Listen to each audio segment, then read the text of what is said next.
Volume 7, Prologue. Commander, is what the messenger said really true? A pair of men walked through the dense white mist. The younger of the two was dark-skinned and his ears tapered to a point. He was a demon. The older man turned to his companion and considered the question. He had a stern expression which was only befitting of his age and wrinkles deeper than the Rhizan gorge. Vice Captain Seleka, do you mean to imply that our messengers are lying to us? The man intoned gravely. And no, of course not. I would never even think of. My apologies, Commander Davros. The young man named Seleka shook his head hurriedly. Davros glared at Seleka, the rebuke in his gaze clear. Seleka was a high-ranking member of the army. Someone of his station shouldn't have been making careless remarks like that, especially not in earshot of the army marching behind them. Our messengers were willing to sacrifice the monsters they'd been given to deliver us that report. There's no doubt it's all true. But I can't believe Freydsammer really was injured that badly. And to think that the enemy survived Freyd trapping them in the Grand Grun volcano while it was erupting. Seleka didn't finish the rest of his sentence. However, Davros understood exactly what he was trying to say. All that means is that the humans have someone that powerful on their side. I can't believe it. This is Freydsammer we're talking about here. He had Yoranos with him, along with a personal army of monsters. Could he really have lost? Though he kept his voice low, Seleka couldn't hide his distress. Davros once again glared reproachfully at his vice-captain.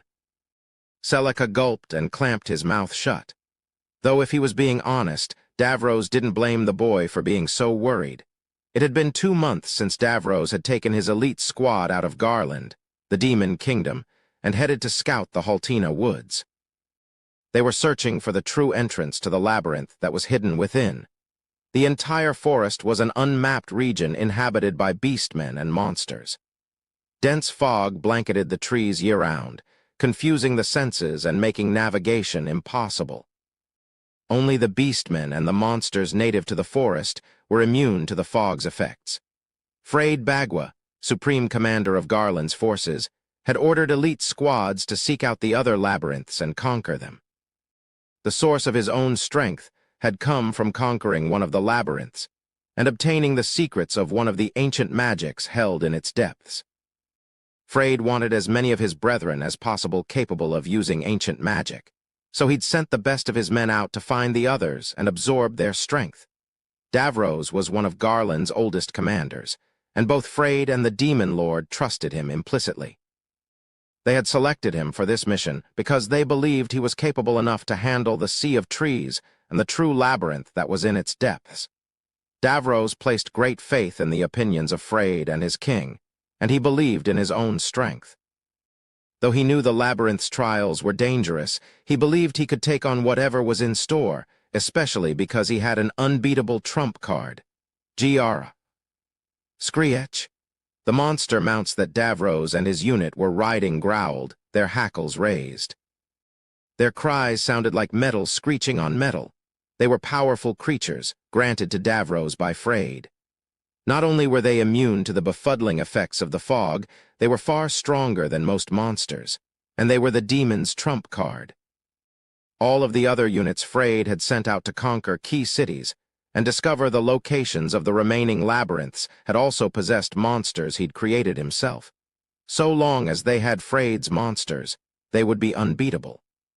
Every demon Freyd had sent out had been confident of that fact.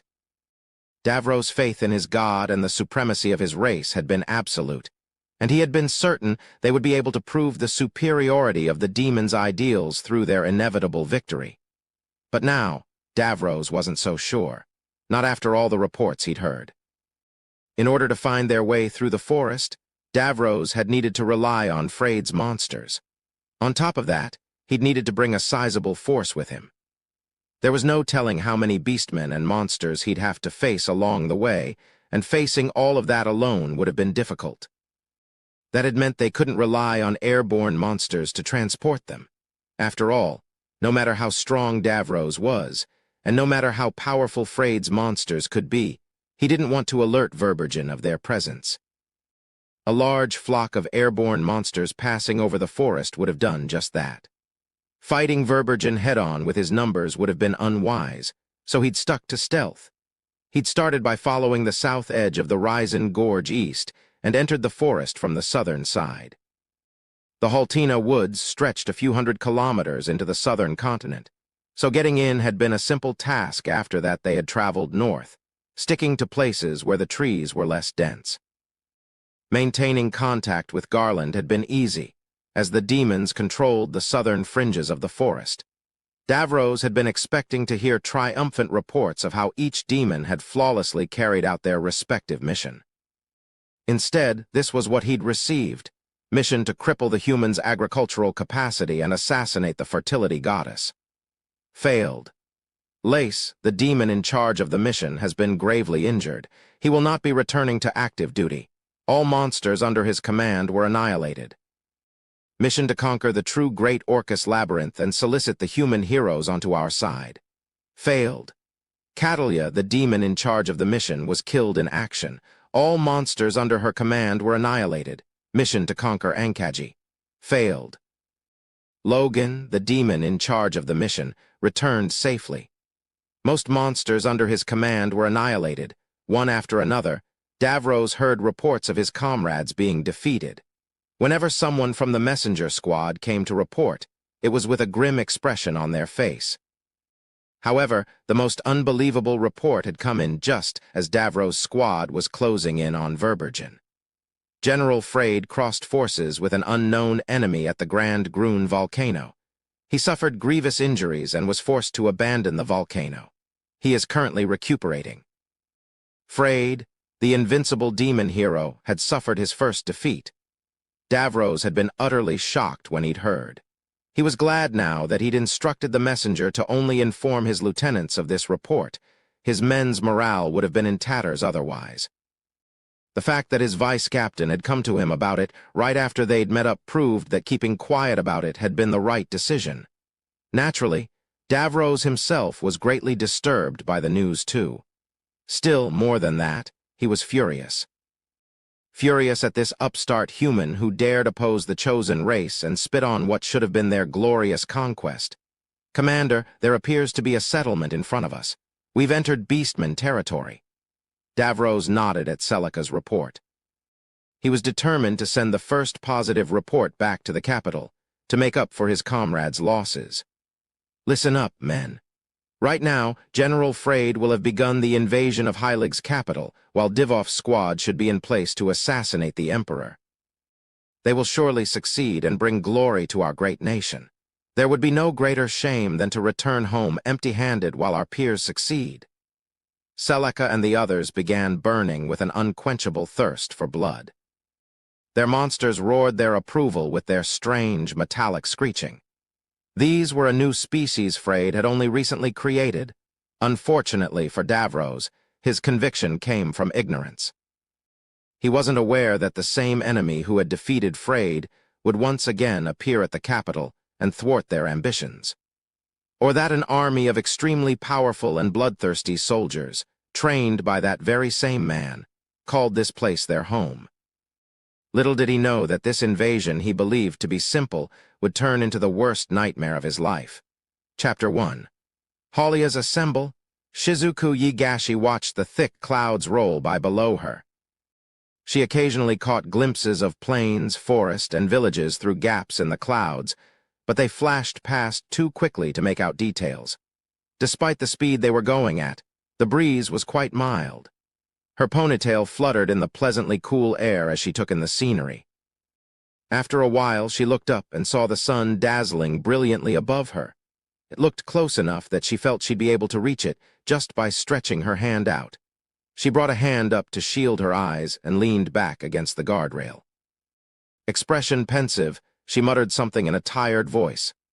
"I can't believe he built an entire airship, too. When it comes to him, I don't think anything could surprise me anymore." Indeed, Shizuku was currently standing on the aft deck of Hajim's personal airship, Furnier. He had crafted it primarily out of gravity rock and spirit stone, and it served as his newest mode of transportation. It possessed a multitude of features and was about 120 meters in length. From above, it vaguely resembled a manta ray. The ship's bridge sat near the front of the craft, while the center served as a massive living room of sorts. There was also a residential quarter, and each of the rooms came furnished with its own kitchen and bathroom. It was easily the largest and fastest vehicle in existence, at least as far as Tortoise was concerned. It's like I'm dreaming. She was soaring above the clouds. The world's greatest view was all around her. She breathed another long sigh. Despite the magnificence around her, Shizuku didn't seem too impressed. Hajime had declared that he wouldn't lift a finger for the people of this world, so Kuki had begged him to help them conquer a labyrinth so he could gain the strength to do it in Hajime's stead. As a result, he and Shizuku had decided to join Hajime on his quest, though each for different reasons. All that aside, the airship was just too amazing. There was so much to take in that Shizuku had gone from wonder to a strange sort of resigned acceptance. Normally, the trek to Haltina would take a party 3 months on foot. Hajime's airship could get them there in 2.5 days. The Holscher Empire, which sat between Haltina and Heilig, was a little over a day's travel. Liliana, Heilig's princess, had almost fainted in shock when she'd seen the airship and heard how fast it could travel. It had been quite unbecoming of someone of her stature. She was heading to Holscher to discuss what countermeasures the humans should take against the demons. On an unrelated note, Hajime had actually wanted to make an airship ever since he'd cleared Mildy's labyrinth. However, he hadn't been skilled enough to do so until just recently. Enchanting ore with gravity magic was a difficult process, and the larger the object you wanted to enchant, the more skill it required. At first, the biggest things Hajime had been able to enchant with gravity magic were his cross bits. Not only did enchanting larger objects require more skill, it also made remotely controlling that object with spirit stone more difficult. The larger the object made of gravity rock was, the more it took out of you to operate.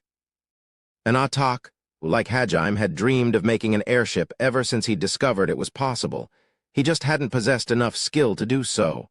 But of course, he was a synergist at heart.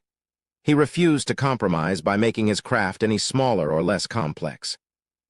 Instead, he'd continued training at every opportunity, until finally his transmuting skill had reached the point where he was able to craft it to perfection.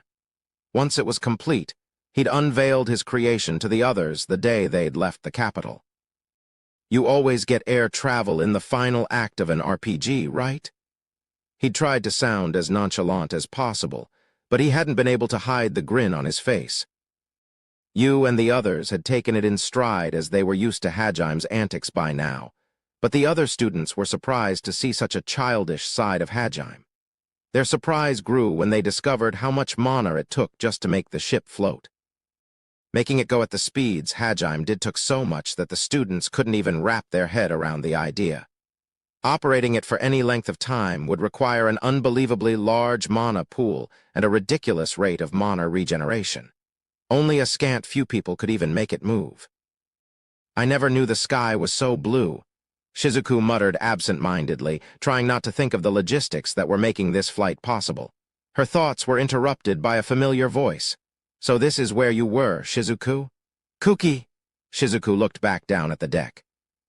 Kuki was in the process of clambering out of the top hatch. Once he was out, he walked over to Shizuku and placed both hands on the guardrail. For a few moments, he just silently watched the clouds fly by. "This is amazing." "Yeah, I'm actually getting tired of getting shocked every time."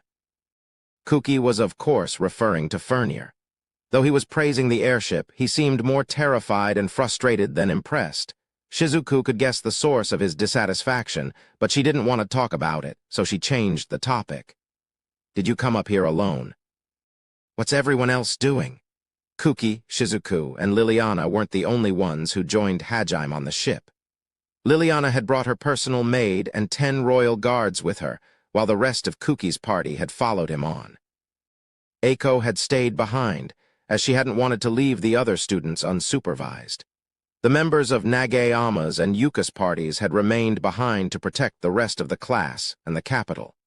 They hadn't wanted to leave the people there completely defenseless. Still, there was a possibility Frayed might return with another army, so Kuki had convinced Hajime to leave behind a long-range teleportation artifact in the capital, so that they could return at a moment's notice if necessary. Ryutaru and the royal guards are eating the dinner Shaisan made for them. Suzu and Lily are talking in their room. Nagumo's flirting with everyone. He's just lazing about on the bridge. Shizuku examined her friend's face. Kuki's lips were twisted in a strange grimace, a plethora of emotions showing on his face. Shizuku smiled playfully at him. What, mad that Nagumo-kun's more popular than you now? As if. Kuki frowned at Shizuku's ribbing and replied in a curt tone. Finally, he spat out what was really eating at him. He can make all these amazing things, and he's so strong, yet he acts like it's all nothing to him, and how can he just abandon the people of this world like that? Kuki still wasn't able to come to terms with Hajime's decision to ignore the gods and go back home. He's got all this power, so why doesn't he use it to help these people and kill the gods? Shizuku could read his thoughts like an open book. I think that's because he's made his choice. What choice? Kuki looked Shizuku in the eyes. She kept her expression neutral and picked her words carefully. I don't think. He has it as easy as he makes it look. I'm sure he's just trying to make it seem like nothing's bothering him, while in reality he's quite desperate. Desperate to protect the ones he loves and make it out of this ordeal alive. Remember what he said. You don't do something because you're strong enough to do it. You get stronger to accomplish what you want to do. Well, something like that anyway. Deep furrows formed in Kuki's brow as he frowned. He averted his gaze, unable to meet Shizuku's yes. After all, he'd been thinking differently. If I was that strong, I would definitely save the world. It seemed similar to Hajime's way of thinking at first glance, but was fundamentally different. Kuki, I know you're feeling frustrated at the gap in your strength and his. But remember, he didn't start out that strong. He earned that strength by crawling out of hell despite being the weakest one of us. Everything he has now is a result of his unbreakable determination. And what he's determined to do isn't kill the gods or save the world. It's something a lot simpler. He's fighting for the sake of those close to him. Shizuku observed Kuki's profile, gauging his reaction. Normally, he'd meet her gaze, but he didn't now. He continued looking anywhere but at her. However, Shizuku continued talking, hoping that her words might lead her friend to make better choices. He's different from us, who decided to help because we could. So you can't expect him to agree to save the world just because it's something he can do. That's not what he worked so hard for, and he knows that if he uses his power for something he doesn't care about, he might lose the things he does. I don't get it.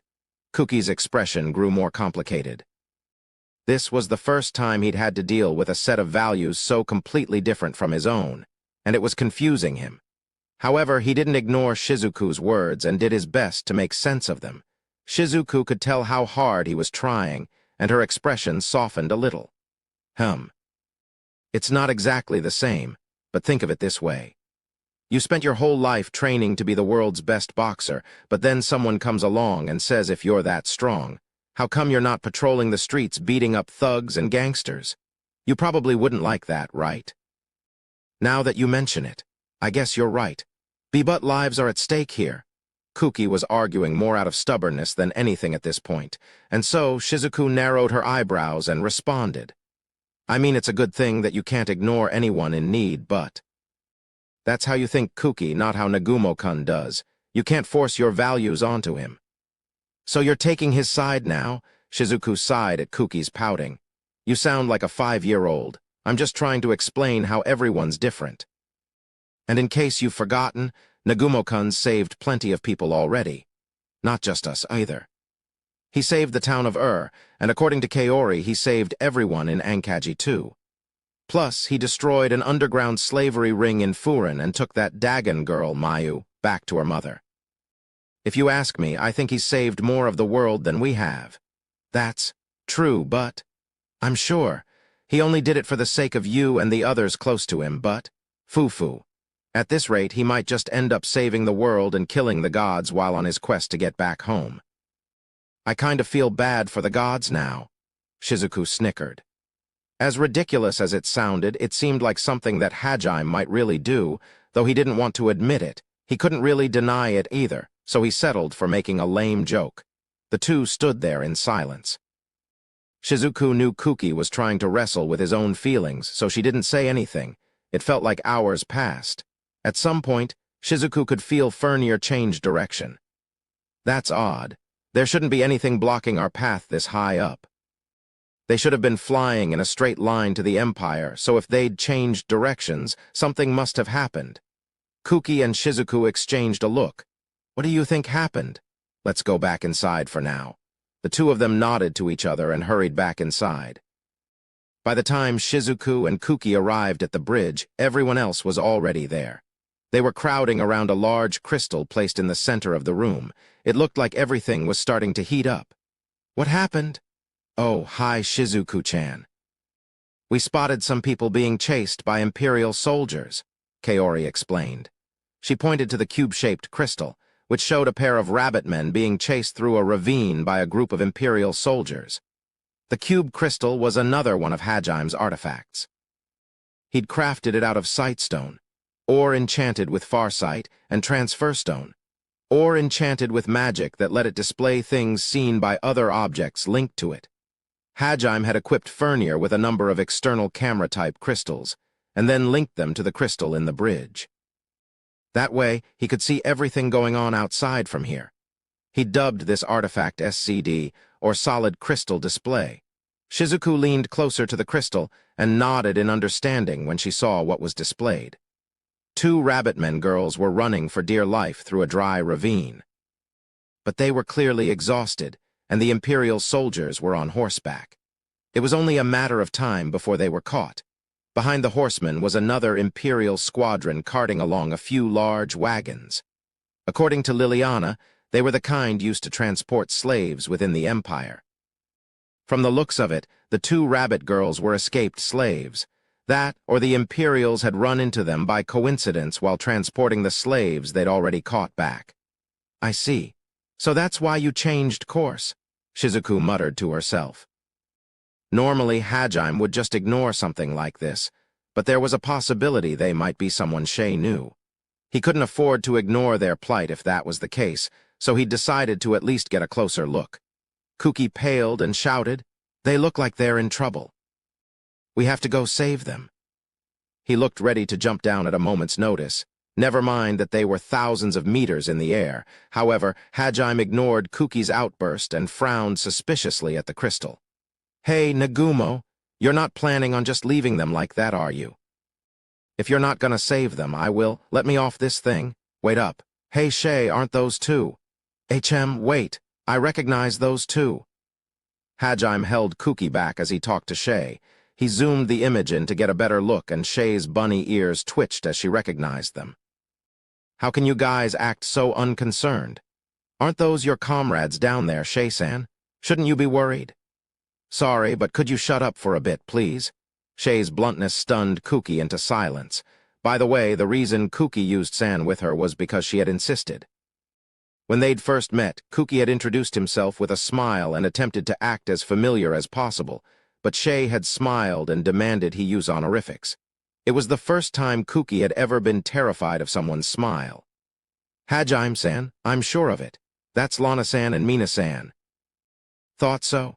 They changed so much during training it'd be hard to forget them, going by their expressions and those movements. I see." Hajime folded his arms and mused to himself. He watched as the two rabbit girls, Lana and Mina, stumbled to a halt, seemingly exhausted. They'd stopped in the center of the ravine, at its widest point. Kuki returned to his senses and stalked to the bridge's exit. If no one else was going to help, he would. Though they were quite far up, he was sure he'd at least be able to distract the Imperial soldiers with his magic. "Wait up, Emanagawa, it'll be fine." What are you saying?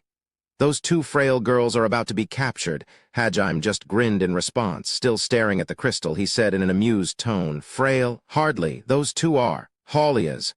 What the heck is he talking about? Kuki thought to himself, puzzled. "Ah!" Someone gasped in surprise.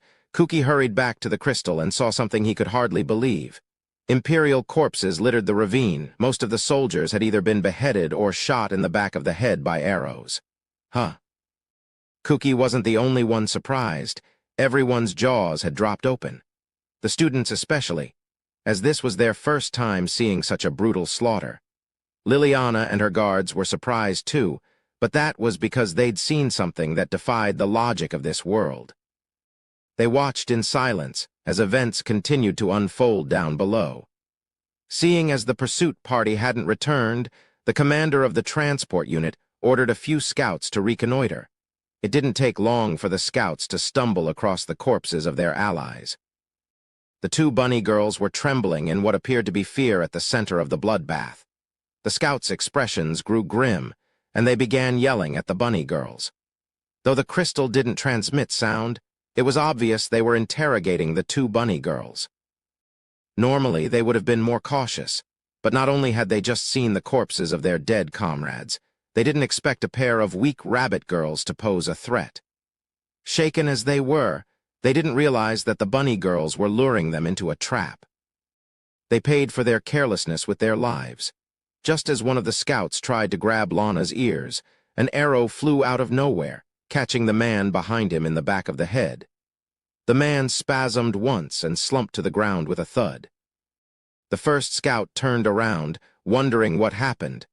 The moment he took his eyes off Lana, she leaped at him, pulling a knife seemingly out of nowhere. With one clean stroke, she parted the scout's head from his shoulders. The other girl, Mina, ducked low underneath the headless corpse and rushed at the final scouts. The confused scout didn't even have a chance to react, as Mina beheaded him as well. Kuki paled and covered his mouth as he watched the scout's head bounce across the ground. Suzu fainted, and Ryutaru had to catch her before she fell to the ground. Unable to comprehend how a few rabbit girls had managed to kill the Empire's soldiers, Liliana and her guards turned to Shay.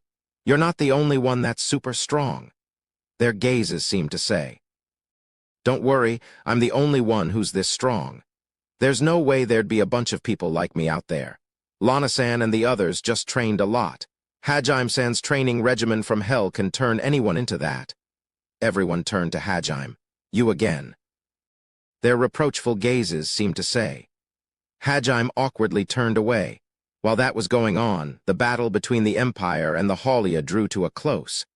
The soldiers who'd remained behind originally had also discovered the slaughter now. They came to a halt as they saw their dead comrades scattered across the ravine. Obviously, they couldn't just trample over their comrades' bodies, but even if they could have, they were too shaken to take action. And the Haulia lost no time in taking advantage of the Empire's hesitation. Or rather, they'd planned things to create such an opening in the first place. There were 13 soldiers left. A mere 3 Haulia burst out of hiding to charge them. Together with Lana, Mina, and the Rabbitman sniper who'd killed the scout, that made 6 people in total. In other words, they were outnumbered 2-1. However, by the time the soldiers had drawn their weapons, 4 of them had already lost their heads, while a 5th had been shot through the forehead. The Haulia were relentless. They moved with fluid grace and impeccable coordination, chipping away at the soldiers' formation. When one of the soldiers moved to block a sword thrust from one Rabbitman, another popped up from the side and sliced his head off. A second later, a hail of arrows came flying at the soldiers. Focused as they were on deflecting the deadly barrage, they didn't notice when another Haulia got into their blind spot and took out another one of their number. The Rabbitman then kicked his adversary's decapitated head toward another soldier, fouling his sword arm. Distracted by the enemy in front of him, the soldier didn't even notice when another Rabbitman got behind him and chopped his head off. If they focused to the enemy on their right, the soldiers would get assassinated from the left. If they tried to take on the arrows to their front, they'd be stabbed from behind. It wasn't long before all of the soldiers were lying dead on the ground. "Hey, are those really Rabbitmen? You've got to be kidding me." "Rabbitmen are scary." Ominous muttering filled the bridge. "Oh, looks like they've gotten a lot more skilled. I see they kept up their training, though they let their guard down a little at the end."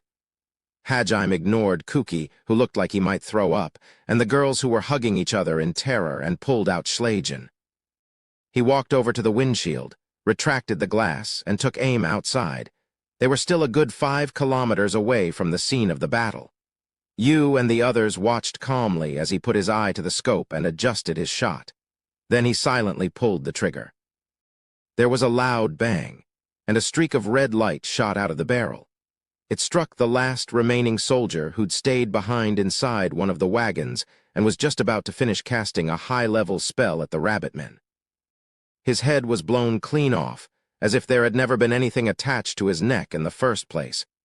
Extreme heat cauterized the wound, and no blood spilled out of his neck. The corpse looked like a doll whose head had been detached. Hajime breathed a satisfied sigh and shouldered his rifle. How could you tell he was there? Are you psychic or something, Nagumo-kun? Suzu, who'd regained consciousness, and Ryutaru exclaimed in surprise. If it had been a physical attack, I probably wouldn't have been able to tell, but since he was casting magic, I could sense it. Hajime pointed to his eye patch. His demon eye possessed the powers of farsight and the ability to detect mana, which was how he'd sensed the ambush. Oh, so it wasn't just to look cool? I thought you might be one of those, you know. Yeah, I thought it was like a fashion statement or something. Sorry, man. I should have known you wouldn't just wear an eye patch 'cause you thought it looked cool. 2 gunshots echoed through the bridge. The first hit Ryutaru squarely in the forehead, while the other ricocheted off the wall and hit Suzu in the butt. They were rubber bullets, so they didn't leave any lasting injuries, but they still hurt. Ryutaru and Suzu both let out squeals of pain and leaped backward.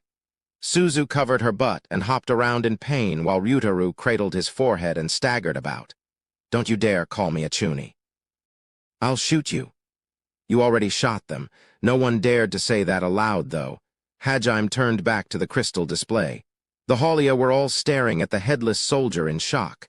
They then looked up, following the trajectory of the bullet back to its origin, and saw Furnir. Normally, someone would be wary when they saw a strange, flying object shooting bullets at people. But the Haulia all broke out in smiles. The sniper, a rabbit boy with a crossbow, shouldered his weapon and brought his hand up in a rough salute. They all could tell who was inside that strange, flying contraption. In a way, it made sense. After all, those streaks of red light were their boss trademark. The others all followed the boy's example and gave Hajime respectful salutes. Back in the airship, everyone once again stared at Hajime. This time in a mixture of exasperation and amazement. Liliana couldn't fathom how Hajime had turned the gentle, peace-loving rabbitmen into such a crack team of killers. Hajime-san, we need to go down there, if they're attacking people outside the sea of trees. There's no telling what kind of recklessness they've gotten up to. Shay urged Hajime to go down. It was obvious from what they'd seen that the Haulia had lured the Imperial soldiers into that trap on purpose. Shay was worried that her family had gotten so addicted to violence that they'd started rampaging outside of the Haltina woods. From the looks of it, I don't think you need to be that worried. Though he said that, Hajime, too, was curious as to why the rabbitmen were killing people out here. Moreover, he didn't want to leave Shay worrying, so he changed course and began rapidly descending. When they stepped out of the airship, Hajime was greeted by 6 Haulia standing at attention, with a group of terrified beastmen cowering behind them. There must have been over 100, all of various races. Rabbitmen, foxmen, dogmen, catmen, and even elves huddled together. The majority of them were women and children, and they were all collared and shackled. As Liliana had expected, it had been an imperial slave caravan that they'd targeted. Hey Kaorin, Shizu, is it just me? Or do those beastmen look like they just saw a bunch of aliens come out of a spaceship? Suzu-chan, are you calling us aliens? Well, they're definitely face-to-face with the unidentified right now. Kaori blinked in confusion, while Shizuku thought to herself, Kaori's the one who looks most like an alien here, probably. Yu had an unearthly beauty to her as well, but Kaori's silver hair made her seem even more alien. If it wasn't for the fact that Shay was with them, all of the beastmen would probably have focused their attention on Kaori. Hajime ignored the beastmen, most of whom were stunned speechless, with the rest eyeing him warily, and turned to the rabbit boy with the crossbow. The rabbit boy sauntered over, straightened his back, and saluted again. It's an honor to see you again, boss. I've been waiting eagerly for your return. I never expected you would come riding an unknown craft, but... Allow me, Baltfeld the Executioner, to express my admiration for your dramatic entrance. Allow me to also thank you for your earlier assistance. Yo, it's been a while. I'm thinking with how skilled you guys have gotten, you would have been fine even if I didn't interfere. From the looks of it, even if he'd gotten his spell off, you could have handled it. Gotta say, you've improved a lot. Hajime grinned at the boy who called himself Baltfeld the Executioner. His real name was Par, and he was only 10 years old. Lana, Mina, and the 3 other rabbit men all rushed over and saluted as well, their eyes welling up with emotion. They clacked their heels together and said in unison, "We are honored to receive such praise, sir." Their voices resonated throughout the ravine. Though tears pooled in their eyes, they refused to let them fall in front of their beloved boss. After all, they had to be strong like him. The rabbit men looked up at the sky, willing their tears back into their eyes. In fact, they put so much effort into it their eyes became a little bloodshot. Though Hajime, Yu, and Shay were used to this by now, Tio, Kaori, Kuki, and Liliana all shrank back in disgust. It's been a while, guys. I'm glad you're all still doing well. By the way, where's my father? Are you guys the only ones here, Parkun? Also, why are you fighting the Empire all the way out here? Calm down, elder sister Shay. It's a long story. It's only the 6 of us here, but it'll take time to explain the rest. Let's go somewhere we can discuss this at length. Also, elder sister. My name isn't Parkun anymore, it's Baltfeld the Executioner. Do try not to get that mixed up. What? I'm not even sure what to say to that. I can't believe you're still using that ridiculous name. Lana-san, Mina-san, could you say something to him for me too? Shay rubbed her temples and lamented the fact that Par was still acting edgy. Still, Par was right that this wasn't the place to discuss things in length. So Shay turned to Lana and Mina, 2 girls who had been like older sisters to her, and asked them to help out. Sadly, reality never works out the way people want it to. Shay, my name isn't Lana anymore. I am now Ainz the Swift Gale. Lana-san, what are you? Lana had always been the level-headed one of the tribe. This was the last thing Shay had expected to hear out of her mouth. Worse, the other Haulia all chimed in with their new names as well. Coordination was their strong suit, and now they brought it to bear against Shay. I am Ministeria the Skybreaker. Huh, I am Yeazelius the Phantom. Huh, I am Jorgander the Silent Blade. Huh. HMPH, and I'm Rickwood Breek the Squall. Huh. All 6 of them struck JoJo-esque poses as they introduced themselves. Despair filled Shay's heart. She groaned softly, unable to formulate a response. It appeared Chuny names were in fashion among the Haulia right now. If the 6 of them were like this, the rest of the tribe had probably adopted new names as well. Par aside, they had all taken the first half of their real name and used it as a base for their new Chuny names. Poor Shay watched on in horror as her family grinned and struck the most embarrassing poses she had ever seen. For Shay's sake and his own, Hajime decided he needed to put a stop to this nonsense. He sighed and took a deep breath, but before he could say anything, Par, that is Baltfeld the Executioner, delivered the coup de grace on Hajime. By the way, boss, which do you prefer? Rondo of Red Death or White Fang Hurricane? What, for your nickname? The whole clan spent 10 days in heated debate about what to call you, and eventually we settled on these 2 options. But we still couldn't decide which one was better, so we had a mock battle and the winner's side would determine the name. But that ended in a tie, so we decided to leave the decision to you when you finally returned. Personally, I think Red Rondo of Death sounds much cooler. Par said that with fervor that didn't befit a 10-year-old. Wait, why do I need to have a nickname at all? Boss, I personally believe White Fang Hurricane suits you much better. Lana countered, her tone strangely obsessed. Wait, listen to me. I don't really. How could you say that, Ainz the Swift Gale? Red Rondo of Death is clearly a superior name, Mina exclaimed with bloodshot eyes. Hey, seriously, cut it. Indeed. Those crimson sparks that dance through the air every time Boss fires one of his magnificent weapons are his trademark. It's only natural that he be named after them. Yor added, making a fist and raising it high. Please stop, you're embarrassing. Come now. Jorgander the Silent Blade. If we're talking about trademarks, it would have to be that stark white hair of his and the way his weapons lash out about like the fangs of a ferocious beast. His attacks strike with the force of a hurricane, so of course White Fang Hurricane is the only name that fits.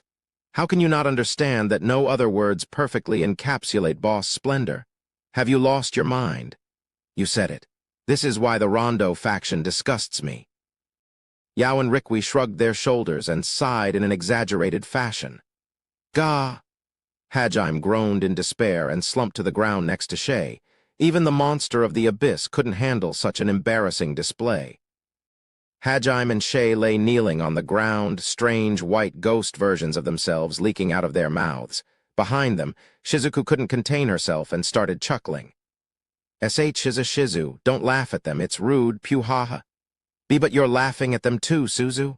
Ha ha. I guess Chunabu's contagious. Ha ha ha ha." By the time Hajime came back to his senses, the two of them were trying their best to hold in their laughter. It wasn't working. At least you and Kaori aren't laughing at me. The two of them were just smiling uncomfortably instead. Tio didn't understand what was happening at all, so she just looked at them blankly. What hurt Hajime's pride the most, though, was Kuki and Ryutaru's pitying looks. Hajime's embarrassment reached its peak, and then boiled over into anger. He hit Par and the others with a barrage of gum bullets to get them into line, and gave Shizuku and Suzu a venomous glare. "Just so you know, ye Gashi, I'm going to put you into Twin Tails later and record how you look." "Huh. Taniguchi, I'm going to squish you down a few centimeters so you're even shorter." "What?" The laughter stopped instantly. Shizuku and Suzu shivered in fear. Even if it wasn't fair, they knew they wouldn't be able to get out of their punishment if they made Hajime mad, and Hajime was definitely mad. Suzu turned to Kuki and Ryutaru, her gaze clearly saying, "Why only us?" The two boys were staring pointedly at the sky. They had a few embarrassing stories buried in their own past so they could understand. For once, they sympathized with him. A gentle voice interrupted Hajime. Excuse me." One of the beastmen picked their way across the haulier, rolling around in pain on the floor, and walked up to Hajime, preventing him from exacting his revenge. He turned to see a slender, beautiful girl with wavy, long blonde hair and striking jade-green eyes. She had long ears that tapered to a point. She was an elf. Her face reminded Hajime of the elven elder he'd met in Verbergen, Ulfric. He nodded to her, indicating that she could go on. "You are Hajime Nagumo-dono, correct?" Yeah, that's me," Hajime answered hesitantly. "Why does she know my name?" The girl breathed a sigh of relief and put a hand to her chest. The shackles on her wrists clanged loudly as she did so. They looked rather painful. Her ankles were chafed bloody from the restraints that had been put on them. Every time she walked, she winced as they rubbed against her wounds. "Then would I be right in assuming you won't be making us into slaves? My grandfather told me that for better or worse, you see all races as equal, and that you weren't one to torment beastmen for simple pleasure." "Your grandfather? Wait, is your grandfather Ulfric?" "Yes. My apologies for not introducing myself sooner. I am the granddaughter of Elder Ulfric of Verbergen, Altena Hypist. If the Empire managed to kidnap an elder's granddaughter, things must be pretty bad over there." If she was Ulfric's granddaughter, that effectively made her the princess of all elves, which would mean she'd be much better guarded than almost anyone else. On top of that, she would have known of all of the secret escape routes. The fact that she'd been captured despite all of that meant that the situation in Haltina was grave indeed. What if they did something to the Grand Tree? Worried, Hajime realized it was of utmost importance that he hear Par's story. He turned to the boy who had since recovered from Hajime's rubber bullets and said, "Hey, get everyone together. I'll take you all back to the Sea of Trees." "Yes, sir. Oh yeah, boss. I need to get in touch with the others near the Imperial capital. Would it be all right if I split off from your group halfway?" Hajime and the others were still a good deal west of the capital. The fact that there was a slave transport here meant that it hadn't come back from a trip to the Sea of Trees. These people had left the capital for some other destination and had run into Par and the others here, which meant that originally Par's squad had been scouting the capital for some reason or another, and had come chasing this caravan when they'd learned of its departure. After putting all the pieces together, Hajime gave his consent. "Yeah, that's fine with me. There's a few people I needed to drop off at the capital anyway. I can drop you off close to there too. Thank you very much, sir. Come on, you louts. Boss said he'll take you to the Sea of Trees. You better be damn grateful he's willing to spend his precious time on you. Follow me if you want to get home. Even grown men flinched at the vehemence in Parr's voice. Still, he was promising to get that home, and that gave them hope. Despite their fear and unease, the beastmen all dutifully followed Parr's instructions. Seeing that he had everything under control, Hajime and the others began heading back to Fernir. Just then, Hajime heard a cute scream behind him. Altena had tripped on her shackles. She fell forward, her arms flailing wildly. She tried to angle herself to fall into Hajime's back, but he stepped to the side without even looking back. She crashed into the ground with a painful thud and let out a very unladylike squeal of surprise. The other beastmen watched on in surprise.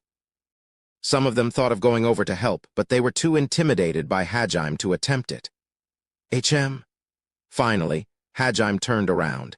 He saw a young girl trembling on the ground, though whether it was in pain or in embarrassment he couldn't tell. It appeared he hadn't actually dodged Altena on purpose.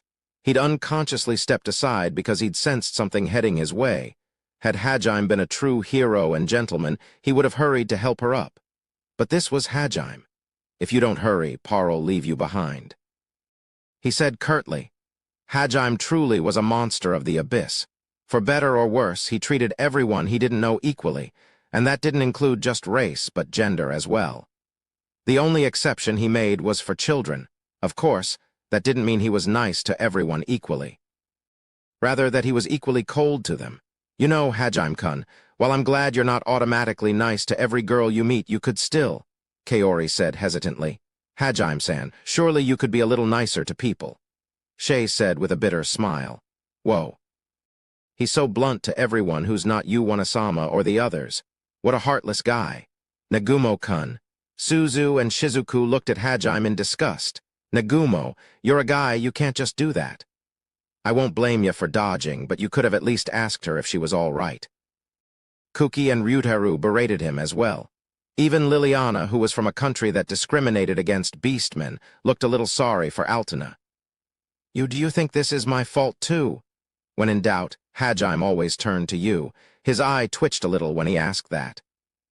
In response, Yu said, HM, I don't think so really. You were like this to Shay in the beginning too. Now that you mention it, that's right. If Hajime-san's nice to Altena-san now, I'll feel like I got the short end of the stick. Shay's bunny ears flopped back and forth as she said that. Everyone looked sympathetically at her. There was one other person who chimed in her support of Hajime's actions. You did nothing wrong, Master. This is in fact how you should always act. By the way, do you think you could? Tio sidled up to him and threw herself at his feet. She spared Altena, who was still lying on the ground, a quick glance before looking up at Hajime. Step on me, please. Altena twitched in disgust as she watched Tio blush to the tips of her ears. When everyone is watching, it's even more exciting than usual. Hajime shivered. Two beautiful girls were prostrating themselves before him. Just going off circumstantial evidence, it made him look like a massive sadist. Annoyed, Hajime completely ignored Tio and went to help Altena to her feet. After being hauled unceremoniously to her feet, Altena tried to stammer her thanks. Before she could get the words out, though, the other beastman interrupted her. Impossible. Boss gave someone a hand. He's never even helped us before. Curse you, Altena. The Haulia cried out in rage, causing Altena to flinch. I only helped cause I was tired of people getting mad at me, but that just caused another problem. Maybe I should just blow everyone away. Though his voice was barely a whisper, it carried across the entire ravine. Everyone present paled instantly. A few of them looked warily up at the sky. They didn't doubt that Hajime would bring that pillar of light down on them if they made him too mad. Sighing, Hajime knelt in front of Altena. Nagumo dono? Don't move. Flustered, Altena was unsure how to respond. And Hajime's next actions only served to confuse her further. He reached a hand out to her feet, or to be more exact, her ankle cuffs. Altena stood stock still, her gaze darting about. This was the first time in her life a human had knelt in front of her. Moreover, Altna had grown up a very sheltered girl. Outside of her family, no man had ever touched her before. Her confusion was understandable. Worried, she watched as crimson sparks shot out of Hajim's hands. A second later, her worry turned to surprise as her shackles soundlessly came off. I guess since beastmen can't use magic, they just used regular metal for their restraints. There's nothing here inhibiting the flow of mana. The metal's pretty tough, so I don't think you'd be able to break free with brute force. But it's not so sturdy that I'd want to use it for my transmutation. Hajime muttered to himself as he got to his feet. This time he took Altna by the hands.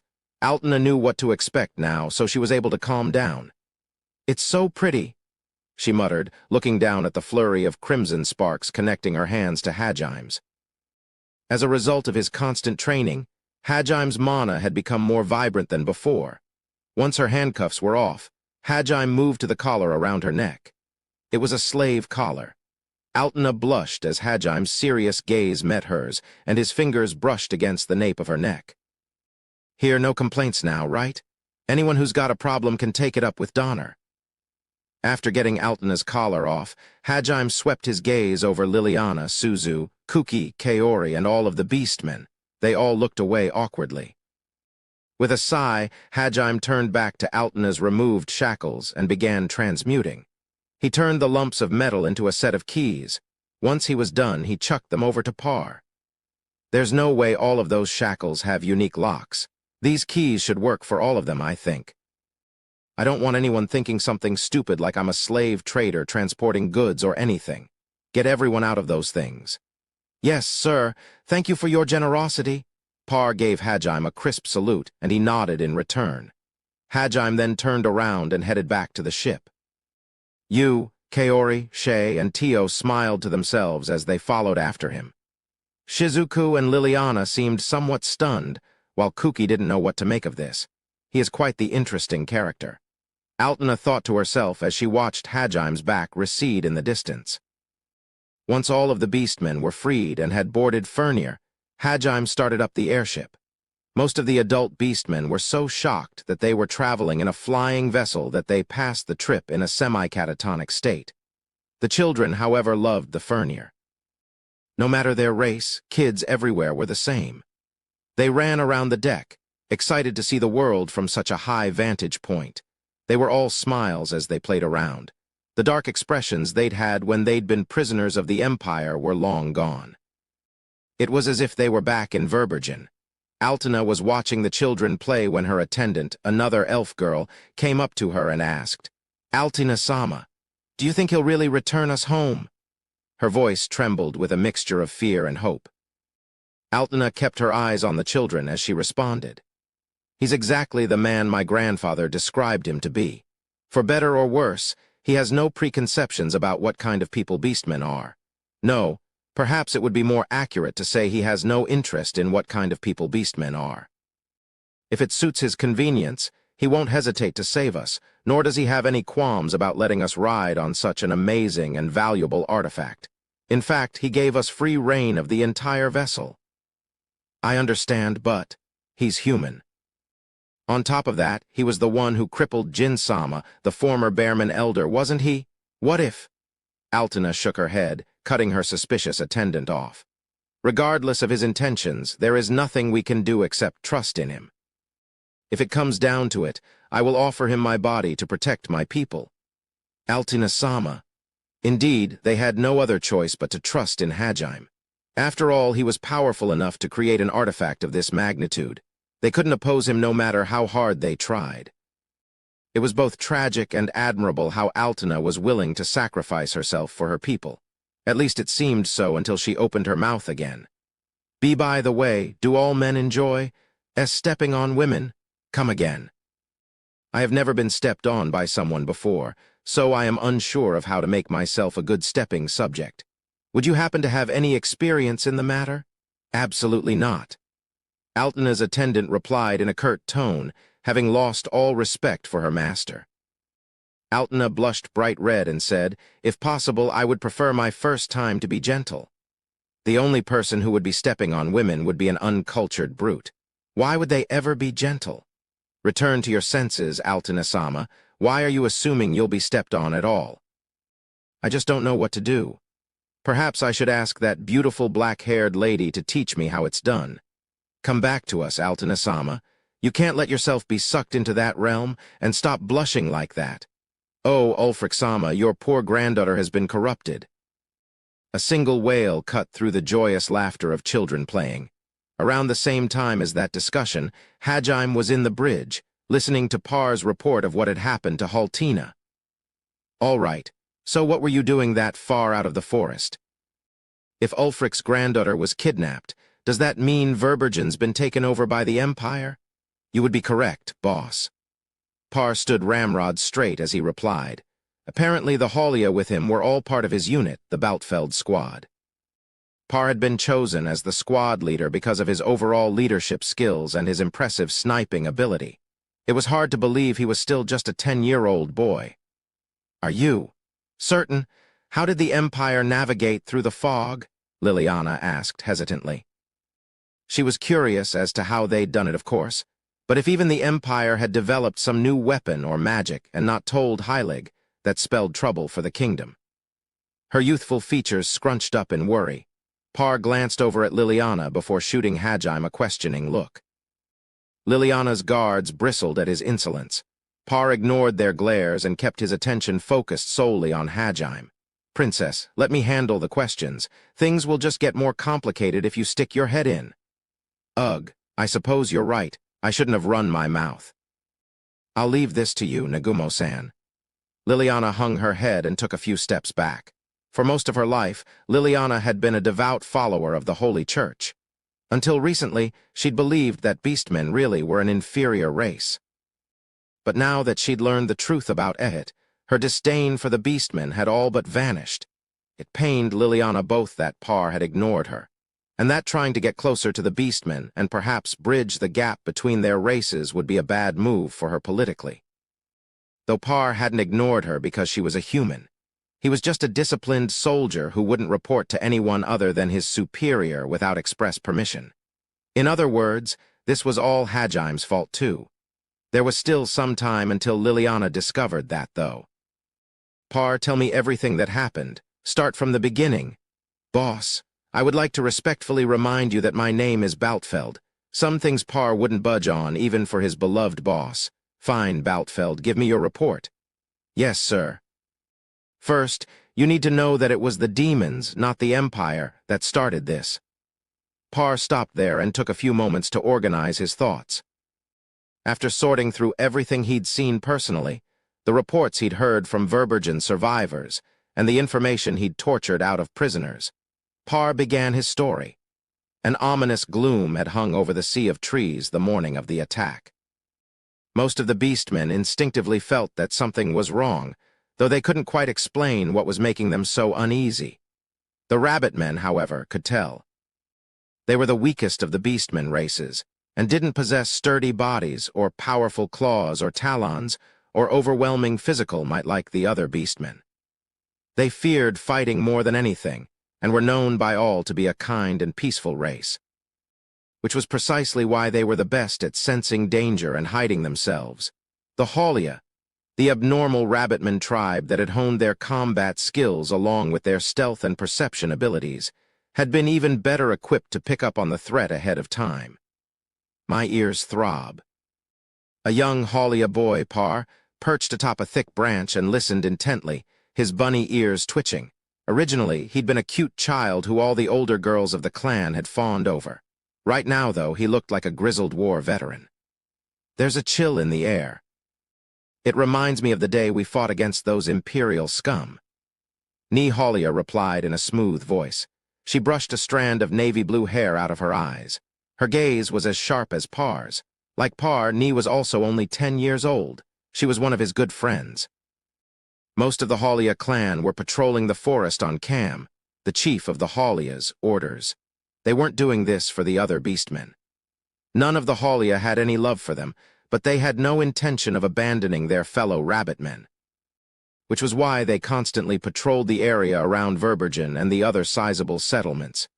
Yeah, but things are different now. We won't let them take any of our family away from us. Exactly. This time we'll chop their heads off. But you know, I didn't think they'd just barge into our sanctuary like this.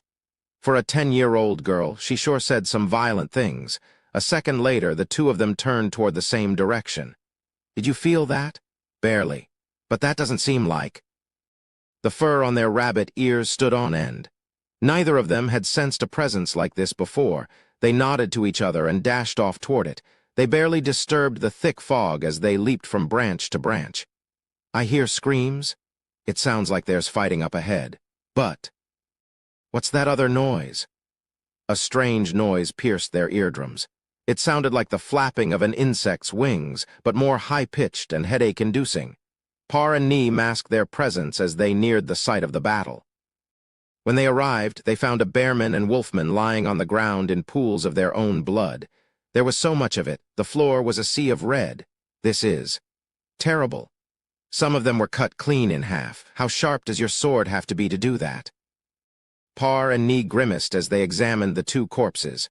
From the looks of it, the bearman and wolfman had been patrol guards for Verbergen. A second later, their bunny ears shot up. Ah, get down. Roger. The two of them leaped in opposite directions. Something shot past the spot they'd been standing in seconds ago. Neither of them could tell what it was.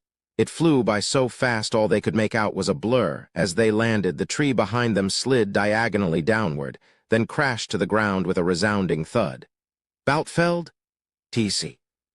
A 2-meter-tall creature rushed at Par from behind. This one wasn't moving as fast as the last, and Par could make out the details. However, he didn't have time to do anything more before he had to dodge out of the way. He was up against a massive insect with spikes running down its carapace. It looked like some kind of deformed rhinoceros beetle. The creature spurted jets of mana from underneath its wing cases, which was what allowed it to propel itself so fast. At top speed, it was able to reach 100 kilometers an hour. The insect slammed into the tree behind Par and blew it apart like it was made of jelly. At the same time, another creature hurtled toward Nee. The moment she heard it, her months of training took over, and she threw herself to the ground faster than she could think. It flew inches above her head, narrowly missing her. "Are you all right, Nishtratram?" "Negative. That bastard shaved the tips of my rabbit ears off. I'll kill the fucker." Nee's cute face transformed into that of a demon as she watched a few of her hairs fall to the ground. Nishtratram was the nickname she'd chosen for herself, by the way. Her full title was Nishtratram the Butcher, not the name one would expect of a 10-year-old girl. Her bloodthirsty scowl vanished when she saw just how many monsters they were up against, though. Boutfeld. Par had seen them, too. Expression grim, he gave out orders. "We can't win. Our biggest priority is getting this information back. Retreat. I'll back you up." "Yes, sir," Nee replied curtly. As veteran soldiers, they knew a protracted conversation would just waste time. Bloodlust welled up within Par, and he manipulated it to make himself seem more threatening than he was. At the same time, Nee faded away into the mist. One of the monsters shot after her, determined not to let her escape. But as it began closing on Nee, Jaya! It let out a blood-curdling scream and veered headfirst into a tree. Now that it wasn't moving, Par could tell the superfast monster was a giant bee with 6 pairs of thin wings. Par's bolt had struck true, and the bee's abdomen had an arrow sticking out of it. It doesn't matter how fast you are if your movements are predictable. Par shouldered his crossbow and smiled triumphantly. He had guessed that the bee would go for Nee, and so had used his superhuman hearing to ascertain when the bee started moving, and then fire his arrow at where he predicted it would be. The boy who had once loved flowers had become the Haulia's greatest sniper. Nee was nowhere to be seen. She'd masked her presence so well not even Par could tell where she was, and had likely already distanced herself from the battlefield. 3 of the beetle monsters charged Par from different angles. "Whoa, looks like I should get out of here too. What are these things anyway?" Par tied a rope to the end of a crossbow bolt and loaded it. He fired it above him and pressed a button in the crossbow's side. It started winding up the rope, taking Par with it. He shot up into the air, and the 3 beetles below him all rammed into each other with a sickening thud. As he alighted on the branch above, Par heard a swarm of insects flying toward him. On top of that, other monsters were following behind them this time. Beads of cold sweat dripped down his forehead. If I don't get out of here fast, there's gonna be trouble. Any normal rabbitman would have just given up on survival at this point. In fact, any beastman would have given up. They'd be praying for mercy right about now. Parr, however, set up a few impromptu booby traps and began his retreat. It was like a game of tag, except the penalty for being caught was death. Despite that, he was grinning fearlessly. In that moment, he looked just like his beloved boss, the monster of the abyss. Using his considerable stealth skills to their utmost, Parr was able to escape from the army of unknown monsters. While they could learn other things, rabbitmen were still the best at hiding. Once he was clear, he changed directions and headed back toward his village. But before he arrived, a deep rumbling echoed through the entire forest, stopping him in his tracks. Isn't that Verbergen's alarm trumpet? It was supposed to sound just once a year when they tested to make sure it still worked. It was only blown when there was a major threat to the city, or to the entire forest. It appeared this unknown assault was of a large enough magnitude that the capital was in danger. Either way, I've got to report to the chief first. Parr dashed off even faster than before, and was home before long. He walked past the boundary of verdant crystals, keeping the fog at bay, and into the village proper. Cam was at the central square, listening to reports from a dozen or so people. Nee was there as well. Baltfeld? Yo, Nee raised a hand in greeting. The Haulia smiled when they saw Parr had returned safe and sound. I'm glad you're safe, Baltfeld. Thank you, Chief. I have a report to make on a number of new monster species that I spotted. Let's hear it. Cam folded his arms and closed his eyes. He looked like the very picture of a dignified leader. Parr reported everything he'd seen after splitting up with Nee. Apparently there were quite a few new species in this monster army that had appeared out of nowhere. Naturally, there were the bees that shot forward in a straight line, bisecting anything in their path, and the giant beetles who used monopropulsion to charge forward with their sturdy horns. But Parr had also spotted butterflies that could shoot heat rays from their wings, and another flying creature that could create a strange bell-like noise to control the monsters that originally inhabited the forest. These new monsters should have been disoriented by the fog, but it seemed that the fog didn't affect them at all. After all, they'd been able to keep track of Parr's location until he got much further away. In fact, if he hadn't been part of the Rabbitmen race, who were notorious for being able to manipulate their presence freely, he might not have gotten away. So they're all new species. The other squads reported running into monsters that could blend perfectly into the background. Or monsters that lurked in the trees and then attacked with their long limbs. Some of them were poisonous too. I see, and they're all attacking Verbergen right now. Technically, it's the demons who control those monsters who are behind the assault. Wait, demons. They're invading the Sea of Trees. It's a possibility. According to Ironix's report, the fog still affects the demons themselves. However, it appears they've gotten their hands on an army of monsters who are immune. The Haulia's expression grew grim. As they were brooding over the implications of this, another Haulia girl burst into the square. Farina and Ministeria, reporting. Lana and Mina had been sent to scout out the area around Verbergen and see how they were faring. Everyone's bunny ears perked up. They were eager to hear the news. Verbergen has closed its gates and is currently fighting to keep the monster army out of its walls. But the city was taken by surprise, and their garrisoned army has already suffered major casualties. The units that had been patrolling to the south have all been wiped out, and morale is low. Considering how powerful these new monsters are, it's only a matter of time before the city is breached. Though everyone had expected that to be the verdict, they still broke out in a buzz of conversation. Sure, the Haulia were banished from Verbergen, but this was a crisis that might lead to the end of the only beastman nation. Don't panic. Cam's voice drowned out the commotion. The Haulia instantly stood at attention. Cam glared at them all like a hawk. So what if Verbergen is on the brink of collapse? That doesn't change what we have to do. Those bastards are our enemies, and we kill our enemies. That's all there is to it. Am I wrong?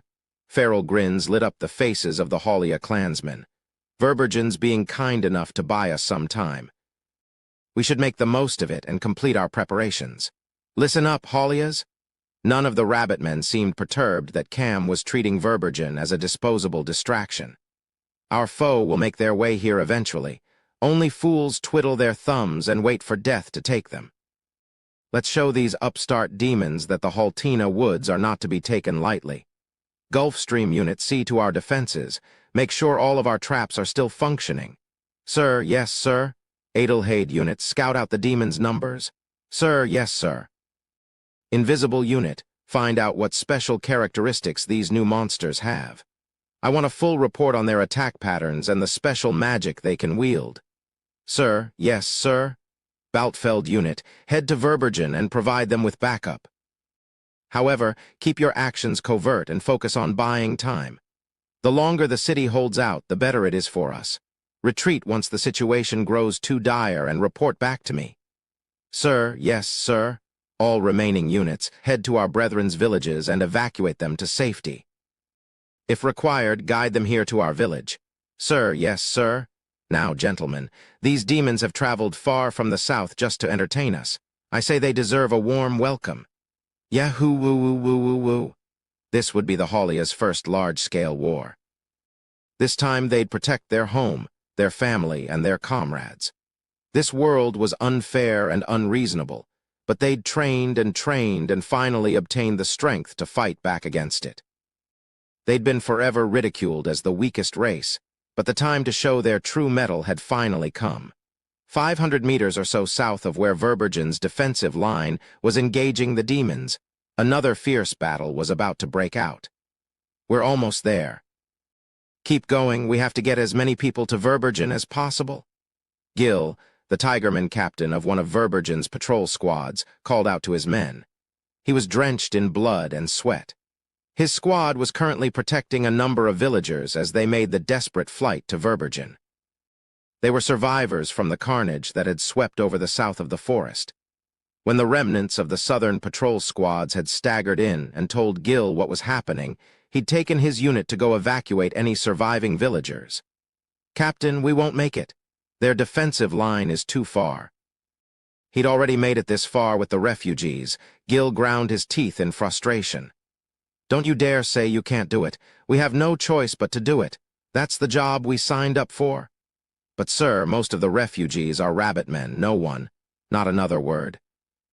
Most of the survivors had been rabbit men, as they were the best among the beastmen at fleeing. Right now, they were running for their lives. Most of the other beastmen looked down upon them because of how weak they were. Gil couldn't blame his subordinates for not wanting lay their lives down for the sake of a few rabbit men, who wouldn't even be any help in a fight, though he himself held no such prejudices against rabbit men.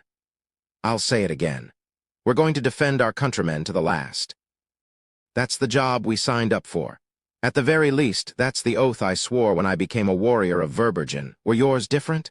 No, sir. Gil's subordinates sucked in a deep breath and steeled their resolve. Seeing their determination, Gil nodded in satisfaction. A second later, ah. Move. Huh. Gil pushed his subordinate out of the way just as a giant beetle burst through the fog. He raised his sword, attempting to block the beetle's horns. Gah! The beetle rammed into him with such force that he almost blacked out. Gil skipped across the ground like a stone in a pond before slamming into one of the trees behind him and coming to a rest. Captain! He heard his subordinate call out to him, but he was in too much pain to respond. Vision blurry, he looked up to see the beetle still charging at him. Hitting him hadn't slowed it down at all. This is where I die. Gil ground his teeth in frustration. The beetle was just meters away from him now, just as it started to blot out his vision. I wonder if this'll work. He heard a voice from above. Right after, the beetle screamed in agony and veered off course, barely missing Gil. There was a loud rumbling and a number of other monsters screeched in the distance. After that, silence. Short swords can't pierce their shells, but their joints are unguarded, so we should target those. It looks like the beetles are at their weakest when they open their carapaces to charge. That's the best time to attack them. Their special magic appears to be jettisoning mana to increase the speed of their charge. The organs on either side of their wings are used to control their speed and direction. By destroying one or the other, you can force them to lose control. We've analyzed this species enough. Let's move on to other monsters. Grimacing in pain, Gil craned his neck up. A number of figures were perched on the branches above him. Upon closer inspection, he realized they all had bunny ears. Our rabbit men? Gil watched in blank amazement as the rabbit men leaped from branch to branch. One of the rabbit men turned back and grinned at Gil. This is thanks for protecting our comrades. Keep struggling and try your best to stay alive. With that, the last of the rabbit men vanished into the ever-present fog. Though Gil prided himself on his perception skills, he couldn't sense the rabbit men at all. Captain, are you all right? What happened? Gil let out a raspy chuckle as his subordinate rushed over to him. Panicking, Gil's subordinate started checking him over before Gil had a chance to tell him he was fine. Though Gil's mind was still on the blue-haired rabbitman who'd saved him to pay attention to his men. After the incident with the cursed child, he had heard a report that had been so outlandish he hadn't believed it. Legendono, I'm sorry I ever doubted you. If I make it out of this alive, I'll make sure to give you an apology. For some reason, he didn't see any other monsters coming to attack him. Those rabbit men must have handled it somehow. Gil thought to himself as he staggered to his feet. Captain? NGH, don't worry, I'm fine. Thanks to some unexpected assistance, my head's still attached to my shoulders. But there's no telling when more monsters'll show up. Let's make a break for Verbergen while we have the chance. Why, yes, sir. Gil watched his subordinate dash off to relay his orders. They were still stuck in a difficult position. Though they'd been saved by the rabbit men, it would still be a struggle to make it to Verbergen's defensive line. Goddammit, I haven't felt so powerless since the time I faced off against that boy. Gil spat angrily. An oppressive atmosphere hung over the elders' meeting hall in the center of Verbergen. Ulfric looked grimmer than he ever had in his life, and he'd lived longer than most. The crisis this time was that grave. The very existence of Verbergen was threatened. All of the elders sat in a circle, exchanging uneasy glances. Zell, the Tigerman elder, slammed his fist down onto the ground and roared. Fuck, what the hell is going on? How come those strange monsters aren't affected by the forest's fog? We still don't have enough information to answer that question. Our priority shouldn't be on figuring out why this situation occurred, but on how to deal with it. The youngest of the elders, the foxman Lua, narrowed his slit-like eyes as he spoke. Calm down, Zell. Lua's got the right of it. But the monsters these demons have brought are far stronger than any we've faced. There's no telling how long our army will hold against them. Hughes, the dwarf said cautiously. Mao, the birdman elder, shook his head in despair. We know that. Ulfric, you're the oldest among us. Do you have any ideas? Grasping at straws, Zell turned to Ulfric. Ulfric slowly opened his eyes and muttered, Perhaps they are led by another who has met the qualifications. Everyone present shivered. They thought back to the white-haired boy with an eye patch who'd so easily dispatched the strongest of their number. Impossible. We'd never seen anyone who'd fulfilled the requirements, and now you're saying two of them have shown up at almost the same time. Is that really so surprising? We already know one exists. Who's to say there can't be more?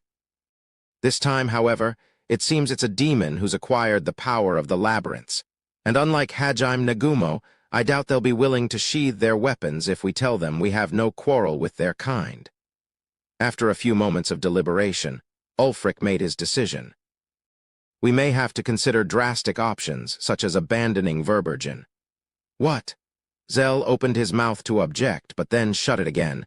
The other elders were all speechless as well. We can rebuild a nation, but we can't bring back a life. If we abandon Verbergen, we can always rebuild in the depths of the forest, or in the mountains to the north, or in the uninhabited areas of the southern continent. If it comes down to it, we could even cross the Western Ocean and seek shelter with our comrades across the sea. I know none of these options are appealing, but they are preferable to fighting to the death. But we can't just abandon Verbergen. It's our home, our sacred birthplace. What meaning is there in protecting if we all die in the process? Even without a nation, so long as we have our lives, we'll manage somehow. The elders didn't voice any further complaints. Still, it was not a decision they could agree to lightly. Silence filled the hall as they weighed their options. Their musings were interrupted by a messenger bearing dire news. The young wolfman courier burst through the hall's double doors and said in a tearful voice, "Commander Gauto has been slain." Gauto, the leader of the Wolfman tribe, had been the supreme commander of Verbergen's forces. The elders and the common people alike had trusted him, and he'd been the symbol of Verbergen's armed forces. Losing him would have an incalculable effect on morale. The elders could no longer afford to take their time deliberating. "The vice-commander has taken up command, but our forces are being overwhelmed. We've already been pushed back to the final defensive line. The vice-commander also bade me to pass on a message. He said they'll fight to the death, and that the elders should use this time to flee the city. That concludes my report." "So we're out of time," Ulfric muttered sadly. He thought of his granddaughter Altina and began mentally drafting an evacuation plan. They wouldn't be able to save everyone, so they would have to choose a few beastmen from each race to serve as the seeds of the future. Before he could tell the others of his plan, another messenger burst into the room. This time it was a foxman, and he looked completely out of breath. "Chief Lua, elders, I have an urgent report. The enemy appears to be searching for the true labyrinth." "Are you certain?" Lua asked, eyes opening wide. "Yes, sir. They've been torturing beastmen they capture and asking them that question. No one understands what that means, though, so they haven't been able to answer." The messenger himself wasn't sure what this true labyrinth referred to either. But he knew it was related to the uproar that had occurred a while back when a human had first visited Verbergen. He stared questioningly at the elders. Lua turned to Ulfric for guidance. "We have no other choice. If telling them is what it takes to get them to retreat, it's a small price to pay. I shall go personally. Hopefully that will be enough to convince them." He urged Zell and the other elders to prepare to evacuate in case negotiations broke down and hurried out of the room. "Ulfric-sama, it's too dangerous. Let us go in your stead." Many of the aides and secretaries, including those from other beastmen races, implored Ulfric to reconsider as he made his way out of the building. "There's no time to argue about this. My decision is final," he told them all, but he did compromise and agree to take his bow with him. Once that had been settled, he dashed out of the building with a speed that belied his age. The final defensive line was at the outer gates of the city. Traps and defensive bulwarks had been set up all around it. There were bunches of tree trunks that could be set loose with the snap of a rope, and archery platforms for defenders to rain arrows down from built into the upper branches of the larger trees. Ulfric bounded up the trees far faster than his weight or age should have allowed. Once he'd reached the uppermost platform, he squinted his eyes and surveyed the battle below. They're fighting admirably. Indeed, Verbergen's soldiers were holding out well. Bruised and battered though they were, they continued fighting valiantly against monsters they'd never seen before. But still, it was clear they'd be overrun before long. With his superior eyesight, Ulfric was able to spot the enemy commander far to the rear of the demon ranks. He sucked in a deep breath and bellowed in a booming voice. "Hear me, demons. My name is Ulfric Hypist. I am one of the elders of Verbergen. You seek the true labyrinth, do you not?" Ulfric's voice carried across the tumultuous battlefield, and all of Verbergen's soldiers stopped and turned to see what was happening. A second later, the monsters stopped as well. Davros, the demon captain, strode forward in the lull that followed. "Well, well. So you're this rabble's leader. You know where the entrance to the true labyrinth is?" "I do indeed. It is a secret known only to the elders of Verbergen. If you wish, I can tell you. But in return, I want you to cease hostilities immediately. We have no intention of interfering with your attempts to clear the labyrinth." "HMPH, so you're looking to negotiate? Information in exchange for sparing your lives?" Davros stroked his chin thoughtfully. Verbergen's soldiers gulped in anticipation. However, Davros' reply was one no one was expecting. "You know why it is we demons are waiting at the rear." "What are you talking about?" "It's to preserve our strength. We don't want to be too exhausted before challenging the true labyrinth. Besides, wasting our abilities on the likes of you inferior beastmen is more than you deserve." The beastmen bristled at that. Unconcerned, Davros kept his gaze locked on Ulfric. When Ulfric saw the madness in Davros' eyes, he shivered. At the same time, he understood. This wasn't like his meeting with Hajime Nagumo. These monsters had never planned on negotiating from the start. Let me explain something to you, since you don't seem to understand. Negotiations can only occur when both sides are on equal footing. Do you understand what equal means? No grubby beastmen will ever be equal to us, the chosen race. All you filthy animals deserve is death. Davros raised an arm and began chanting with practiced speed. Ulfric reacted with superhuman speed and fired an arrow at him. His aim was perfect, and the arrow went straight for Davros' heart. Considering the distance, it was an almost unbelievable shot. Unfortunately, his arrow was knocked down by a wall of wind. One of the demons had seen the attack coming and cast the spell ahead of time. "Where men?" Ulfric called out a hasty warning. Lava burst. A second later, Davros' spell went off. Clods of earth rose up from the ground and coalesced into boulders. The boulders were then engulfed in superheated flames and burst apart into chunks of lava that rained down over the battlefield. Lava Burst was an advanced-level composite spell that combined earth and fire magic. Though it fell under advanced level, its force was as great as some ultimate-class spells. Lumps of burning lava pelted Verbergen's gates. There was a thunderous roar, followed by a massive shockwave that knocked Verbergen's soldiers flat. The massive 30-meter gate was blown off its hinges, taking the nearby trees with it. The parts of the wall surrounding the gate were charred black and just barely held their shape. The demons had wiped out Verbergen's last line of defense in a single attack. Such power! Ulfric trembled as he looked at the remnants of the gate. The soldiers who'd been standing beside it were all on the ground, surrounded by burning embers of lava. He couldn't tell if they were dead or just barely breathing, but none of them moved. "See the difference between us." Davros' voice was a curious mixture of contemptuous hatred and madness. "You're nothing more than rejects who were abandoned by our glorious God. The fact that beasts like you tried to form a country is an affront. We are the chosen people, and it is we demons who will usher in a new era of prosperity and splendor. It baffles me that you lesser creatures can't even understand such a simple concept." Davros glared with bloodshot eyes as the beastmen started crawling back to their feet. "I am truly grateful that crushing your puny nation is part of my mission. Consider this an honor, you brutes. We won't turn you scum into slaves. We'll hunt down every last one of you instead." Two creatures leaped out of the shadows and headed straight for Ulfric. Ulfric doubted they'd kill him before at least torturing the location of the true labyrinth out of him. Which meant they were hoping to capture him now, so that he wouldn't accidentally be killed in the battle that would follow. TCH. He pulled 3 arrows out of his quiver and fell backwards off the archery platform. His instinct, honed from years of experience, had led him to make the right decision.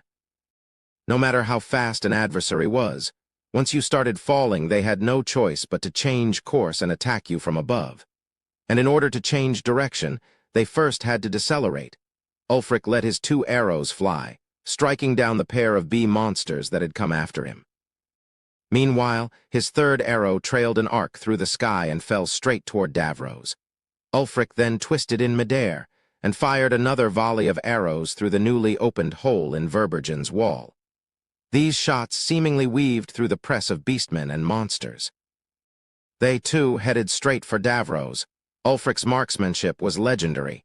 Even Davros couldn't help but be amazed, but he still leaped to the side quickly enough to avoid the deadly barrage. "Damn you!"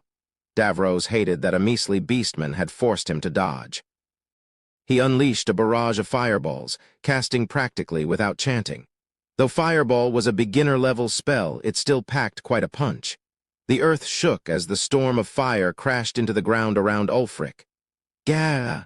he cried out in pain as the shockwave sent him flying backwards. Seeing their elder in trouble, the beastmen rallied once more and charged.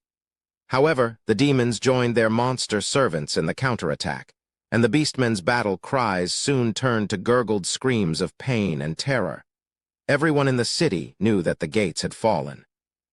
Messengers had already delivered reports of the demons' response to the elders, who were now organizing an evacuation. They had all of the civilians split up and flee in different directions, but there was no telling if they'd be able to escape safely still. It came down to how much time the remaining soldiers could buy. The elders despaired. There didn't seem to be even a glimmer of hope left. Verbergen would perish today. The enemy this time was too strong. No, wait.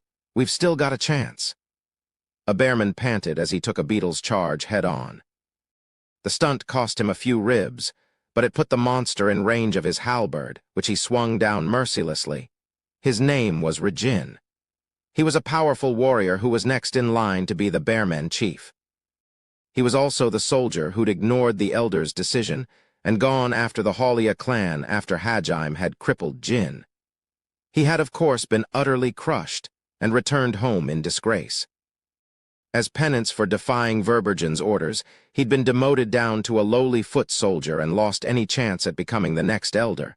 If they come here to help, we still have a chance. I have to find them. A monster resembling a butterfly fluttered in front of him. It unleashed a beam of heat from its eyes which punched through Regin's flank. Right after, another beetle charged at him.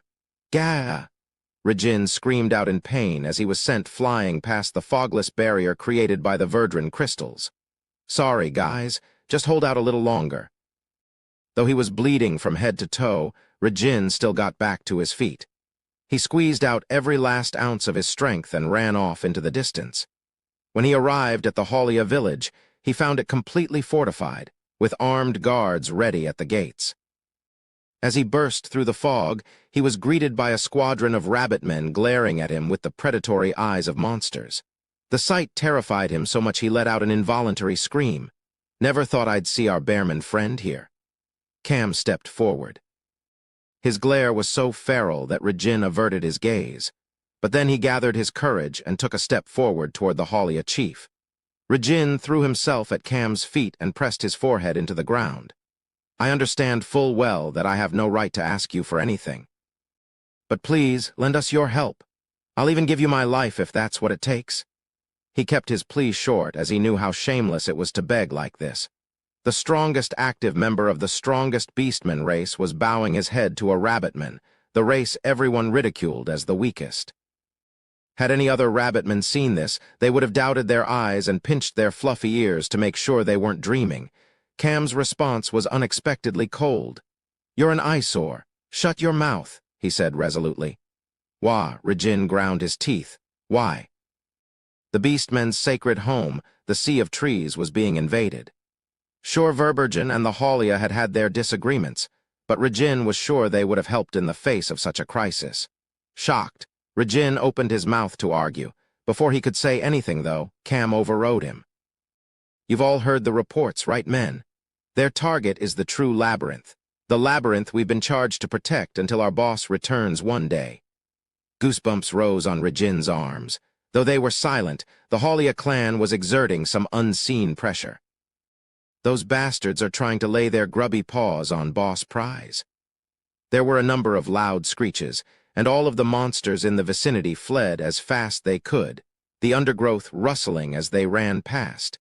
None of them wanted to be anywhere near the Haulia right now. Even Regin felt like running, but he couldn't move. If they do anything to the grand tree that makes it impossible for Boss to reach the true labyrinth. Cam's rabbit ears stood on end as he ground his teeth ominously.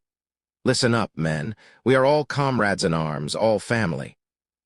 Can we really sit back and watch as our boss dreams are crushed before our very eyes? Sir, no, sir, the Haulia yelled at the top of their lungs. The volume of their voices pushed back the fog a few centimeters. Would we be able to face him if we let these bastards do as they please? Sir, no, sir.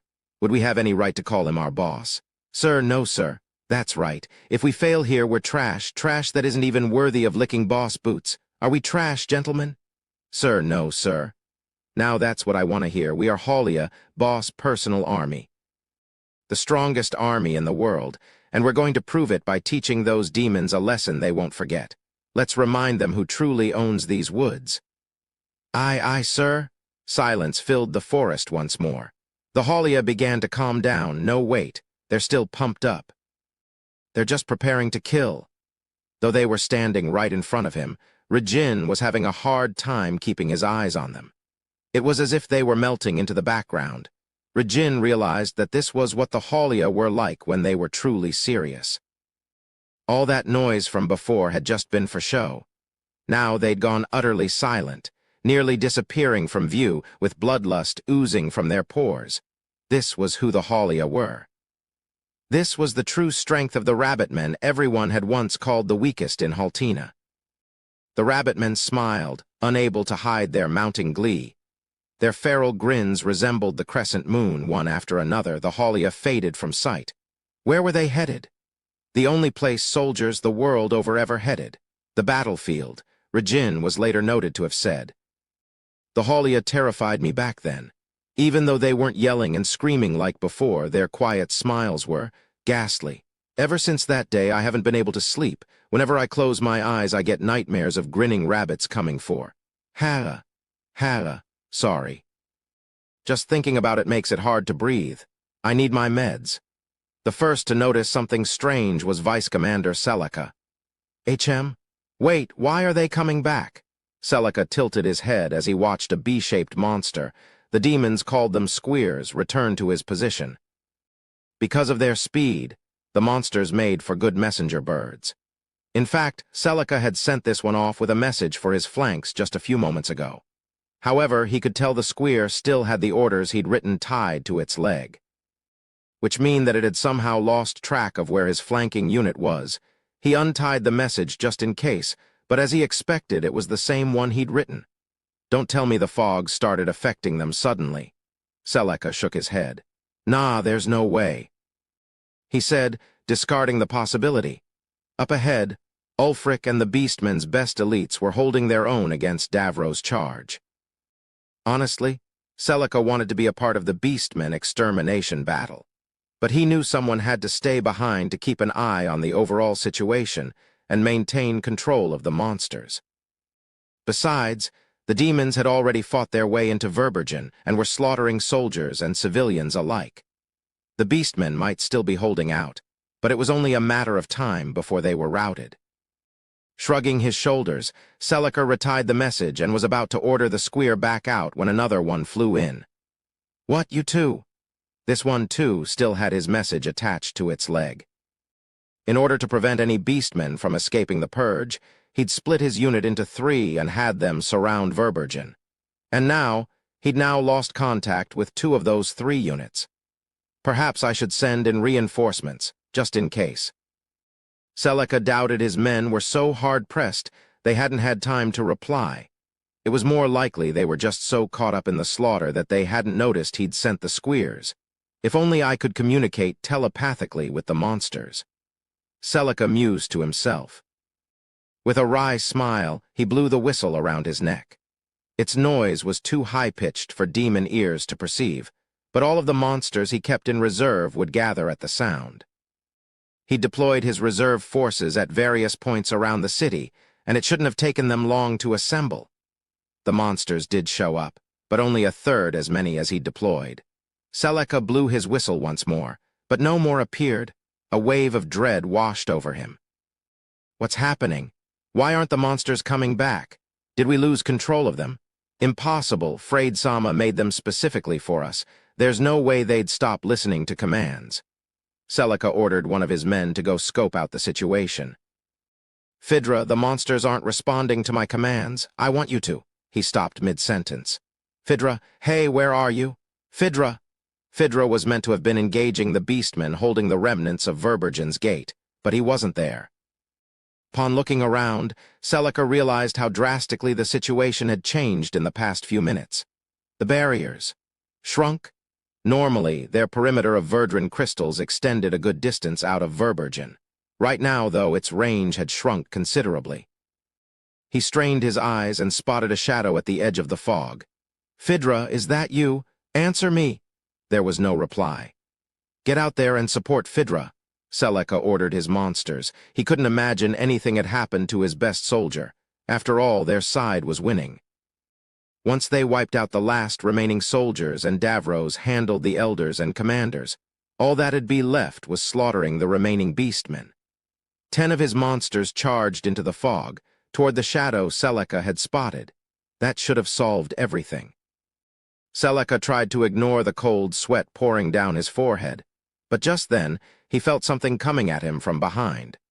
TCH, wind blades? His instantaneous reaction and almost non-existent chant was a mark of how skilled he was. However, his wind blades passed harmlessly through the fog, touching nothing.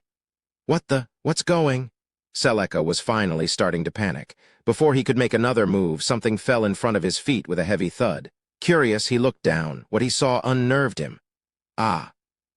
He leaped back with a yell. Sitting at his feet was Phydra's head. "Captain, we're under attack by an unknown number of hostiles." Davros stopped what he was doing and turned to face his flustered messenger. He had been just about to spear Ulfric with a crimson javelin and put an end to the fight. Ulfric, Zell, the other elders, and all of the beastmen captains lay defeated on the ground. As Davros still needed to get the location of the true labyrinth out of them, he'd avoided hitting any of their vitals, but they were still on death's doorstep. "Under attack? What do you mean?" He frowned in confusion.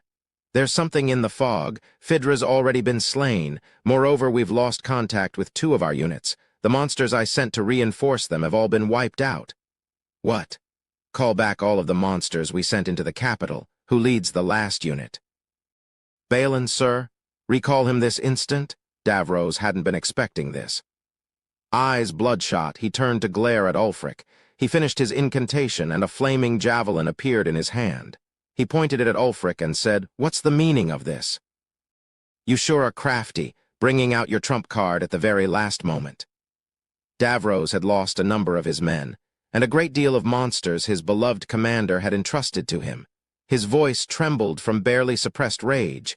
In truth, however, even Ulfric didn't know what was going on. If he really had a trump card up his sleeve, he would have used it before the gate had been destroyed. He was just as confused as Davros. He opened his mouth to say as much, but stopped when he caught sight of who was standing atop the remnants of Verbergen's walls. Eyes wide, he was too stunned to answer Davros' question.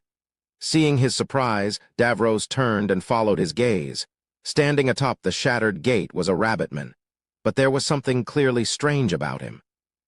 The demons had studied up on the traits of each of the beastmen races before their invasion, so they knew that rabbitmen were a cowardly race who eschewed battle.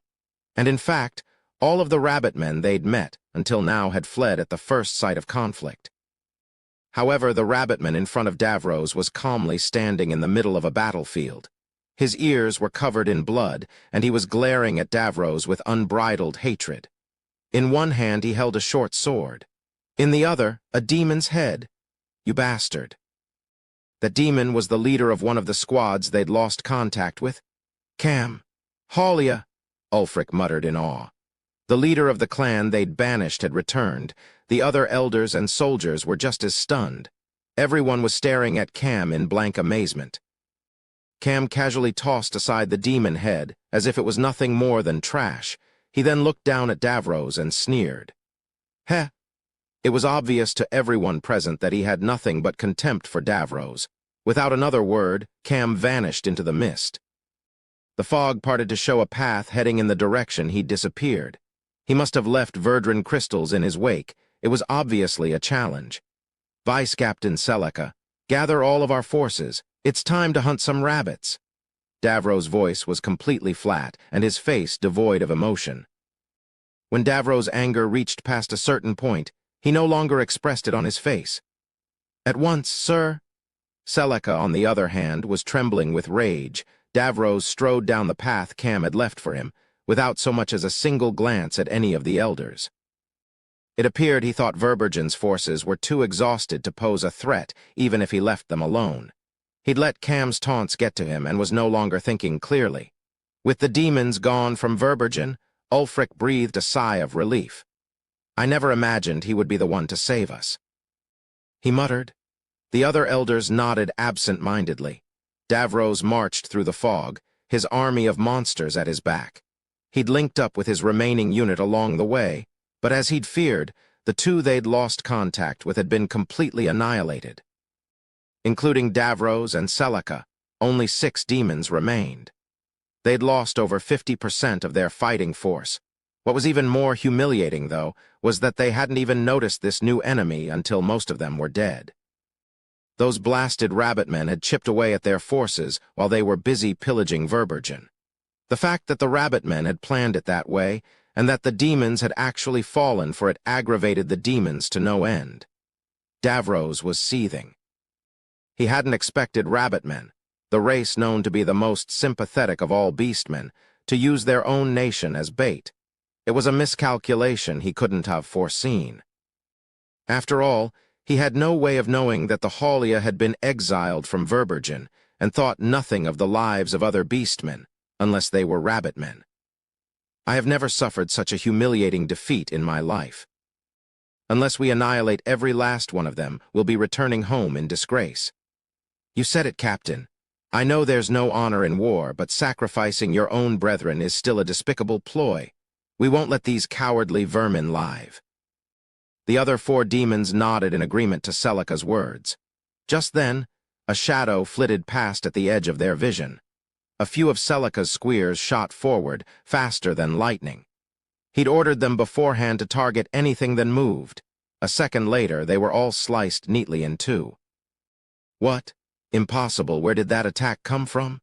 Davros opened his eyes wide in surprise. Celica cast his gaze about in a panic. Another shadow dashed past. As Celica hadn't rescinded his order, another unit of squeers shot forward. These, too, were cut in half before reaching their target. It's not an attack, Vice Captain. Look closely. They've stretched wires between the trees. It's a trap. Don't send any more squeers out. Celica switched tactics and sent out his armored beetles, the Drygers, instead. HMPH, nothing more than petty tricks. I'll run you all down. The Drygers toppled the trees, holding up the wires, and fell to the ground. What now? Toppling the trees had caused the wires to stretch, activating the second part of the rabbit men's trap. The wires had pulled crossbow triggers which had rained arrows down on the Drygers' propulsion organs. Their remaining momentum carried the Drygers straight into the pitfalls the Haulia had prepared beforehand. The heated coals at the bottom of the pit ignited the Drygers, incinerating their flammable bodies. With that, another chunk of Davros' monsters were defeated. Everyone, get in a circle formation. Start casting wide-area magic in all directions. Have the Suverias fire blind, too. The butterflies that fired heat rays, Suverias, started launching their attacks in all directions.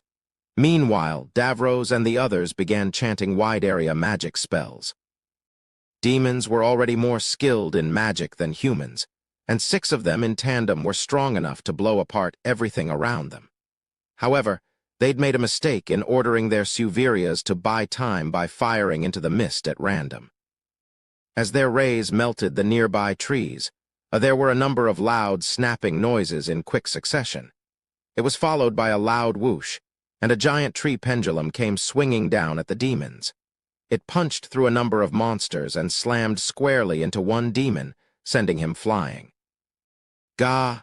he cried out in pain as he vanished into the fog. A few seconds later, he screamed again before going silent. "Kramer, gah!" One of Kramer's close friends interrupted his chanting and called out to him.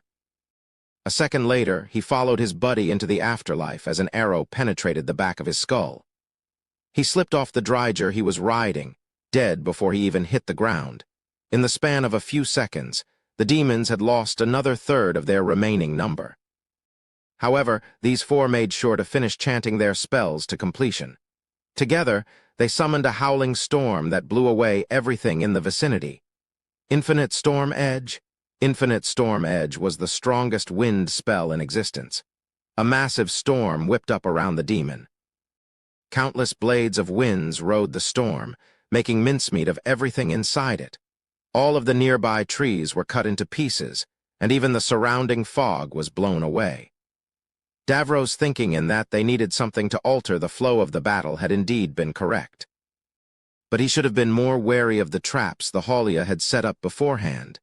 They were fighting in the heart of Haulia territory. Cam and the others had already factored in the likelihood that the demons would lose their temper at being whittled down by unseen traps and try to blow everything away. and so they had prepared a safe path of retreat. Namely, they'd dug trenches. They'd fortified the walls of their trenches with bedrock that they'd dug up and covered the tops with shock-resistant material. The only reason they'd been able to box themselves in like that was because their azantium-coated short swords were capable of cutting through anything. Had they opted for a more suitable spell like Lava Burst, the demons may have been able to inflict some damage on the Haulia, but they'd let their anger get the better of them. HMPH, this should make it easier to spot. Captain. Davros turned to Celica, who had an arrow sprouting from his shoulder. A second later, a hail of arrows rained down on the demons. Vice Captain? Shit, they must have burrowed underground. Bolts came at them from all angles, occasionally accompanied by stones and sacks filled to the brim with some unknown powder. Davros and the remaining demons were forced to put up barriers around them. Because they weren't given any time to think, they didn't realize the powder wasn't poison, but simple ground flour. The Haulia were only doing this to buy time until the mist returned. Finally, the arrows and stones came to a halt. Enough powder was in the air that it would function as mist for a little while. Annoyed, the demons once more started chanting wind magic. Send all the monsters out. Eliminate those pests. Even though the fog was beginning to return, the monsters were capable of navigating within it. However, the monsters just looked about in confusion and made no move to charge. Huh, how come they're not chasing the rabbit men? It was then that Celica realized. Originally, he had ordered the monsters to attack any rabbitmen they located. Unlike the demons, they didn't need to confirm the rabbitmen's presence by sight. They had perception skills for that. And yet, they'd only attacked the 2 times shadows had flitted close enough for even the demons to see. In other words, the rabbitmen had some way of hiding their presence entirely. Crap. Here they come, get ready, men. Davros called out a warning as he spotted a number of figures crawling across the ground. Sorry, but you're too late. Davros couldn't tell where that voice came from. But a second later, all of his monsters started getting assassinated. Davros and the other 3 demons were safe because of his barrier, but the monsters hadn't been within it. The Haulia weaved between monsters with unparalleled grace, striking at each monster's vitals as they passed it. Their hit and run was executed so perfectly even Davros had to admire their skill. Before the demons could respond, the rabbit men melted away into the mist again. Most of the few remaining monsters chased after them, as per their orders, which of course meant they split up in all directions. Captain, we can't fight them in their territory. Let's retreat to Verbergen for now. I know it's shameful, but if not even our monsters can keep track of their whereabouts, we won't stand a chance. We're at a disadvantage here. I can't believe we've been pushed this far by a bunch of stinking beastmen. Davros clenched his fist so hard he started bleeding, but he knew Celica was right. They needed to retreat and regroup. Everyone, we're forcing our way out of this death trap. Davros mounted one of the last drygers and led their retreat. Unfortunately, retreating meant they once again had to navigate their way through a maze of trees. Heather. The demon known as Heather suddenly had a rope slung about her neck and was wrenched upwards. A deluge of blood spilled from above. No one could tell what exactly had happened, as her head was draped in fog. Davros' Suverias started firing randomly into the fog, but were shot down by a barrage of accurately aimed arrows. Whatever land-based monsters were left ended up falling into more pitfalls, or were trapped by puddles of viscous sap. Those that got trapped were left behind, and summarily executed by the Haulia. Occasionally, another shadow would flit past the demons, taunting them. Don't get ahead of yourself, you skoolum. Spurred on by panic and rage, one of the demons leaped off the path and charged at the shadow. He fired off a barrage of spells, some of which hit the shadow and sent it flying. Ha, take that, you little. Balin, don't break formation. Davros' warning came too late. The force of Balin's spells temporarily cleared away the mist, only to show that he'd hit a wooden dummy and not actually a person. He barely had time to go, before a rabbitman girl leaped down and gently cut his head from his shoulders. Davros and Celica began chanting, aiming to hit the bunny girl the moment she landed. But before they could finish, their drigers came to a sudden halt, throwing their riders off and cutting off their incantation. "Goddamit, how many traps did you put down?" The drigers had been caught in a pair of makeshift bear traps. The haulia had used a special ore, one that shattered into jagged pieces like obsidian, to line the trap's jaws. "See, Captain?" Davros turned around to see Celica crawling on the ground, his back riddled with spikes. When he'd been thrown off his driger, he'd landed in a field of caltrops. It was only dumb luck that had saved Davros from a similar fate. Unfortunately for him, his luck had run out. Looking around, he saw the last of his monsters succumbing to various traps. His giant, cricket-shaped monsters, Linvels, all died as they stepped on paper bags that held a poisonous gas.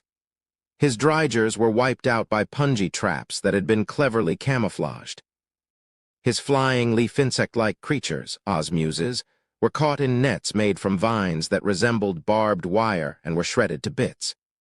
His squeers were lured in by the glimpses of rabbit-men. The haulia allowed them to see, and sliced in half by more wire traps. Even the monsters who'd left earlier to chase the retreating haulia found themselves falling prey to traps, and it wasn't just traps anymore. All of these booby traps had just been one way to even out the difference in numbers and strength between the haulia and their foe. Now that they could attack with relative safety, Par started sniping Davros' Suvirias as well. He made sure to mask his presence to the utmost and change locations after every shot to keep enemies off his trail. His crossbow was the best-suited weapon to the task as well. Any monster that wasn't instantly killed by a trap was finished off by a haulia's short sword while it was still immobilized. "Are all the vermin living in this forest as crafty as you fiends?" Davros roared in frustration. Had any of Verbergen's soldiers heard his outburst, they would have vehemently denied his accusation. The haulia were the only clan with such a huge fondness for booby traps. No other race or clan used them, and no other clan or race wanted to be associated with them. None of the demons could have guessed that the monster of the abyss influence reached even here. But it was his Spartan boot camp that had turned these rabbit men into shrewd killers. First, he'd shattered Freyd's plans at the capital. Now his trained soldiers were ruining Davros' ambitions in the Haltina woods. "If I could just make it back to Verbergen, I could take one of those elders hostage and—" "That won't do you any good." A voice boomed out in response to Davros' mutterings.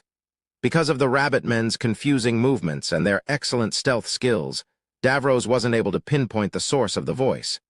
"It won't, indeed. If you want to kill the elders, go ahead. It's no skin off our back." "Aren't they your leaders?"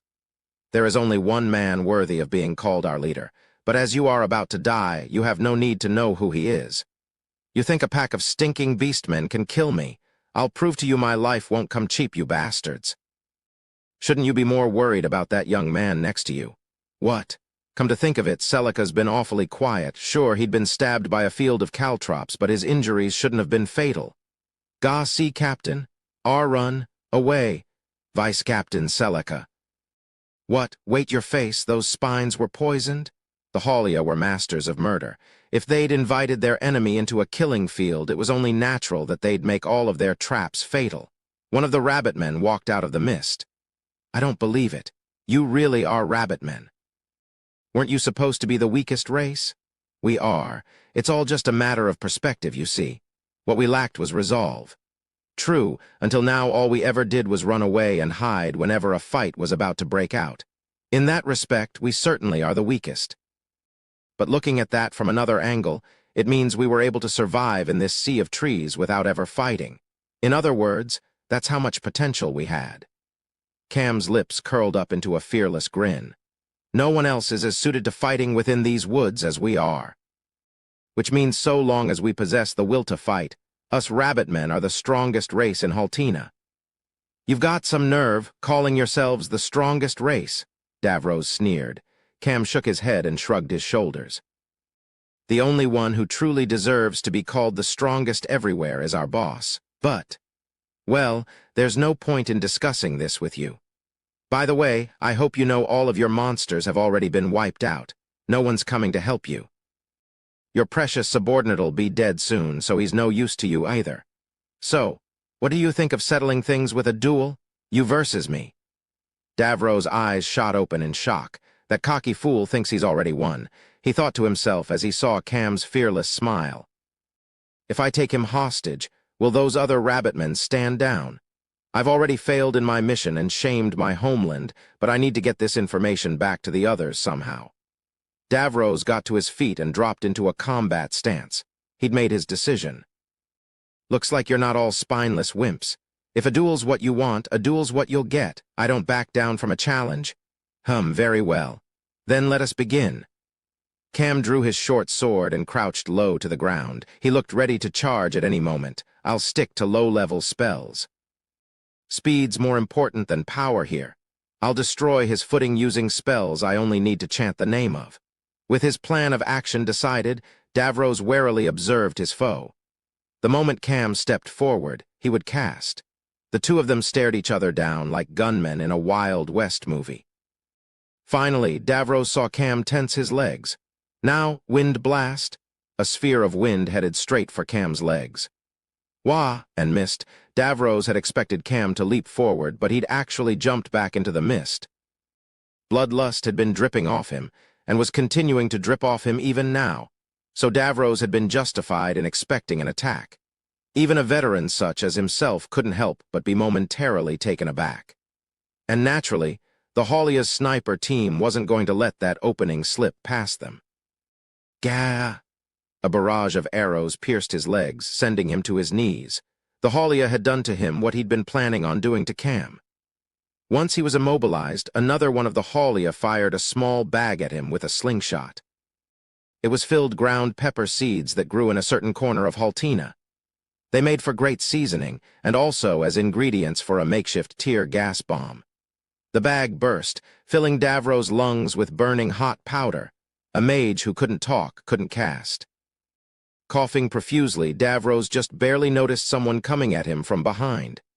Ah! He turned around, dodging in the nick of time, but that attack had been a trap. A blade suddenly sprouted from his chest. Another rabbitman had stabbed him from the back. Why, you bastard? You said this would be a duel, Davros spat, his breathing labored. Cam twisted the blade and tilted his head. I simply asked what you thought of settling things with a duel. In other words, he'd implied that he was interested in seeing if Davros wanted to settle things with one, but he had no intention of a duel from the start. You, craven cur. Can't say I care about being praised by anyone other than boss. With that, Cam unsheathed his second short sword and decapitated Davros. As his consciousness began to fade, his final thoughts were, Your Majesty, frayed Sama, beware the demons that lurk in the sea of trees. In short, that was how we annihilated the demons. Unfortunately, Verbergen still suffered great casualties in the HM. What's wrong, boss? You look like you swallowed 1,000 cockroaches, like your favorite pet grew way faster than you ever expected, and now you don't know what to do with it. You're not doing this on purpose, right? Hajime glared at Par. Par tilted his head in confusion. It seemed he really wasn't doing it intentionally. Lana and the others seemed just as lost. What's the matter, boss? Their gazes seemed to say. At the start of Par's tale, most of the people listening had sympathized with the beastmen. But as he'd continued, they'd started feeling more sorry for the demons than anything. I never thought the day would come that I'd pray for the souls of my mortal enemies. Liliana thought, her expression grave. Meanwhile, Kuki and the other students were glaring at Hajime. Of course your disciples are going to be like this with the way you are.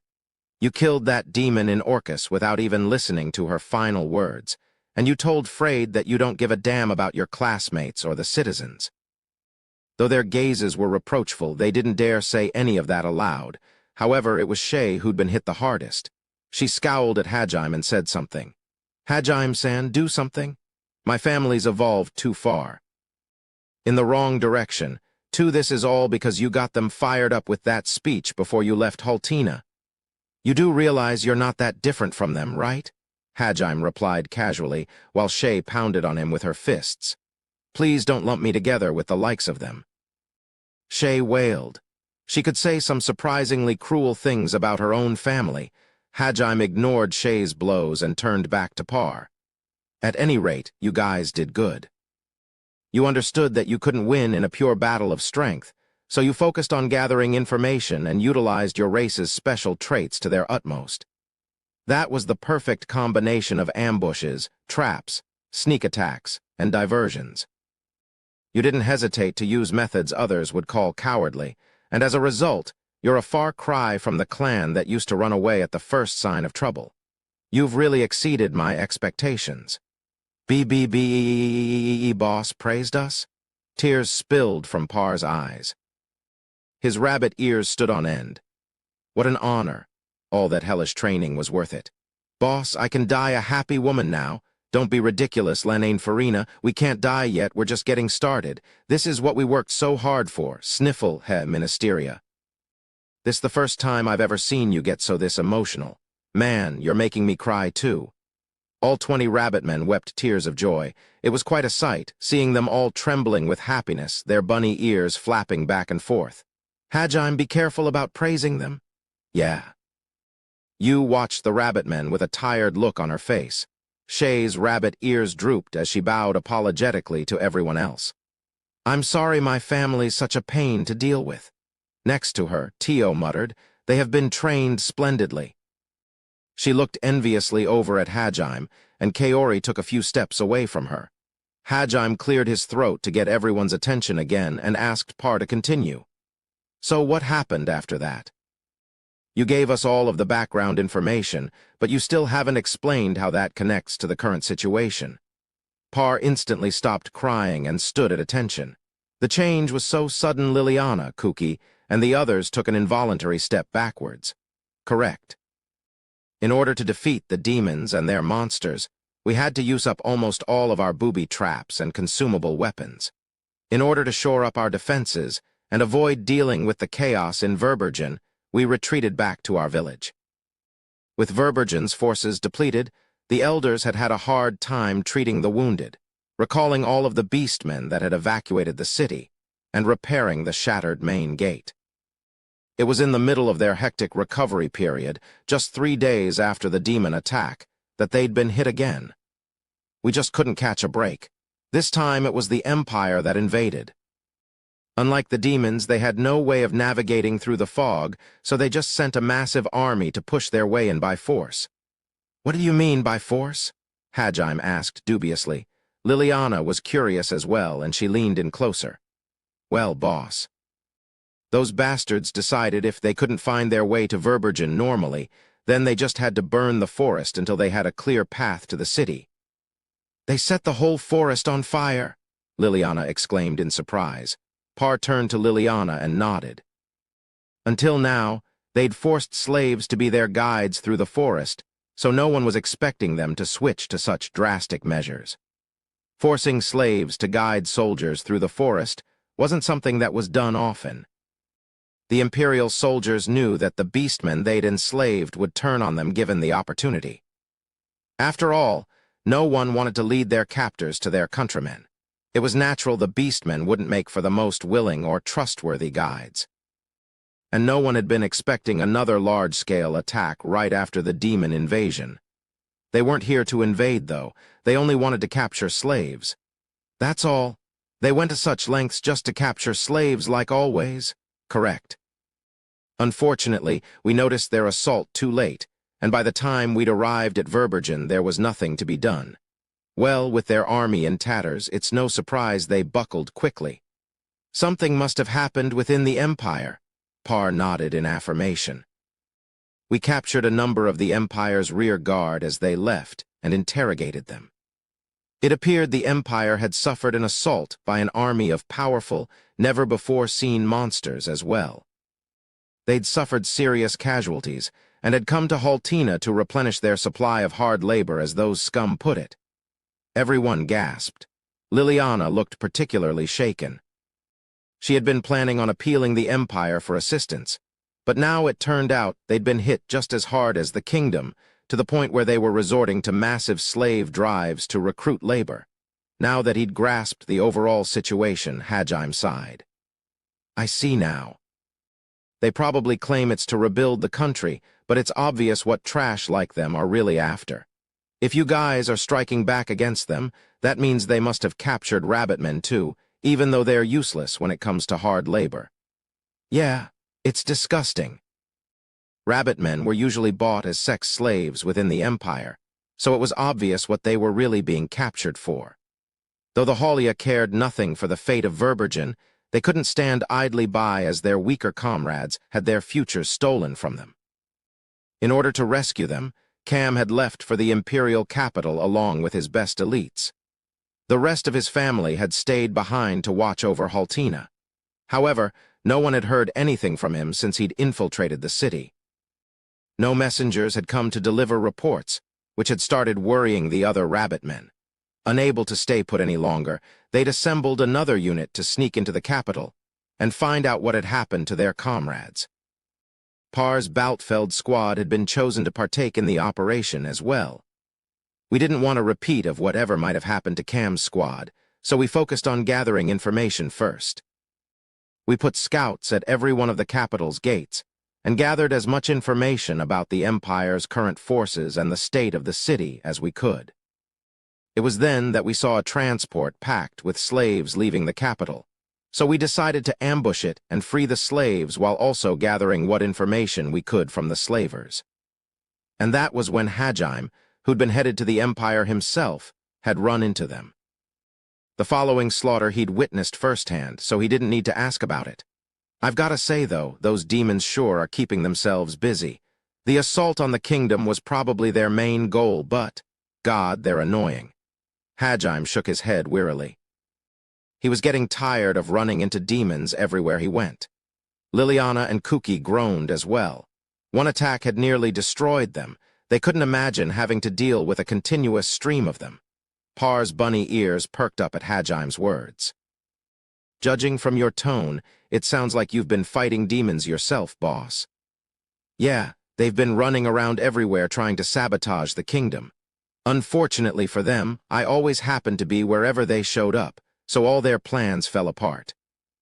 To Hajime, the demons were nothing more than pests who kept interfering with his quest. It wasn't like he hated them or anything, but they always seemed to get in the way of whatever he was doing at the time. More often than not, he'd kill them just because they were a hindrance. And though he hadn't directly interfered with the Haltina Woods affair, it was his influence that had led to their defeat there as well. Par had mentioned Verbergen was in pretty dire straits, but Hajime was willing to bet the demons were in even worse shape. Well, anyway, I more or less understand what's going on. For now, I take it you guys are going to keep looking for information on Cam's location. Yes, sir.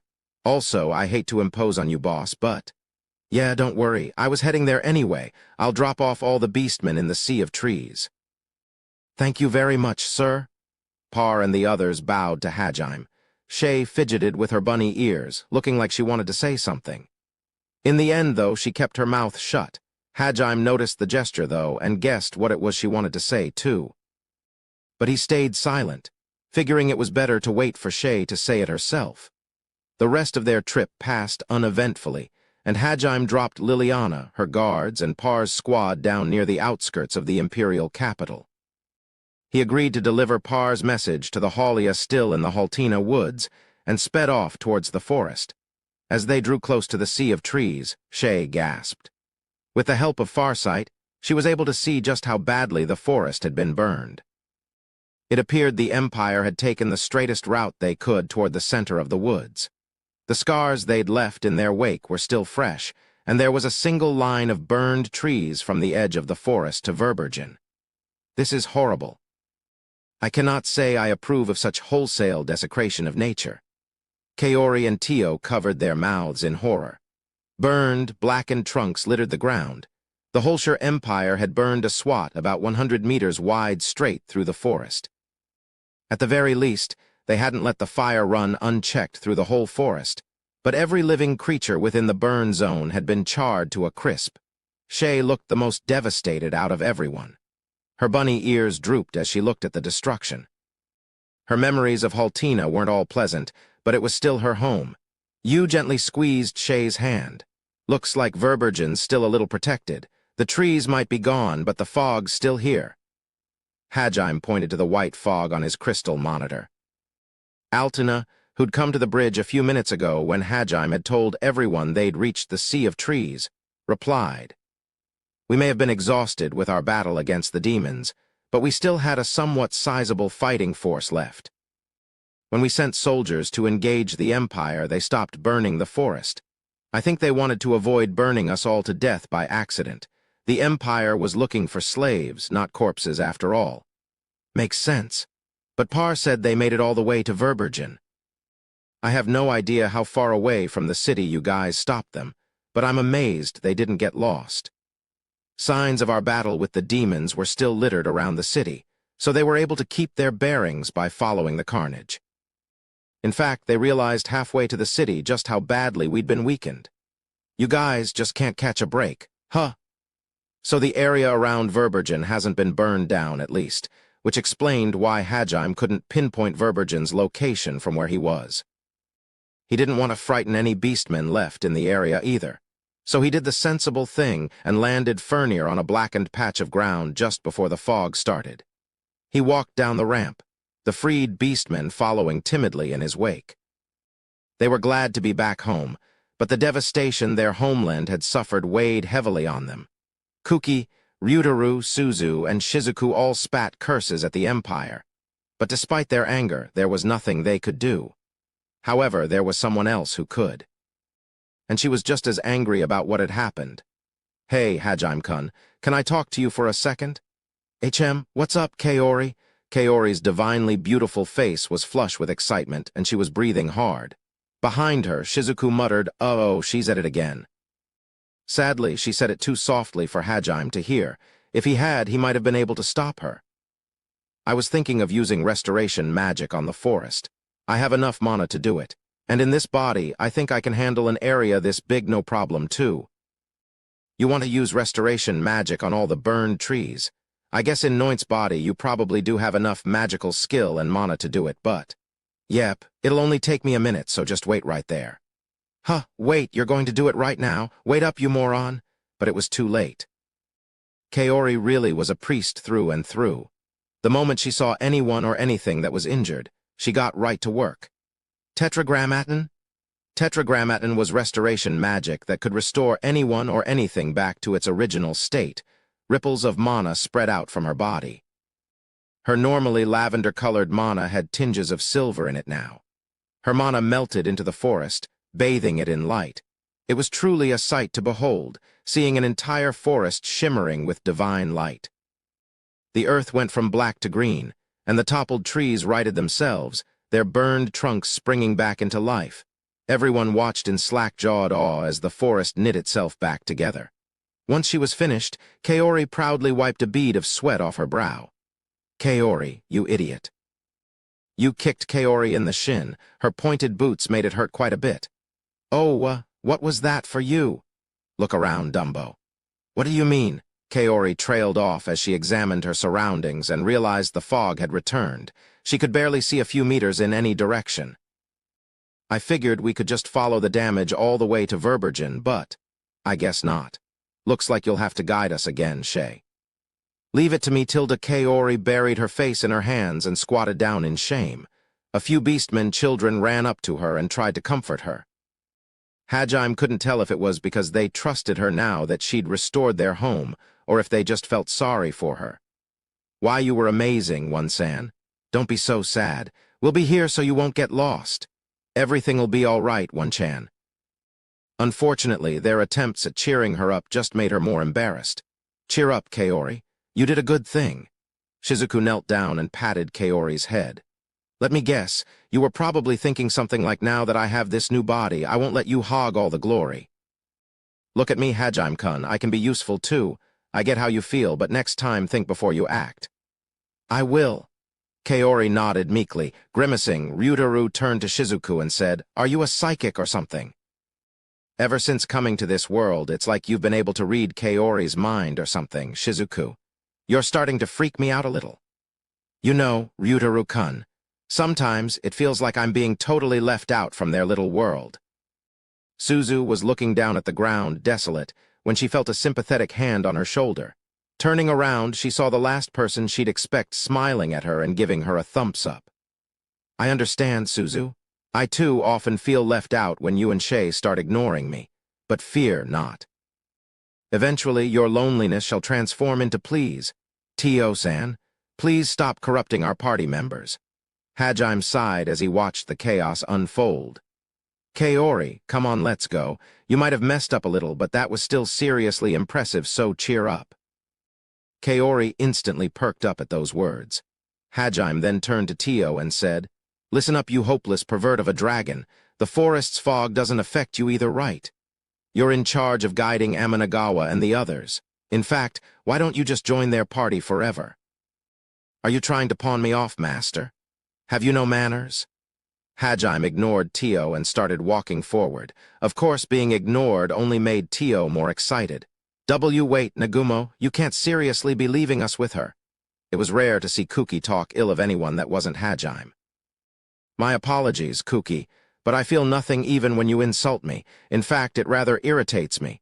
Find someone else to belittle."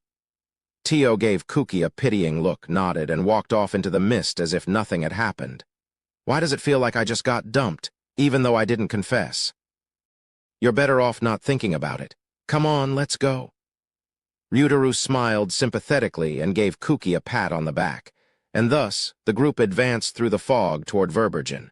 2 months had passed since the last time Hajime and Yu had visited the city. They'd grown a lot stronger since, and they'd acquired plenty more ancient magic as well, including the one they needed for this labyrinth. And yet, they weren't able to escape the effects of the forest's disorienting fog. The two of them shared a knowing smile and nodded to each other. "This place is still super dreary," Hajime thought. Having discovered that Hajime and his party held no prejudice against them and meant them no harm, the beastmen became quite trusting of him. They surrounded Hajime and the others as they guided them through the mist to make sure that no one got separated. They seemed to have a particular fondness for Kaori. The children especially crowded around her and blushed every time she smiled at them. A few of the beastmen girls were already clinging to her clothes and arms. Shay and Altena, meanwhile, were leading the group from the head of the column. Altena kept trying to sneak glances back at Hajime, but was met by Yu's cold glare every time, so she stopped. After about an hour of walking, Shay's drooping rabbit ears suddenly perked up. She strained her ears and peered through the fog. "Hajime-san, there's an armed group headed our way." Surprised, the other beastmen turned to Shay. None of the others, not even any of the other captured rabbit men, had been able to sense anything. It appeared her perception abilities were on another level. A few seconds later, a squad of armed tiger men appeared from the fog, proving the truth of Shay's words. They had their weapons bared and looked ready to attack at a moment's notice. The only reason they didn't charge right away was because they saw how many beastmen were in the group. Their leader surveyed the group, his eyes opening wide when he spotted Hajime. "You're that boy from back then." Hajime, too, remembered this tigerman. He was Gil, the leader of the squad that had run into Hajime during his first trip to Haltina. He'd managed to survive through both raids. "What are you here for this time?" "Wait, is that you, Altena-sama? Are you all right?" Gil cried out in surprise as he spotted Altena. "Yes, I'm fine. These people and the Haulia clan saved me." Once he'd confirmed her safety, Gil heaved a heavy sigh of relief. "Thank goodness. Ulfric-sama was worried sick about you. You should hurry back to the city and let him know you're safe." "Boy, is it a policy of yours to rescue our countrymen every time you visit Haltina? I must say, it's a rather strange hobby for someone as arrogant as you, but, well, thanks. As if I'd have a policy like that. It's just coincidence." Kuki and the others looked curiously at Hajime. They hadn't expected him to have other friends among the beastmen. Shay gave them a brief explanation of what had happened last time, including how Hajime had saved her family's lives. Kuki and the others nodded, finally understanding why she'd fallen in love with him. "Anyway, are there any Haulia in Verbergen? If not, is there anyone who can tell me where their new village is?" "There's a few Haulia in Verbergen right now. You've probably already heard, but we were attacked. After the Empire retreated, a few of them decided to stay in the city permanently. Perfect. That'll save me some time. In that case, that's where we'll go too. We won't have to wait outside until an elder shows up to let us in this time, will we? Hadjim strode forward without waiting for a reply. I see he hasn't changed a bit. Gil thought to himself as he signaled his men to sheathe their weapons. A little exasperated, he took it upon himself to guide them the rest of the way. Even though they'd just been raided by humans, none of the beastmen seemed wary of Hadjim or his comrades. He wasn't sure if that was because the Haulia he'd trained had been the ones to save Verbergen, or if the elders had told everyone else not to oppose him, but regardless of the reason, he was glad he didn't have to fight anyone this time.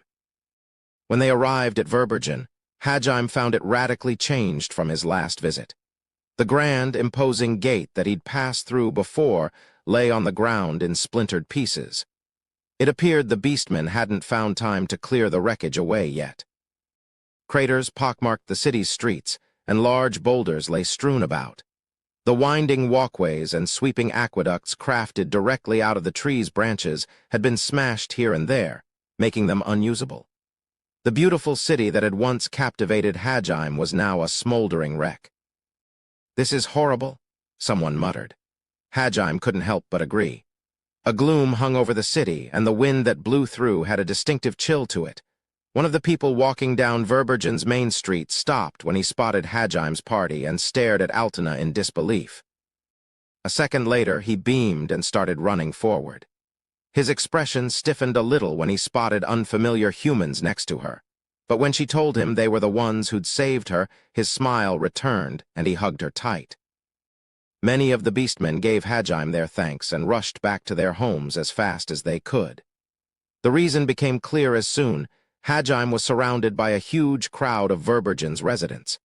After a never-ending stream of thank yous, the crowd finally began to disperse. The only person that remained was one Verbergen's elders, Ulfric Hypist. "Grandfather. Oh, Altena, I'm so glad you're safe." Tears pooling in her eyes, Altena buried herself in her grandfather's arms. Hadjim idly recalled what Ulfric had told him on his last visit. That any beastman who was taken captive and brought outside of the sea of trees was considered dead, because going after captured slaves would only lead to more casualties. He must have thought he'd never get to see her again. A few of the onlookers teared up as well as they watched the touching reunion.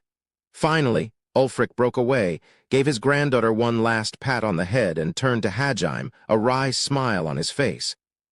"I must say, I wasn't expecting us to reunite like this, Hadjim Nagumo. Nor did I think you would be the one to save my granddaughter. Fate works in mysterious ways, I suppose. At any rate, I thank you from the bottom of my heart. I just dropped her off here. If you want to thank someone, thank the Haulia. I'm only here because I need to deliver a message to them, actually. You're the one who molded them into what they are. So in the end, it was your actions that saved my granddaughter and my people. You can't deny that. I owe you a greater debt than I can ever hope to repay, so at least accept my thanks." Hadjim scratched his cheek awkwardly and shrugged his shoulders. You, Tio, Kaori, and Shay all watched over him with smiles on their faces. On the other hand, it irked Kuki that Hadjim had done more to help the people of this world than he had. Even though Kuki was the one who'd been training all this time to save everyone, while Hadjim had just been trying to find a way home. Ulfric looked over Kuki and the others while continuing his conversation with Hadjim. "Unfortunately, the Haulia you're looking for just left the city to go on patrol. They should be back soon, but in that case, is it all right if we wait here until they do? It looks like you guys need some help, and our healer's been itching to get to work ever since we got here. What do you say? You'll get quite a bit out of it, too." "HM, I'm not quite sure I understand what you're getting at, but you are of course welcome to stay. Of course, I won't ask for anything in return either. In fact, why don't you come to my house? I'll tell the guards to inform us when the Haulia return." Ulfric then started walking over to his house. Altena surreptitiously tried to grab Hadjim's hand under the pretense of guiding him, but was stopped short by Shay. Hadjim ignored the silent staring contest that broke out between the princess of the elves and the overpowered bunny girl and turned to Kaori. Kaori smiled, realizing Hadjim had already figured out what she was about to ask. Unable to hold back her happiness, she tried to hug him but was stopped short by you.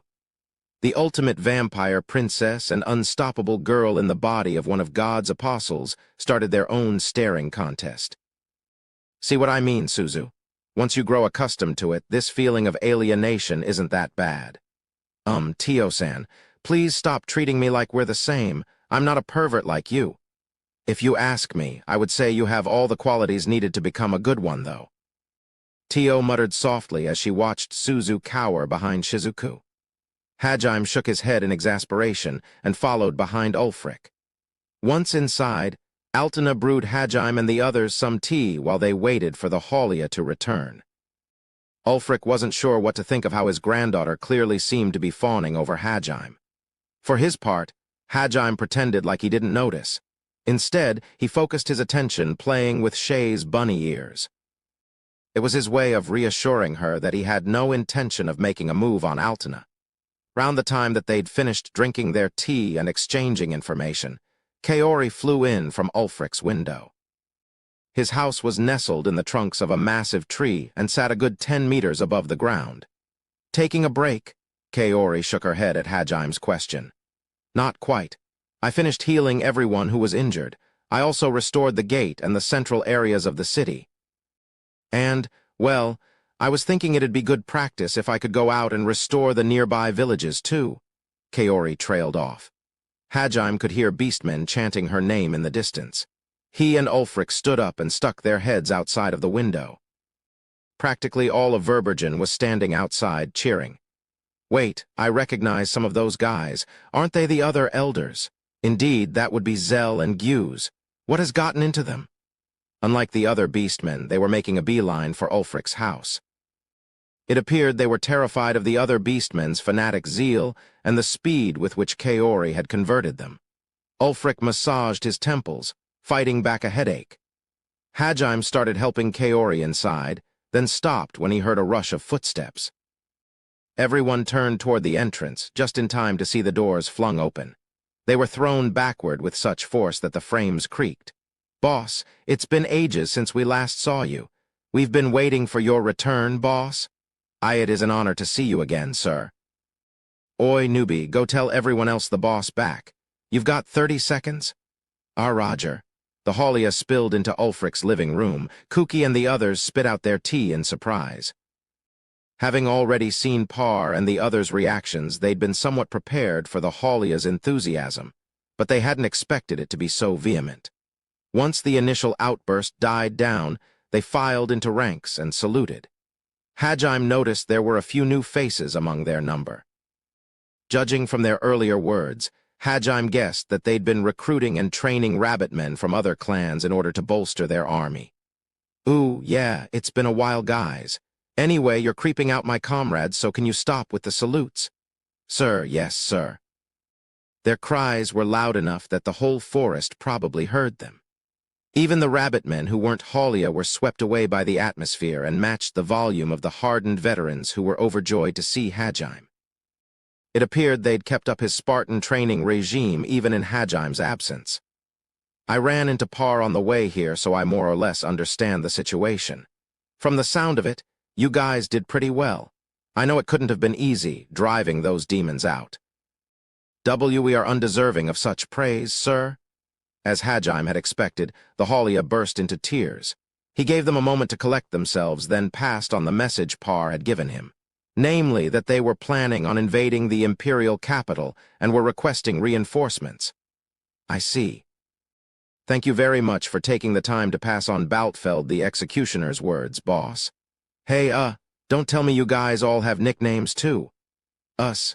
Heh, of course we do. I am Iornix the Thunderclap, he who strikes with unpredictability and speed of lightning. I see. It's too late for them. They've gone too deep. The pandemic started by Baltfeld the Executioner had infected every one of the Haulia. They were beyond salvation now. Hajime sighed and changed the subject. Looks like you guys have been training recruits from outside the Haulia too. How many men do you have now? Let me think. We accepted many promising youths from the clans close to us, and the remnants of the Bantan clan came to us as well after they were defeated, so.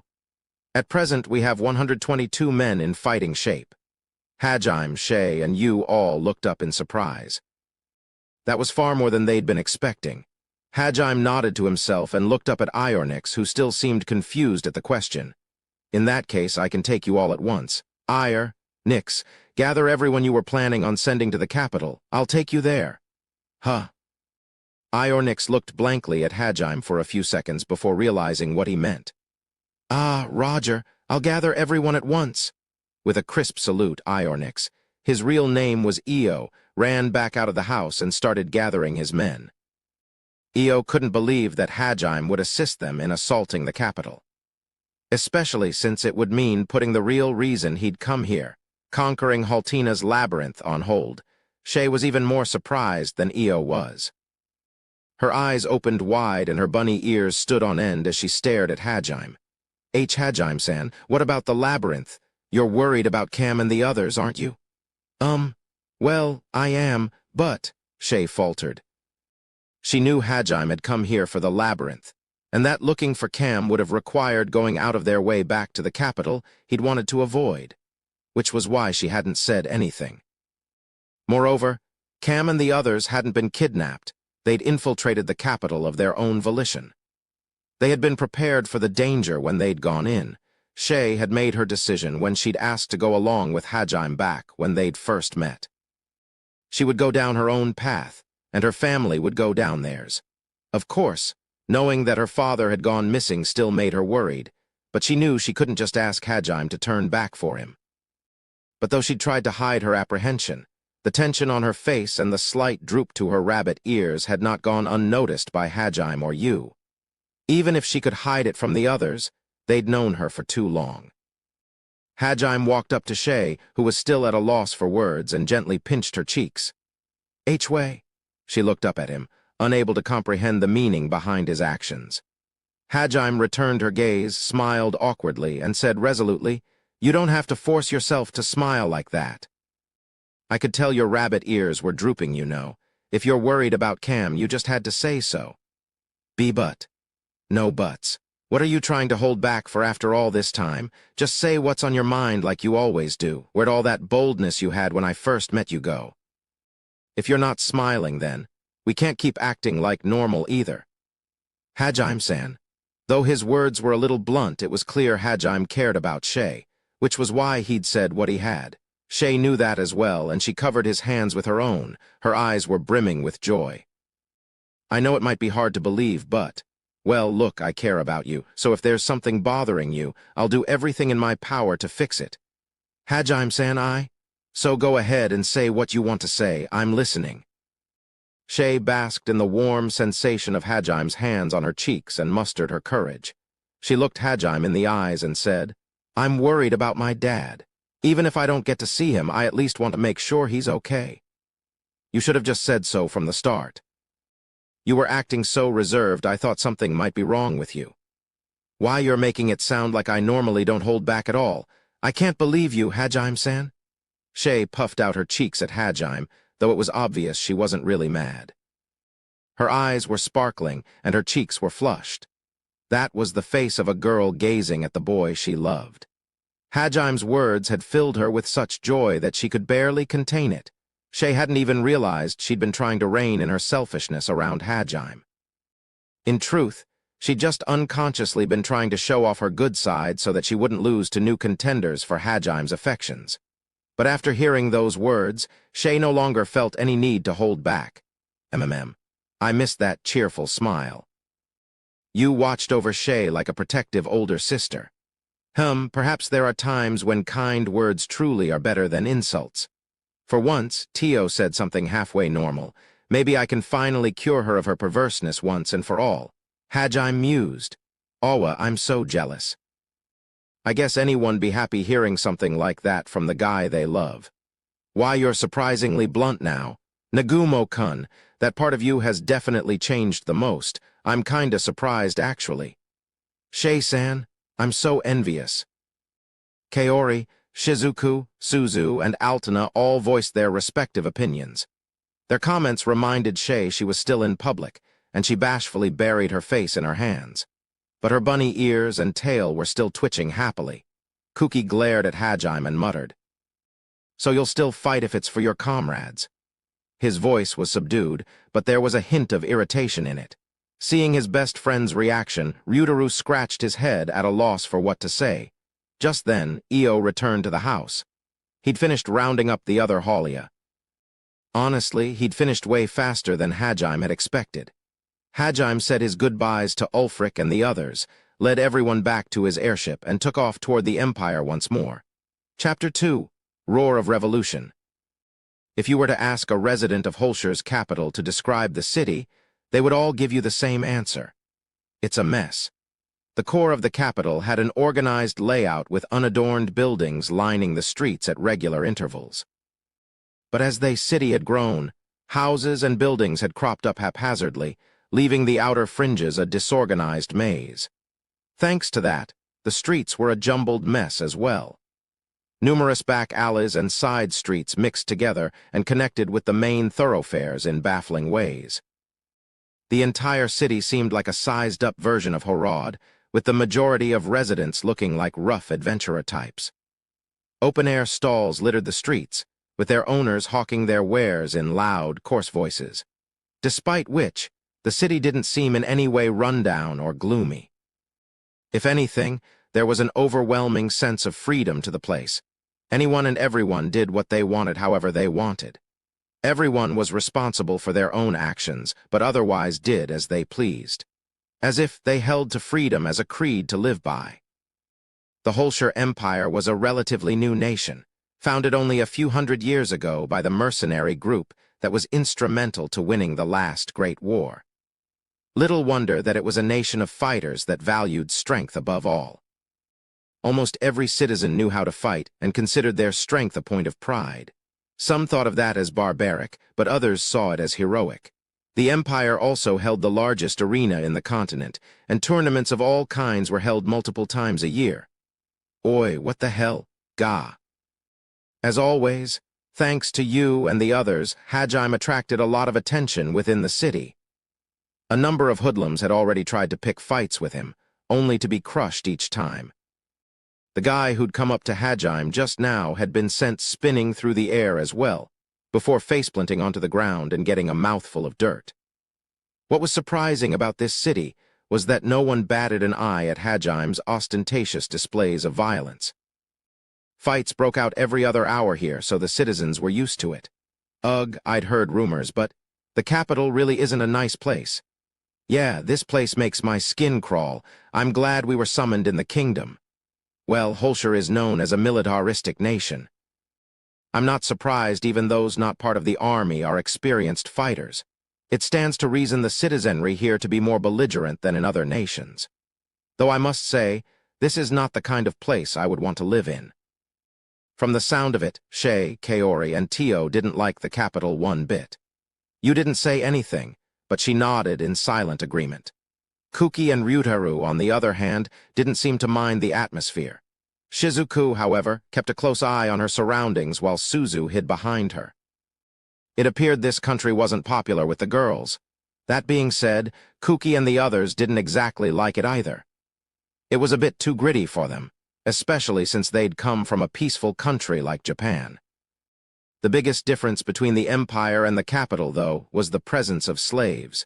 Shay watched with a pained expression as a group of them walked past. Just ignore them, Shay. We've got more important things to worry about right now. Yeah, I know. But Shay couldn't help but stare. She couldn't stand seeing her brethren locked up in cages or being brought out to be bought and sold. Because of Holscher's lax policies, the slave trade had flourished. Even beastmen children were captured and sold. Even if she wanted to avert her eyes from it, Shay couldn't. Everywhere they went they saw slave markets or groups of slaves being taken away. Shay, are you okay? Yu asked worriedly and squeezed Shay's hand. Hajime walked over and pinched her cheeks as well, seeing their concern for her heartened Shay, and bunny ears flopped around happily. I won't forgive them. How could fellow humans do something so vile?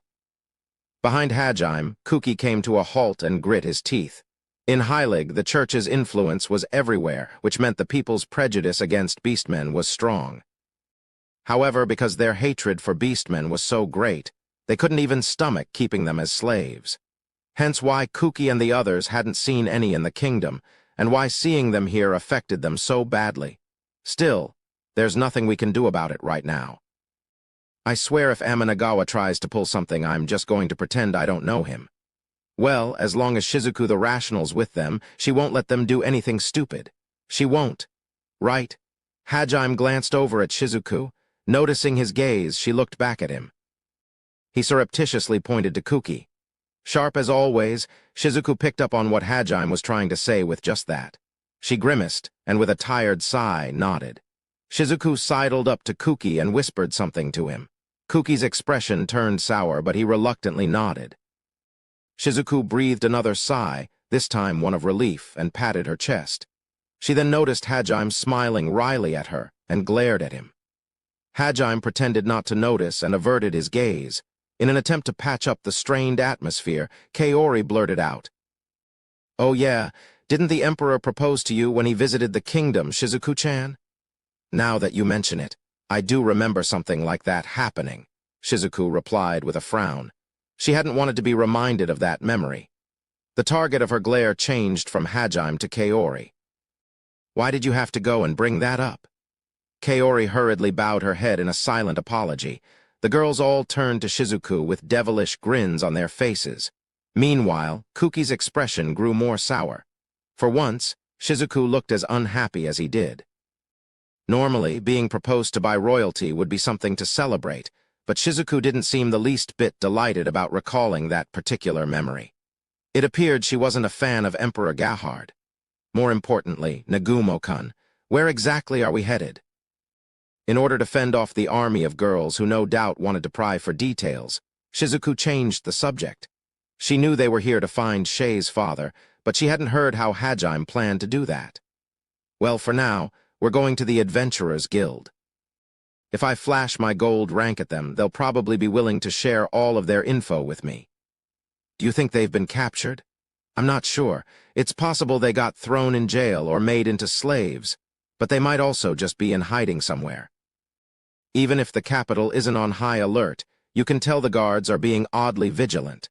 It's possible they were able to sneak their way in, but now have no way to get out." As Hajime had mentioned, the capital's guards appeared to be patrolling the streets in force. On top of that, they were doing thorough examinations of everyone who entered the city, and had posted entire squads to watch the walls. Patrols within the city were being done by three-man teams, and they were checking every nook and cranny of the city, including back alleys. Hajime guessed the increased security was due to the recent demon invasions. It was because security had been so tight that Parr and the others had yet to find an infiltration point. No rabbitman who wasn't a slave would be allowed entry into the city, and there was a limit to how many pretend slaves Hajime could bring with him. For that reason, the reinforcements Hajime had brought with him were waiting in the shadows of a rocky outcropping at the outskirts of the city. To be honest, I'm kind of wondering how Cam managed to get in here himself. Though Hajime had said he wasn't sure what had happened to them, it was more likely than not that they had been taken. Rabbitmen possessed the best stealth skills among the beastmen, and Cam's family had honed those talents to the limit. No matter how tight security was, they should have been able to ferry messages in and out of the city. The fact that they hadn't meant they'd probably been captured or otherwise incapacitated. Naturally, Hajime didn't expect the Adventurers Guild to just tell him where Cam was. But there was a good chance he might find some rumors on their whereabouts, or the circumstances of their capture there. Hajime stretched out his hand and pinched Shei's cheeks again. Though her mood had improved considerably, Shei still looked a little worried. "Don't worry, Shei. Even if they got caught, there's no way the Empire would just execute such rare rabbitmen. They'd probably want to interrogate them first, at least. And if they've been caught, that means all we've got to do is free them again. I promise you, even if I have to burn this entire city to ash, I'll get them out of here." "Yeah, leave it to us, Shei. We'll grind them to dust." "Hajime-san, Yu-san." Through the course of their journey, Shei's, Hajime's, and Yu's bonds had grown very strong indeed. After all, Shei had been with the pair of them the longest. Wait. You're not really going to burn the city down, are you? Your expressions look serious, but that was totally a joke, right? Right? Please say it was a joke, Shizuku cried, pale-faced. She could appreciate the loyalty the three of them showed for each other, but that didn't mean she could just ignore their declaration to slaughter thousands. Kaori placed a hand on Shizuku's shoulder and shook her head. In a mournful voice, she uttered something rather depressing. Shizuku-chan, I'm sorry, but it looks like the capital's done for. You're just giving up. Kaori, you're a healer. You can't just ignore the plight of the people. You healed all those people back at Verbergen, right? Why are you giving up now? Do you really hate the Empire that much, Kaori? Shizuku had thought that Kaori's violent tendencies only appeared when Hajime was concerned, but it appeared that wasn't the case. Before she worries about healing others, she should focus on healing her own heart. As the group continued joking with each other and walking down the main street, they noticed their surroundings begin to change. Many of the buildings they were passing by now had been reduced to cinders, and rubble littered the streets. According to the snippets of conversation they heard from passerby, it appeared the monsters that had been kept locked up in the Colosseum had suddenly transformed into powerful, vicious beasts and rampaged through the city. These monsters, some of which had been over 30 meters tall, had destroyed entire sections of the capital and slaughtered the squads sent out to eliminate them. The demons had taken advantage of the confusion to assault the castle in an attempt to take Emperor Gahard's life. In Holscher, the Emperor was effectively the strongest person in the country, which was why the demons' assassination attempt had actually been thwarted, and they'd had the tables turned on them. After which, the Emperor had personally led a charge into the city and annihilated the monsters as well. However, there had been a great deal of civilian casualties before Gahard had been able to kill them all. In order to repair the damage to the city, the Empire had captured a massive quantity of Beastmen slaves. Everywhere Hajime looked, they were slaving away, laying the groundwork for the city's restoration. It appeared the Adventurers' Guild was on the other side of the devastation, so they would have to cross it whether they wished to or not. Which meant they'd have to pass through the field of slaves as well. Beastmen toiled without rest, while their imperial overseers hurled curses at them. It was a tragic sight to behold. They'd been forced to bear the brunt of the consequences of the damage done to the capital. No matter how physically strong beastmen might be, even they wouldn't last long under such harsh conditions. The fact that they continued to raid the Sea of Trees to replace all the beastmen who died to overwork, rather than let them rest, made it clear that the Empire didn't even think of them as human. Though it was hard to tell if that was because of religious prejudice, or because of their ingrained doctrine of survival of the fittest. As they walked, Hajime and the others saw a young dogman, barely 10 years old, trip over a brick, sending the wheelbarrow of rubble he was holding falling to the side and spilling its contents everywhere. It seemed he'd injured his leg in the fall as he curled up in pain and made no motion to get up. The nearest overseer glared angrily at him and walked over, his club raised. His intentions were clear. Naturally, everyone's favorite ally of justice couldn't let this stand. Stop right. Kuki dashed off toward the soldier, but he slowed to a halt as he watched what happened next. There was a faint whoosh, and a second later the Imperial soldier pitched forward, falling headfirst into the pile of rubble. There was painful thud, after which he lay motionless on the ground. He'd been knocked unconscious. His fellow soldiers hurried over to him. After a cursory examination, they shook their heads in confusion.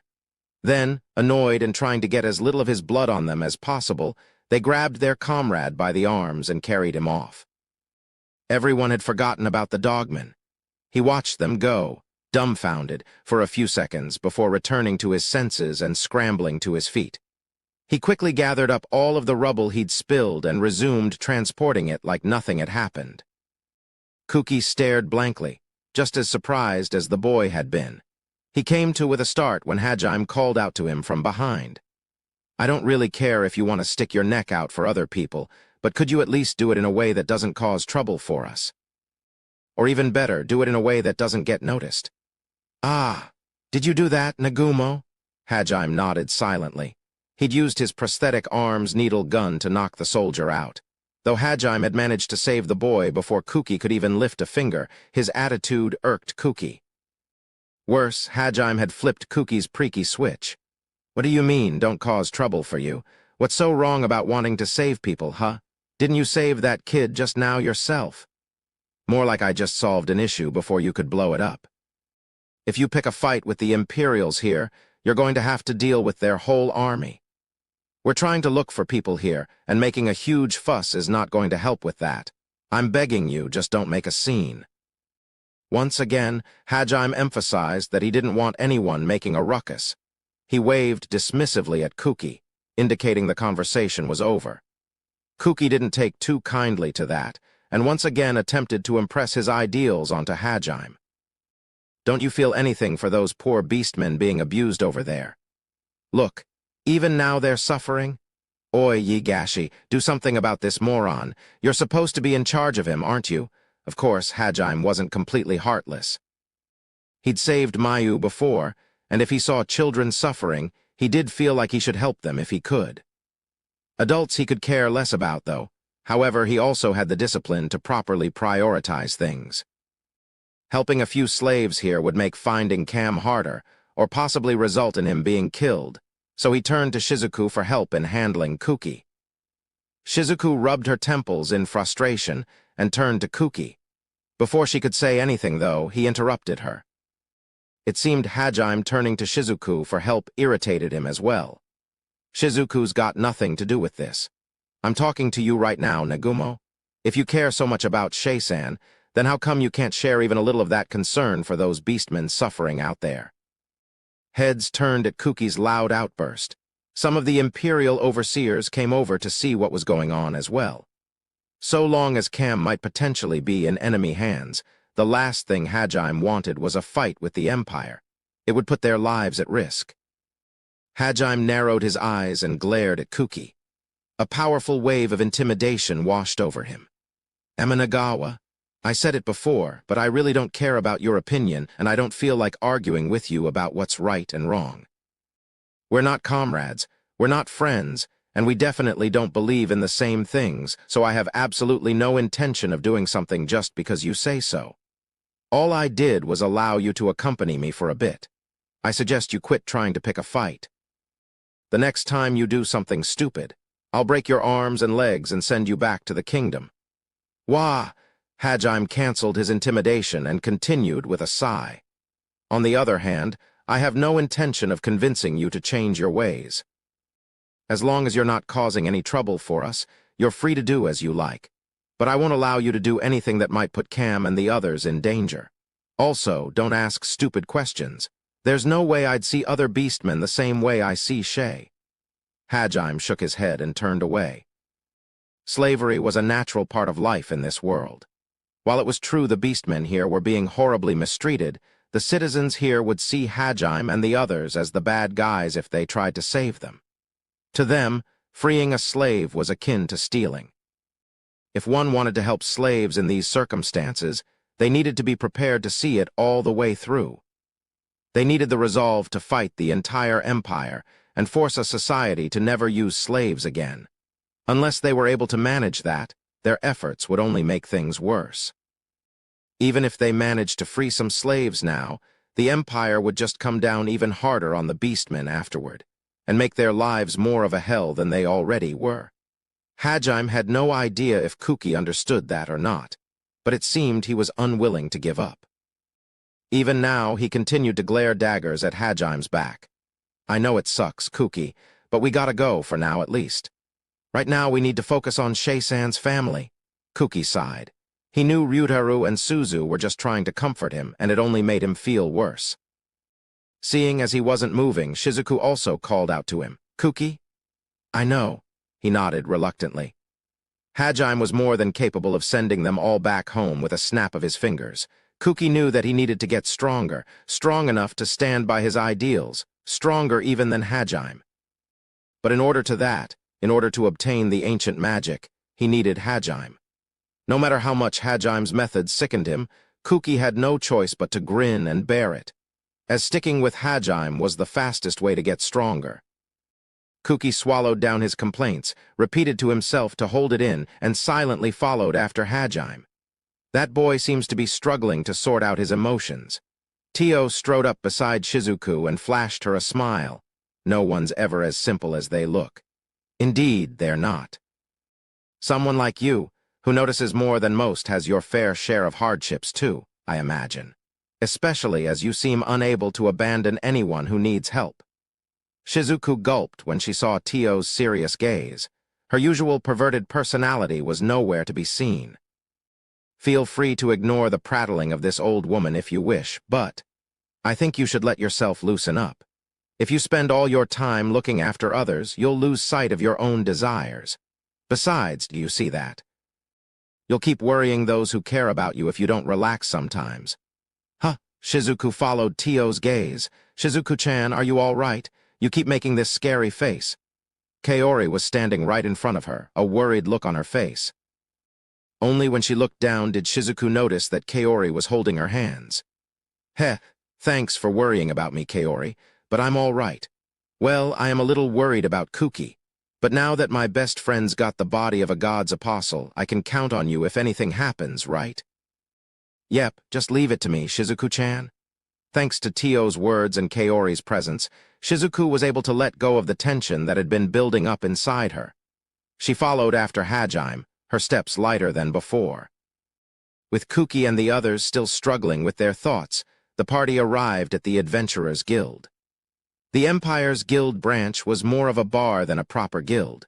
Tables were strewn about haphazardly among the wide main hall, and there were 2 counters at the front. The first was a standard reception counter, though the girl manning it had a far more wild look to her than the girls who'd been at other guilds Hajime had seen. The other counter was a fully stocked bar. Though it was still noon, half of the patrons were already drunk. If you've got that much free time, why don't you help out with the reconstruction effort? Hajime thought to himself. As always, when Hajime and the others stepped through the front doors, everyone turned to look at them. More specifically, everyone turned to ogle Yu and the others. Hajime didn't want to deal with this right now, so he activated his intimidation right from the start and walked up to the reception counter. However, the adventurers in the Empire were cut from a different cloth than those in Horod or the capital. Instead of fainting, they instantly went on their guard. The lady at the counter had none of the cute cheerfulness the other guild receptionists had. She just stared lazily at Hajime, her gaze clearly saying, "Get on with it. I'm looking for information." Did any beastmen go on a rampage in this town recently? The receptionist stared suspiciously at him. Hajime knew it was a strange question to ask. If he'd wanted to find slaves, he would have been better served going to the Merchants' Guild.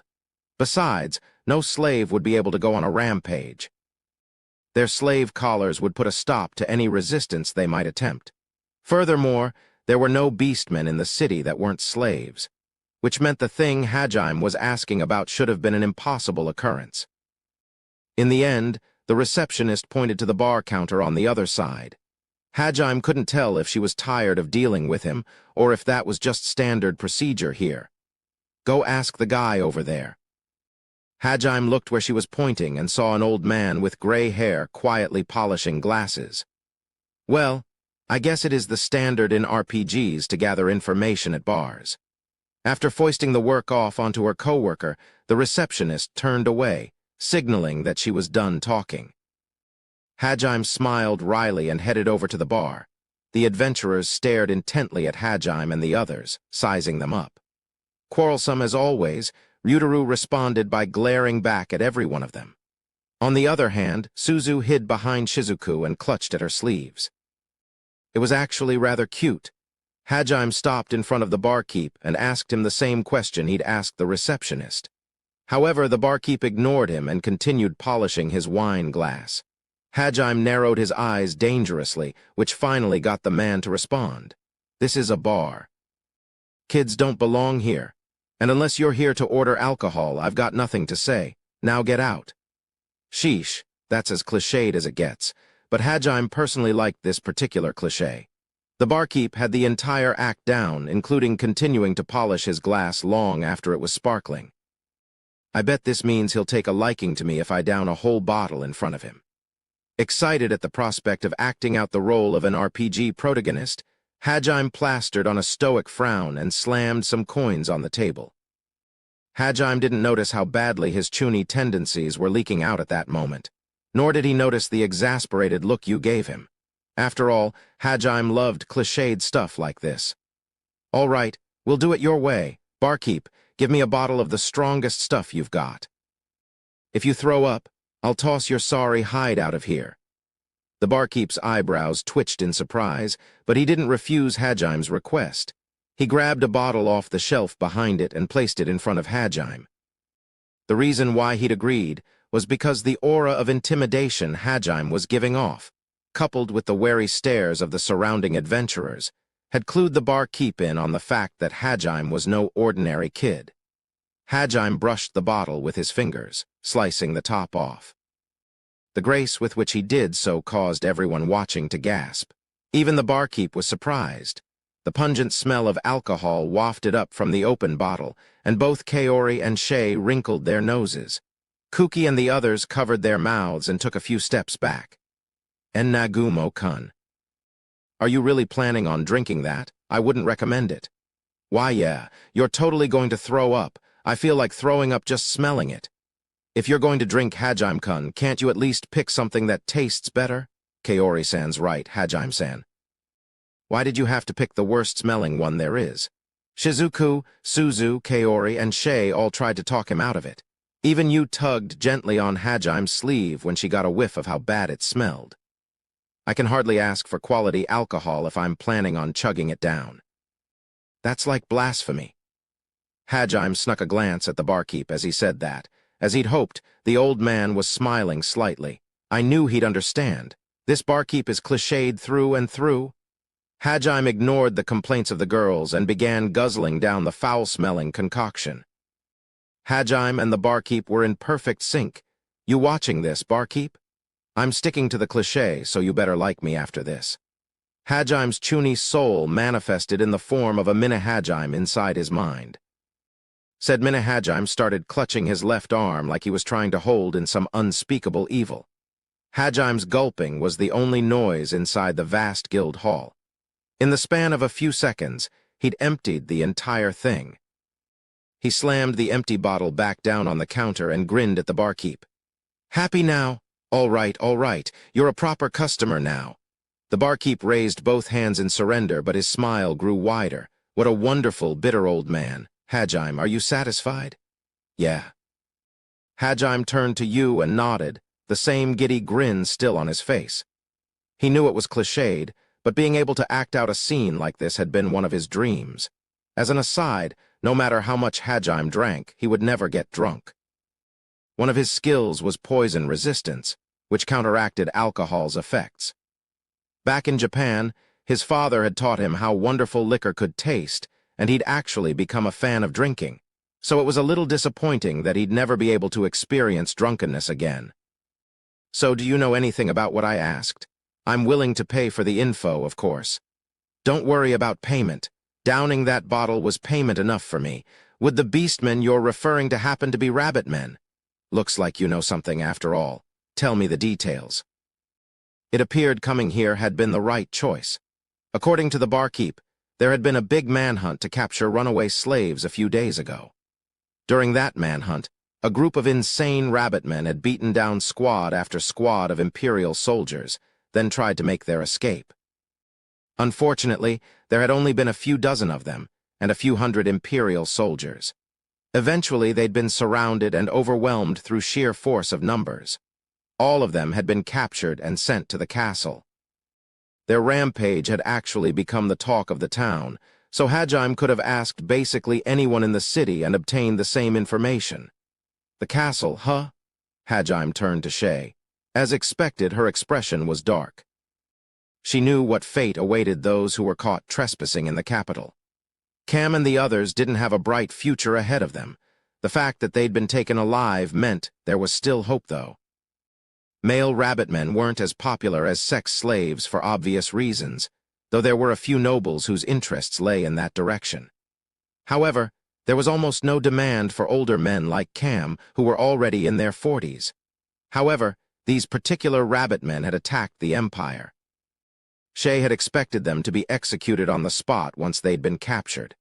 That would have been the normal punishment. If the Empire hadn't done so, it was because they saw some value in taking Cam and the others alive, which meant chances were they were still alive even now. Hajime squeezed Shay's hand under the counter in an attempt to reassure her. Yu, too, grabbed her other hand and squeezed gently. Encouraged by their support, Shay turned to them and nodded resolutely. The barkeep turned to Shay and examined her with great interest. There weren't many rabbit men with blue hair like her. He could more or less guess her relationship with the rabbit men the Empire had captured earlier. Hajime knew the barkeep had caught on, but he didn't stop his questions. "Barkeep, what can you tell me about the Imperial Castle?" "I'll pay whatever you want."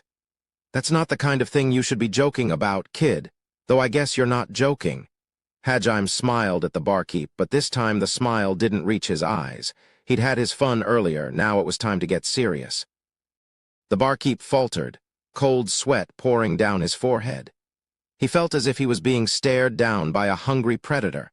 If he wasn't careful about his answer, he would be branded a traitor to the Empire. The Adventurers Guild might have been an independent organization beholden to no nation, so technically the barkeep couldn't actually betray the Empire. But the Empire was his home, and more importantly, if word of this got out to the Emperor, they wouldn't let him off lightly.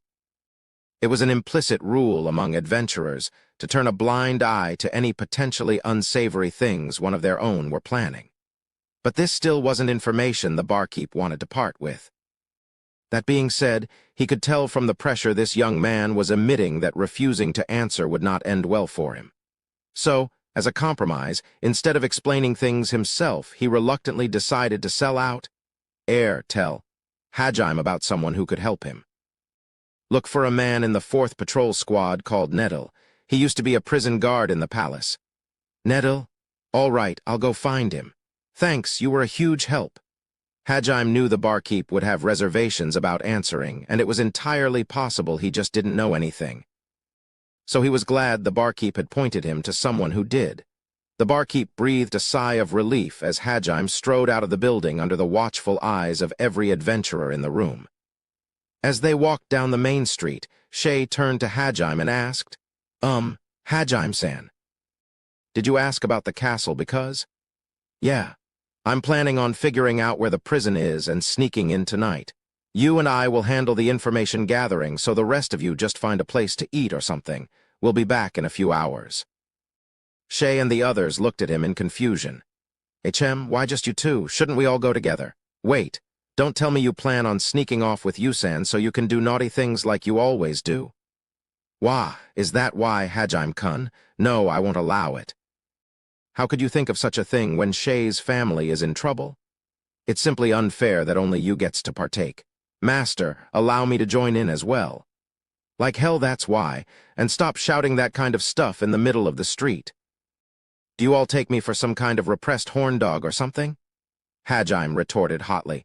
The scene was made even more misleading by Tio caressing her butt and squirming suggestively. Just then, someone tugged on his sleeve. Hajime turned to see Yu blushing and looking up at him. We're going to do it outside. No, we're not. Then are we finding somewhere inside to do it? No, we're just not doing it, so drop the subject already. HMPH, fine, I'll just have to prepare for a night raid then. By night raid, you mean our plan to infiltrate the castle, right? Right. Yu's jokes were always like this. At least, Hajime hoped this was a joke. Surely Yu licking her lips seductively and looking at Hajime like he was a piece of prime steak were all part of the act. Shizuku and the others, who weren't used to these exchanges, looked on in shock. Shizu, what do I do? I just heard something crazy right now. I can't even process it. I suspected that was how their relationship was. But to think Kaori hasn't done it yet. How should I handle this? Should I cheer her on as her best friend, or tell her she's too young for this sort of thing? I'm not sure. This is beyond my abilities to handle. Despite her perverted attitude, Suzu was surprisingly pure. She blushed bright red and hid behind Shizuku. Meanwhile, Shizuku herself was fretting over Kaori like a mother worried about her daughter. On the guy's side, Ryutaru was glaring at Hajime while cursing him under his breath. Kuki had taken such a huge shock that he was staring lifelessly out in the distance. Finally, nondescript citizens A, B, C, etc. All the way up to Z stood rooted to the ground, captivated by Yu's seductive smile. What kind of crazy fetishes does she have? Blood pounding, Hajime tried to resolve the misunderstanding as calmly as possible. You guys, cut it out. I'm taking you because if this Nettle guy doesn't want to talk, we're going to need some persuasion to convince him he should. And she's the best at that. Plus, she can use restoration magic. I can use restoration magic too, so? Hajime cut her off by shaking his head. If Nettle was part of the army, there was no way he'd be willing to talk, so they'd have to torture the answers out of him. Kaori may have been more than skilled enough with restoration magic, but she was wholly unsuited to torture. Shizuku realized that as well and tried to placate her best friend. Kaori, leave this one to you. Shizuku-chan. Kaori had more or less figured out what Hajime had in mind as well, and normally she would have argued back. She was tired of letting you carry the burden of doing all the dirty work. After all, Kaori's aptitude for restoration magic was even higher than Yu's. It wasn't so much that she wanted to insist on going with Hajime everywhere, that she just didn't want you to have to shoulder everything. But right now, Shay's family was in danger, and every second counted.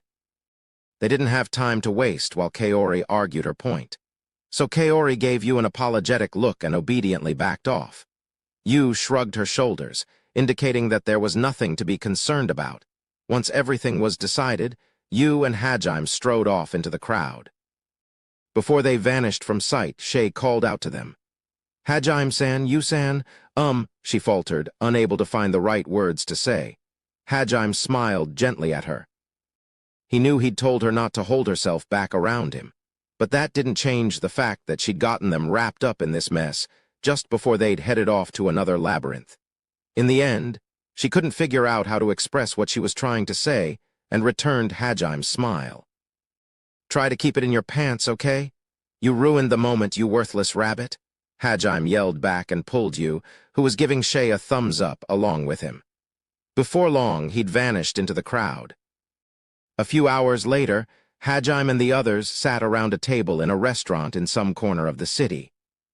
The atmosphere around the table was chilly, and the source of the discord was, of course, Hajime. Ever since Hajime and Yu had returned from their intelligence gathering, the girls had been giving him cold stares. If looks could kill, Shay's and Kaori's glares would have ended Hajime's life 1,000 times over. In fact, even he was a little scared of them right now. Especially since he could see the demons stand forming behind Kaori. It looks like the two of you had a lot of fun. Is it just me, or is your skin glossy now, Yu? I wonder why that might be. Hey, would you mind telling me how you got it like that? Well. Their monotone voices were so terrifying all the nearby guests had left. Ryutaru and Kuki had attempted to make their escape as well, but Suzu had caught them with a barrier. Both of them were now sitting meekly in their chairs as they watched events unfold. Tio had just sighed wearily when she'd seen the two of them, but surprisingly even Shizuku was glaring daggers at Hajime. He could understand why Ryutaru and Kuki had wanted to flee. When they'd returned from their excursion, Yu's skin had looked glossier than before, while Hajime appeared rather haggard. In other words, it was obvious that they'd gotten it on while they'd been out collecting information. Don't misunderstand. The reason Yu looks like that is because she drank my blood. What? Seeing as they all seemed to be misunderstanding, Hajime sighed and began to explain. Shay and Kaori looked at Hajime with shocked expressions. They hadn't been expecting that. You didn't really think I'd go on a fucking spree now of all times, did you? I'm not a dog in heat, you know. Do you guys really think that little of me, huh? Ahahaha, of course not. We knew that. All right, Kaori-san? Why, yeah, of course we did, Shay. Restoration magic takes up a lot of mana, so of course I knew something like that might happen. Unable to bear Hajime's angry stare, the two of them averted their gaze and tried to play innocent. Satisfied, Hajime turned to Shizuku and Suzu. They blushed furiously and turned away. It seems they too had gotten the wrong idea. Well, whatever. I got the information I was looking for. We're going to infiltrate the prison Cam's in tonight. Apparently they're under pretty tight watch, but that shouldn't be a problem for us. The only people going into the castle are going to be me, you, and Shay. It'll be best to have only people who can mask their presence or use teleportation magic in case anything goes wrong. Kaori, I want you and the others to wait outside the capital with Par and the others. Once we get Cam's group out, we'll be teleporting them directly to you. That's not a bad plan, but... Are you sure your information's accurate? What if that Nettle guy was lying to you? Shizuku voiced a rather reasonable concern. However, Hajime just shook his head. Not possible.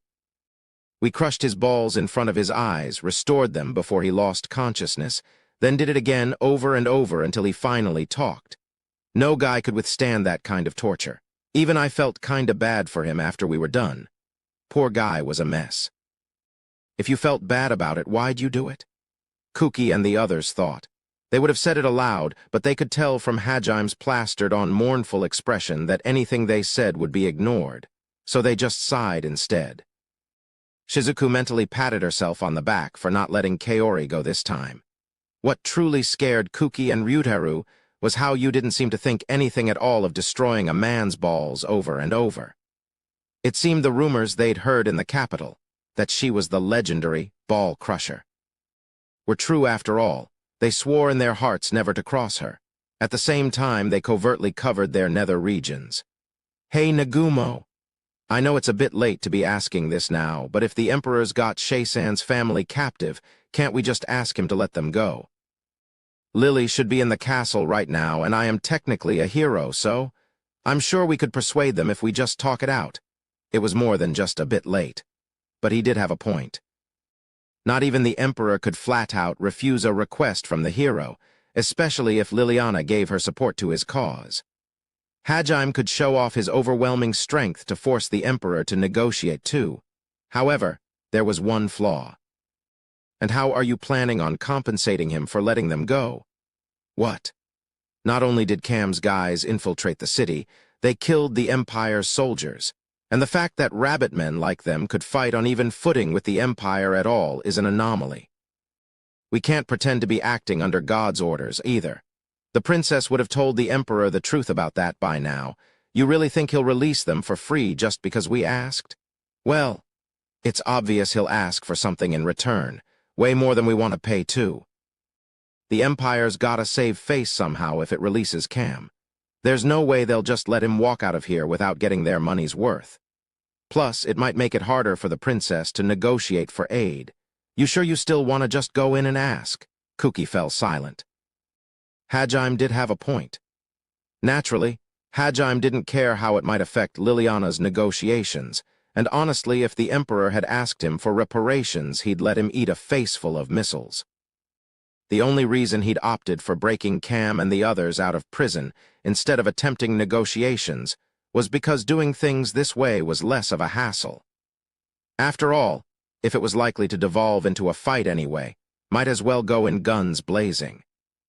Leaving the money aside for now, you're right that causing trouble for Lily wouldn't be good.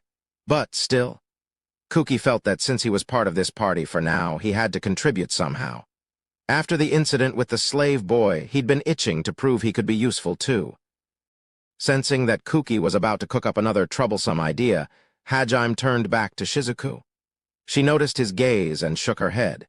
It seemed it was too late for her to stop his rampage, worried that Kuki might do something colossally stupid to help. Hajime, during his infiltration, he quickly devised a way to redirect Kuki's energies. Hey, Amanagawa, there's something I need you to help me with.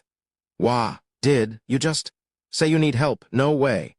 Hearing the word help come from Hajime's mouth had shocked Kuki speechless. Ryutaru and Suzu were both stunned as well. They couldn't have been more surprised if they saw a UFO in the middle of town. That was just how rare Hajime asking for help was to them. Hajime had expected that reaction, so while it irked him a little, he was able to keep his emotions off his face. You know what, on second thought, forget it. I shouldn't ask you to take on such a dangerous job. Forget I asked. W8, please at least tell me what it is. Kuki fell for Hajime's act hook, line, and sinker. Well, the castle's supposedly under extremely heavy guard. That's going to make sneaking in difficult. In order to increase our chances of success, we're going to need a diversion. Something like that stunt you pulled before when you tried to save that slave kid. We need someone to start a commotion to draw away the guards. But now that I think about it, it really is too dangerous. Don't worry about it.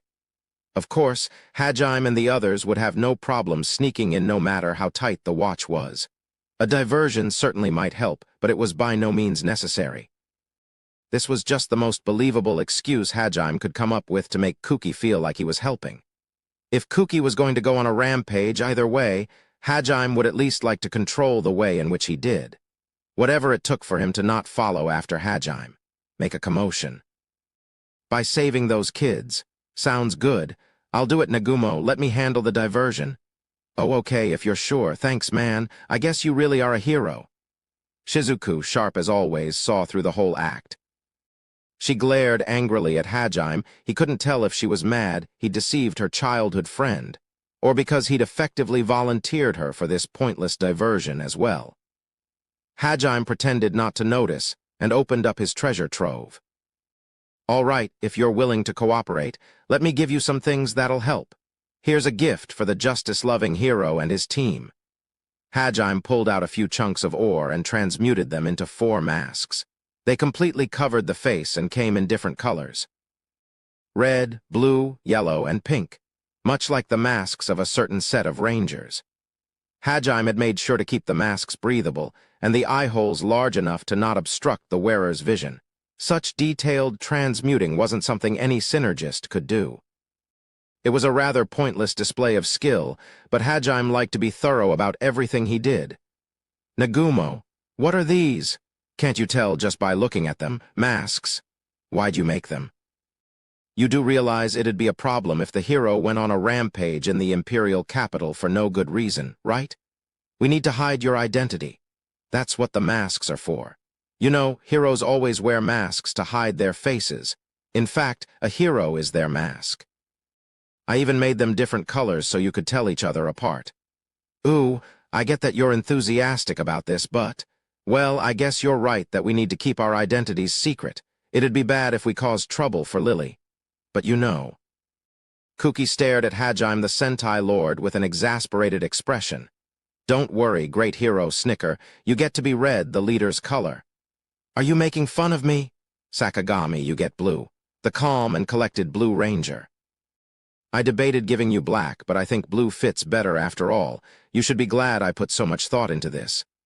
Oh, okay, I don't really get it, but I guess I'll take it. Cool, now Taniguchi, you're going to be pink, right? It's a little embarrassing, but yellow. The most forgettable one. Also, the one who gets excited too easily. I'd say it suits you perfectly. Do you hate me or something, Nagumo-kun? And finally, for Yigashi we have. Hold it right there, Nagumo-kun. The only color left is, you're not serious, are you? Of course I am. Yigashi, you get pink. This is the color that's best for you. I refuse. Besides, aren't there plenty of other ways to hide our identities that don't require wearing masks? Can't we just wrap some cloth around our mouths or something? You're just toying with us, aren't you, Nagumo-kun? Hajime shook his head in mock disgust. Shizuku's eyebrows twitched angrily. She didn't enjoy being treated like an unruly child. Listen up. This is the best way to completely hide your identity 100%. Not only do they have metal fastenings that will never come undone unless you take them off yourself, they even absorb impact damage. Plus, they're lighter than air and impervious to pretty much any kind of slashing attack. I can't believe you managed to make something so impressive in an instant. Why do you have to put your crazy skills to use in the weirdest of ways? Yigashi, everyone knows that aloof, calm beauties like you have a secret soft spot for cute things. It's practically required. Or well, more like Kaori told me. But the point is you like cute things. That's why I decided you should get pink. Be grateful. What's with that arrogant attitude? Besides, it's not like I'm that into cute. Anyway, Kaori, just what did you tell him? Just all the things I find cute about you, Shizuku-chan. Like how your room is filled with stuffed animals. How could my best friend betray me like this? I mean, I guess I never told her not to tell people or anything, but why'd she have to blab to Nagumo-kun of all people? Shizuku glared at Kaori, who was blushing shyly. Unfortunately, everyone's favorite hero decided now was the best time to add fuel to the fire. Come to think of it, you've always been fond of animals, like bunnies and cats. Small, cute things mostly. Oh yeah, wasn't your phone wallpaper a cute bunny too, Shizu? And any time we go to the arcade, you always go straight for the UFO catcher games. You've gotten pretty good at them too. I get it now. So that's why you're always sneaking glances at my bunny ears, Shizuku-san. And no. Go on, Yagashi. Take it. Pink embodies you. Hajime held out the pink mask while giving Shizuku a warm, gentle look. For some reason, everyone else was looking at her like that too, as if they were watching proudly over their daughter's graduation. The atmosphere made rejecting the mask near impossible. What the heck is with you guys? Let me just say this now, I really don't like pink that much. I'm only taking it because I have no choice, it's not like I actually want it. Also, everyone likes small animals, okay? It's not just me, so there's no special meaning behind me liking them too. Hey, quit looking at me like that, guys. Ears bright red, Shizuku reluctantly accepted the mask. Upon seeing how hard Shizuku was trying to hide her embarrassment, Shay sidled up to her and whispered, I don't mind letting you touch my ears if you want. A broad smile split Shizuku's face, and she forgot all about how mortified she was. In truth, the reason Hajime had pushed the mask so hard was because he wanted revenge. He was hoping that by sending a group of colorfully masked kids to rampage around the capital, they'd create a legend that was even more cringy than the nicknames the Haulia had tried to give Hajime. He still hadn't forgotten how they'd been laughing at him back then. Unfortunately, even if this worked, it wasn't like anyone would associate Shizuku and the others' nicknames directly with them. But for now, this was the best he could manage. You could tell that Hajime's real reason for the masks was because he wanted to get some petty revenge, and she gave him an exasperated look. That night, in a dark corridor where no light reached, there was a row of rooms whose walls were metal bars. The bars were made of a special, extra sturdy ore, and were reinforced with magic circles that kept inhabitants of the room trapped within. Whoever was stuck in these rooms would have a hard time getting out. The entire corridor reeked of blood and filth, and it was clear the rooms were dirty even if one couldn't see them. This was the state of Holscher Castle's dungeons. They had been designed to mentally whittle down prisoners, driving them into a corner psychologically and physically. As one would expect of the Empire's most secure dungeon, the walls were nigh unbreakable, and magic circles were arrayed throughout the corridors to prevent anyone from escaping. All of the traps in the dungeon were designed to be non-lethal, but as excruciatingly painful as possible. They were set up so that both those who might try to escape and those who might be trying to sneak in would have to deal with multiple layers of them. Some traps were even hidden within the walls. Unless one knew the specific chants that dispelled these traps, they would have a hard time moving around in here. If someone was left alone in this hell, they would go crazy in a single day. There was no light, it smelled god-awful, and there was no hope of escape. Even the guards who watched over the dungeon mostly stayed in the guardroom outside and avoided going near the prisons as much as possible. The only time they went inside was during their scheduled patrols. And yet, on this night, cheerful voices rang out within the dungeon of despair. Hey, how many of yours did they break today? All of my fingers and 2 ribs. You. Heh, looks like I win. They broke all of my fingers and 3 ribs. Ha, that's the best you've got. They took out 7 of my ribs and my cheekbones. Oh, and 1 of my ears. Seriously. What the hell did you say to them, man? They said we might be useful later, so they're not supposed to touch our ears. Nothing special. They kept on asking me who's the one who sent you and stuff like that. I got tired of their nagging, so I just told them your mom. I just came here to see how my kids are doing, you know. Whoa, no wonder they snapped. But wasn't it that Emperor guy who told them not to touch our ears?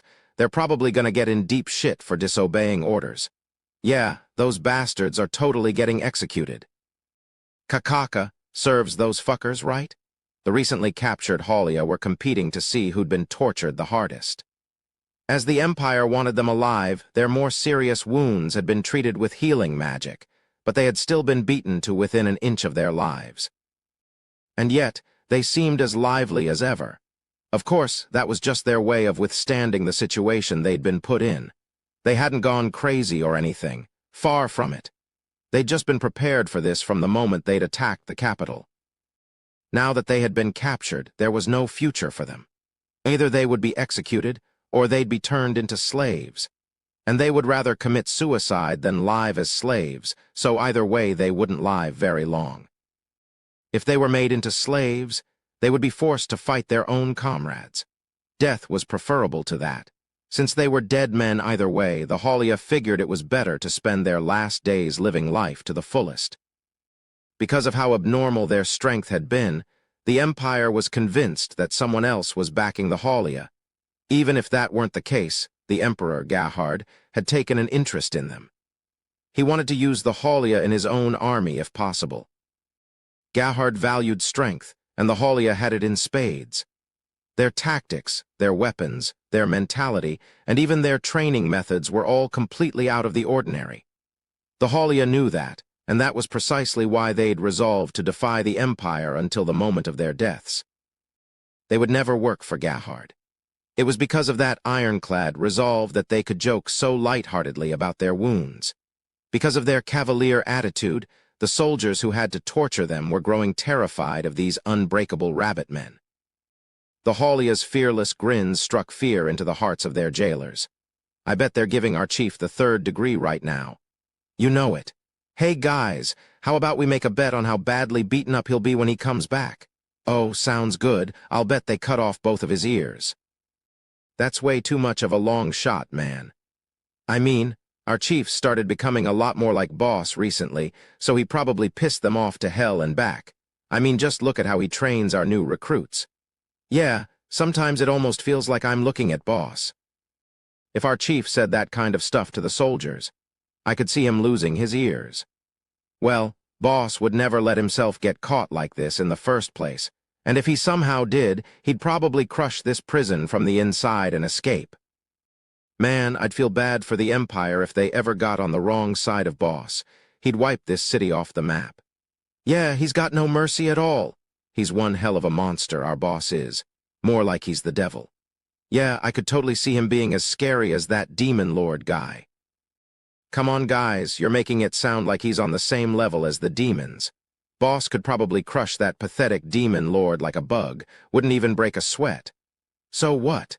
Is he like a demon god at this point or something? Yeah? Well, aren't you maggots looking lively?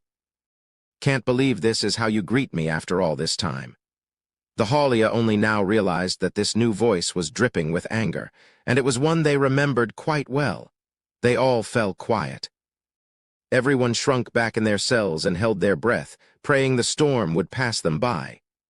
Oi, don't just go quiet on me, you bastards. Weren't you just having fun talking about how I'm a monster and a demon god? Well, sorry guys, looks like I'll be going on ahead of you. I've started hallucinating that Boss is here. Don't worry, it's not just you. Looks like I'll be coming with you. Oh, so it's not just me. But to think the last thing I'll ever hear is Boss yelling. I wish it could have been a cute girl's voice instead. The idea of Hajime being here was so unthinkable to the Haulia that they believed they were hearing things. Or perhaps they just wanted to believe they were hearing things, because the alternative was scarier. But of course, Hajime wasn't nice enough to let them have their fantasies. You summoned a ball of light, illuminating the dingy dungeon. Hajime's profile was reflected clearly in the eyes of the rabbit men. Boss? Shut up, you morons. Looks like they're still lively. Those wounds are pretty terrible, but now I feel like an idiot for worrying so much. Though the Haulia were hurt so bad it was a wonder they could still move, they didn't seem bothered by their wounds at all. Hajime, you, and Shay sighed in amazement. Why are you here, boss? I'll explain later. For now, let's get you guys out of here. Sheesh, I can't believe you're still so lively after all that torture. Just how tough are you guys? We did get trained by you personally, after all. Compared to your training, this torture's nothing. Those guys just don't have any killing intent behind their blows, you know. They're so weak I thought they might be trying to heal me for a second. Or maybe you're just that good at intimidating people, boss. When you looked at us like you wanted to kill us, we thought we'd actually die." The Haulia continued joking with each other, coughing up blood all the while. Meanwhile, Shay and Yu turned angrily toward Hajime. This demon god was the one responsible for turning the kind rabbit men into fearless warriors after all. Hajime cleared his throat awkwardly and used his demon eye to locate all of the dungeon's traps. Once he'd found them, he got to work dismantling them. Normally, magical traps like these could only be deactivated with the proper incantation. That was because the mana stored within the magic circle needed to be dispersed via a very delicate process, or the trap would trigger. Destroying the magic circle outright was another option, but in general, they were designed to activate upon destruction, or at least notify the caster that they'd been destroyed. If one wanted to be stealthy about it, they had no choice but to use the right incantation. Of course, only certain people were informed of what that incantation was, but ultimately, that incantation was a method to manipulate one's mana in a specific way, which meant that anyone who could freely manipulate their mana had no need for said incantation. Hajime easily disarmed the Empire's most secure prison in a matter of seconds, then got to work transmuting the bars of everyone's cells. Meanwhile, Yu used restoration magic to heal everyone's injuries. You never cease to amaze me, boss. Anyway, thank you so much for saving us." "No problem, and well, I did it for Shay, so don't worry about it. More importantly, where's Cam? I don't see him anywhere." "Well, you see." One of the Haulia explained that Cam was currently being tortured and told Hajime which room he would be in. The Haulia naturally wanted to help Hajime rescue their chief, but he really didn't need any assistance. They knew that as well, especially considering he'd managed to make it all the way here without getting noticed, so they obediently agreed to stay behind when Hajime asked. The way in which they shivered in excitement when Hajime ordered them creeped him out a little, but now wasn't the time to dwell on that. Hajime pulled a palm-sized plate out of his treasure trove. The polished gray metal shined with a dull light, and there was a magic circle carved into the handle. The opposite side was made up of various jagged edges. Put simply, it looked like an oddly shaped key. The Haulia watched, wide-eyed, as Hajime poured mana into the metal plate and thrust it out in front of him. The key seemingly fit into some sort of invisible lock, as it disappeared into empty space. A second later, shockwaves rippled outward from the plate. Once the shockwaves had grown to a decent size, Hajime twisted the keyplate. A hole appeared in the empty space in front of Hajime and rapidly grew to the size of an average person. Rocks and boulders could be seen on the other side of the hole. This was Hajime's latest artifact, the spatial magic-imbued gate key. It worked in conjunction with another artifact, the gate hole. By using the gate key, Hajime could open a portal to wherever the gate hole was and instantly teleport there. "All right, you guys go out through here. It leads to a rocky field near the outskirts of the capital. Par and the others are waiting there for you." "Yes, sir. We're counting on you to bring our chief back, boss." What Hajime had just done was beyond anything the Haulia had ever seen, but they were disciplined enough to follow orders even through their surprise. Besides, they were used to their boss doing impossible things one after another. They gave Hajime a crisp salute and walked single file through the gate. They really were well-trained. Once the Haulia were through, Hajime closed the gate and headed to where Cam was. They slipped past the heavy guard using a combination of their innate skills and magic, easily making it to where Cam was being held. Hajime silently dispatched the guards outside Cam's door and stopped to listen to the angry yelling coming from inside. Shay stiffened when she heard the shouting. When she thought about how badly the other Haulia had been beaten, she couldn't help but worry about what they might be doing to her father, especially because he was probably purposely provoking them. Seeing her expression, Hajime decided not to waste any time. He grabbed the doorknob, but stopped when he realized who was doing the yelling. "What kind of pathetic punches are those? You call yourself an Imperial soldier? Put your back into it, you worthless maggot. Even a kitten could hit harder than that, trash." What do you think this is, a fucking picnic? Is that really all you got? Come on, you can't even break a single bone with that limp dick fist. You're nothing but spineless, gutless trash. S8, shut up. Why the hell are you the one lecturing me? Stop moving your mouth and start moving your hands. What are you, some kinda sissy? I bet your girlfriend's as much of a wuss as you are. Suits a pansy loser like you. You bastard, don't make fun of Natasha. Stop, Johan. If you keep going, he'll die. HMPH, so you're as much of a spineless wimp as this maggot here, huh? Looks like there's nothing but scum in the Imperial Army. Might as well start calling yourselves the bitch army instead, you cowards. Stop flapping your gums and get serious. Hit me like you're trying to kill me. What the hell is with this guy? He's insane. There's no way he's actually a rabbitman. Someone else take over, I can't do this. I don't want to either. Talking to him drives me crazy. Most of the angry yelling was coming from Cam himself. Hajime and the others listened in silence. As unbelievable as it seemed, the ones doing the torturing were taking more mental damage than the one being tortured. The three of them looked at each other, nonplussed. Do we even need to save him? Should we go home? Sorry, I know he's like that, but please save him. I don't think he'll be able to escape on his own. Shay looked off into the distance, reminiscing about the kind man her father used to be. She was right, of course. Cam wouldn't be able to escape on his own, so they did need to save him. HMPH, pathetic. It seems you're no match for me, Cam Banty's Elphalite Rhodelia Haulia, hunter of the unknowable abyss. But the way he was talking made it rather hard to sympathize with his plight. Shay, your dad's sure turned into something special, all right. His name's too long to remember. Ugh. Does he have a grudge against me or something? It's like he's trying to kill me with embarrassment. Shay covered her face with her hand and crouched down in shame. She'd been hit pretty hard by that. It seemed Cam's torturers were just as shocked by his outburst as his daughter was. What the hell are you talking about? Fuck, forget this. I can't stand staying in the same room as this madman. I'm going home. Wait, Johan, you can't just abandon your post, and don't say things like that, you'll jinx us. Hajime heard the sound of footsteps approach the door. I guess I really overdid it with those guys. Hajime lamented to himself as he balled his hand into a fist. The moment the door flew open, he swung his fist. The poor man known as Johan opened his eyes in surprise as he saw a fist fly toward his face.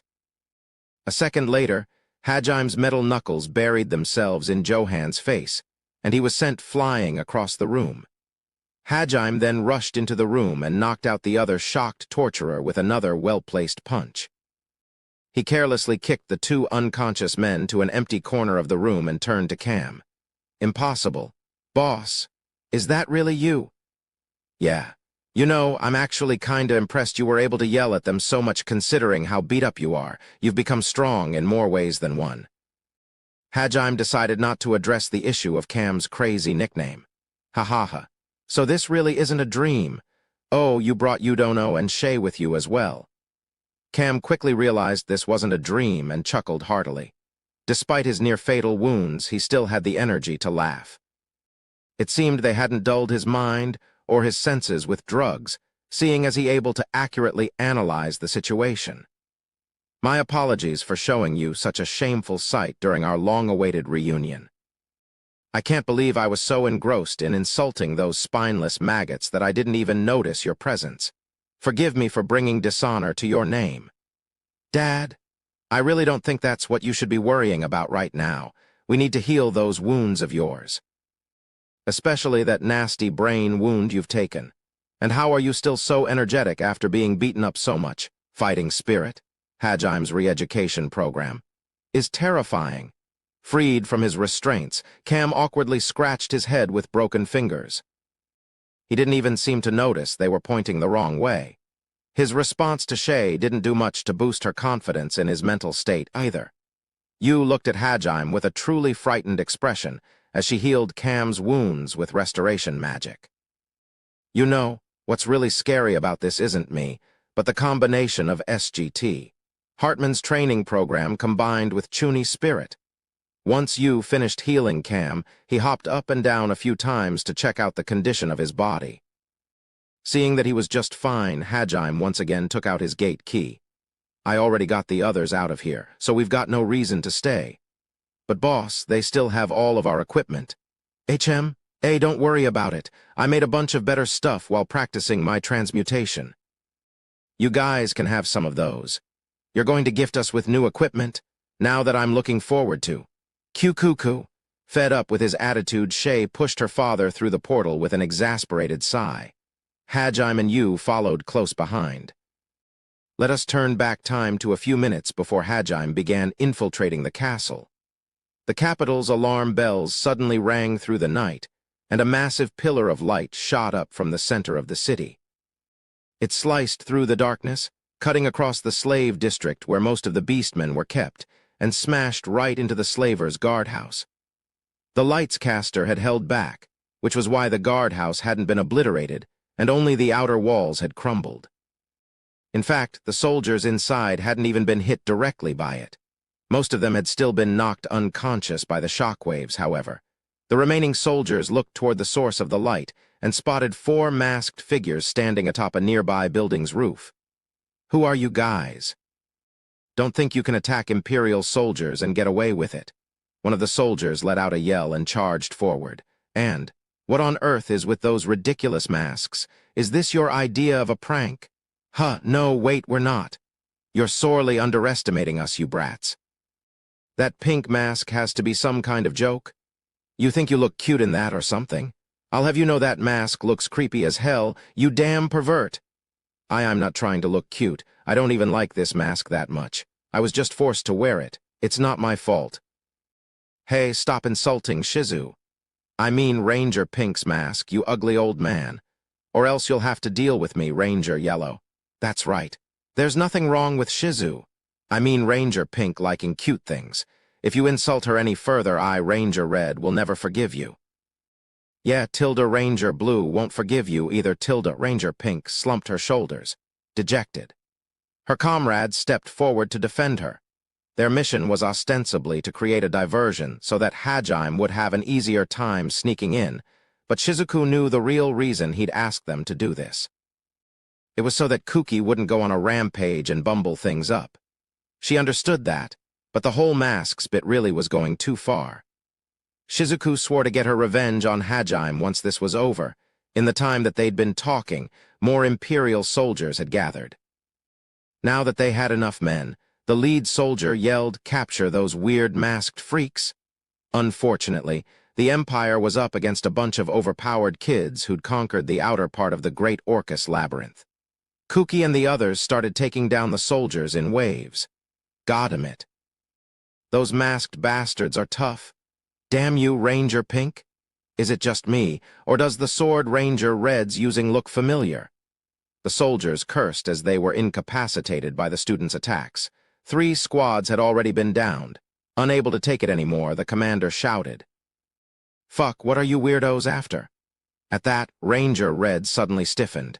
Then, as if he was hurling all of his pent-up resentment at the soldiers, he yelled, I demand that you release all of your beastmen slaves. At the very least, treat them better than dirt. What? I can't stand how awfully you treat those poor beastmen. Stop your tyranny this instant? The Imperial soldiers hadn't been expecting such a strange request.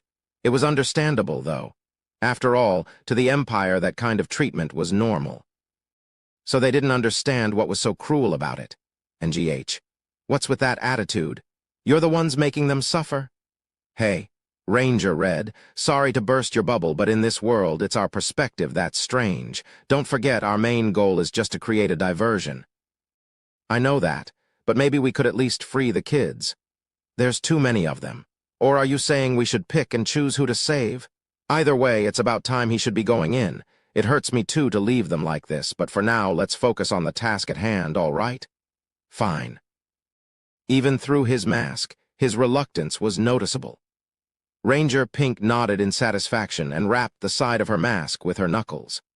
Hajime had told her to do so if the Empire asked them what their objective was, or if they began to suspect that they were fighting against the hero's party.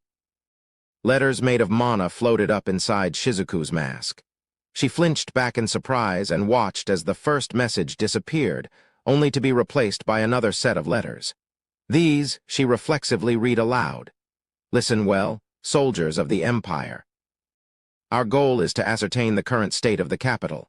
We may have failed to assassinate your emperor, but it's clear your city still suffered a heavy blow. The soldiers looked up in surprise. Shizuku's comrades also looked at her in surprise. Wait, don't tell me you bastards are demons. I get it now, so you came to see how badly you hit us, huh? We are the most elite of the Demon Lord's soldiers. The masked rangers, Ranger Pink, sounded a little hysterical as she screamed that. She then signaled to her comrades to strike a pose with her. Her forceful attitude shocked them into compliance. I guess rumors are going to spread that there's an elite demon unit that runs around wearing strange masks now. Ranger Pink mentally apologized to the demons she was impersonating. It was almost impressive how Hajime planned on pinning every disturbance he could on the demons.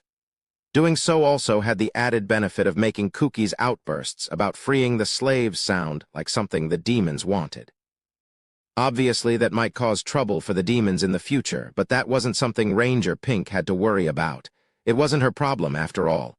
You better stop treating your slaves like trash, or else. Oh, or else what? The soldier's commander asked timidly. Ranger Pink stepped forward and answered. Or else, when you're in the bath at night, when you're woken up suddenly from your dreams, when you're walking down a deserted hallway, underneath your desk, behind your curtains, inside your armor, even in your dreams, you'll start to see masks. Though she spoke in a monotone, her voice had an ominous tinge to it. The soldiers all gulped. It sounded ridiculous, but also terrifying. There was something horrifying about seeing weird masks everywhere. Their mission now complete, the figure leaped off the rooftop and vanished into a side alley. The soldiers hurriedly chased after them, but by the time they reached the alley, they had disappeared into the night. As time passed, the legend of Ranger Pink turned into a bedtime story parents told their children to scare them into obedience. When Shizuku found out, she wondered why it was only her that everyone remembered, but that was a tale for another time. The simultaneous disappearance of the Haulia, along with the appearance of a strange, masked group, became the talk of the town for weeks to come. It also left the capital in a state of confusion for a good day. When Hajime, Yu, and Shay returned with Cam, they were greeted by enthusiastic cheers from the rest of the Haulia. The rabbit men playfully slapped each other on the backs, playfully punched each other in the stomachs, playfully hit each other with right hooks, and playfully insulted each other. Sniffle, thank goodness. Even if they're still a little violent, I'm so glad everyone's safe. Hajime-san, Yu-san, thank you so much. Tears welled up in Shay's eyes. Her wish to see her family safe had finally been granted. It's good that we made it in time. Yu stood up on tiptoe and patted Shay on the head. The tears started flowing. Shay clung to Yu like a little girl. Well, a lot of stuff happened that I wasn't expecting, but it turned out all right in the end. Looks like I won't have to wipe the Empire off the map after all. Hajime stroked Shay's bunny ears while casually dropping that statement. A second later, Hajime heard the sound of rushing wind. He raised a hand and grabbed the black sheath that had been swung down at his head. What was that for, Yigashi? The owner of the weapon was, of course, Shizuku Yigashi. Though Hajime was only holding the sheath between his fingers, Shizuku couldn't pull it out no matter how hard she tried. She clicked her tongue and mustered all of her strength. I thought I'd blow off my stress by knocking you senseless. Don't worry, I have faith in your kind heart, Nagumo-kun. I know your generosity runs deeper than the Mariana Trench, so kindly let me beat you to a pulp. Do you really hate pink that much? And here I thought you'd like it. Liar, I know exactly what you were after. You just wanted to make us look like fools. I can't believe I let myself go along with this. I guess that does make it partially my fault, but still. You deserve at least one good smack for this. Now take your lumps like a man. Don't be ridiculous. Looks like that traumatized her more than I thought. But it was also true that she could have refused the mask if she really hadn't wanted to play the part. So she was right that it was partly her fault for letting her go along with the flow. However, that didn't stop Hajime's prank from being in bad taste, nor did it stop her from being mad at him for putting her through it. Unfortunately for Shizuku, there was a huge difference in strength between the two of them. Even at full strength, she couldn't get past his fingers. With no other choices left, Shizuku decided to use her katana's special ability. She was only willing to go so far because she believed it wouldn't do too much damage to someone as overpowered as him. "You little roar, thunder blossom?" Oh, heh! Bolts of lighting crackled down the length of Shizuku's sheath, but Hajime didn't seem pained by them at all. In fact, he just seemed impressed. Shocked, Shizuku said, "Hey, Nagumo-kun, how come you don't look bothered at all by all that electricity?" "Well, I mean, how many times have you seen me fire my railgun now? I've been shooting electricity through my body for ages. You didn't really think that little spark would hurt me, did you? Though I've got to say, I'm impressed you managed to make the sword's skills activate." "TCH. Fine. I'll back off for now, but you better watch out. I'll get you for this someday, mark my words. And I got help from the kingdom's synergists to make the sword usable." Shizuku reluctantly took her sword back and belted it again. Behind her, Kuki and the others watched in awe. They hadn't expected anyone to try and seriously challenge Hajime. Kaori gave Shizuku a troubled smile while Yu glared coldly at her. In a small voice, Kaori said, "I've never seen Shizuku-chan get this mad before." I thought she'd be angrier. For some reason, Tio also nodded in agreement. "Boss, do you have a minute?" It appeared the Haulia were done with their reunion scuffling. Judging by Cam's serious expression, Hajime guessed that whatever this was, it was important. Hajime transmuted a circle of chairs for everyone to sit in, lowered himself into one, and nodded to Cam. "I suppose first I should explain how this happened. Put simply, we were overconfident. Basically, it went down like this." In summary, Cam's tale was this. Back in the Sea of Trees, Cam's unit had been able to annihilate a significant chunk of the Empire's rearguard as they retreated from Verbergen. The testimonies of the few soldiers who survived, combined with the fact that many of the Empire's units didn't regroup with the main army, made it clear to the top brass that Verbergen had a new unit of soldiers who were a cut above the rest. Because of that, the Empire had strengthened their guard. Verbergen had already suffered one attack from the demon army. There was no telling what they might do. The army's commanders thought it wise to throw away their preconceptions that beastmen would never leave the forest, and maintained a vigilant watch in case an army came to take back the captured slaves. So when Cam and the others arrived at the capital, they found that the slaves Holscher had taken from Verbergen had been gathered all in one place, instead of put to work. By the time the Haulia realized it was a trap, it was too late. Cam and the others had no choice but to attempt a retreat after the Empire's dense surveillance net spotted them. For their part, the Empire was quite surprised too. The unknown squad they'd discovered had been made up of rabbit men, of all people. The same gentle, peace-loving rabbit men that were used mostly as sex slaves by the Empire. Moreover, these rabbit men were extremely well-coordinated and were more than a match for the Empire's elite troops. Naturally, this piqued the curiosity of the Empire's top brass. As a result, they captured us alive and interrogated us day after day. Most of their questions were about who it was that had transformed us like this and where we'd gotten our equipment from. Also, they wanted to know what Verbergen's long-term plans were. I think they mistook us for some elite combat unit trained by Verbergen, even though they nearly executed my entire family and exiled us from the city. Bet they would have never guessed that. Cam and the others had in fact told their captors multiple times that they were no friend of Verbergen, but the soldiers had just thought they were sacrificing themselves for the sake of their country. The Haulia's denial only solidified the Empire's convictions. Gahard in particular had been enamored with Cam and the others. His eyes had sparkled like a child with a new toy when he'd seen how strong-willed his prisoners were. "And I'm sure you didn't want to just make excuses for why you got captured. What is it you want to say?" "My apologies, boss." Moving on to the main topic, our family has grown since we inducted new rabbit men into the Haulia clan. I was thinking of taking our new and improved Haulia army and going to war with the Empire. Time ground to a halt. Cam's declaration had left everyone stunned. Well, everyone but Hajime and the other Haulia. The others weren't able to comprehend what he'd just said, or perhaps they were just so shocked they didn't know what to think. The chirping of crickets was the only noise that could be heard. Finally, Shay broke the silence. What did you just say, Dad? Did I hear you right? It sounded like you said you were going to go to war with the Empire. You heard correctly, Shay. As I said, I plan on waging war against the Holsher Empire. Shay tried her best to keep her cool, but Cam's confirmation caused the color to drain from her face. Don't be ridiculous. What are you thinking? I know you've gotten a lot stronger, Dad, but you've only got 100 people with you. You're going to fight the Empire with just that. Have you lost your mind? Did seeing your comrades get captured make you so mad you can't think straight? I'm not doing this for revenge, Shay, and I'm perfectly sane. Just listen to. Nothing you say is going to convince these bunny ears. If you're not after revenge, then are you just way too overconfident?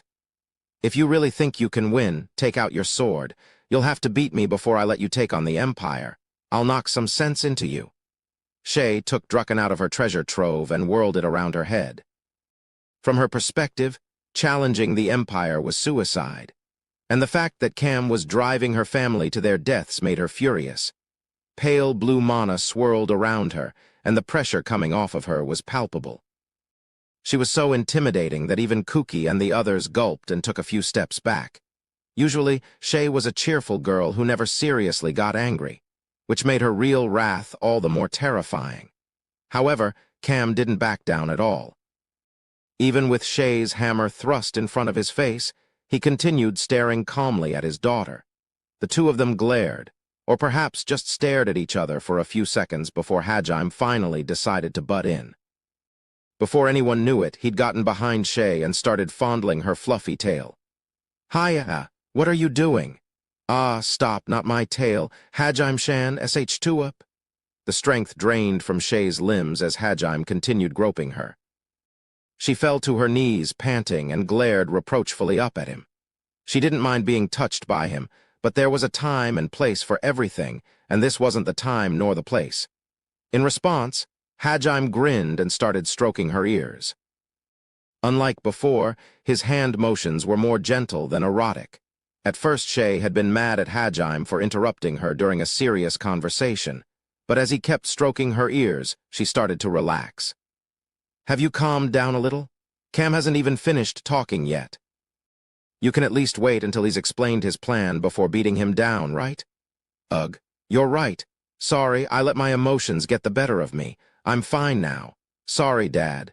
Shay's bunny ears drooped in apology. Cam smiled and shook his head.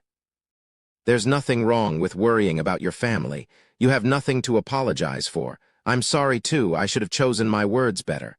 I've spent so much time yelling at people I forgot how to talk like a normal person. Heh, though I've got to say. What? Why are you laughing like that, Dad? I'm just glad you seem happy. You've gotten a lot closer to Boss in the time since we last met, I see. The way he looks at you now is totally different from when you first left.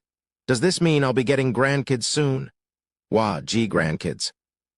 What are you saying, Dad? It's still too early for. Shay blushed and looked bashfully up at Hajime. All of the other Haulia watched with grins on their faces. These guys sure have gotten cheeky. Hajime thought absently to himself. He completely ignored Shay's glances and asked Cam. Cam, surely you didn't tell me all this because you wanted to ask for my help, did you? Haha, perish the thought. It's just, I was only able to make this decision because you taught us how to fight back, Boss, so I thought it was only right that I tell you. Cam smiled. It appeared he really did mean to invade the Empire with just the Haulia. Their resolve was the real deal, too. They hadn't been driven crazy by thoughts of revenge or overestimated their abilities just because they'd won a few fights. However, whether they were resolved or not, it was still reckless. Cam must have had a very good reason for choosing this path. What's your reason for going to war? Now, that's a surprise. You actually care? I thought it wouldn't matter to you. If you found your resolve because of what I taught you, then the reason you're being so reckless is technically my fault. If that was all, I still wouldn't care, but... Hajime glanced over at Shay. She was clearly still worried about her family. Her bunny ears were still drooping. Cam smiled and nodded in understanding. I see. Well, as I said before, us rabbitmen have now caught the Emperor's eye. He's very interested in what we're capable of. Everyone in the Empire, the Emperor included, believes might makes right. They believe that the weak should submit to the strong. It's permeated every part of their society. So what you're trying to say is that even if you escape, he's going to start hunting rabbitmen, not to kill but to make his slaves? Correct. When we were being tortured, the Emperor came to me personally and said he'd be willing to get us out of here if we became his slaves. Of course, I just spit in his face, but— "Good going, Chief!" The other Halia shouted in encouragement. Kuki, on the other hand, was stunned. He spit in Gahard's face? His surprise was understandable. Cam was probably the first person, beastman or not, to have ever spit in the Emperor's face. Even Hajime nodded in appreciation. Unfortunately, that only made him like us even more. He said something really arrogant about how it'd be interesting if he caught all the rabbitmen in Haltina and trained them the same way we were trained. The problem was, I could tell from his face that he was serious. There's no doubt that he'll invade Haltina again and capture as many rabbitmen as he can. Worse, this time they wouldn't be used as sex slaves, but as soldiers. Cam sighed. Verbergen's still reeling from the last 2 attacks. It won't survive a third. So, if the Emperor demands they hand over all the rabbitmen in their territory in exchange for not being invaded. I see. If you stay on the defensive, you'll run out of options. All of your brethren will end up as slaves. Correct. If all I wished for was to protect the Halia, escaping the Empire's clutches would be a simple task. But I refuse to sit idly by as other rabbitmen are robbed off their future. Because of us, no less. Cam was in a far more desperate situation than Hajime had thought. As Cam had said, if all they wished was to protect themselves, they could easily hide out in the sea of trees and wage a guerrilla warfare campaign indefinitely. But doing so would mean consigning all other rabbitmen to a fate worse than death. If they refused to become soldiers for the Emperor, the women and children would be sold off as pets while the men would all be killed. But you don't honestly think you can take on the Empire with just 100 men, do you? Of course not. A head-on battle would see us defeated in seconds. But we're rabbitmen. We're better at sneaking about than any other race. Cam grinned triumphantly. Realizing their intentions, Hajime replied, "You're gonna assassinate them?" "Correct. We'll show the Empire there's consequences for baring their fangs at us. Whenever they're alone, whenever they're not on their guard, they'll suddenly find a blade at their throats. By doing that, hopefully they'll start to fear us. They'll realize that we can be anywhere anytime and kill them in over 400 different ways. They'll learn that we're not weaker or lesser than them, and that making an enemy out of us was the worst mistake of their lives. Do you think Emperor hasn't taken any precautions against assassins or something? Of course not. But our goal won't be the Emperor himself. Just the people close to him.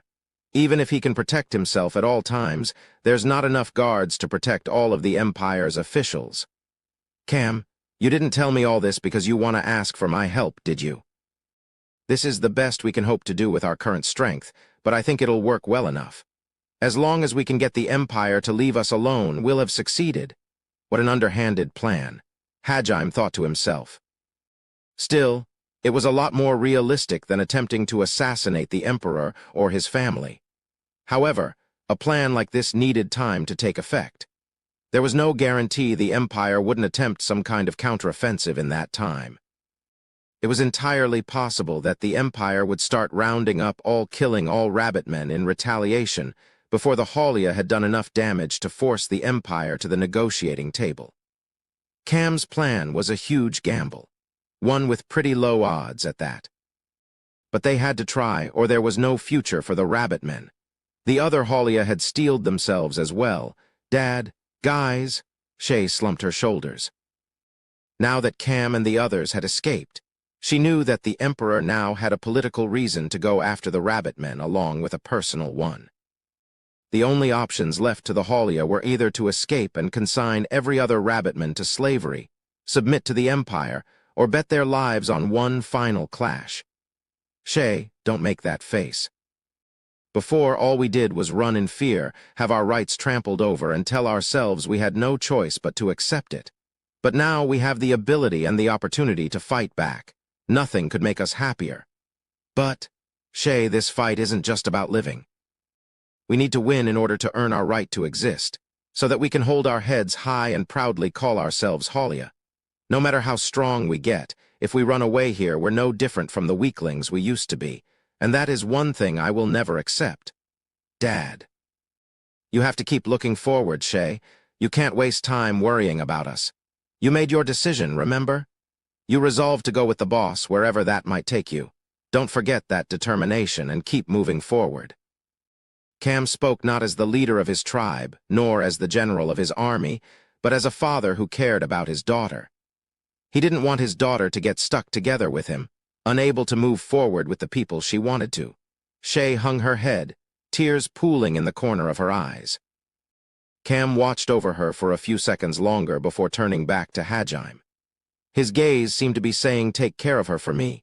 Kuki stood up, probably intending to announce his desire to help if Hajime wouldn't, but Shizuku smacked him on the back of his head with her katana and sat back down. Probably because of all the recent stress, Shizuku's handling of Kuki was rougher than usual. For his part, Hajime remained silent. Shay turned back to him, most likely in order to ask for his help again. But before she could open her mouth, Cam cut her off. Shay. Shay jumped and turned back to him. Cam had no desire to beg Hajime for help. It was his own fault that he'd fallen for the enemy's trap, and partly his own fault that he'd brought Gahard's attention onto them. If he relied on Hajime's strength to solve this problem for him, it would be no different than before. Like he'd said before, this was a fight to prove to the world that rabbit men had just as much a right to exist as anyone else. Shay knew that as well. She knew as well as they did how painful it was to always be running away. And right now, she cherished her pride as one of Hajime and Yu's comrades. But she couldn't help but worry knowing just how much of a long shot their plan was. In the end, Shay fell silent, unsure of what to say. Hajime sighed, scratched his head, and shot Yu a questioning glance. As always, Yu didn't need words to know what he was thinking. Her expression softened, and she nodded in agreement. Hajime gave her a small smile and turned back to Shay. Shay, Hajime-san. A faint glimmer of hope flared up in Shay's eyes. I won't participate in this fight. Ooh, I understand. However, Hajime's words brought her back to the well of tears. Kuki stood up to protest again, but Shizuku jabbed in the side and jolted him with an electric current strong enough to knock him unconscious. Meanwhile, Hajime smiled playfully and squished Shay's soft cheeks. Hold on, don't jump to the wrong conclusions. I just said I'm not participating in the fight, not that I won't help. Huh? Shay looked up at him in confusion. Sensing Hajime's intentions, Cam and Halia exchanged troubled glances. The Halia need to show off their strength here, or this fight'll be meaningless. They need to show the Empire that if you mess with them, you'll get burned. If I fight with them, it won't change anything. That'll just tell the Empire they can start going after beastmen again once I'm gone. It won't do anything about the deep-seated prejudices humans hold against beastmen. But more than anything, Cam wants to win this fight with his own strength, so I won't interfere. Hajime then turned to Cam. But if our cute mascot makes that kind of face, there's no way I'm just gonna shut up and do nothing. But then, boss, what are you suggesting? In the face of Cam's confusion, Hajime smiled fearlessly. Cam, no, all of you Halia. There's no way I'm letting you use a plan so shitty it made Shay cry. If you're doing this, your blades are reaching the Emperor. Grab him by the hair, beat him down, and show all of his relatives, friends, and subordinates that they're no match for you. Conquer the capital in just one night, and show those imperial bastards they're done for. Teach them that nowhere's safe from the Halia's blades. That no matter where they hide, your ears will find them. That anyone who makes themselves an enemy of the Halia will mean a painful end. Carve your names into the history of the Empire. Silence followed after Hajime's speech. Everyone had been overwhelmed by his fervor. The sounds of everyone gulping echoed through the night. Then Hajime glared at everyone for a few seconds before sucking in a huge breath. Where's your reply, you worthless maggots? He boomed in a voice louder than thunder. Huh? Yes, sir. I can't hear you. You call that a battle cry. Is this how you've been fighting all this time, you goddamn wimps? Sir, no, sir. Well then, prove it to me, you bastards. Prove you're fighters and not maggots. Hoo-oh-hoo-ah-hoo-ah. Behead anyone who stands in your way with blades of pure will. Behead. Behead, behead. You bastards are going to be the main star of this fight. You better not fuck up the opportunity I'm making for you, you hear that? Aye, aye, sir. All right, then let's see some fighting spirit. You 120 new and improved Halia are going to capture the Imperial capital. Yeah. Though Cam and the others had no idea what kind of opportunity Hajime was referring to, anyone with common sense would thought it impossible to capture the capital, and in one night no less. But the Halia were too fired up by Hajime's speech to worry about that. Their beloved boss was saying he'd personally open the door to victory for them. If they couldn't at least clear the obstacles beyond that door, then they didn't deserve to call themselves Halia. If they failed here, they would bring eternal shame onto their boss' name. Thus, the Halia steeled their resolve and prepared to topple the Imperial capital. Their uproarious war cries echoed through the starry night. Shizu, those guys are starting to scare me. It's okay, Suzu, I'm scared too. Though I'm more scared of what Hajime's planning than the rabbit men. That Nagumo. I never thought he'd be one of SGT, Hartman's pupils too, who knew you were a real man after all. Ryutaru, don't tell me you approve of all this. This is totally crazy. Shizuku and the others watched in dumbfounded amazement as the Halia hyped themselves up. Except Ryutaru, who respected Hajime's choice of role model for a drill sergeant. I must say, that is quite impressive. Transforming the peaceful rabbit men into warriors is no mean feat. I suppose I should expect no less from Master, and to think he intends to rout the Empire in a single night. I'm getting excited now, though I wish he would insult me with such vigor. Shut up, you perverted dragon. Ha.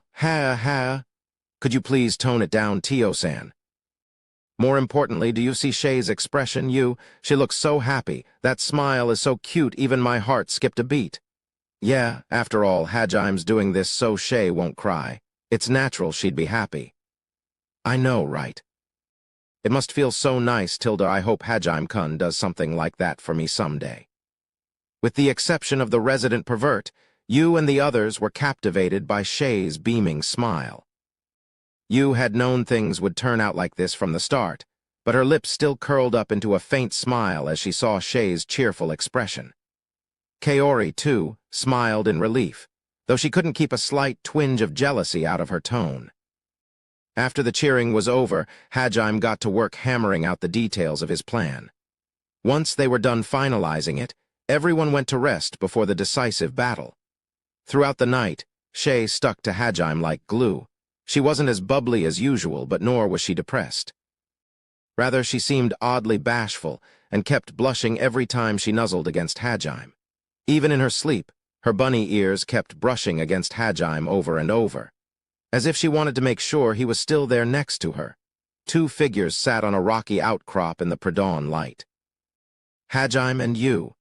They had woken earlier than usual. The sun was only just beginning to crest the eastern horizon. Technically, it was only Hajime who was sitting on the rock. Yu was sitting in Hajime's lap. The only other people awake right now were the Halia on watch. However, the boulder Hajime had picked was in the sentry's blind spot, so the two of them were able to spend some time together for the first time in a while.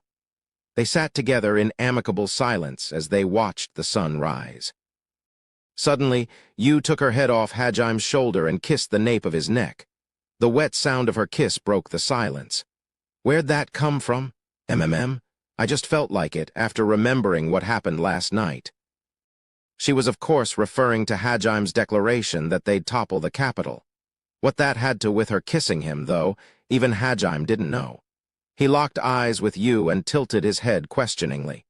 You put Shay's feelings over your mission. I'm happy that you care about her that much, and that there's more things you hold dear now. I'm so happy that I... As she spoke, you kissed him again. I get it now. Does this mean Shay's special to you now, too? Well, not exactly. She's definitely one of the people I care most about in the world, but you're the only one who's special, you. MRR. Even though I'd be okay with Shay, but I'm also happy. You looked up at Hajime, both troubled and happy. Shay was the first friend you made after climbing out of the abyss, and she treated Shay like her little sister. To you, Shay was just as special as Hajime, just for different reasons. That was why she was willing to let Shay be someone special. To Hajime, a title she wouldn't relinquish to anyone else. And so, while she was happy at Hajime's words, she did also wish he'd stop being so stubborn. For his part, Hajime found Yu's insistence that he grow his harem annoying. It irked him that she actually wanted him to consider other people just as special. He decided to get his revenge by showering her in kisses until she could no longer think about anyone else. MMM, Humph, Haji, MMM. As the sun started to rise, their shadows grew. Because of how close together they were, it looked like they were a single shadow, except during the times they separated to draw breath. After a few minutes, Yu's cheeks were flushed, her lips were glossy with saliva, and her eyes were filled with longing. Just as they were about to take the next step, Hajime heard someone calling for him from behind the boulder he was sitting on. "Uoi, Nagumo, you here?" It appeared Kuki wanted him for something. He must have gone looking when he'd seen Hajime wasn't in his sleeping bag. The sun had risen completely now, and it was around the time everyone else would be waking up. TCH, of course he'd be the one to interrupt us. I wanted to let him learn some ancient magic so we'd have help when there's a dozen Noints coming after us, but it's starting to feel like more trouble than it's worth. Grumbling, Hajime attempted to stand. However, you wasn't going to let that happen. "I won't let you escape, Hajime, MMPH. Hey, wah, MMMPH. She pushed him back down and cut off his protests with a kiss. Hajime fell backwards onto the boulder, but he didn't go down without a fight. Even as Yu was straddling him, he attempted to kiss her back. "Kuki, did you find Nagumo-kun?" "Well, I thought I sensed someone over here, but—" Shizuku, Suzu, and Ryutaru walked up behind Kuki. Halfway through answering Shizuku's question, Kuki stopped. The sight he'd been presented with upon rounding the boulder had shocked him into silence. Confused as to why he was just standing there, Shizuku and the others walked up to him and peeked around the boulder as well. When they spotted Hajime and Yu, they too went stiff. Just then, Shay, Kaori, and Tio arrived as well. Upon seeing Kuki and the others just standing there, they went over to see for themselves just what was so shocking. What do you think you're doing, flirting first thing in the morning? Want to join in, Shay? Wait, I can, in that case.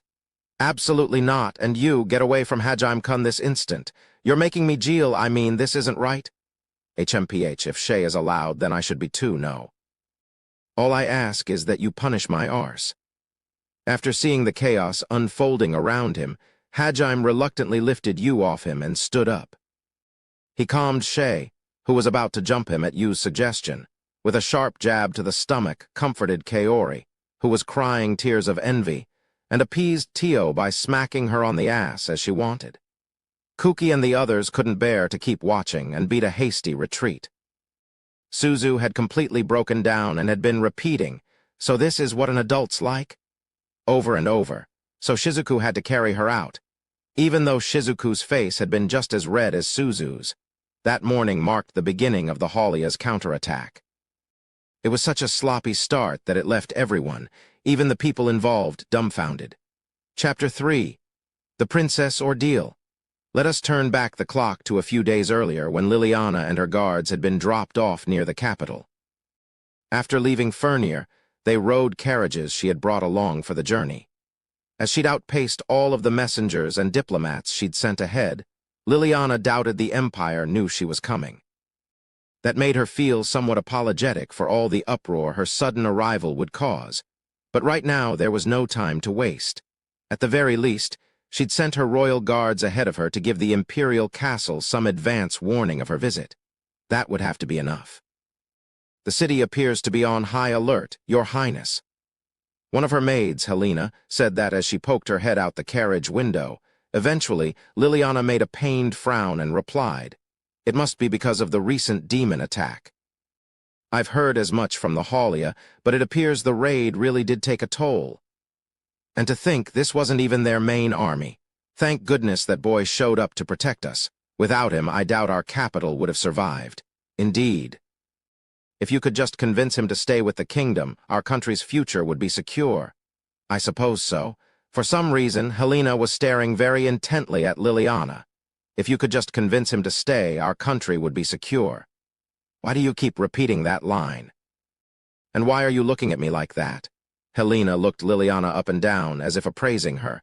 Then, with a hopeless sigh, she spoke once more. If you could do that, he would become our new king. Like I said, why do you have to keep? Wait, what did you just say? And what exactly was that sigh for, pray tell? What exactly about my body disappointed you so? Helena had been one of Liliana's maids since childhood. For years, Helena had supported her princess from the shadows. And Liliana considered Helena to be one of her few friends that she could truly open up to. Though Helena's tendency to casually insult her friends wasn't so commendable. In the time that Liliana was grilling her maid, the carriage arrived at the castle gates. The pair were shown to their room without incident, and were told that Gerhard would hold an audience in the evening. That evening, Liliana made her way to the audience chamber. When she stepped inside, she found Gerhard waiting with a smile on his face. Gerhard D. Holscher, Emperor of the Holscher Empire, was in his late 50s, but looked like a man 10 years younger, and possessed the vitality and energy of a man 20 years below him. His lustrous silver-gray hair, sharp gaze, and bulging muscles made it clear that he hadn't let old age get the better of him just yet. It had only been half a year since Gerhard had snuck into the kingdom to test Kuki's strength, so it stood to reason that he hadn't changed much since. Liliana had thought that since the demons had invaded the capital he might have been injured, but he seemed completely unscathed. Well met, Princess Liliana. Considering your rather sudden visit, I expect you have something interesting to report. I hope that your majesty finds it so. Liliana prefaced, before explaining the details of the invasion of her kingdom. She started from the very beginning, when Eri had started turning the royal soldiers into undead. She also explained what the true apostles of God were, and the secret machinations that Ehit had been scheming all along. Liliana finished by describing the destruction of the Holy Church, Eri's betrayal, and the death of her father, King Alihade. Gerhard had sat in silence, taking in the entire tale, and when Liliana finished, he heaved a long sigh. Then he leaned back in his chair and covered his face with one hand. Though Gerhard had never been a very devout follower of Ehit, the revelations still shook him to the core. Liliana had experienced much the same herself, so she quietly sipped her tea and waited for him to sort out his feelings. I see. So Alihade, Loggins, and even that wily old geezer who I thought was immortal, died. His voice was controlled, devoid of emotion, and yet there was a sadness in his gaze. After a while he straightened his back and met Liliana's gaze. That is quite a troubling turn of events. It grieves me to learn that a wonderful king and one of the best soldiers the world has ever seen are now dead. Thank you for bringing me this information, Princess Liliana. I simply did my duty. Besides, it appears you've suffered quite a bit yourself. Liliana was surprised by Gerhard's unexpected sympathy. She had thought he was a far colder man. But still, I see, so the Holy Church and Ehit. If this information were to become public, there would be an uproar. And yet you yourself don't seem too shocked by this revelation, Your Majesty. Oh, I'm plenty shocked. The god I believed in since I was a little brat turned out to be a madman. But well, you know how it is with the Empire. All we really believe in is strength. Killing our enemies and taking what we want is all that matters to us. The weak exist to serve the strong. So if it turns out Ehit's a sham, well, it's his own damn fault for getting found out. Now that I know the truth, there's no point in worshipping a false god. I see. The Empire's devotion to strength was unshakable. After all, they even decided who had the right to be the next emperor through a series of duels. But still, I can't believe he considers his philosophy to be applicable even to God. The people of Holscher are. Insane, Liliana thought to herself with a frown. Gerhard didn't seem the least bit perturbed, and he swiftly changed topics. However, I must say, the explanation you came up was rather well thought. You expertly deflected. No used the citizens' shock to your advantage. Were you the one who came up with the idea? Well, I suppose I was the one who finalized it at least.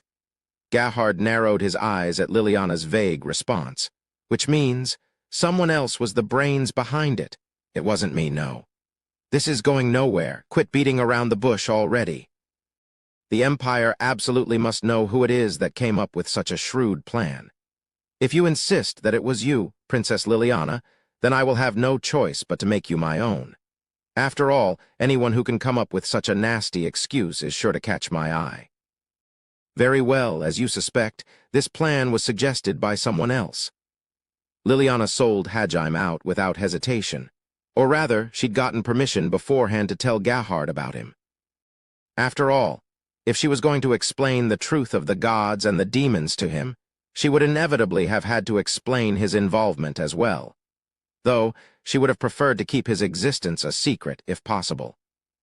Most because she was worried that the Emperor, who valued strength above all, would become obsessed with him. She wasn't worried that Gerhard might actually manage to capture Hajime.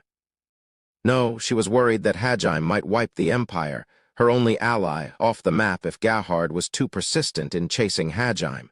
But they should be deep within the sea of trees by now. Even His Majesty won't be able to find them there.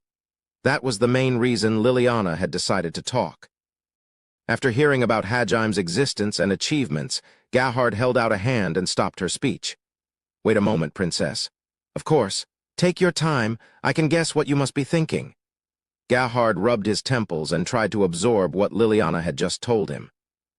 I'd like to believe this is all just a joke, but everything I said is true.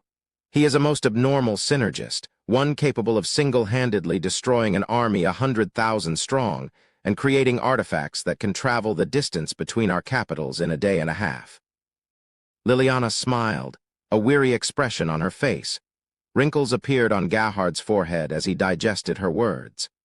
This is on a scale far beyond anything I've ever seen. If what you said really is true, he's a strategic force all on his own. If he felt like it, Hajime Nagumo could wage war on a nation all on his own. He's nothing like that immature hero I fought before. That kid was strong, but nowhere near that level. We can't just let him run wild. What kind of person is he? Gerhard was worried that Hajime might have been making ridiculous demands of Liliana as repayment for saving their city. However, Liliana smiled and shook her head. Don't worry, he's not what you think. He's not evil, but I wouldn't quite say he's good either. He just has no interest in the affairs of this world. Basically, his stance is one of non-intervention. He won't give up his artifacts to anyone either. However, if it's for the sake of the people important to him, or for his goals, he won't hesitate to do anything, no matter how crazy. He's like a porcupine, only dangerous if you poke him. Liliana's frustration at the way he treated her leaked out a little in her explanation. Gerhard smiled wryly and stroked his chin. So what you're saying is I shouldn't get involved with him. As the head of the state, you know I can't do that. If possible, Gerhard wanted to bring Hajime into his fold. Ideally, he wanted to be able to utilize Hajime's powers as he wished. As the Emperor of Holshire, it was only natural he would think that. That being said, if he truly can traverse the skies in a flying artifact, even meeting him would be difficult. For now, I'll be content to wait and see. In the meantime, I must get my hands on ancient magic, the source of Hajime Nagumo and the demon's power. That is all well and good, but know that if you attempt anything, we will not sit idly by. Though we are allies, he is our kingdom's savior. HMPH, big words. Gerhard snorted. While it had been a boon to discover what the reward for clearing a labyrinth was, the Emperor was well aware that clearing one himself was most likely impossible. The most practical solution was still to solicit someone who already possessed ancient magic. But that, too, wouldn't be easy. It was a vexing situation for Gerhard. Now then, I'm sure you didn't come here just to tell me that. Let me hear what you propose regarding our alliance. Of course. To be frank, I came here to request your assistance in rebuilding the kingdom and to renew our alliance. Liliana passed over the documents detailing her plans for their joint battlefront against the demons. The main thing Liliana wanted from Gerhard was for him to send over military aid. After Erie's betrayal, the kingdom had lost their strongest knight, Meld Loggins, along with the core of their elite forces. In order to fill the hole those soldiers had left, Liliana wanted to borrow the strength of the Empire's best. I see. I would be willing to part with one division of troops. It is in the Empire's best interests to keep the kingdom safe as well. The last thing I want is to fight a war on two fronts. Thank you for your generosity. Liliana breathed a sigh of relief. The thing she'd wanted the most had been granted without any conditions. The two of them hashed out the details of Holscher's support, then moved to discussing their overall policy for dealing with the demons. Naturally, the two of them couldn't make sweeping policy decisions on their own, so they mostly discussed high-level strategy and outlined the steps they would be taking. That about wraps it up, I believe. All that remains is to show the rest of the world the strength of our alliance. I'm afraid I will have to ask for your cooperation, Princess Liliana. I understand. If you wish to seal our alliance with a marriage, I would be willing to set up an engagement. However, I understand your situation, of course. At present, you cannot leave the kingdom in anyone else's hands. Prince Lundel has yet to be officially crowned, correct? And I believe you mentioned many of your most competent ministers were killed in the attack. I do hope you're not working yourself to death. Liliana nodded with a wan smile. In the end, it was decided that she would be engaged to the imperial prince, and their engagement would be announced publicly within the next few days. After that, Liliana would head home with the platoon of soldiers Gerhard would lend her. The marriage itself wouldn't take place until the situation in the kingdom settled down. However, once it did, it would show both their own citizens and the demon army that the two countries were steadfast allies. Overall, Liliana was pleased with how the discussion had gone, so she tried to pretend she didn't notice the sting of disappointment she felt at having to get married. 2 nights later, messengers delivered a most unusual report to Liliana and Gerhard. And that concludes my report, Your Majesty. Very well, you are dismissed. Yes, Your Majesty? Gerhard stared at the door the messenger walked out of for a few seconds before shooting a questioning glance at Liliana, who was maintaining a poker face. She gave him a troubled smile and said nothing more than, "That sounds troubling." Her expression made it seem like she was concerned as the ruler of a neighboring nation, but was refraining from meddling directly in the affairs of another sovereign state. Gerhard was impressed by how little it gave away. What an unbelievably ridiculous state of affairs. First, we were invaded by an impossibly powerful demon army, and now a bunch of crackpots in masks attacked in the middle of the night. What are your thoughts on the matter, Princess Liliana? I am afraid I understand no more than you. The messenger said they claimed to be an elite unit of the demon army, but... Indeed. I suppose that possibility exists. Though I doubt any demon would be caught dead in a mask like that, it wouldn't do to dismiss the possibility entirely. Even if one of the masked warriors happened to wield light magic and an artifact wreathed in holy light. Oh my, that does sound rather terrifying. Curious indeed. When my soldiers asked him what his motivations were, he claimed that he wished for us to free our slaves. Rather incomprehensible, wouldn't you say?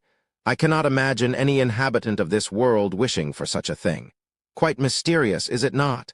That it is, Your Majesty.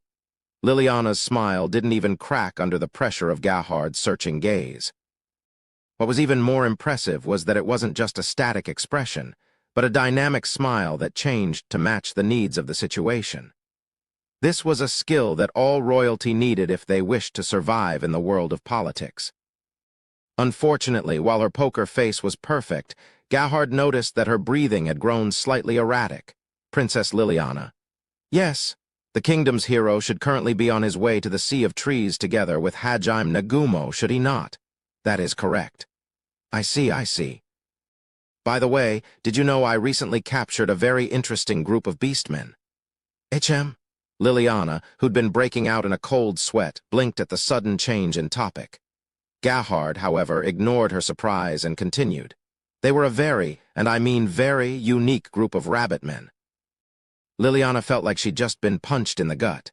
Still, she kept her mask of a smile up all the way through.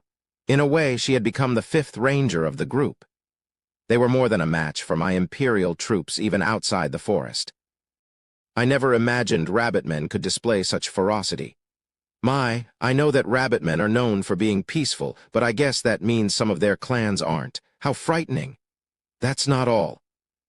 Their equipment was made of the highest quality ore, the kinds of materials you can only find in the Great Orcus Labyrinth. It seems Verbergen's technology is far more advanced than we thought, wouldn't you say? Assuming, of course, it was Verbergen's craftsmen who made those weapons.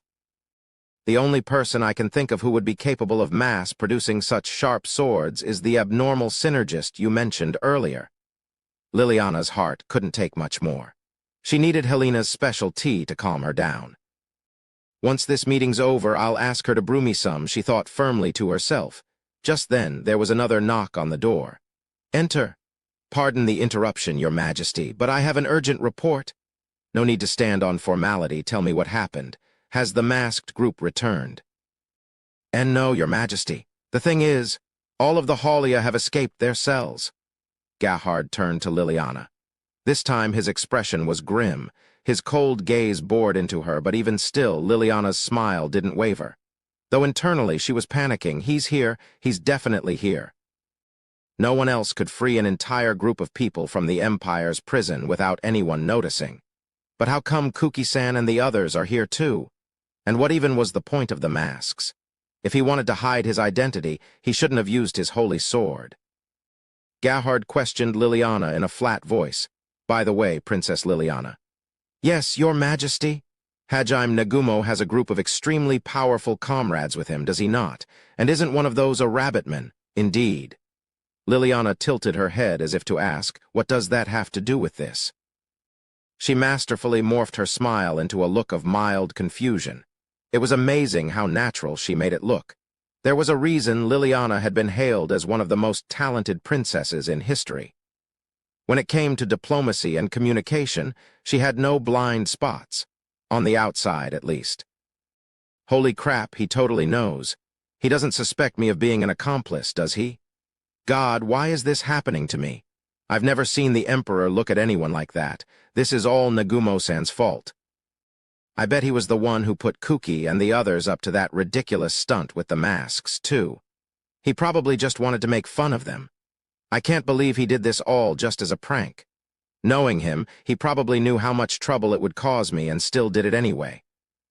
Ugh, why does that man always treat me like an afterthought? It really hurts, I swear. I'm the princess. None of those thoughts showed on her face, though, so Gahard had no way of knowing she was secretly cursing Hajime. The next day, Gahard was planning on making Liliana's engagement to the Imperial Prince public, so she was busy preparing for the upcoming ball where he would make the announcement. As she was picking out her dress, someone knocked on her door. Princess Liliana, there is someone asking for you at the front gate. One of Liliana's maids relayed the message she'd received from the soldiers down below. Liliana tilted her head. She hadn't been expecting any guests. Who is it? Well, he claims to be the hero. Why is he just marching through the front gate? Liliana screamed, making her maid jump at the sudden outburst. However, Liliana no longer had enough composure to act calm. Gahard had already seen through Kuki's ruse, but he'd just waltzed up to the gate and asked to see her. Liliana was certain Hajime had been the one to put him up to everything. Bring him up immediately, take him straight to my parlor, don't let him meet with anyone else. Please, Liliana begged, grabbing her maid by the shoulders and shaking her back and forth. Why, yes, Your Highness. The maid ran out in tears, terrified by her mistress' bloodshot eyes. Helena, we need to see Kuki-san before he has a chance to talk to Emperor Gahard. Help me get ready. Leave it to me. Helena gathered the other maids, then quickly set them to work. Liliana scurried about as well, trying to get ready as soon as possible before Kuki messed something else up. Holscher's imperial castle was a symbol of the Empire's might. It sat right in the middle of the capital, surrounded by a 20-meter deep moat and sturdy walls enhanced by multiple layers of magical barriers. Aquatic monsters roamed the moat's depths, and the ramparts were constantly patrolled. The only way into the castle was through the massive drawbridge leading to the front gate. The number of people allowed into the castle was relatively small, and all of them were required to present magical identification cards to prove they were allowed access. There was a French-style arch in front of the bridge, with guardrooms built into the sides. Any visitors first had to pass the inspection there before the guards would even lower the drawbridge. If anyone was suspected of attempting to sneak in illegally, they would be thrown into the monster-infested moat right then and there. The inspectors at the arch had no mercy whatsoever. Even traders who had been granted access cards had their goods inspected thoroughly before being allowed to reach the gate. Naturally, this meant sneaking in among a bundle of a merchant's wares was impossible. In short, this meant that sneaking into the imperial castle was nigh impossible.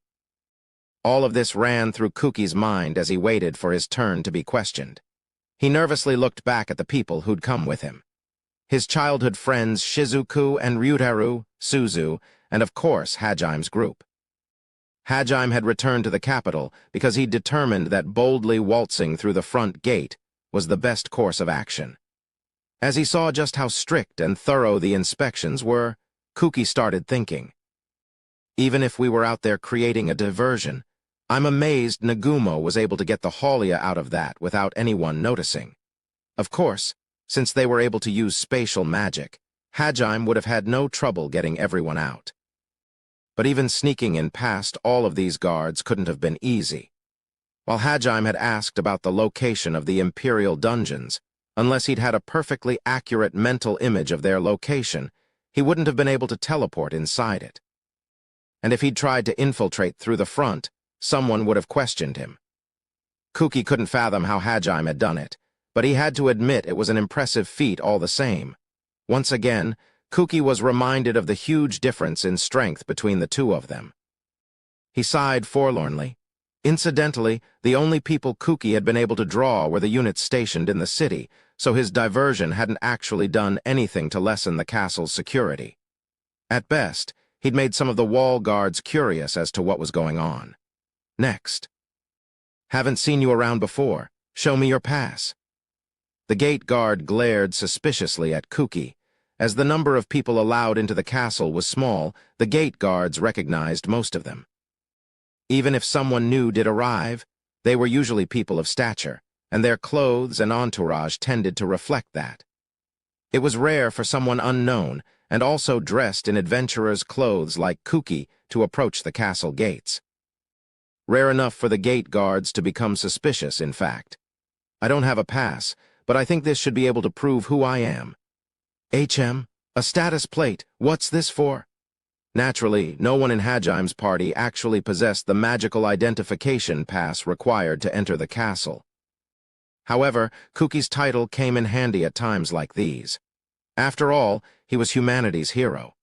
The leader of the apostles Ehit had sent to lead them in the war against the demons. The gate guard dubiously took Kuki's status plate and looked it over. His eyes stopped on the job field, which said, Hero. He blinked in surprise a few times, then looked from the status plate to Kuki, then back to the status plate. His colleagues came over as well, wondering what had their comrade so shocked. So then you're really the hero? Sir, the same one who was summoned to the kingdom by Ehit. Ah, yes, that's me. I'm the hero. I accompanied Princess Liliana partway to the capital, and now, because of certain circumstances, I have returned. I see. Upon learning Kuki's true identity, the gate guards started murmuring hurriedly to each other. Why did he leave the princess halfway through her journey? And why didn't he tell anyone he was coming now? Their confusion was understandable. However, they were dealing with a member of God's chosen flock. They couldn't pry too deeply, or it would be seen as a slight to the Holy Church. And so, they concluded to themselves that he must be on some sort of secret mission, and decided to let their superiors figure out whether or not to let Kuki in. Terrified of making humanity's hero wait too long at the front gate, a few of the guards dashed into the castle and started looking for someone with authority. In the meantime, Hajime and the others were let into a waiting room while things got sorted out. They were only waiting for 15 minutes before someone came back. Kuki and the others had gotten so used to Hajime's harem's antics that they hadn't even said anything when Yu sat on one of Hajime's knees while Shay, Kaori, and Tio wrestled with each other to determine who got to sit on the other. In fact, they had gotten so used to it that they didn't even bat an eyelid when the force of Shay, Kaori, and Tio's struggle made the drawbridge creak. "I've heard the hero party is here to visit the castle. Would that be you?" "Ah, yes, that's us." A burly soldier walked into the waiting room.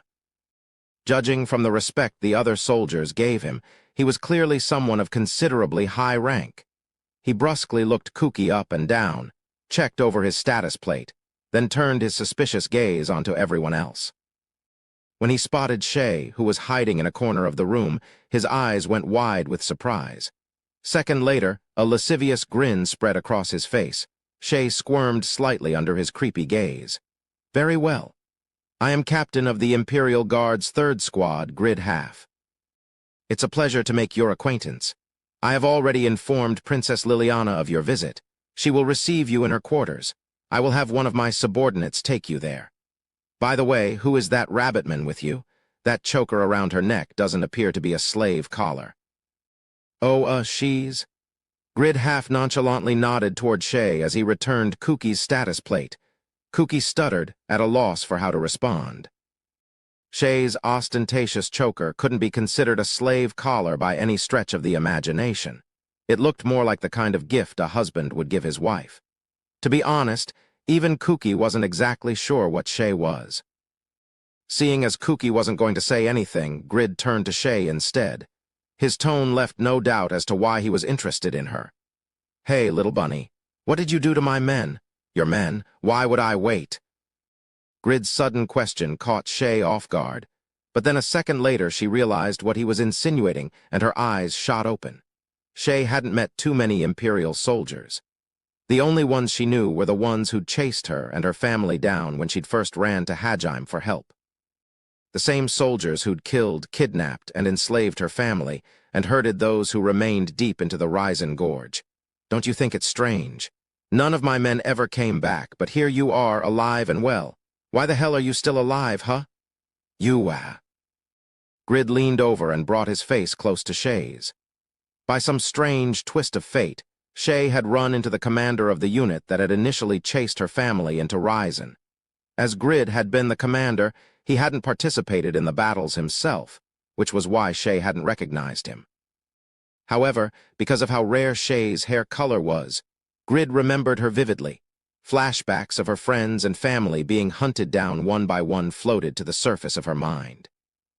The thoughts made her let out an involuntary groan as she scuttled backward, but then a steady hand pinched her cheek, and she returned to her senses. She looked over and saw Hajime standing right next to her. Then, she felt another warm pinch and turned to see you beside her. She didn't look worried. In fact, she looked rather reproachful. Her eyes seemed to be saying, if you can still let a weakling like him get to you, you need more training. Shay gave her a weak smile in response. While that experience may have been traumatic, she now had the mettle to take on Labyrinth's greatest monsters and come out on top. There was no reason for her to fear a measly Imperial general. Her fear gone, Shay nodded to Hajime and you, then turned back to Grid and smiled sweetly. She stood her ground and finally responded to his question. "I don't know what happened to your men, and I don't care. Those worthless morons probably got themselves eaten by a monster or something.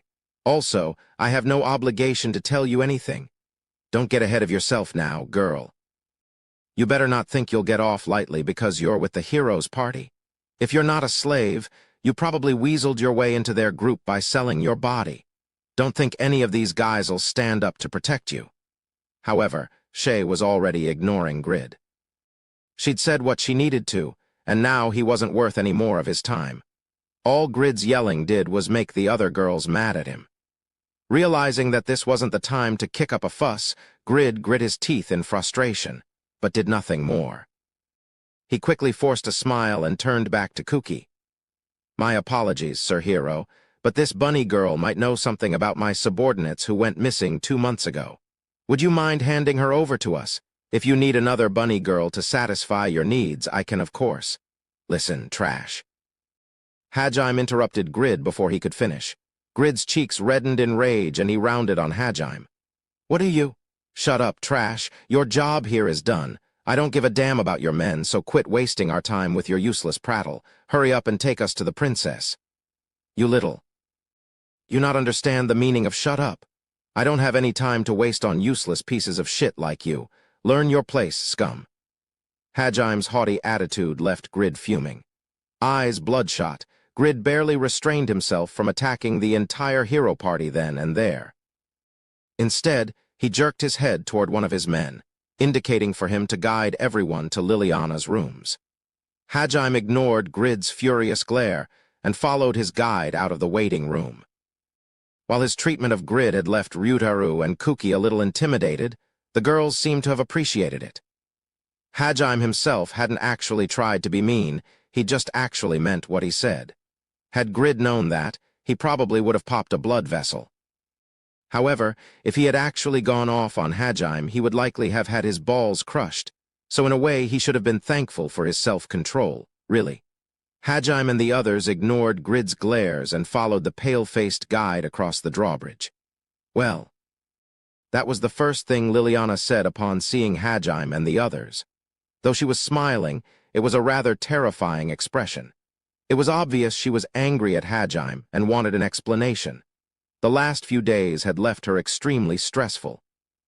While it could be said she was only bearing her feelings so openly because she was close to Shizuku and Kaori, that didn't make them any less terrified of her wrath. First you cause an uproar in the capital, and now you come back the next day. What on earth are you doing? You better have a good explanation for this. I won't let this matter drop until you've convinced me. You hear me, Nagumo-san? I know you're the one behind this, so don't you dare try and change the subject. Don't just sit there rubbing Shay-san's bunny ears while pretending you've got nothing to do with this either. And you, San, I know you had to be part of this too, so don't bother trying to run. Liliana glared at Hajime. At that point, she'd come to understand that when anything ludicrous occurred, 10 times out of 10, Hajime was the one behind it.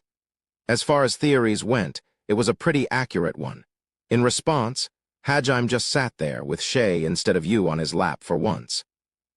He was rubbing her bunny ears while you sat on his other knee and played with Shay's cheeks. HM, did you say something? Since entering the castle, Hajime had been too busy fondling Shay to pay much attention to his surroundings. For once, he actually hadn't heard Liliana and was not just pretending. In tears, Liliana screamed. I'm the princess, the least you could do is listen to me. She repeated her earlier words in a shrill voice. Why are you so loud, princess? I'm sitting across from you so you don't have to shout. I'm shouting because you didn't listen to me when I was just talking. See, calm down, Lily. Help me out here, Shizuku-chan. Her fury is piercing the heavens. I've never seen her this mad before. I'm pretty sure Nagumo-kun's the only person who's managed to make the princess mad. Anyway, calm down, Lily. We'll explain everything, don't worry. Kaori and Shizuku attempted to soothe Liliana. Unfortunately, Hajime's next words didn't help the matter. Anyway, can't you just forgive us for this, princess? We had a lot to deal with, and Shay's still a little shaken, so... She is. What happened to her? As always, Liliana was kind to a fault. She looked on worriedly at Shay, who was still being toyed around with by Hajime and Yu. At first, she had still looked a little stressed, but thanks to her best friend's ministrations, she was feeling a lot better. Shay looked up at Liliana and gave her a reassuring smile. Though Yu and Hajime's support had helped her get over it, the meeting with Grid had still been rather traumatic. However, the reason for her current stress wasn't because he'd terrified her. Quite the opposite, in fact. It had taken everything she'd had to keep herself from ripping him to shreds then and there. After all, Grid was responsible for the death of so many of her friends and family. Once she'd overcome her trauma, all that had remained was an overpowering hatred. Still, because killing him there would have ruined their plan, she was forced to hold herself back. It had taken every ounce of her willpower, and both Hajime and Yu realized that. So once they'd left, the two of them had started coddling Shay to calm her down. Hajime briefly explained the relationship between Shay and Grid to the others. Once he was done, Kuki and the others rose up in anger, while Liliana looked down sadly into her lap. Liliana was part of the society that had normalized the slavery of beastmen, so she felt as if she didn't have the right to be angry on Shay's behalf. Though now that she'd learned the truth, her bias against them was rapidly fading. She had been told as a child that beastmen were pathetic creatures who Ehit had abandoned. But if Ehit himself was mankind's enemy, it seemed rather silly to still hate beastmen on that basis. That was true for all others who discovered the truth as well. Still, just because they no longer discriminated against beastmen didn't mean that their history of persecuting them had been wiped away. Liliana knew she had no right to criticize others, so she just gave Shay a small nod of solidarity and turned back to Hajime. I understand that, but why are you here? What happened to conquering the labyrinth in the Sea of Trees? And why on earth did you cause that ruckus with the masks last night? I'm sure Gahard will ask to see us soon, so we need to have our stories straight ahead of time. It took a lot of effort to meet you before he asked to see all of us, so the least you can do is explain the situation. Now, there's no need to rush, Princess. You'll understand everything by tonight. As for why we're here, well, let's just tell the Emperor that we finished conquering the labyrinth faster than expected and dropped by here before we head out again. That's not nearly a good enough excuse. And wait, if you say I'll understand by tonight, does that mean you're planning on donning masks and rampaging across the city again? I know you, Nagumo-kun. You're the one who made Shizuku and them wear those embarrassing masks, right? Don't get so worked up you'll go bald. I will not. How could you say such a thing to a girl, Baldy Princess? You-san. Liliana looked down, crestfallen. It was clear Hajime had no intention of explaining his plans to her. Meanwhile, Shizuku was gloomily muttering embarrassing masks over and over to herself. Leaving the mask incident aside, last night a group of people escaped from the Imperial dungeons. Nagumo-san, you were also the one behind. Why do you keep accusing me of things? You're one mean princess, you know that? I don't want to hear that from you. Sure, I don't know all the details, but the captured rabbit men were part of the Haulia clan, were they not? You must have saved them for Shay-san's sake. That much makes sense, but you coming back certainly does not. What are you planning? Liliana's tone made it clear that she was willing to help if necessary. Though she was only 14, she was the head of a nation. There was a lot of pressure on her from numerous factions. Despite that, she was willing to do anything to help Hajime's cause. Even you couldn't help but smile. Naturally, everyone else was also moved by her kindness. Liliana had been like this from the beginning. Even when all the other people of the kingdom were putting the students on a pedestal and calling them God's chosen. Only Liliana had realized that they'd been dragged into this world's fight, and had done everything in her power to support them. Seeing her serious gaze, Hajime smiled and responded. I don't get what you're saying. What's that supposed to mean? Liliana flared up again, looking just about ready to slap Hajime in the face. Once again, Kaori and Shizuku pinned her arms and tried to calm her down. No matter how many times Liliana tried to ask after that, Hajime would just continue to play dumb. And since Hajime wasn't saying anything, all the others decided it was best to stay quiet too.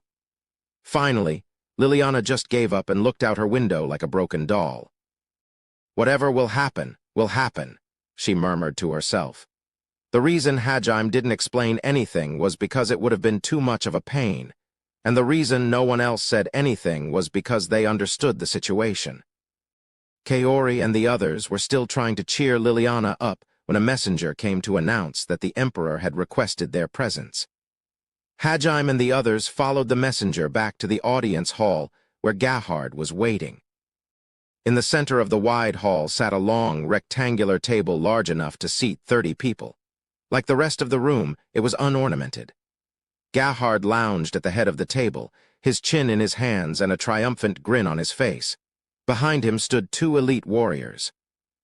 It was obvious these were his most skilled and disciplined soldiers. Those weren't the only bodyguards he had protecting him, either. Though they'd hidden themselves well, Hajime could sense the 2 soldiers hiding inside the walls, the 4 in the ceiling, and the 2 that had just taken up positions outside the room's closed doors. The ambushers weren't as strong as the soldiers directly behind Gahard, but they were still powerful.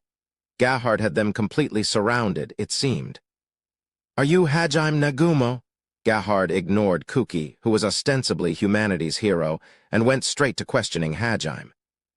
His sharp gaze seemed to pierce right through him. Gerhard was ready for a fight to break out at any time. The intensity he exuded made it clear that he hadn't risen to the top of a nation that valued strength above all by mistake. He was emperor of a nation that encompassed hundreds of thousands of people, and he had the strength to back that claim up. Kuki and the others took an involuntary step backward and readied their weapons, while Liliana let out a terrified squeal. However, Hajime, Yu, Shay, Tio, and Kaori seemed unaffected by the heavy pressure Gerhard was emitting. Even Kaori, who had far less experience than the others, had faced much worse within the sunken ruins of Melusine.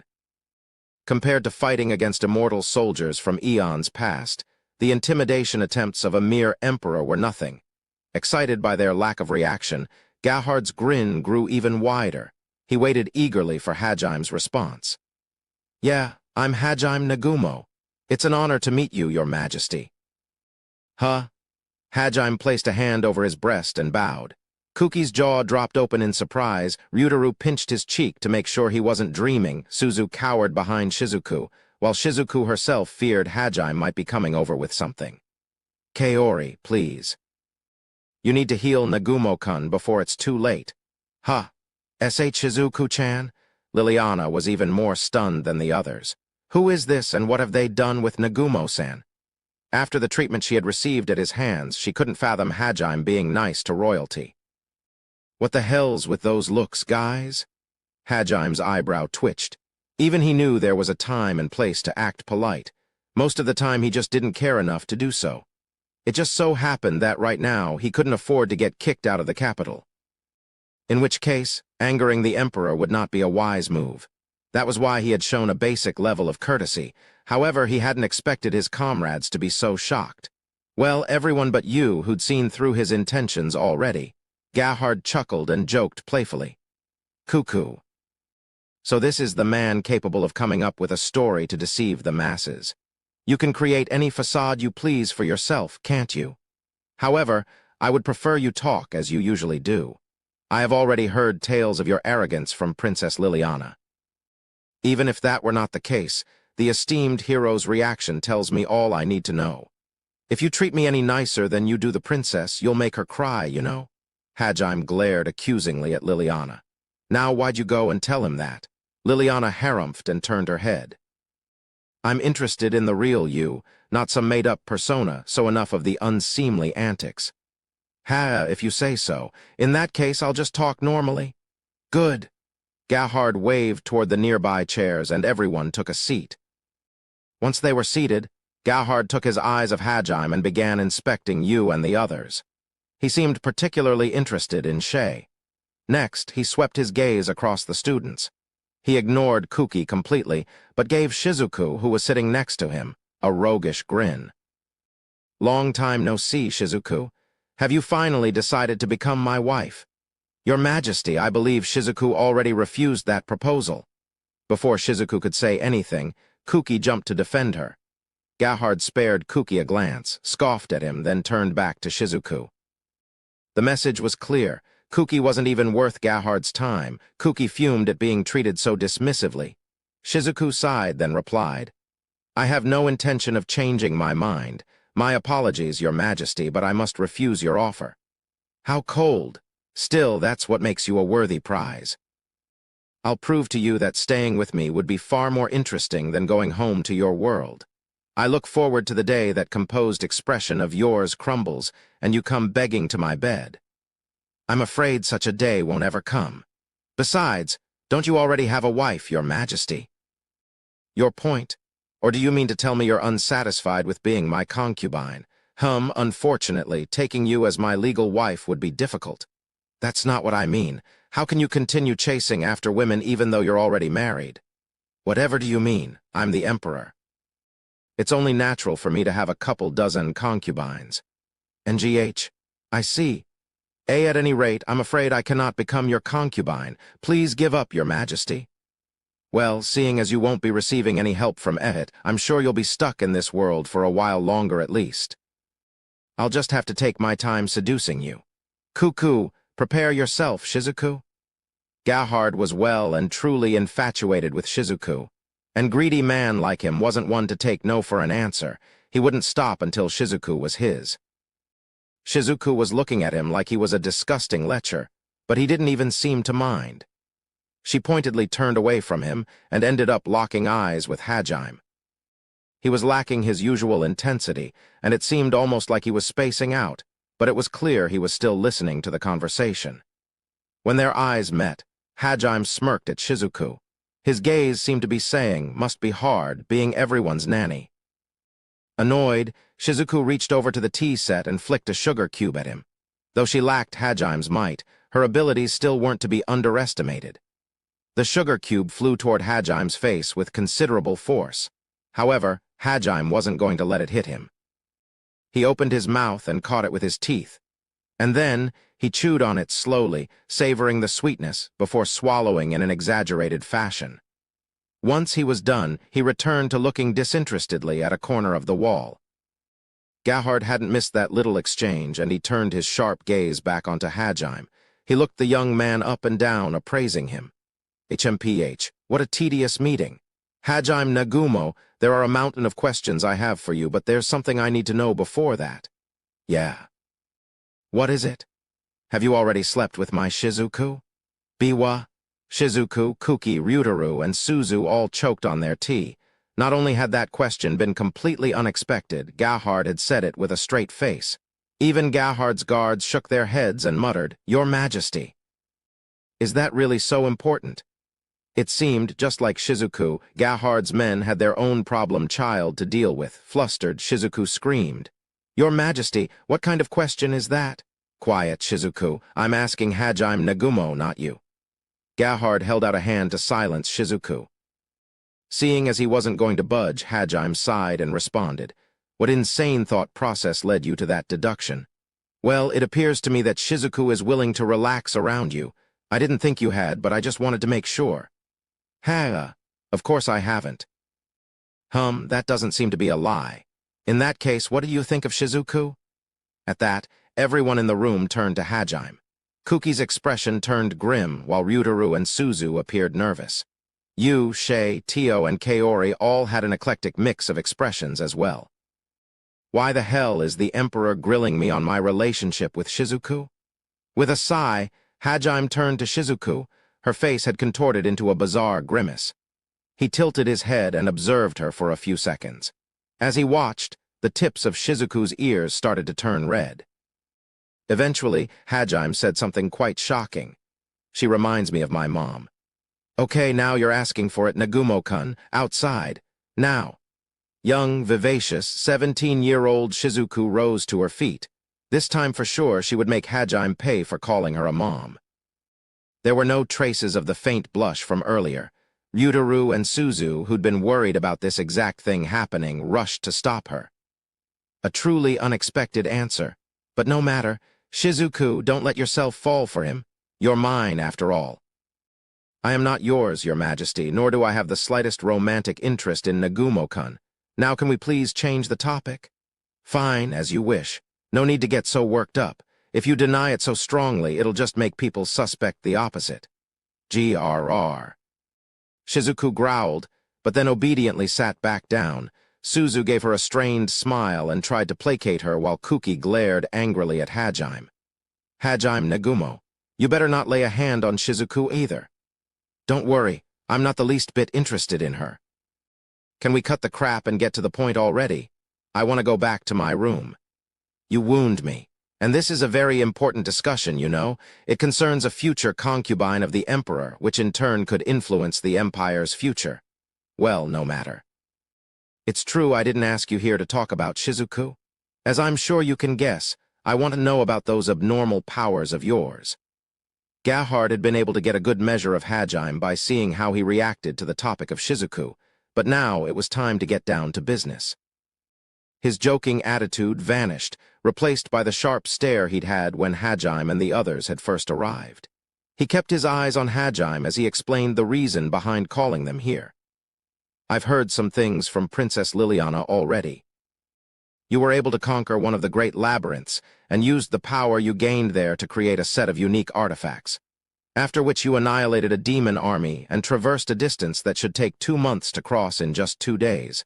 Is that all true? Yeah.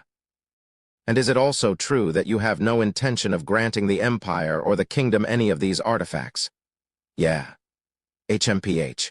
Do you truly believe we would allow you to monopolize such power? Allow me. Even if you didn't allow it, what could you do to stop me? Gahard narrowed his eyes dangerously. He, along with the guards standing behind him, shifted into fighting postures. Hajime also sensed the soldiers lying in ambush attempt to mask their presence even further. A battle could have broken out at any minute. Emperor Gahard, what are you thinking? Liliana was as white as a sheet. Even though she'd warned him earlier not to provoke Hajime, he'd gone and kicked the dragon's arse, so to speak. However, Gahard didn't bother to reply. Instead, he kept his gaze focused squarely on Hajime. Kuki and the others tensed up as well, ready for anything. Meanwhile, Hajime ignored the heavy pressure coming off of Gahard and continued sipping his tea. He looked up at the ceiling and over to the walls, as if to tell Gahard he knew where all the other guards were.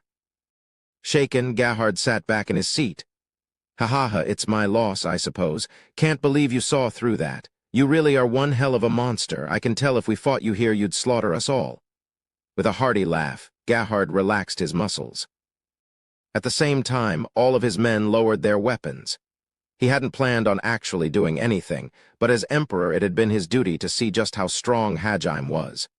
After seeing him with his own eyes, Gahard was convinced. Confused, Hajime asked, "Why do you look so happy?" "Come now, I'm the leader of the Empire. What kind of emperor wouldn't jump for joy after seeing someone so strong?" As someone who respected strength more than anything, such a reaction was to be expected.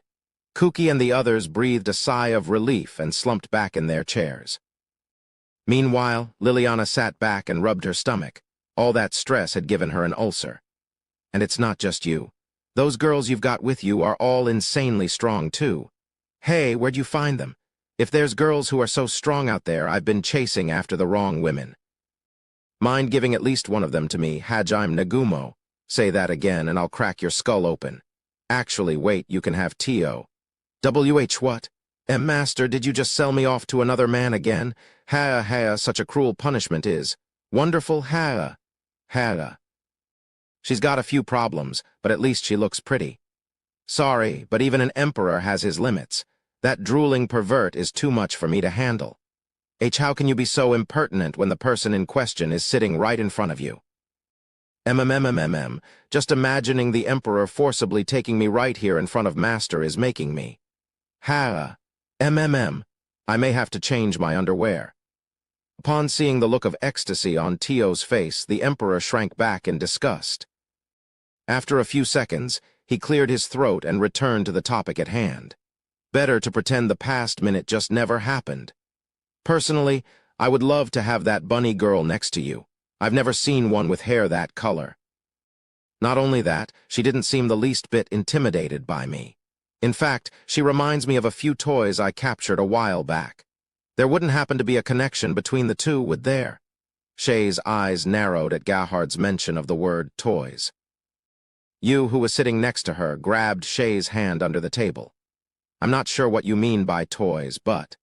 "Unsure what I'm referring to? In that case, how about you come see them later? Most of them escaped, but I've still got a few of the women and children in the dungeons." "They're quite..." Gahard was bluffing. Cam had already helped Hajime make sure he'd released all the captured rabbit men. He was hoping to tease information out of Hajime by leading him on. However, Hajime didn't take the bait. "Nah, I don't really care." "Oh ho.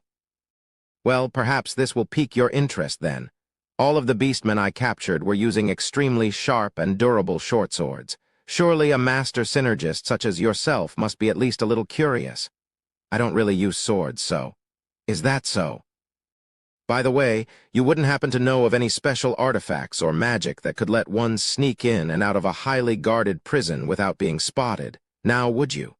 You see, no one was able to find out how those beastmen who escaped last night got out." "Nope. Sure wish I had something like that. Very well, this is my final question. What will it take to entice you to my side?" A method to get back to my old world. If you give me that, I'll help you out from the other side or something. Throughout the exchange, Hajime sounded utterly bored. TC. You really are just as the princess described. Sheesh, you're not a very cute kid, you know that? Gahard scratched his head in irritation. Despite his annoyance, the smile on his face proved he was still enjoying himself. He loved having a worthy opponent to go up against.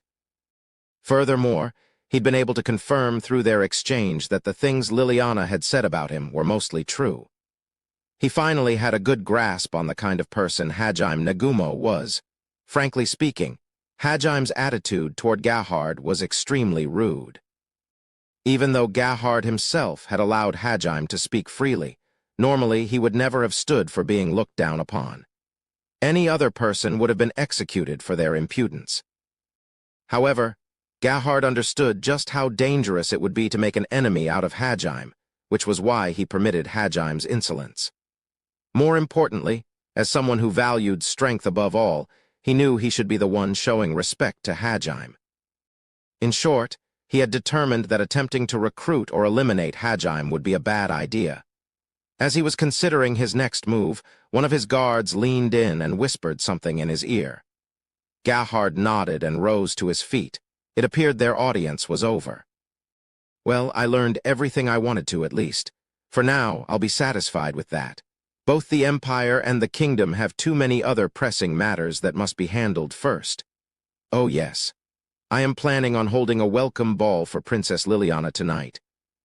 As it will also be where I announce my son's engagement to her, I would appreciate it if you and your party were present as well. Regardless of the truth about the gods, there is no doubt that the hero and his entourage still have a great deal of popular support. It would be an honor to have them grace the ball. Should I expect you to attend? Gahard ignored Kuki and the others' shock and gave Hajime a meaningful glance. Then, without waiting for a reply, he strode out of the room, leaving the others to grapple with his sudden declaration. It was only when the door slammed shut behind him that Kuki and the others returned to their senses. They rounded on Liliana and pressed her for answers. Lily, you're engaged? What on earth happened? Well, if the demons invade again, we'll have no choice but to fight. It's true that we have no reason to be at war, and this is all part of the gods' scheme, but the demons don't know that. The kingdom has lost its king, and the new king is only 10 years old. With our kingdom in such a precarious position, we have no choice but to strengthen ties with our allies. Liliana said nonchalantly. Kuki was speechless. However, Shizuku wasn't. She frowned sternly and responded. And that's why you offered to marry the Emperor's son? Yes, he is next in line for the Empire's throne. In truth, my father was planning on having me marry the prince from the beginning. The only thing this ball is for is to make the engagement official. The public needs to see our unity in the face of the demon's invasion. What about your advisors? Don't you need to confer with them? Though I haven't consulted with them, I suspect they won't object. As I said, this was meant to happen from the very beginning. Besides, I am the acting sovereign of the kingdom. Lundell's too young to be given any real authority, and my mother never liked being a public figure, which means even if they disagree, no one has the authority to object. Right now, speed is of the essence. I don't have time to get everyone's approval. Liliana's voice was exceptionally calm. She didn't seem the least bit distressed about her fate, showing that she was determined to do everything she could for her country. Kuki scowled and questioned her.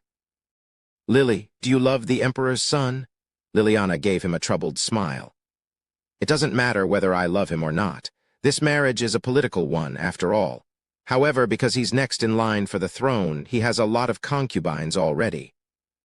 I'm sure many of them were hoping to become the next empress, but... Well, thanks to my rank, I'll jump right past them and become the formal wife of the future emperor. Amazing, isn't it? Well, I'll be the youngest among his harem, and the thought of dealing with their jealousy does make me a little nervous, but... Liliana tried her best to sound as light-hearted and cheerful as possible, but it was obvious she was forcing herself, which only made Kuki angrier. How can you say that? You don't even love him, so how can you consider marrying a guy like that? It may seem strange to you, Kuki-san, but this is standard for royalty. I've been prepared for this since the moment I was born. What do you mean standard? Sure, you're a princess, but you're a girl too, Lily. Don't you want to spend your life with a guy you truly love? All Liliana could do in response was smile awkwardly.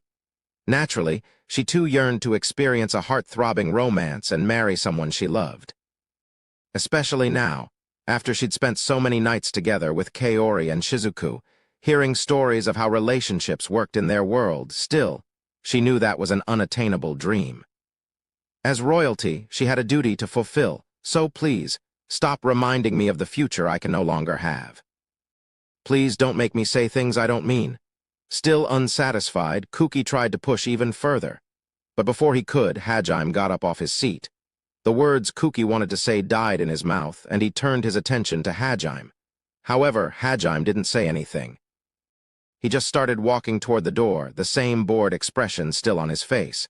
He wasn't interested in Liliana's fate, he just wanted to leave. With nowhere else to vent his frustration, Kuki rounded on Hajime. Hey, Nagumo, are you telling me you don't care at all about this? Huh. Should I? They're getting married for the sake of their countries, right? Guys like us who have no idea how the political world works shouldn't be sticking our noses into their affairs. NGHB but? Kuki was starting to sound like he had the night before Cam's rescue. Hajime doubted he would go on a rampage so long as Shizuku was around to keep him in check, but he decided to nip the problem in the bud just in case. Don't forget, we've got our own mission. You better not do anything stupid. If you get in the way of the operation, I'll beat you up so bad you won't even be able to talk. That was all he said before walking out of the audience chamber.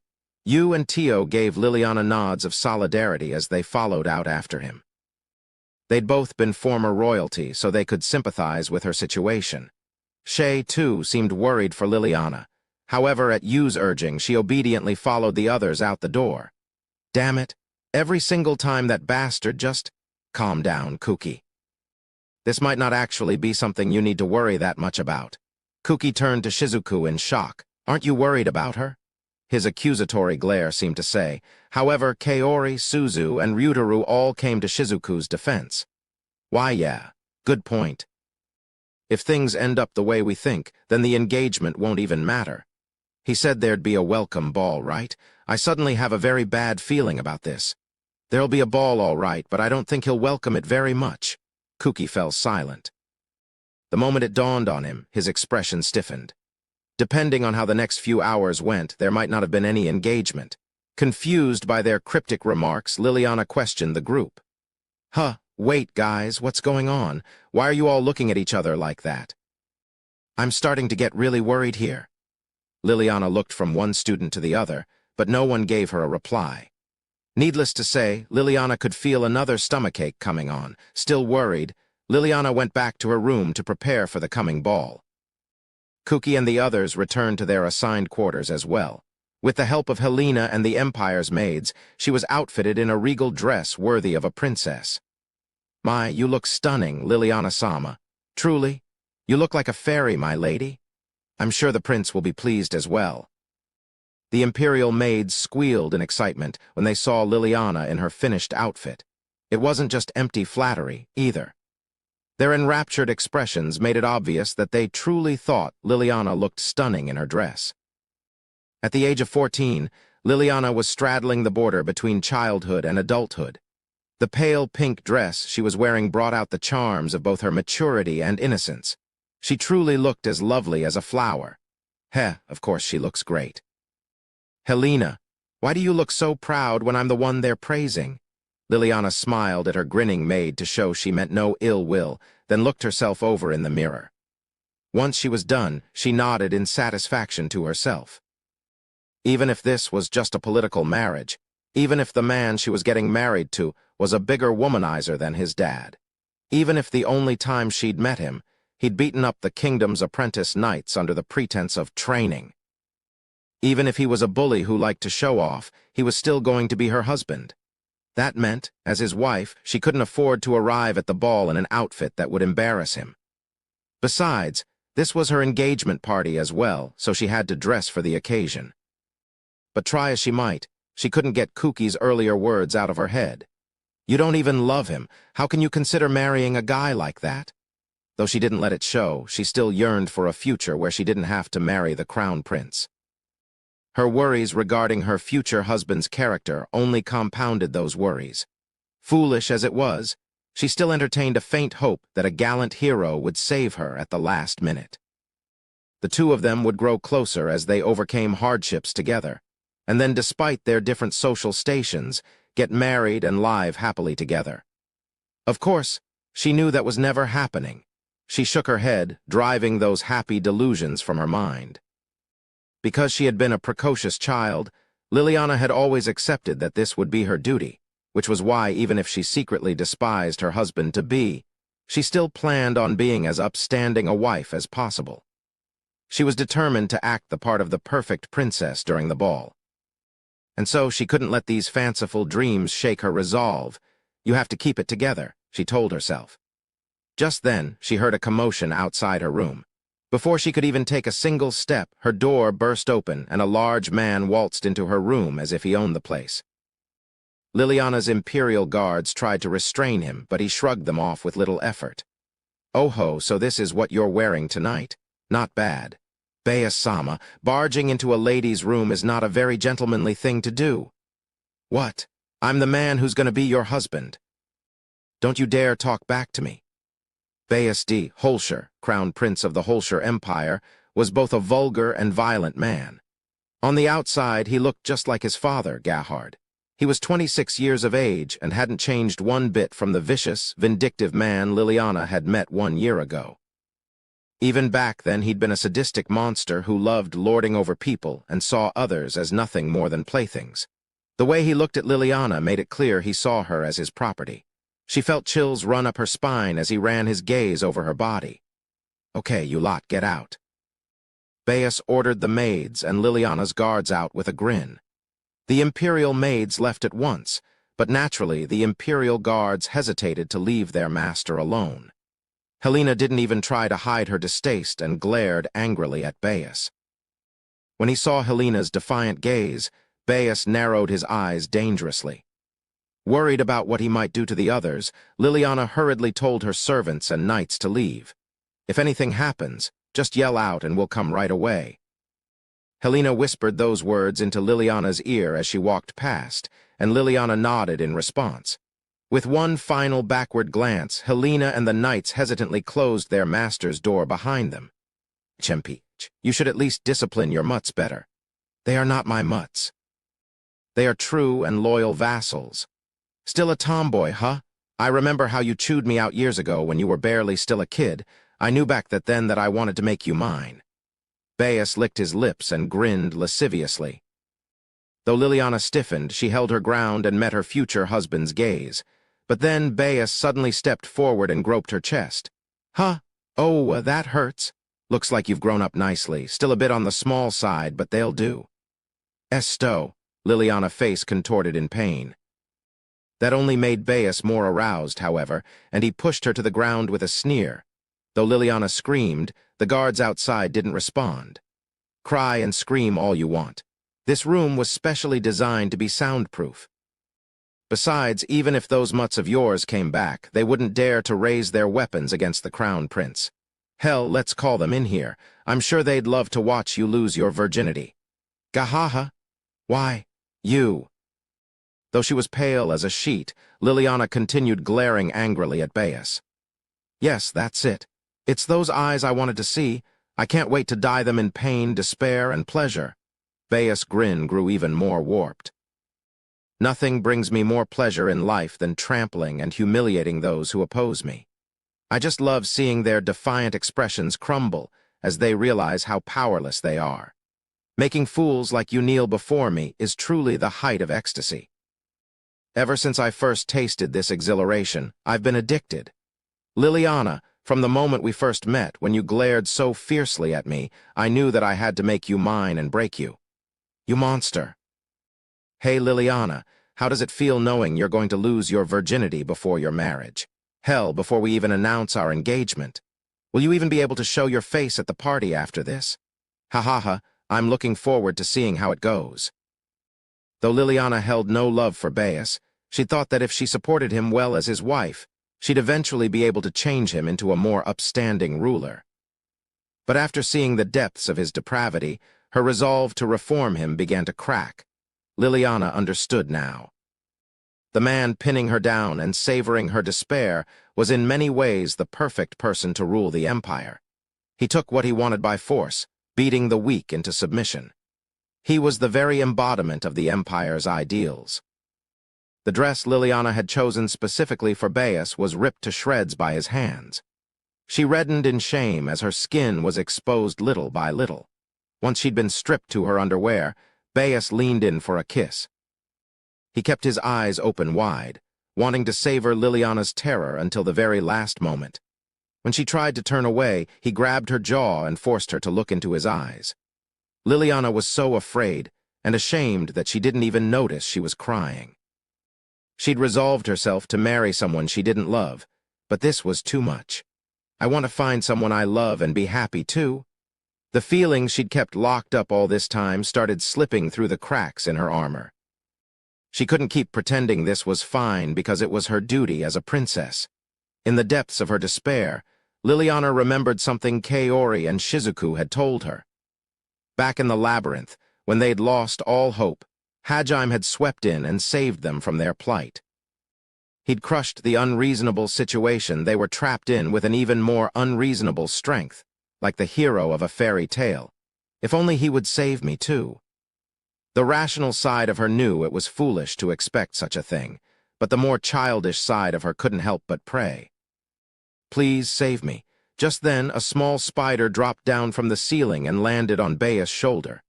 Wah, Liliana murmured in shock. A second later, the spider raised one of its legs and stabbed it into Baius' neck. Oh, what the hell? Something just stabbed my neck. Baius rubbed his neck and pulled back from Liliana. He had been seconds away from stealing her lips and probably more. The spider was already scurrying back up the thread dangling from the ceiling and was safe from retaliation. Liliana watched it go, still unsure of what had just happened. What the? Everything's sh pinning. Baius started slurring his words and lost consciousness before he could even finish a sentence. His limp body fell on top of Liliana, pinning her to the ground. Wah, huh!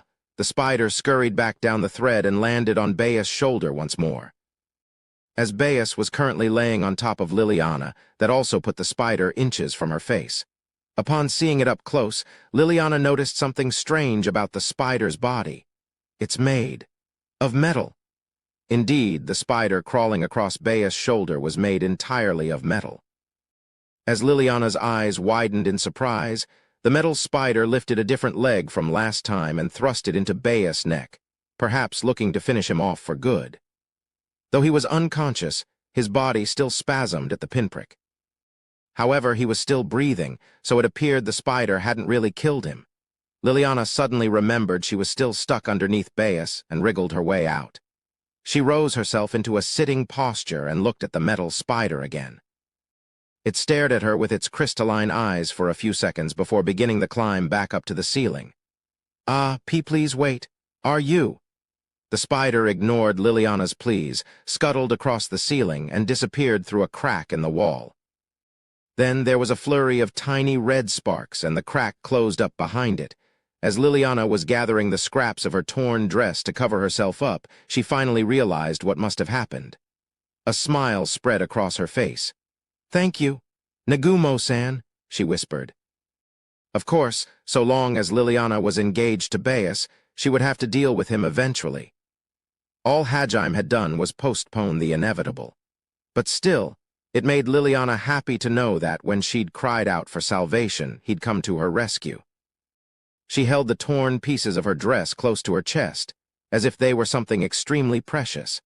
After the meeting with Gahard, Hajime and the others were shown to their quarters. Once he'd gotten to his room, Hajime flopped down onto the sofa and closed his eyes. He lay there, unmoving, except to occasionally take a few sips of water. Neither you nor anyone else disturbed him. They knew better than to interrupt him when he was concentrating.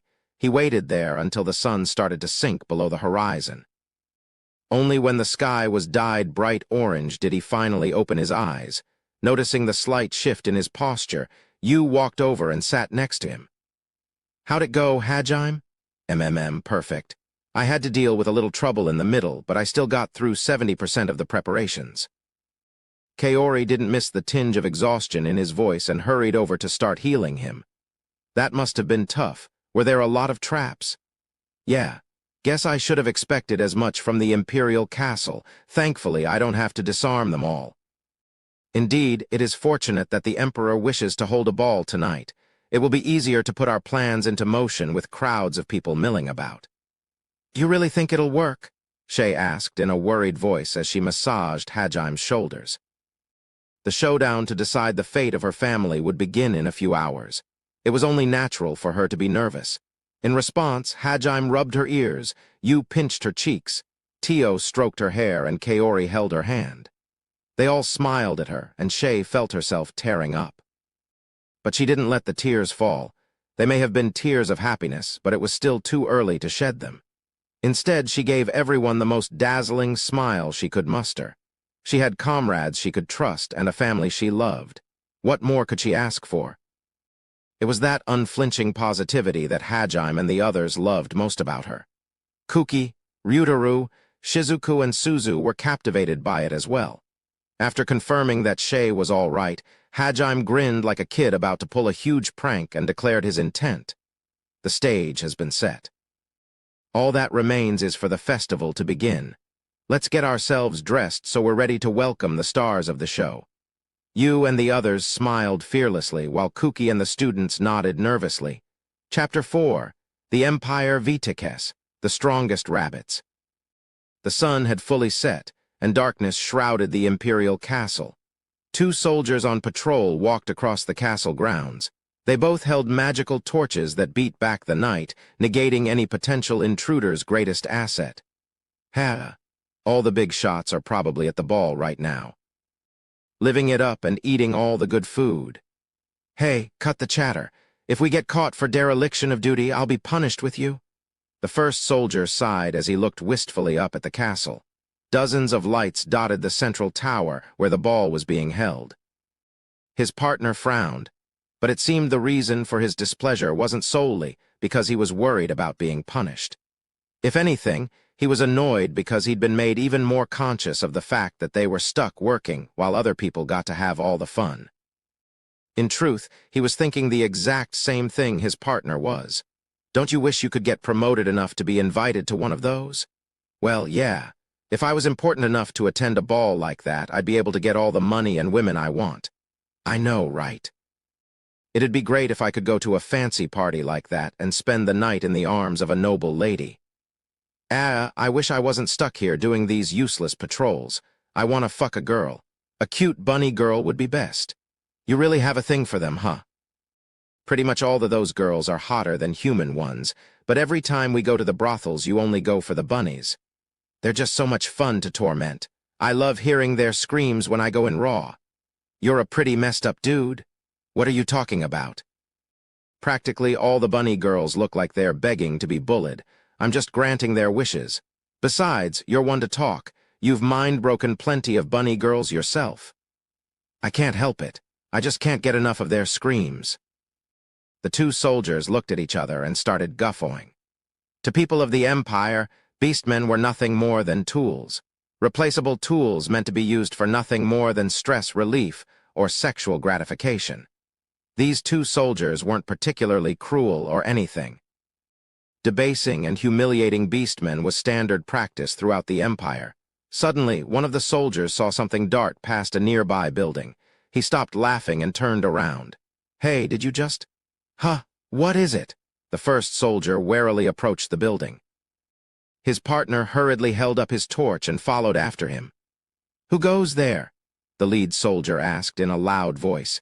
He thrust his torch forward, illuminating a narrow gap between two buildings. It was just large enough for a person to slip through. However, there was no one inside. Guess I was just seeing things. The first soldier muttered in relief. He shook his head and turned back to his partner.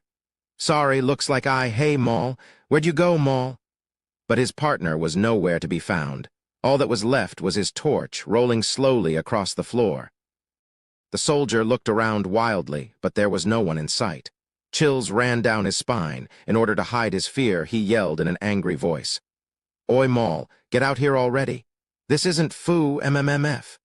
Two hands silently reached out of the alleyway that should have been empty. A matte black knife that seemed to suck the light out of its surroundings was in one of them. One hand covered the soldier's mouth, while the other thrust the knife into the back of his skull. The soldier spasmed for a few seconds before going limp. The two arms then retreated into the darkness, dragging the lifeless soldier with them. A few seconds later, their torches were snuffed out as well, plunging the courtyard into darkness. A faint voice, soft enough to be snuffed out by the night breeze, rang out through the courtyard. "HQ, this is Alpha. I have successfully gained control of Point C. Alpha, this is HQ. Good work. Now head to Point E2. Your targets are the 4 sentries there. Circle around from the east." "HQ, this is Alpha. Roger." A number of figures dressed from head to toe in black silently made their way across the castle courtyard. They wore black face masks and hoods as well, so the only things visible were their eyes, which glimmered with a fierce light. Each of the figures had 2 short swords strapped to their back. Any Japanese person who saw them would have said they looked like ninjas. However, while the outfit hid their individual identities, it would be obvious to anyone who saw them what race these figures belonged to. After all, their bunny ears were poking out through their hoods. They couldn't be anyone but rabbit men, and the only rabbit men who were capable of fighting were the Haulia. The group reached their designated location and hid under the shadow of a nearby building. One of them peeked his head out from behind the corner, and as reported, he saw 4 sentries waiting up ahead.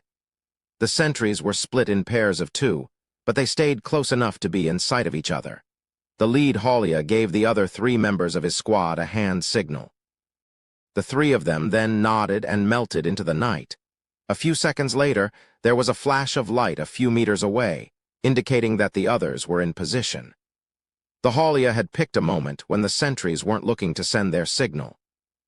Another one of the Haulia pulled out a tiny vial and popped the lid for a split second. He too made sure that the sentries weren't looking when he did so.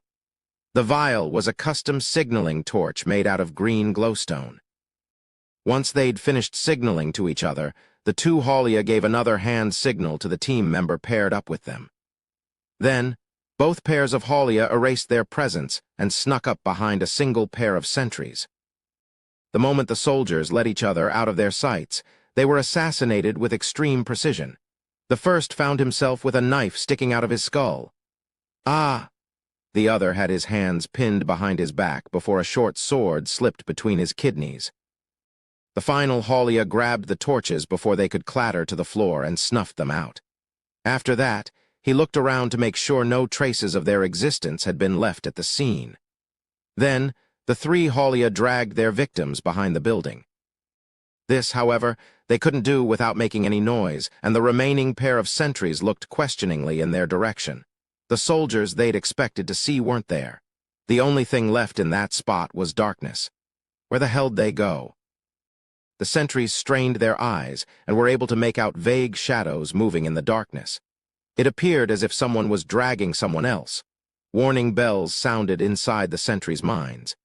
They grabbed the whistles hanging around their necks and put them to their mouths. But before they could blow them, they had their throats slashed. Without even a chance to scream, the 2 sentries were consigned to the oblivion of death. Their torches were snuffed out, and their bodies dragged back behind the building. All around the castle, guards were being slaughtered one after another. Most of the soldiers stationed in the castle's guardrooms had had their heads parted from their shoulders. Plus, all of the soldiers sleeping in the barracks had been put into a deep slumber, thanks to the effects of a certain powder made from the plants found in the sea of trees. Even if someone did manage to sound the alarm, no one in the barracks would so much as stir. They'd sleep soundly until morning and wake up feeling surprisingly refreshed. A crescent moon hung in the night sky. Also known as the horned moon, it was the first phase the moon one saw after the new moon. And because of how thin the crescent was, this phase of the moon bore a striking resemblance to the devil's grin. Tonight, it almost seemed as if the moon was sneering at the Empire. Perhaps it seemed that way because the nation who valued strength above all was about to be ravaged by the very race they'd ridiculed as the weakest. Liliana's welcome ball was as magnificent and ostentatious as one would expect a royal ball to be. The food was served buffet style, and hundreds of dishes, from savory to sweet, covered the massive table that was to one side of the hall. Every dish imaginable had been placed atop the pure white tablecloth for the guests' enjoyment. The hall's decorations, too, were absolutely stunning. Tapestries and chandeliers draped the walls and ceiling. HQ, this is Alpha. We have successfully neutralized point H4. HQ, this is Bravo. All J points are now under our control. HQ, this is Charlie. All soldiers within the barracks have been incapacitated. HQ, this is Echo. We have secured the second prince, the crown princess, and the emperor's grandson. Hajime strolled through the party venue with an unbelievably cheerful smile on his face. He even stopped to talk to the nobles and dignitaries who came up to him. He didn't let anything in his expression give away the fact that he was constantly receiving reports of the Halia's activities through the earring-shaped artifact he was wearing. Hajime wasn't the only one being accosted by nobles. Kuki and the others had to deal with a procession of important people who wanted to get into the hero party's good graces. The hero and his comrades were the stars of this ball. The Empire had heard of how Kuki and his party had gotten further through the great Orcus labyrinth than anyone in history.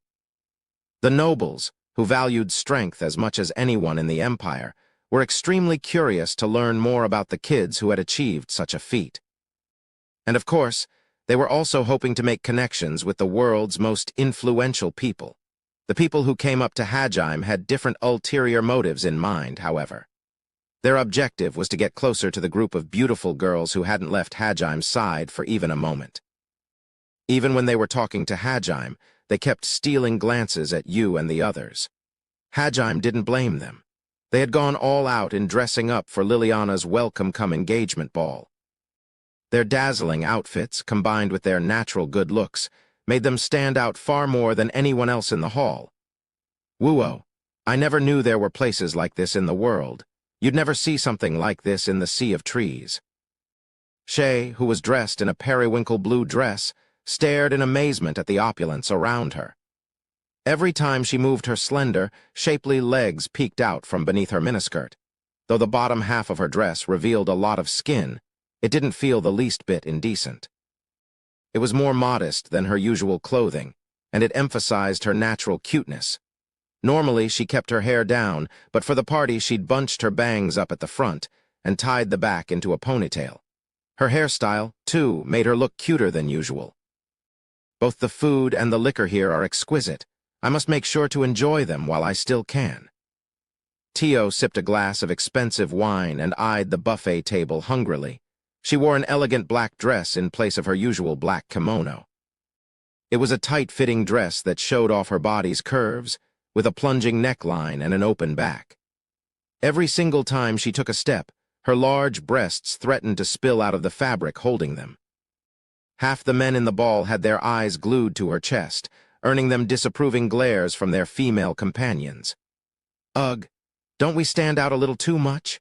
Blushing, Kaori looked timidly around her. She was wearing a slender dress that left her shoulders fully exposed. While she lacked Tio's voluptuous breasts, Kaori more than made up for it with a perfectly proportioned body.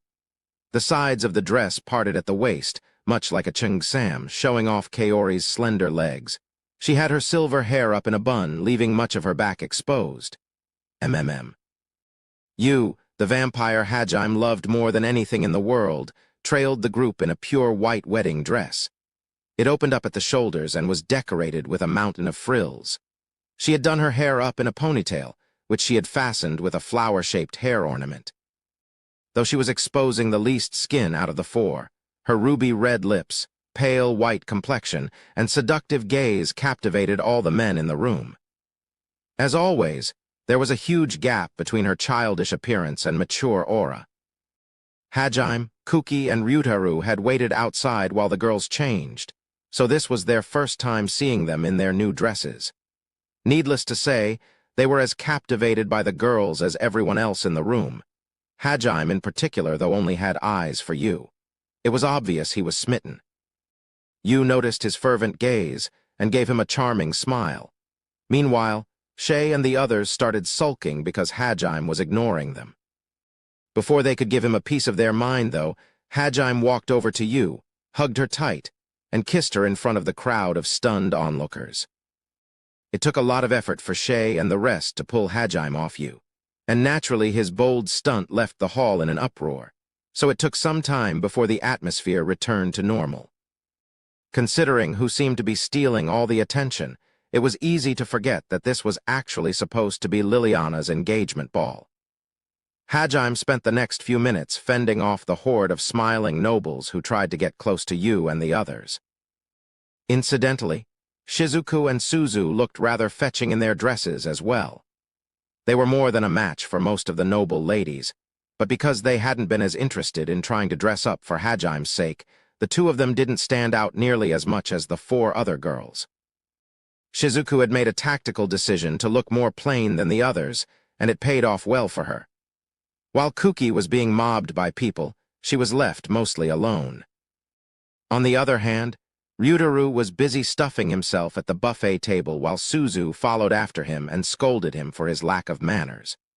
Though her words weren't very persuasive when she herself was gorging herself on the cakes lining the dessert side of the table.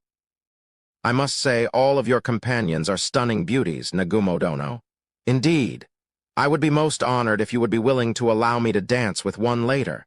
If there's time for it, maybe. HQ, this is Delta. The explosives have been set. HQ, this is India. All M points are under our control. The nobleman Hajime was talking to tilted his head in confusion at Hajime's suggestive smile. Before he could ask what Hajime meant, the hall broke out in excited muttering. Liliana and Bayus, the guests of honor, had arrived. The guard at the gate announced their entrance in a loud and dignified voice. Liliana walked through the grand double doors and into the hall proper. When the other guests saw her dress, they whispered to each other in shock and confusion. She was wearing a jet-black one-piece that seemed to suck in the surrounding light. Considering that this ball was being held in her honor, it wasn't appropriate for her to wear such dark clothing. Moreover, her expression made it clear that she was only attending because it was her duty. That, combined with her imposing dress, created a wall around her that made it difficult for others to approach. Bayus, on the other hand, was scowling angrily at anyone and everyone. The two certainly didn't look like they were excited about announcing their engagement. Bayus' mistresses had been planning on giving Liliana a piece of their minds, but they were so shocked by this unexpected entrance that they just stood there like everyone else. Eventually, the crowd started to applaud, but the atmosphere was still strained. Amidst the clapping, the two of them made their way up to the center stage. Confused, the chamberlain overseeing the ball bade the guests to resume partying. Gahard greeted Liliana and his son with a knowing grin, then signaled for the music to start. Liliana would now be busy dancing with various dignitaries and introducing herself over and over. Elegant orchestra music filled the ballroom, sweeping away the awkward atmosphere from earlier. Men and women made their way to the center of the hall and started dancing as they pleased. Liliana's first dance went to Bayus, but the two of them were dancing rather stiffly. Liliana's expression made it clear she would rather be doing anything else. Any time Bayus tried to pull her close, Liliana would match her steps to the tempo of the music and create some distance between them. Once the first song finished, Liliana fled from Bayus and quickly found another partner to dance with. Her departure irritated Bayus, but greeting others during a dance was an integral part of high society, so he couldn't do anything to stop her. For some reason, he appeared to be nursing his crotch as well. In truth, he'd only recently woken up. When he had, he'd found he couldn't feel anything in his nether regions.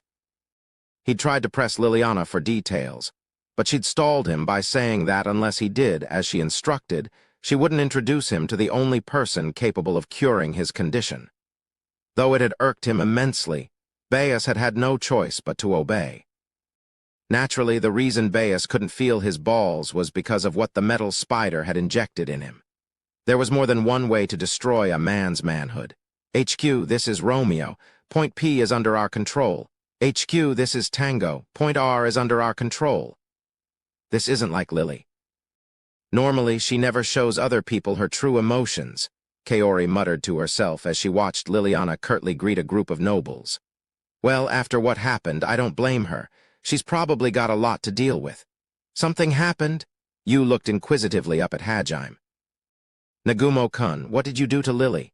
Hey, Yigashi, why are you assuming I'm at fault here? Shizuku glared suspiciously at Hajime, her red dress billowing about her. Because Lily would never act like that. And whenever something abnormal happens, you're usually the culprit. That theory hasn't been proven wrong yet. Besides, it's obvious you know something. TCH, I wish I could say you're wrong, but you're not. Look, I really didn't do anything this time. The prince was trying to rape her, so I just helped her out a little. I see, so the prince was… Wait, what? Wait, Hajime-kun? What you just say? Everyone turned to Hajime in shock. Fortunately, Hajime had driven away all the nobles who'd tried to ask the girls for a dance with his intimidation, so none of them had heard the bombshell he'd just dropped. Only Yu, Shay, Tio, Kaori, and Shizuku were nearby. Kuki had been dragged off to dance with all the ladies in attendance, while Ryutaru was still busy eating. Suzu had been half-kidnapped by a dashing older man and was currently dancing without any real understanding of what was going on. That meant only the 5 girls present knew about the prince's attempted rape. However, Kaori and Shizuku's loud insistence that Hajime explain the details meant that they were starting to draw attention. Ah, well, you see. You want to dance? Gladly. Ah, wait right there, Nagumo-kun. You can't just leave because you don't feel like explaining. We need answers. That's right. This is important. What happened? Realizing it would be too much of a pain to explain everything, Hajime fled to the center of the ballroom together with Yu. The pair of them stood out even more than Liliana did. Yu's beauty outclassed everyone else in the room, while Hajime cut a memorable figure with his white hair, eye patch, and tuxedo.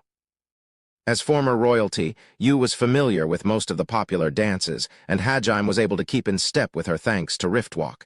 Together, the two of them danced passably well. Are you having fun, Yu? Yeah. Seeing their ostentatious outfits and happy smiles, an uninformed onlooker would be forgiven for thinking it was their engagement party, and not Liliana's. At first, the musicians had all been desperate to wipe away the awkward atmosphere with their music. But after seeing Hajime and Yu thoroughly enjoying themselves, they were able to play more naturally as well. Starting with the two of them, the other guests began to enjoy themselves a little more.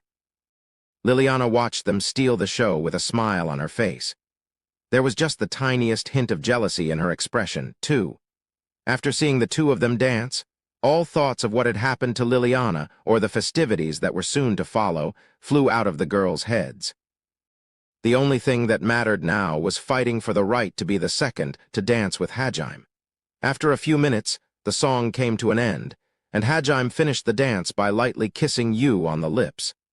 The surrounding guests all burst into applause. For once, there was no jealousy in the men's gazes, just admiration. On the other hand, the noble ladies were sighing dreamily.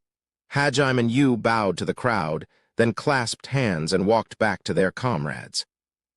Tio, who'd apparently won whatever contest they were having, stepped forward to go next. Eyes brimming with expectation, she held out her hand.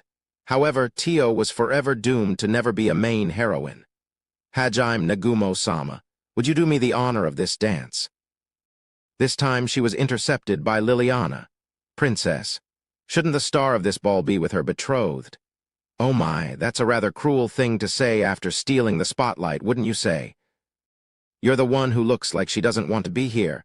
I just helped you blend with the background. Besides, is it all right to leave that prince alone? Everyone's finished the required social niceties, so now I can finally enjoy the ball. From the very start, it's a princess duty to dance with different people. Look, even Bea-sama is dancing with one of his concubines. Wow, I see you stopped bothering trying to act polite. Heh, now then, will you dance with me or not? It was clear from how pushy Liliana was being that she didn't just want to dance with Hajime. There was something she wished to discuss with him in private.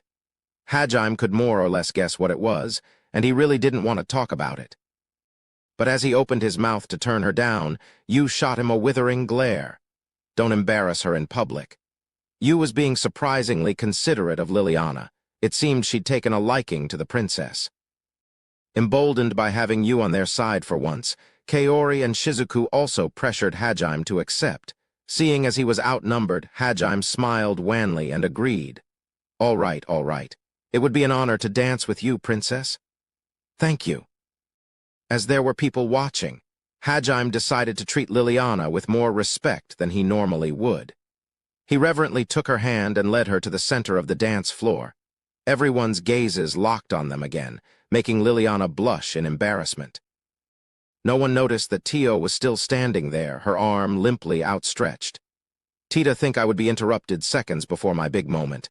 I must say, master, you know how to make a lady excited. Ha. No one paid any attention to her perverted outbursts either. The next song began, and Hajime and Liliana started to dance.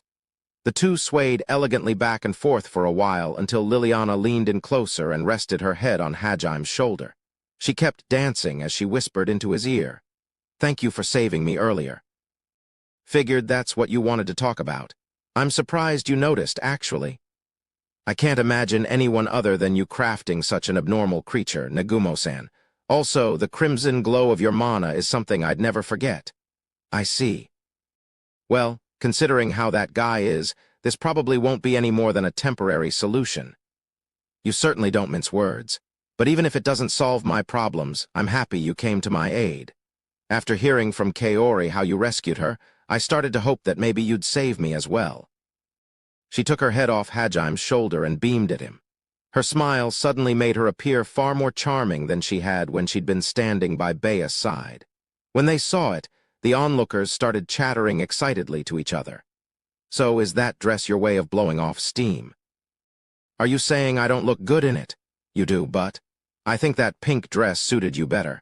You picked the opposite color to make a statement, didn't you? I did. If my fiancé is a rapist, then I have no obligation to look good for him.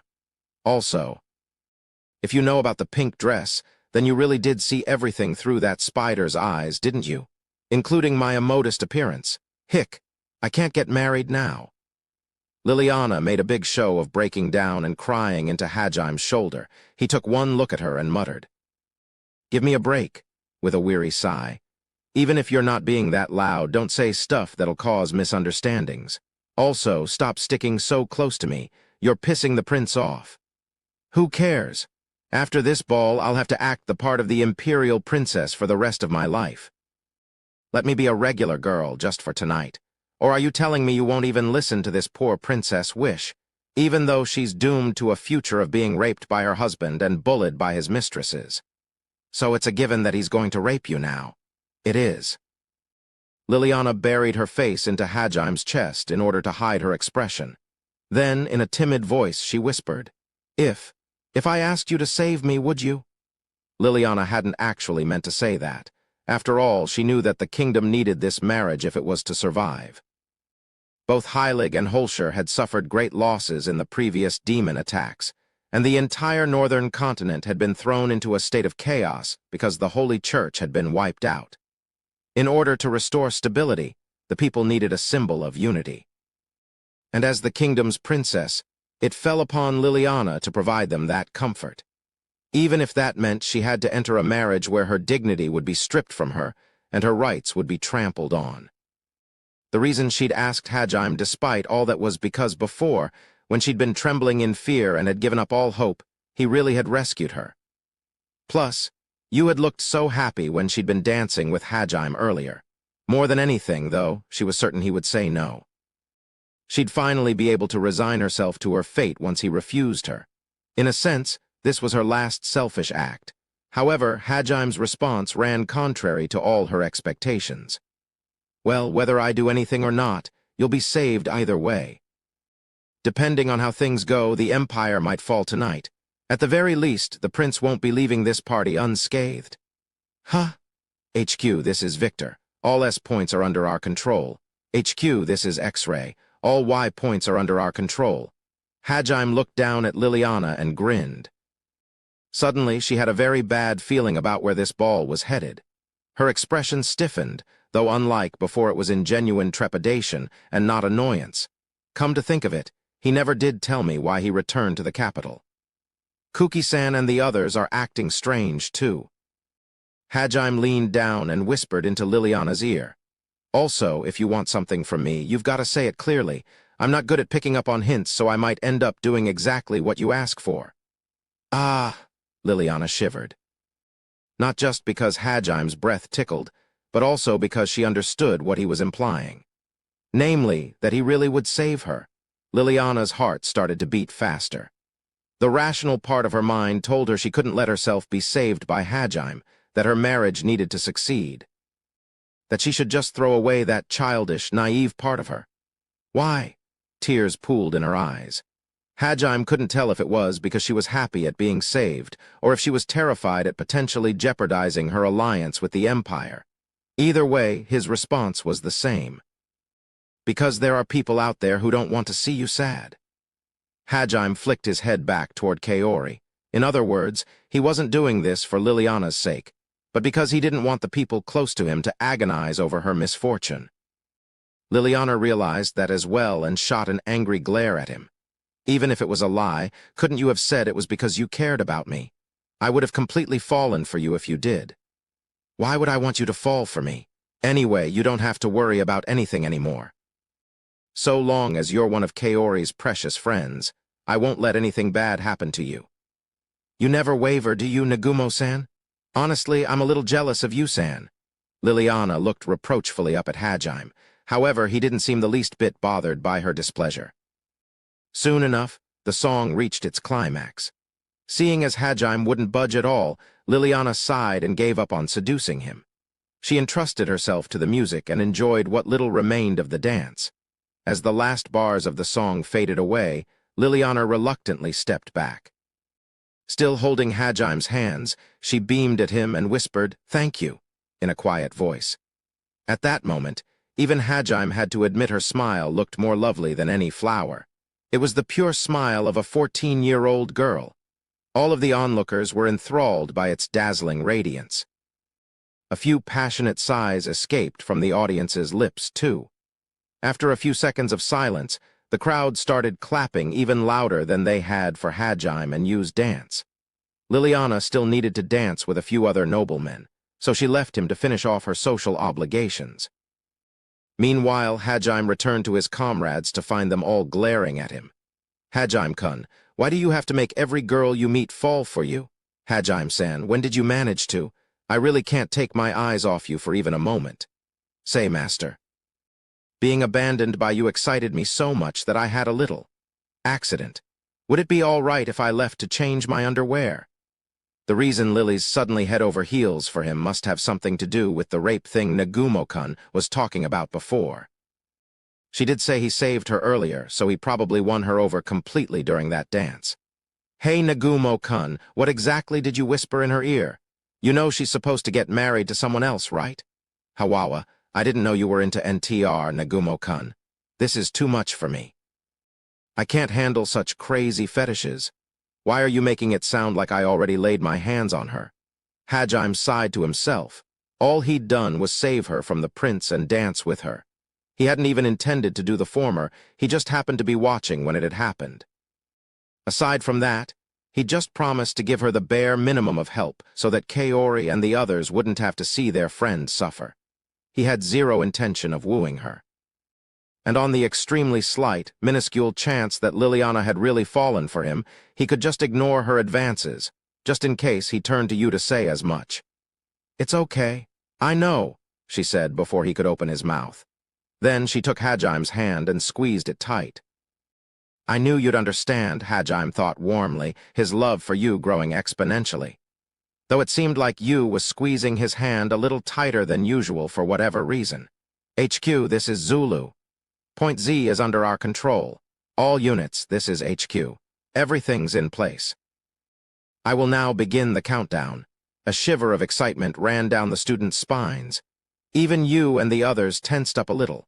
Upon hearing the transmission, Shay closed her eyes, took a deep breath, then opened them once more. The ferocity of her gaze made Kuki and the others gasp. Hajime-san, you-san. Shay swept her gaze over each of her comrades. Hajime nodded to her and grinned fearlessly. From this point on, you're just the daughter of the Haulia's chief. Rampage to your heart's content. She returned his grin and responded in turn. You got it. A second later, she erased her presence and left the ballroom. None of the guests saw her leave. And right as she left, the Emperor's herald called for everyone's attention. It appeared Gahard had a speech to make. He walked up to the raised stage and spoke in a booming voice. Allow me to thank you all again for attending this ball. Thanks to a few unexpected surprises, it turned into a far more interesting party than I imagined. Gahard looked pointedly at Hajime. Hajime pretended not to notice his gaze, which seemed to please Gahard, who smiled.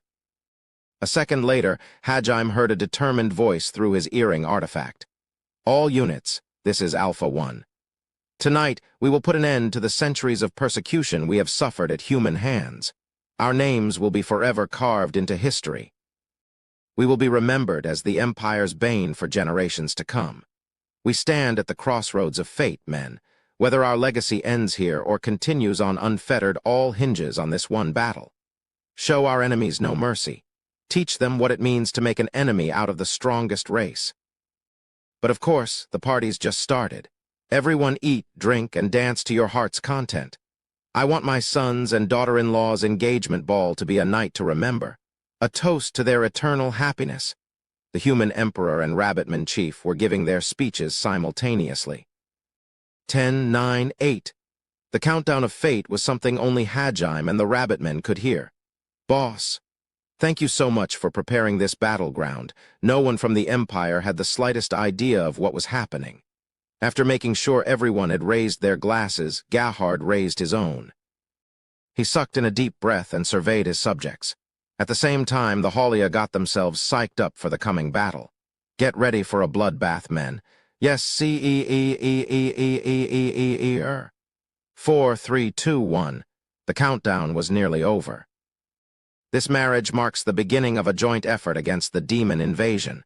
Together we have nothing to fear. Glory to the human race. Glory to the human race. 0. May the fortunes of war be with you. Before the guests could finish their toast, the ballroom was plunged into darkness. What's going on? What's happening? Robbed of their sight, the Empire's nobles started panicking. Don't panic, I'll light the place up with my ma-ga. What's Jaya? What in blue blah ga? A few of the noblemen remained calm and tried to relight the room to get the situation under control. However, before they all collapsed onto the ground. Their screams of pain only served to further aggravate the remaining nobles' panic. Confusion and chaos prevented any of them from getting a solid grasp on the situation. Many of the noble ladies especially were running about frantically, which led to them getting picked off even easier. Calm yourselves. You bastards are supposed to be imperial men. Gahard's voice cut through the darkness. It served as a stabilizing force for the crowd, allowing the nobles to stop cowering in fear and regain their composure. Gahard attempted to bark out further orders, but before he could, there was a series of sharp whooshes. He realized something was coming toward him and hurriedly raised his sword to block. TCH, sneaky little bastards? Arrows rained down on him from all directions. They were surprisingly short, but possessed considerable force despite that. Each of them was fired with pinpoint accuracy, and the barrages came in waves, so even a skilled warrior like Gahard was forced to stay on the defensive. And because of that, he wasn't able to shout out orders to the other nobles. However, the fact that he was able to tell where the arrows were heading from of sound alone, and then block them with a ceremonial sword, proved that he was a monster in his own right. Metallic clangs echoed one after another, as Gahard blocked every arrow shot his way. Plenty more nobles fell before some of them were able to reorganize themselves and cast fireballs to grant them light. Once they had their vision back, the nobles started shouting for the royal guard. One of them spotted something out of the corner of their vision and looked up just in time to see a shadow flit past them. Ah, who be wa? The young nobleman turned toward the shadow and thrust his hand forward. As he started casting the fireball spell, another shadow rose up behind him. He was so focused on his spell casting that he didn't even notice as a jet-black short sword sliced through the back of his unguarded neck. He didn't even have time to scream before his head flew off his shoulders. It fell to the ground with a wet thud, the man's unseeing eyes staring blankly at the ceiling. He had died so fast that he still had a slightly bemused expression on his face, as if he didn't realize he was dead. Like moths to a flame, the remaining nobles flocked toward the fire. However, as they caught glimpses of dark shadows beheading people one after another, they skidded to a halt and started backpedaling as fast as they could. Before long, the mages who had cast the fireballs were all dead. Without their casters to sustain them, the fireballs winked out of existence, making the ballroom black once more. Monsters. Monsters are attacking us. I don't want to die. Someone save me. Most of the people cowering in fear were civil officers and noble ladies, but there were also a good number of military men among their ranks, though they were all higher-ranking officers who hadn't been on the front lines in ages. They'd grown weak after living in the lap of luxury for so long, and were unable to think rationally when faced with the threat of death. Unable to mount any resistance, these washed-up officers had their tendons and ligaments sliced through by the mysterious black-clad figures. They all slumped to the ground, writhing in pain. Still, while there were many spineless cowards among the guests' ranks, Holshire was still an empire founded on strength. There was no way the tougher nobles among them would remain disoriented for long. True, the only person who had a real weapon was Gahard, but a good portion of the nobles had brought their self-defense daggers with them to the ball. Thanks to that, they were able to fend off the Holia's attacks and organize into a proper battle formation. Damn, these guys are good. I can't track their presence at all. Less talking, more fighting. Log, Ted, make us some light. Everyone else focus on protecting them. The men instantly formed a protective ring around the two casters. These nobles were far more coordinated than the rest. The surviving members of the Imperial Guard were also getting in on the action. They linked up with each other and covered Gahard's rear. Now that Gahard only had to worry about what was in front of him, the arrows weren't as much of a threat. He lazily swatted down another dozen or so of them and started chanting a spell. Within seconds, he finished his incantation and a dozen or so fireballs popped into existence. He scattered them across the ballroom, illuminating every inch of the room. Screw letting them toy around with us. It's time to fight back. As Gahard was rousing his men, he noticed a small metal cylinder rolling toward him. What the is this? Confused, the man who served as Gahard's aide went to take a closer look at the strange object. Just then, Gahard noticed that there were similar metal cylinders rolling toward other groups of nobles who were still fighting. He had a terrible premonition and shouted words of warning. Stop! Get away from those! Ah! Gahard's aide leaped back on reflex, but it was too late. Though leaping backward wouldn't have done anything to negate the cylinder's effects anyway.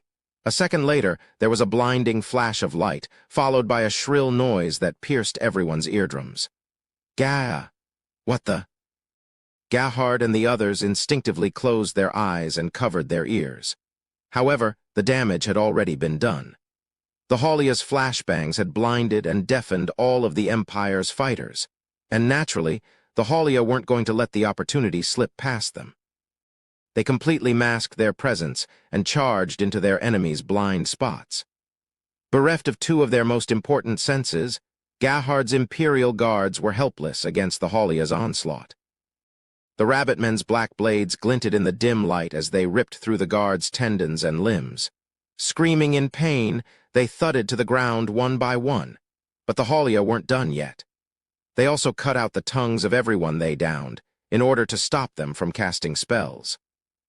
Across the battlefield, nobles and soldiers alike were crippled and deadunged as they struggled to recover from the effects of the flashbangs.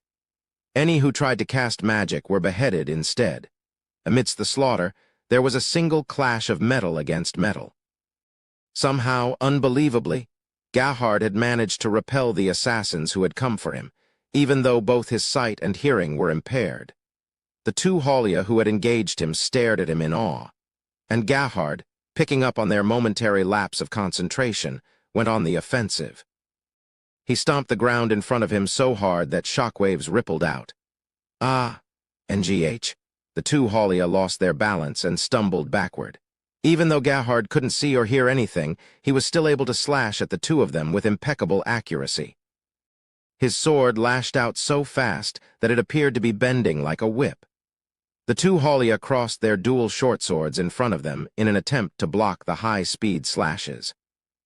However, while Hajaim's expertly crafted blades were strong enough to withstand the Emperor's attacks, their wielders weren't.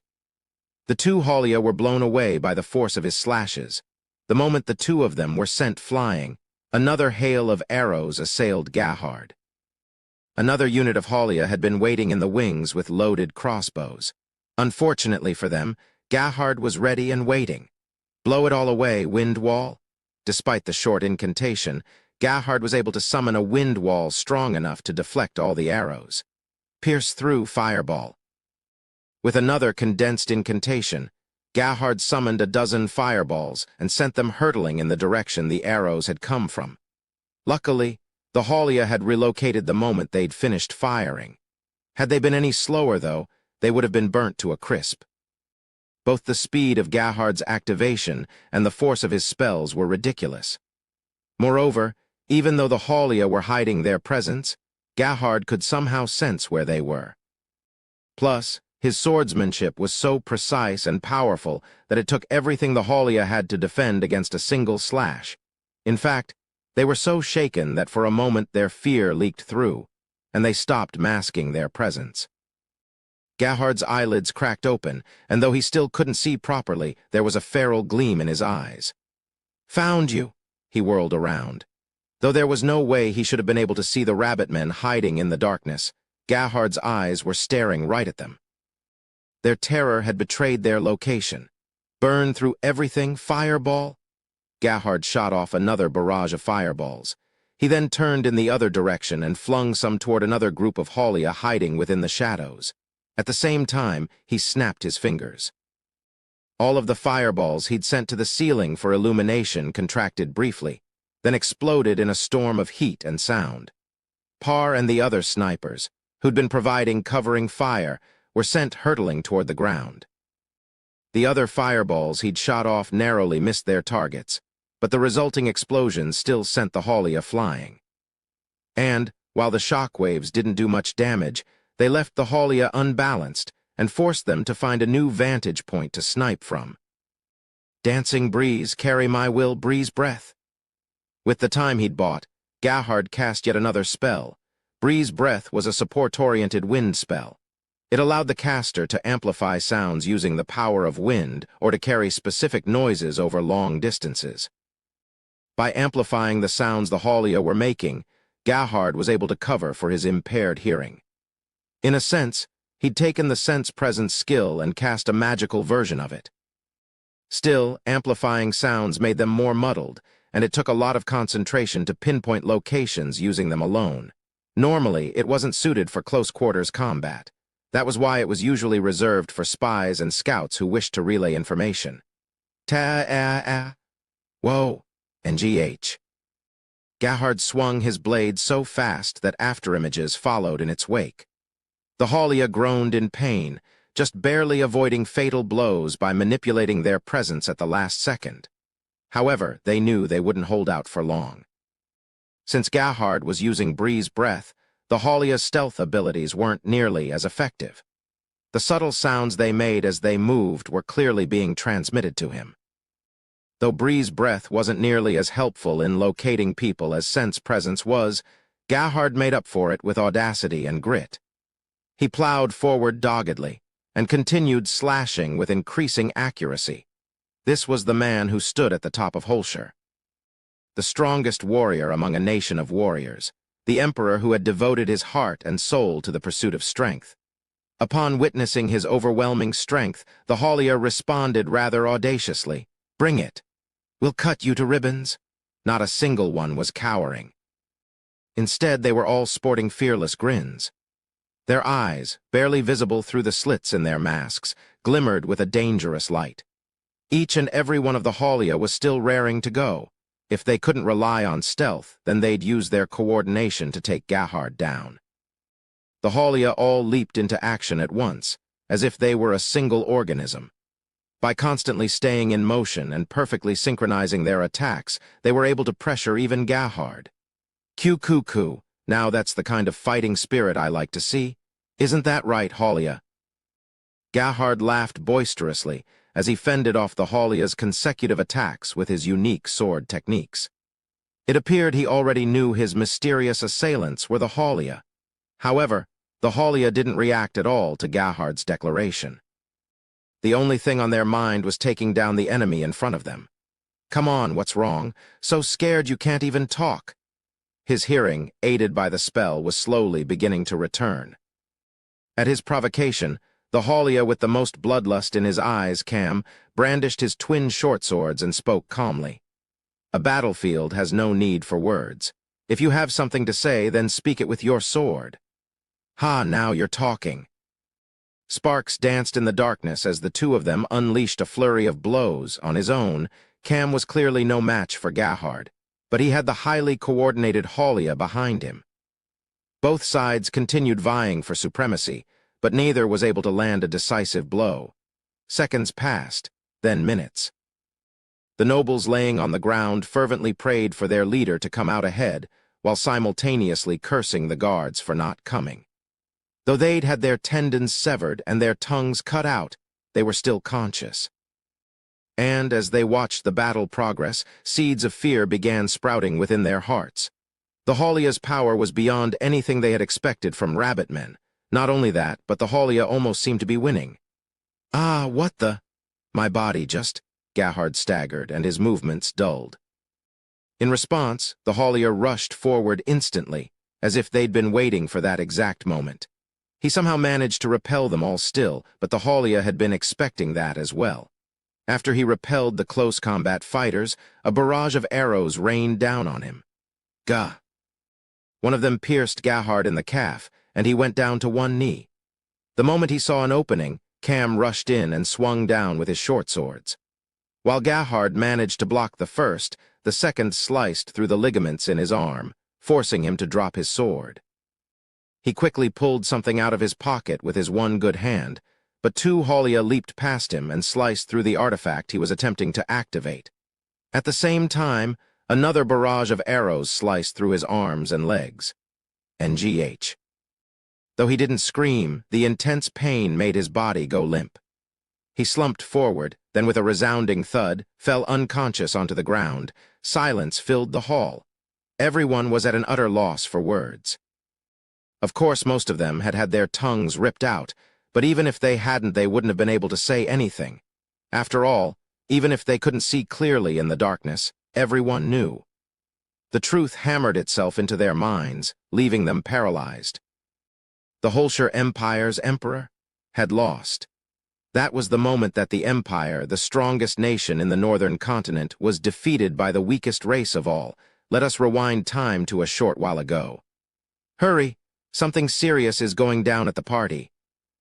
We need to reach His Majesty's side as soon as possible. A panicked voice echoed down one of the castle's corridors.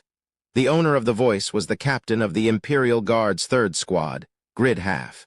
He pounded down the corridor, 20 of his men following close behind him. When the lights had gone out in the ballroom, Grid and his men had been guarding the royal treasury. Holscher's treasury happened to be located deep underground. Thanks to that, Grid and his men had been spared the horror of being assassinated like the men up above. They had been doing their rounds when Grid's magical alarm had begun to ring. He'd hurriedly gathered his men and led them back to the ground floor. The magical alarm Grid had corresponded to one of the many magic tools Gerhard kept on his person. All it did when activated was change the color of every magical alarm linked to it, so it couldn't be used to convey complex messages. However, the fact that the Emperor himself had activated it meant that something serious was going on. Especially since the color he'd chosen was the order for an emergency assembly. Furthermore, The eerie silence that seemed to have engulfed the castle told Grid that the Emperor was in grave danger. "Captain, what's going on? Where are all the other units? How come no one else has responded?" Indeed, no matter where they looked, there didn't seem to be anyone else.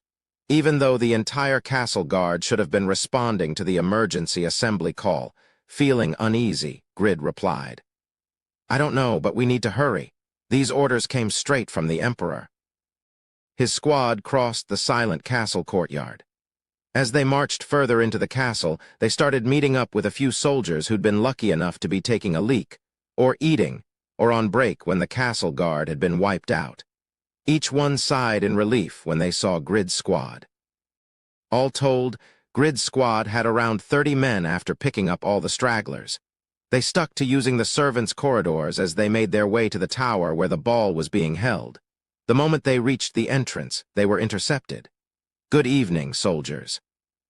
"It's a wonderful night, wouldn't you say?" A gentle voice cut through the strained atmosphere, and the soldiers came to a halt.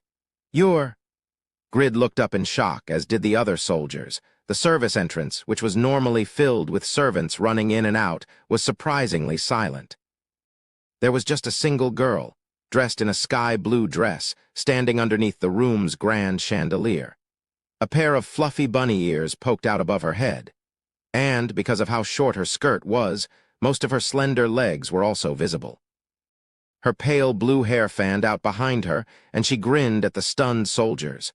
Rabbitmen were prized for their looks, which was why they were coveted as sex slaves. But this one was even prettier than most. When Shay realized Grid was one of the soldiers in the group, she started trembling in anticipation. She was going to enjoy making him suffer. "TCH, I don't have time to play with you. Come on, men, let's go." Though Grid still held a grudge, he was a soldier first and foremost. One didn't rise to become a commander of 1,000 men without knowing what took priority on the battlefield. He ignored Shay and tried to dash past her, but before he could, he was stopped. "Phew, phew, phew, foo, foo. Ah-ha-ha-ha-ha-ha-ha-ha." Unable to keep it bottled in any longer, Shay burst out laughing. "What's so foo? I can't believe I got so lucky. To think you of all people would be one of the stragglers. What are you talking about? You have no idea how happy I am to see you." Normally, any man would have loved to hear those words from Shay. However, Grid didn't seem the least bit pleased. In fact, he almost seemed afraid. "Right now, my family's in the middle of a very important battle. I won't let anyone interfere. If you insist on going, you'll have to get through me." "Captain, there's no time to waste. Just ignore her. We have far more pressing matters to deal with." One of the soldiers shouted impatiently. He clearly thought Shay was bluffing. He stepped forward, itching to reach Gahard as fast as possible. Truly, his loyalty truly was commendable. Unfortunately for him, Shay wasn't going to let him pass. "Like I said, if you want to get in, you'll have to go through me." With that, Shay vanished. A second later, there was a thunderous boom. Grid and the others slowly turned toward the source of the sound. The soldier who'd stepped forward had been sent flying. The boom had been the sound of him crashing into the wall. Turning back, Grid and the others saw Shay standing a few meters away from her original position, her fist outstretched. It didn't seem as though she'd put any force behind the blow. On top of that, she was a rabbitman, and a weak-looking one at that. And yet, just by casually throwing her fist out, she'd sent a fully armored soldier flying faster than the eye could follow. The remaining soldiers gulped. Grid was so shocked he didn't even notice that he gulped with them. "This is impossible." Still smiling, Shay spoke up once more. "Why do you think I'm standing here all on my own, outside the only entrance to the ballroom?" It was a rhetorical question, of course. One look at the soldier sprawled on the ground behind them made it obvious she was here to crush anyone who tried to get in. The Haulia had known that no matter how thorough they were, they wouldn't be able to kill all of the palace's guards. But even a single platoon of guards could tip the scales in the Empire's favor, so they had decided their strongest member would need to guard the entrance. Naturally, that would have been Shay, the chief's daughter. The ring on Shay's finger began to glow. Grid and the others watched as a massive warhammer suddenly materialized above Shay's head. It fell into her outstretched hand with a satisfying clunk. With a single flick of her wrist, she twirled it around in her hands. That simple action sent a powerful gust blowing toward the soldiers who were forced a few steps back. Since it's you I'm up against, I'll let you know my name. I'm Shay Haulia, the monster you failed to capture all those months ago. Shay said with pride, then shouldered her vicious warhammer. She held out her free hand and beckoned provocatively to the soldiers. The meaning was clear. She was offering to take them all on at once. A vein bulged in Grid's forehead. Monster, huh? Big words for a rascally rabbit. Sure, she's a little different from the usual rabbitmen, but she's still just one of them. Beastmen couldn't even use magic, and she was from the weakest beastman race of all. It wounded Grid's pride that he'd let one of them intimidate him. Listen up, you bastards. The Emperor's calling for us. Let's slaughter this worthless bunny girl and rush to his aid. She may be strong, but she's still just a shitty beastman. Bring her down with magic. Grid's men began chanting at once. A few of them broke off from the group and charged Shay to keep her occupied. Shay curled her fingers into a fist and pointed her thumb down at the floor as they attacked her. I'll grind you all into rabbit food, she said, then leaped forward, destroying the floor with the force of her jump. Grid's vanguard was blown away by the resulting shockwave. Before the rearguard had even gotten one word out of their mouths, Shay was standing before them. Ah! Two members of the rearguard looked up in awe. A second later, the upper half of their bodies went flying. Shay had swung Drucken so fast that it had actually cut them in half. The shock waves that followed in the wake of her swing crushed the internal organs of another 3 soldiers. By the time the dead men's blood started falling back to the ground, Shay had already moved on to her next targets. The members of the vanguard she'd blown away before. What the hell just? Before they could finish, Drucken slammed into them, turning their heads into pinballs. Drenched in the blood of his men, Grid hastily barked out orders. Spread out, don't clump together. It was because they were sticking so close together that Shay could kill multiple enemies with each swing. Grid realized that and instantly changed tactics. The soldiers spread out and surrounded Shay from all sides. Raga. Though Shay's battle cries sounded cute, there was nothing cute about the way Drucken flattened soldiers like pancakes. She threw her hammer at another guard, crushing him against the wall. Grid and the others felt a glimmer of hope when they saw her throw her weapon, but they were soon disappointed. Shay swung her arm, and Drucken flew back toward her. Upon closer inspection, Grid realized that she was still holding the hammer's handle, which was connected to its head by a fine chain. By detaching the head from the handle, Shay could now transform Drucken into a flail. Now's our chance. D.E.E. 2 of the Imperial soldiers rushed forward, hoping to bring Shay down before Drucken's head returned to her, but Shay simply pulled one of the triggers on Drucken's handle. A second later, a series of loud bangs came from Drucken's head. Multiple shotgun rounds shot out of the flat side of the hammer and turned the 2 charging soldiers into pincushions. Following that, Shay lightly leaped over their lifeless bodies and caught Drucken's head in midair. She transformed Drucken into bombardment mode and fired another salvo of shotgun shells. 5 more soldiers were turned into puddles of blood and flesh. Take this, you monster! Finally, some of the soldiers finished casting their spells. 10 crimson javelins sped toward Shay. Thanks to the Empire's strict training, they all fired in tandem. Shay saw the flaming spears hurtling toward her and screamed in utter joy. Piece of cake. Spinning in a circle, Shay built up plenty of centrifugal force and created a mini-tornado around her. The localized storm struck down all of the javelins heading her way. No way. That's impossible. The one advantage humans had over beastmen was magic, and that advantage had been nullified with unbelievable ease. The 2 soldiers that cried out in surprise were turned into corpses seconds later. 2 fist-sized balls of steel smashed into their faces, shattering their skulls. Shay had pulled them out of her treasure trove and batted them at the 2 soldiers with Drucken. Another 2 soldiers had their bones crushed as Shay leaped into range and slammed them into the ground. Not even a minute had passed since the start of the battle, and yet half the Empire's soldiers lay dead on the ground. Like hell, I'll let you get away with this. Grid roused himself with a yell and slashed at Shay. As expected, the commander was on a different level than his men. Thanks to his body strengthening, he moved faster than the eye could follow. The fact that one of his men followed up with an attack of his own also proved that he'd trained his squad well. However, that alone wasn't nearly enough to scratch this overpowered rabbit. Wah! She had blocked Grid's slash by trapping it between the spike of her heel and its sole. With the sword still trapped in her shoe, Shay twirled around. Grid was dragged around with her, and his stance crumbled. A second later, he felt something slam into the pit of his stomach. Shay had punched him. Gah! Grid doubled up and staggered a few steps backward. Shay then followed up with Hajim's signature front kick, which made him cough up blood as he was sent flying back into the wall. However, Shay had held back enough that he didn't die. Barely conscious, Grid could only watch as his men were picked off one after another. In another 30 seconds, his entire squad had been exterminated.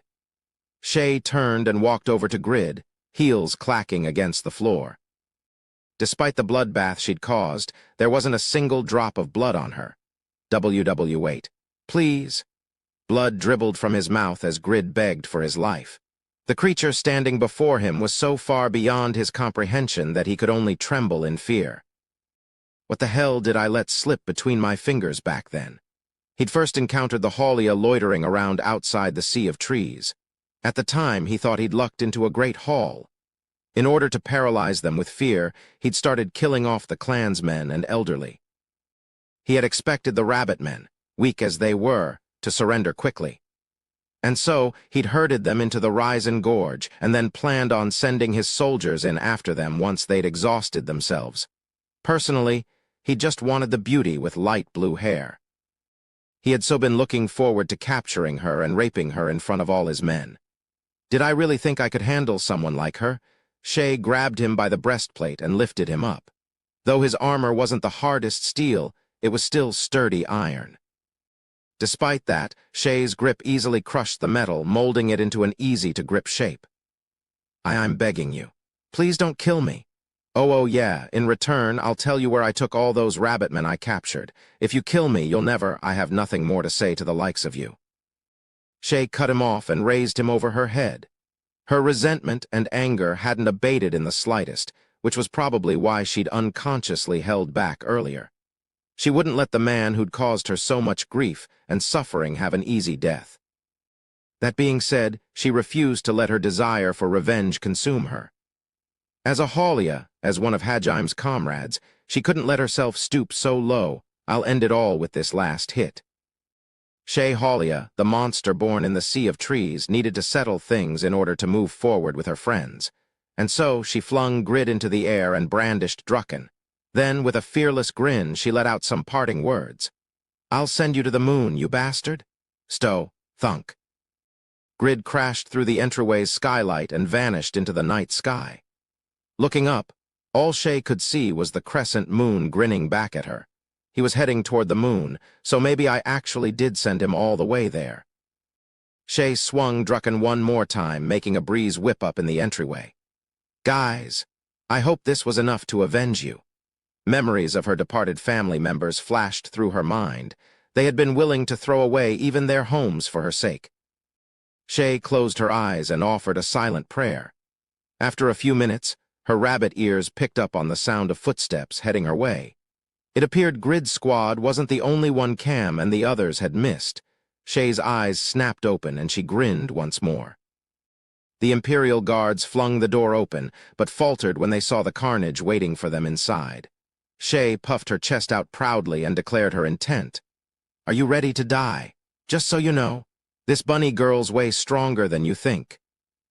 The monster of Haltina continued racking up kills for quite some time, until Hajim finally sent her a message via telepathy. TCH, poisoned arrows, huh?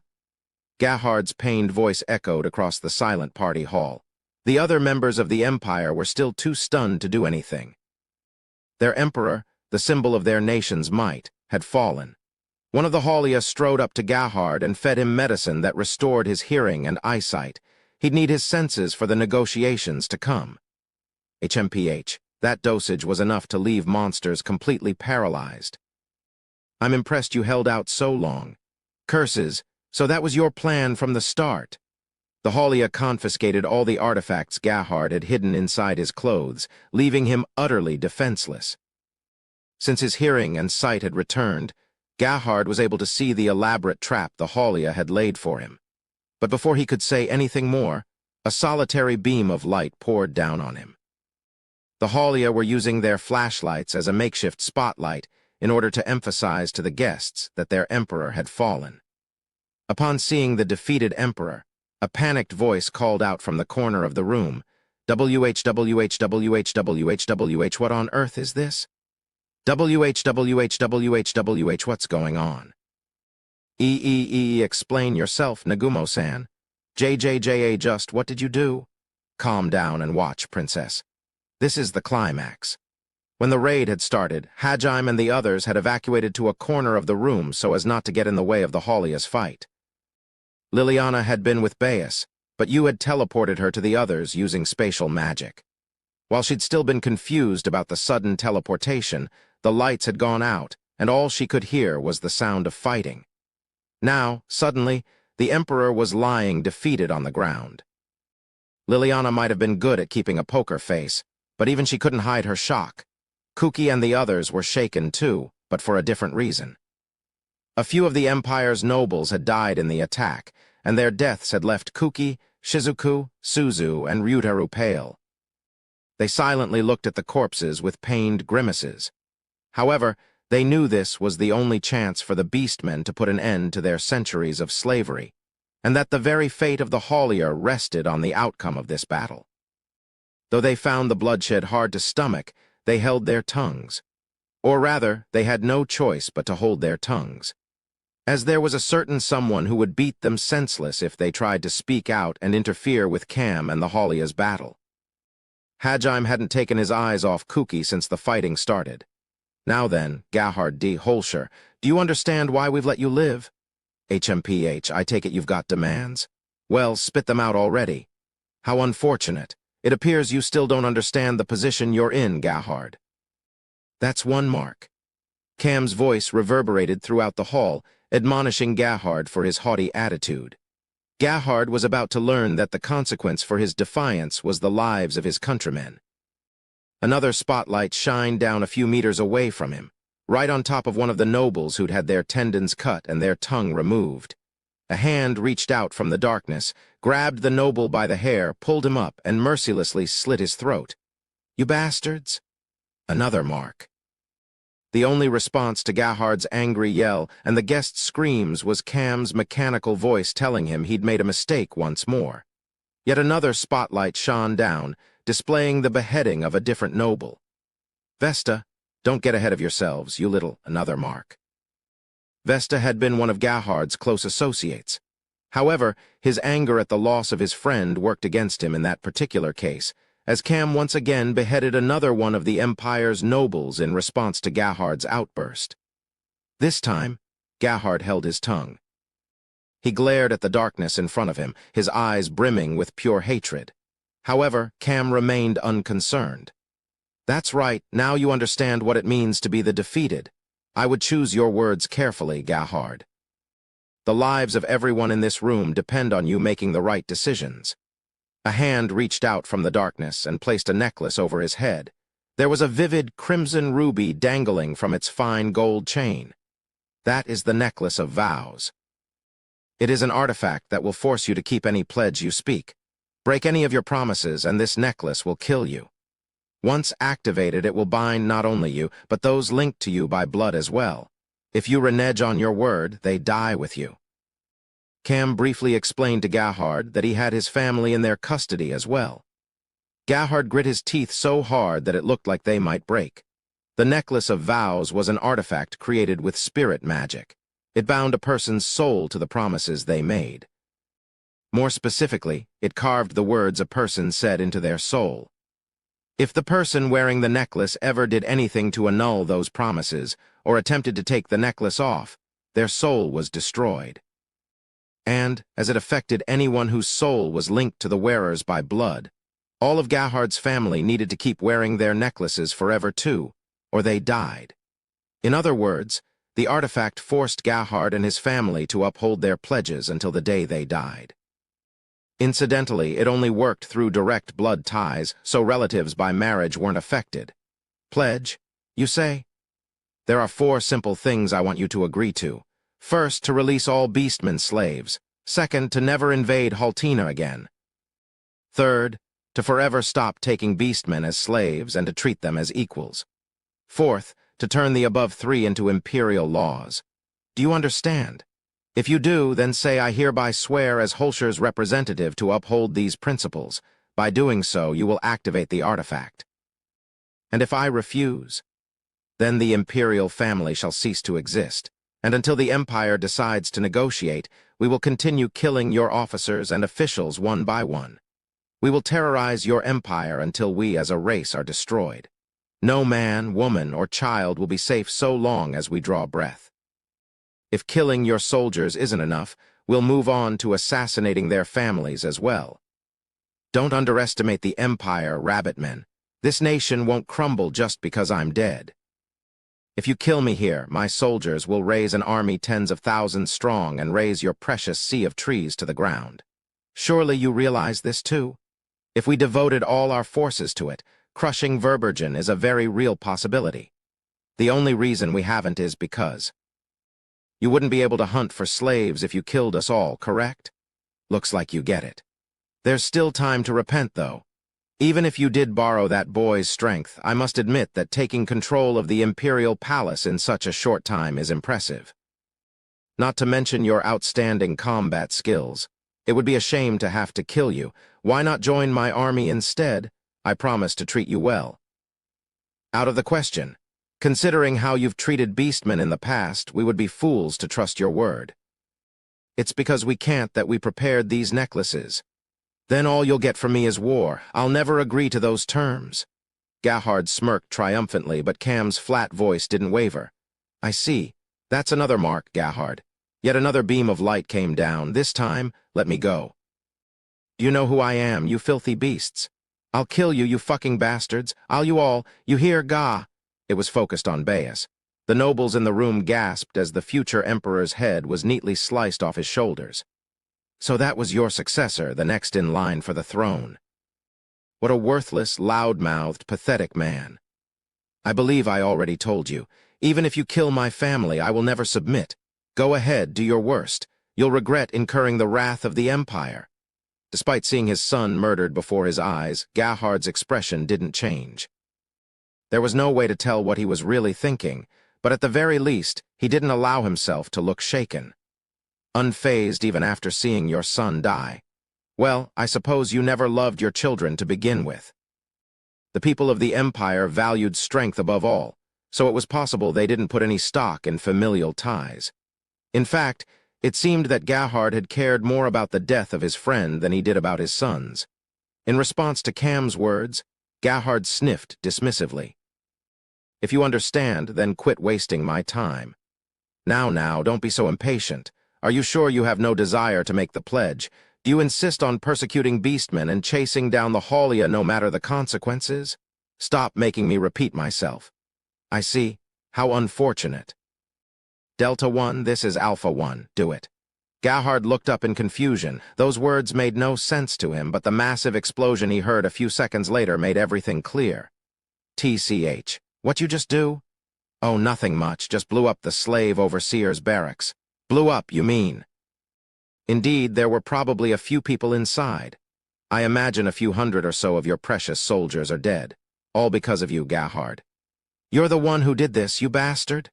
No, Gahard, this is your fault. Your unwise decision caused the deaths of your men. And seeing as you still plan to resist, Delta 1, this is Alpha 1. Next target. Panicking, Gahard tried to stop Cam. Hey, wait, Haulia? Another explosion roared in the distance. This time it was much further off. It probably wasn't anywhere in the castle, but somewhere out in the capital. Gahard forced himself to remain calm and question Cam. What did you blow up this time? A hospital? You son of a bitch. Fear not. It was just a military hospital. The only people we've killed are soldiers and military doctors. Though, of course, we've planted explosives at civilian hospitals, inns, brothels, houses, and even the temporary shelters you set up in the wake of the demon attack. Is there any particular place you'd like us to start with? You'd even harm civilians. How low will you stoop, Haulia? You do the same to us beastmen. None of you have any qualms about kidnapping and enslaving innocent women and children. You have no right to talk. Delta, next target. Wait. As far as Cam was concerned, everyone in the Empire was equally guilty of oppressing and enslaving beastmen. He mercilessly ordered another target to be blown up. Gahard grit his teeth, worried that Cam might actually have blown up a civilian location this time. In truth, Cam had only destroyed the drawbridge leading to the castle. Once explosions started occurring in the capital, naturally people would rush to the palace to report it. Cam had wanted to make that impossible before he found the place flooded with troops. Moreover, his words were half a bluff. He had set plenty more explosives, but none in civilian locations. Cam was willing to go to great lengths, but even he had some pride. He refused to stoop as low as the Empire had. Of course, if it became necessary, he would resort to slaughtering civilians too, but otherwise he was hoping to get what he wanted through lies and misdirection. That was the resolve the current Haulia had. If you won't agree to our demands, then we have no choice. We'll send the entire capital to hell along with you. I imagine going down with tens of thousands of your subjects will make a fitting end for your reign, Emperor.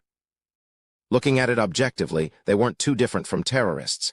Anything for the sake of victory, even underhanded and dirty tactics. One had to wonder what kind of personality the man who'd trained them had. A number of people turned to glare at Hadjim, but he ignored them. Gahard fell silent, torn about what to do next. He racked his brain for a solution to this predicament, but none came to mind. Cold sweat poured down his handsome face, the first visible sign of how cornered he felt, but Cam wasn't about to let up the pressure. The longer Gahard took to decide, the more places he would blow up. Delta 1, this is Alpha 1. Wait, Gahard hurriedly called out.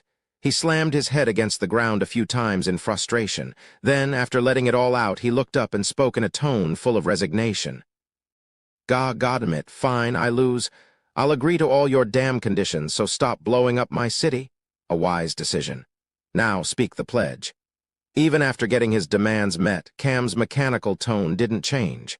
Gahard grimaced, then slumped in defeat. He turned toward the nobles in the hall and spoke. Sorry, guys.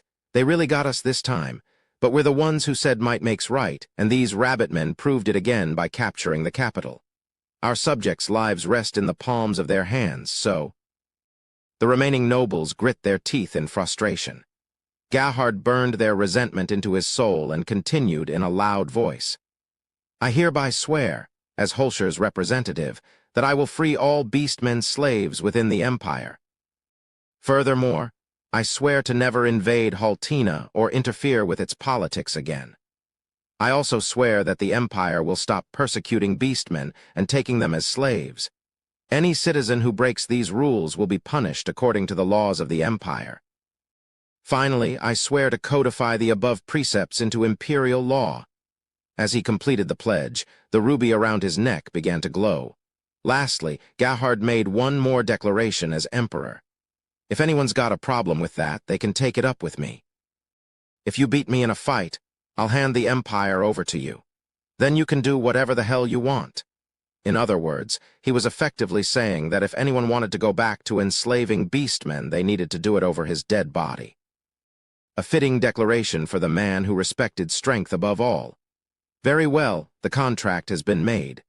Another spotlight shone down. This one showcased the Emperor's family. They were all wearing the same necklaces as well. Unless you wish for your family line to die out, do not renege on your oath. I know. Next, you will make an official announcement tomorrow and release all the slaves within the capital on the same day. You want me to do it all in one day. Do you have any idea how many slaves we... Next target. Goddammit, fine, I'll do it. That's enough, right? Make sure to guide the released slaves back to Haltina. Furthermore, Gahard, you will be accompanying us to Verbergen. You need to repeat your oaths in front of Verbergen's elders. By myself, won't the elders just kill me? As I mentioned, we will be accompanying you. Rest assured, no harm will come to you. Besides, it is to our advantage to keep you alive. All right. To be honest, I had a feeling something like this might happen when I heard you escaped, though I didn't think I'd be done in so badly. Hey, do you have a grudge against me and the Empire or something? Hajime Nagumo. Gahard glared at Hajime, who he had somehow located through the darkness. However, Hajime said nothing in response. He simply leaned back against the wall and yawned. This was the Haulia's stage.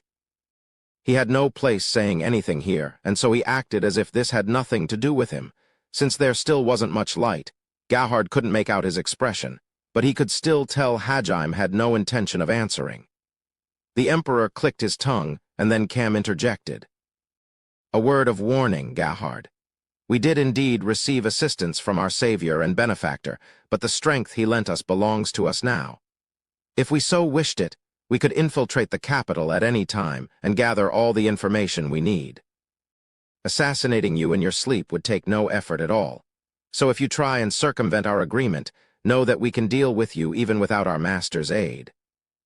Belongs to you, huh? Man, I'm jealous. I have no clue how he made such powerful artifacts that even monolith beastmen can use, but... Gahard's frustration was understandable. After all, the biggest reason beastmen were weaker than the other races was because they couldn't use magic. But now that some of the beastmen had obtained artifacts that could function like magic, that disparity had disappeared. Gahard wanted to yell at Hajime for upsetting the balance that had been preserved for centuries, but all he could do was curse to himself. How could you do such a thing? Don't you know how this will affect the human nations? However, Hajime hadn't really provided all that much assistance. He'd just equipped them and disarmed some of the traps surrounding the Imperial Palace. And all of that, he'd done using his multipurpose spider golems, the Arachni. They worked in a similar manner to his crossbits, and he could control multiple spiders at once. One of which had, of course, saved Liliana. The Arachni were equipped with steel wires, the ability to transmit everything they saw to Hajime's demon eye or solid crystal display, and they also allowed him to remotely transmute things in their vicinity. On top of that, the spiders' legs were hypodermic needles that each contained different poisoned vials. The vials had ranging effects from sleep to paralysis to impotence. The reason Hajime had looked so out of it ever since entering the palace was because he'd been concentrating on controlling his Arachni.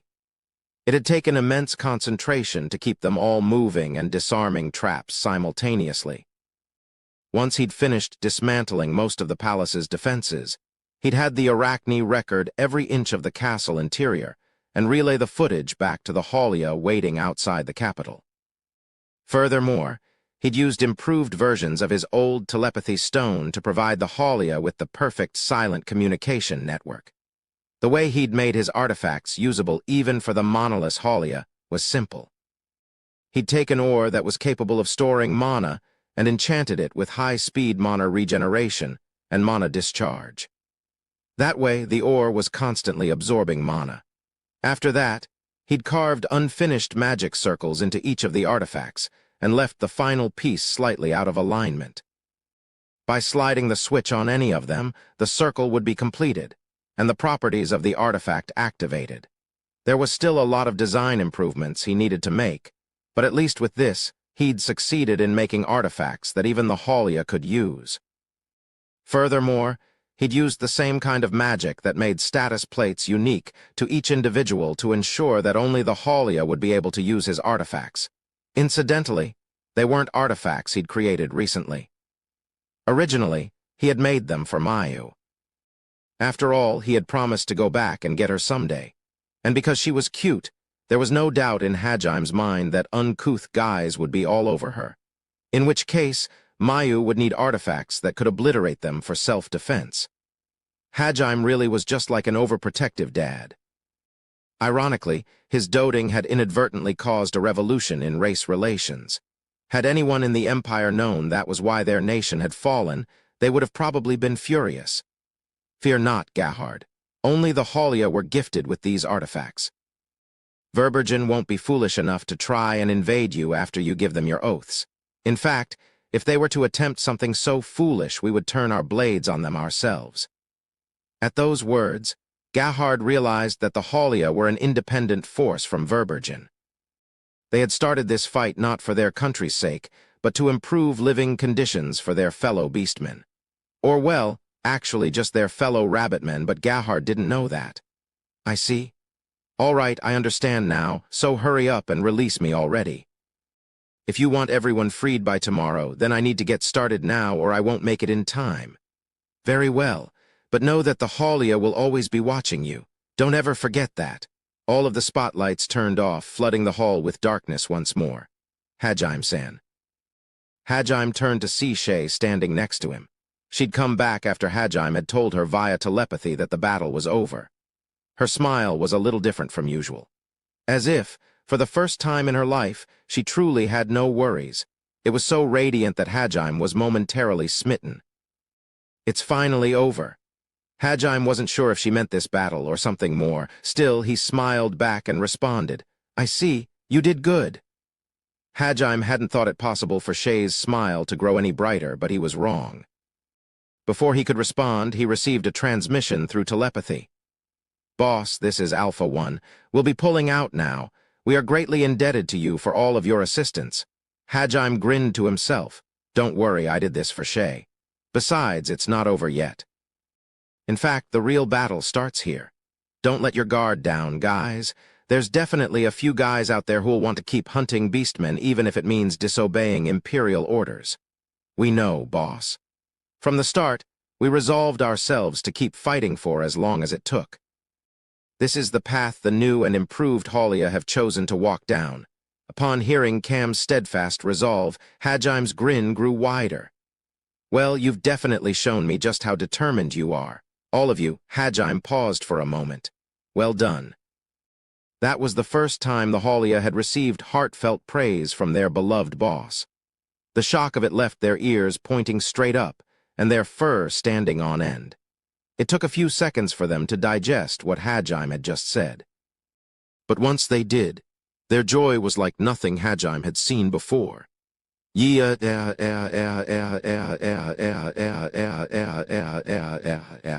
A roar of victory rang out.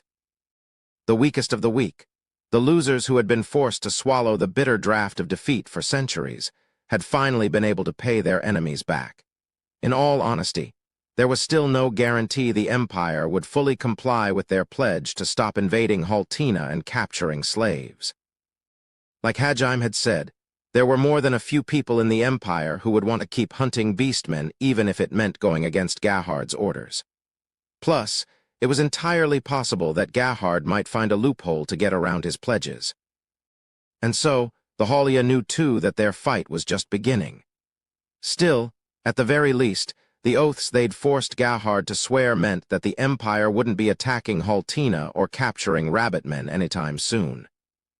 With the time they'd bought, the Haulia would increase their numbers, sharpen their fangs, and master the arts of assassination and guerrilla warfare. They would grow so strong that even if the Empire found a way to break its promise, they'd have a hard time fighting against the Haulia. The true purpose of this operation hadn't been to end all conflict, but to muzzle the Emperor and buy the Haulia enough time to strengthen themselves. And in that respect, they had succeeded. The Haulia, weakest of all beastmen, had won, and decisively at that. Fuck. Those bastards just left me like this. Someone get the lights. Shit, everyone's injured or dead. Actually, wait. Hajime Nagumo, you freaking bastard, quit playing dumb. I know you're still unharmed, so help me out here. Hajime was currently listening to the Haulia's telepathic cheers while he cuddled a teary-eyed Shay. Thanks to his night vision skill, he had no trouble spotting Gahard rolling helplessly on the ground. However, he wanted to enjoy listening to the Haulia's celebrations for a while longer.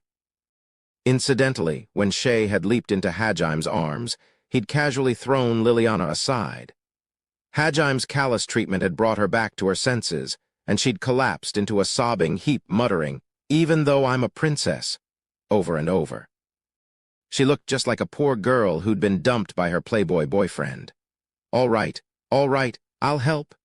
Still holding Shay with one hand, Hajime pulled a luminous rock out of his treasure trove with the other.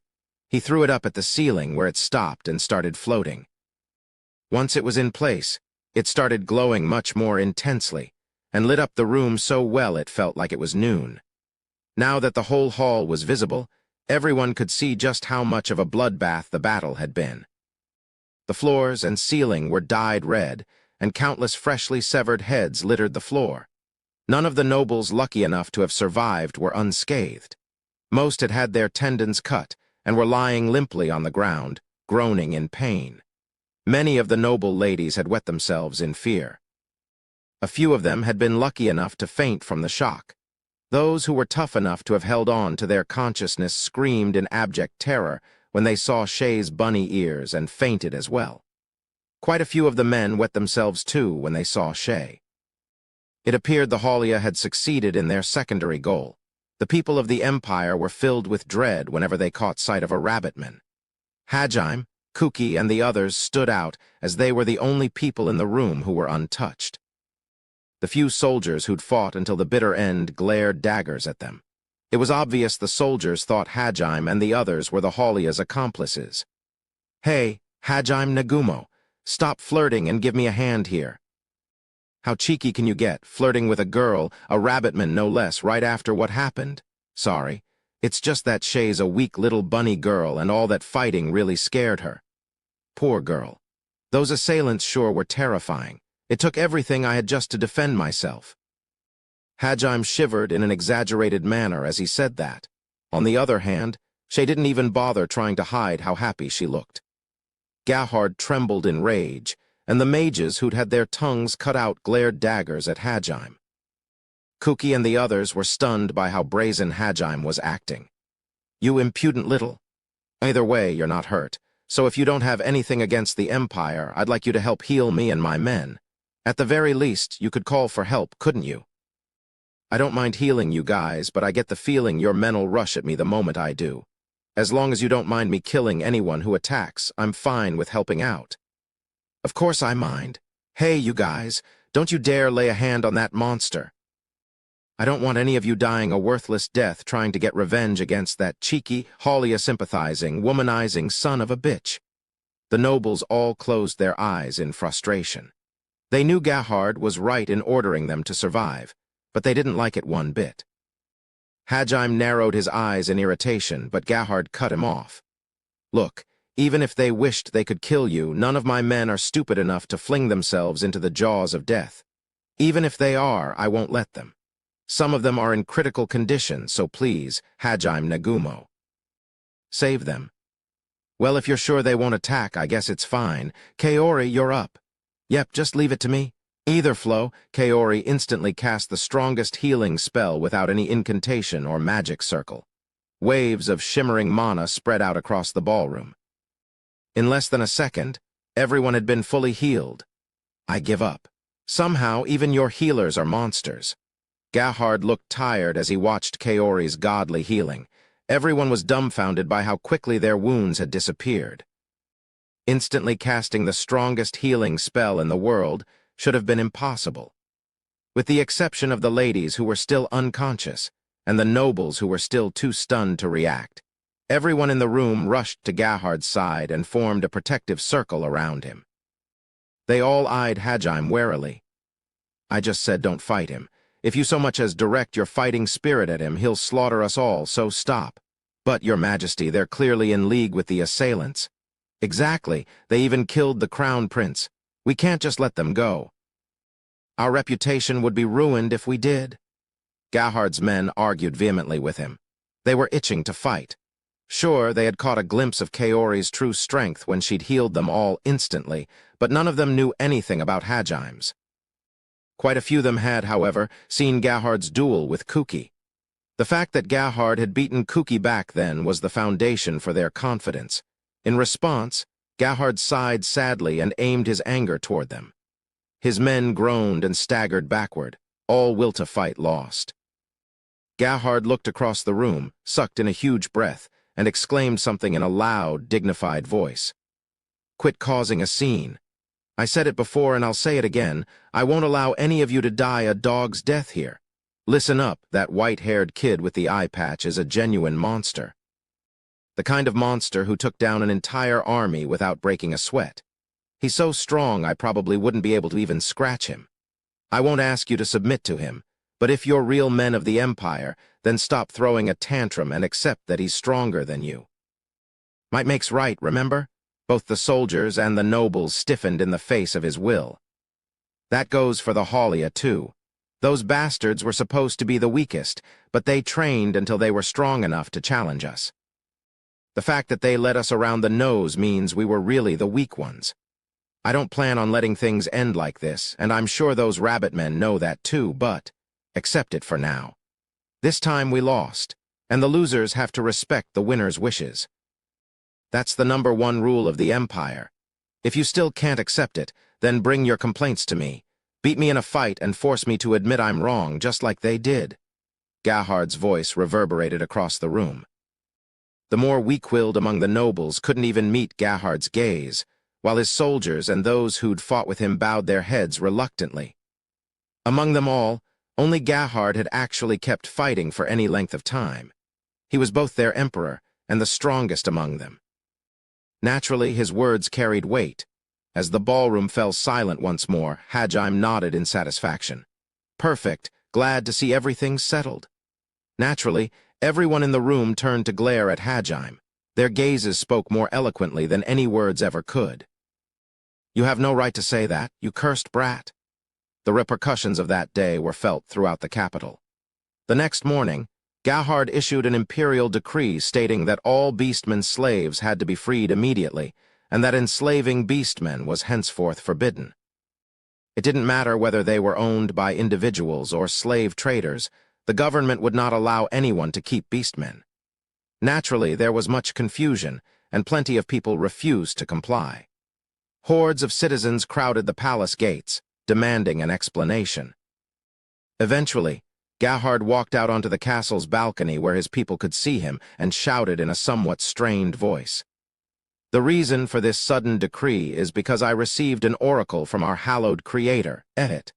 Behold, citizens of the Empire. Lord Ehit has sent us his apostles, the hero and his friends. Countless beams of light rained from the sky, and an angel with silver wings descended onto the balcony next to Gahard. Shimmering silver feathers floated down around her. Ripples of pure white light, created through a combination of spirit magic and restoration magic, spread out over the capital. The sublime divinity of it all awed the anger out of people. Once Kaori had finished her performance, Kuki walked out and held his holy sword aloft. It appeared to be glowing even more than usual. Freeing the beastmen shall lead our glorious empire to far greater heights. Such is what was written in the vision I received from Lord Ehit. I know many of you are confused by this sudden declaration, but fear not. Those who have lost slaves shall be fully compensated from the imperial treasury. I believe that your patriotism and piety can see us through these turbulent times. Silver feathers, the mark of a true apostle of God, fell among the gathered crowd. Those who happened to pick up one were instantly converted and started cheering for the emperor and the hero. Some of the citizens, however, were still worried if fully compensated really meant they would get all their money back, but only Gahard could alleviate those concerns. Well, good luck, Emperor. Hajime called out to Gahard from inside the room connecting to the balcony. You and Tio were standing next to him. Kaori was still floating outside as part of the spectacle. The earlier beams of light had been created by one of Hajime's artifacts. And naturally, Gahard's speech had been written by him as well. Gahard had informed all of his chief officers and ministers about the situation last night. Most of them had been present at the ball, so it didn't take long to get everyone on board. First, they needed a way to inform all the citizens. After that, they needed a place to gather all the capital's slaves. Gahard still had some more time to free all the slaves in the Empire's outlying cities, but he needed to get everyone in the capital out by the end of the day, or his head would fly off. Knowing that their emperor's life depended on them, the Empire's top brass moved swiftly. However, they soon ran into a problem. They had no good way of convincing the people to abide by their decision. Sure, private slave owners might not be affected too terribly, but the slave traders would be ruined if their assets were seized all at once. Chances were they would riot if the Empire tried to destroy their livelihood. And if that happened, Some of the slaves would even get hurt, which again would lead to Gahard's head flying off. Gahard had been at his wit's end when Hajime had come in with a smile and offered a solution. "If you're out of ideas, then just pin it all on Ehit." Hajime had then outlined his plan to make it sound like it was all Ehit's will.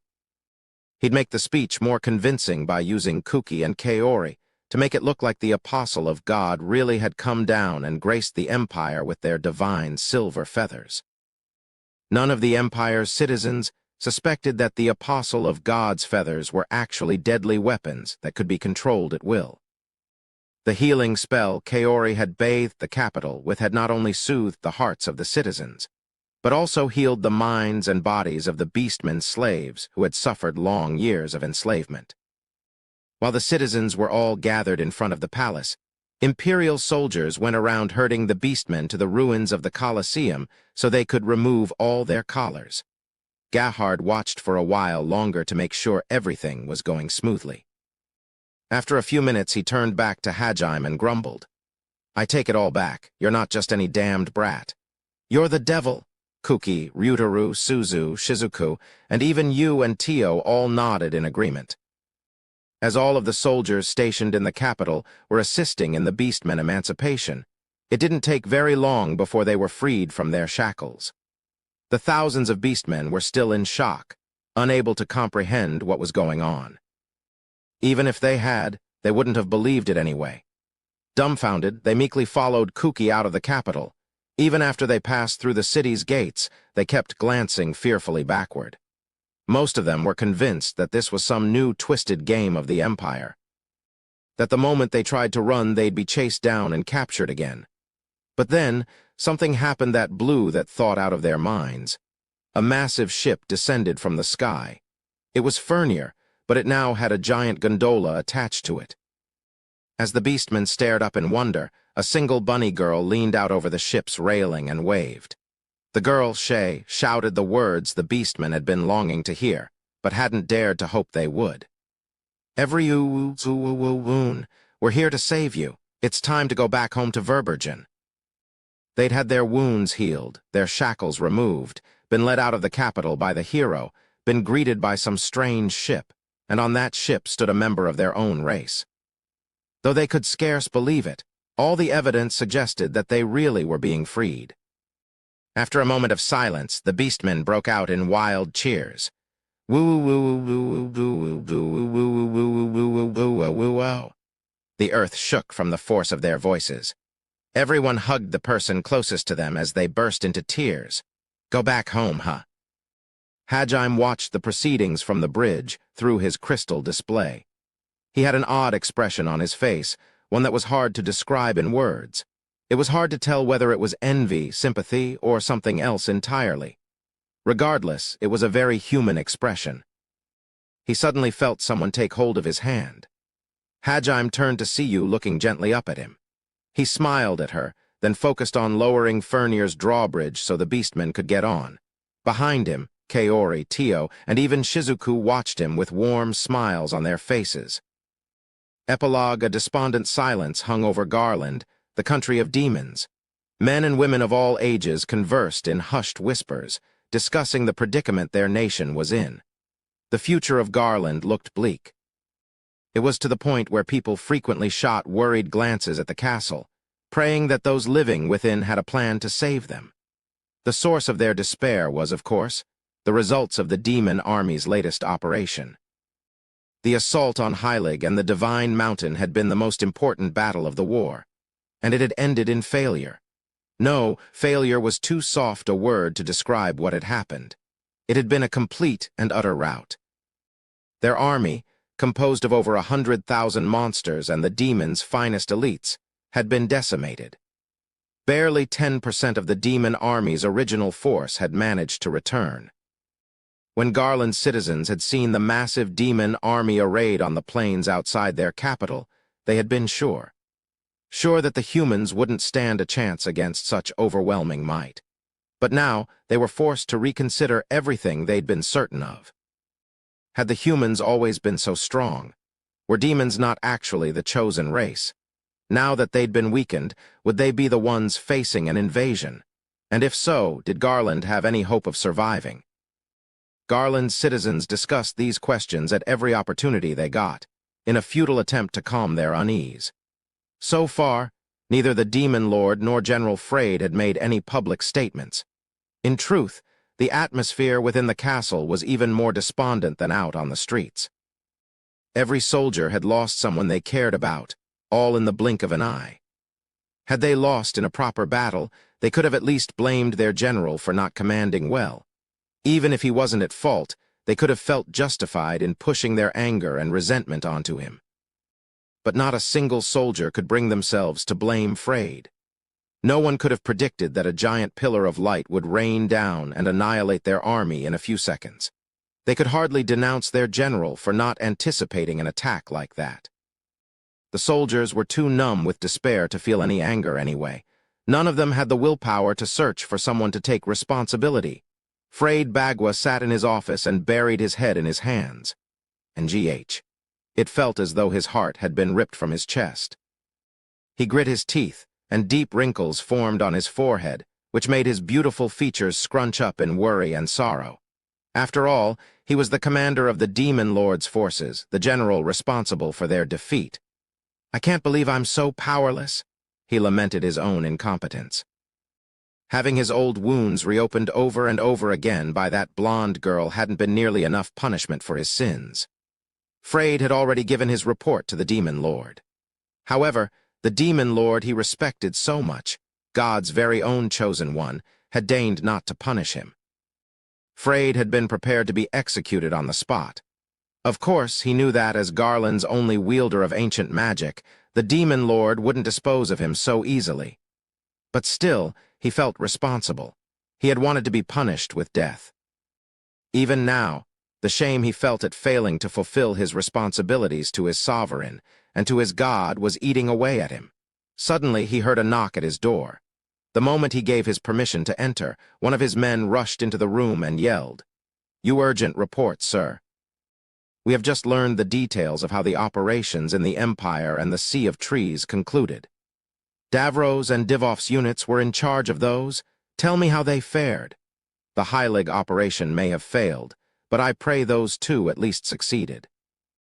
However, when he saw the expression on the messenger's face, Freyd's heart sank. "Yes, sir, Divoff succeeded in crippling the capital's defenses. However, his unit failed to assassinate the Emperor. He and his men died in the attempt." "I see. So they gave their lives for His Majesty and God." Freyd breathed a heavy sigh.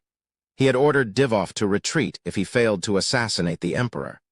However, Divoff knew retreating from the capital would have been a difficult task, so he had probably decided to bet everything in an all-or-nothing duel.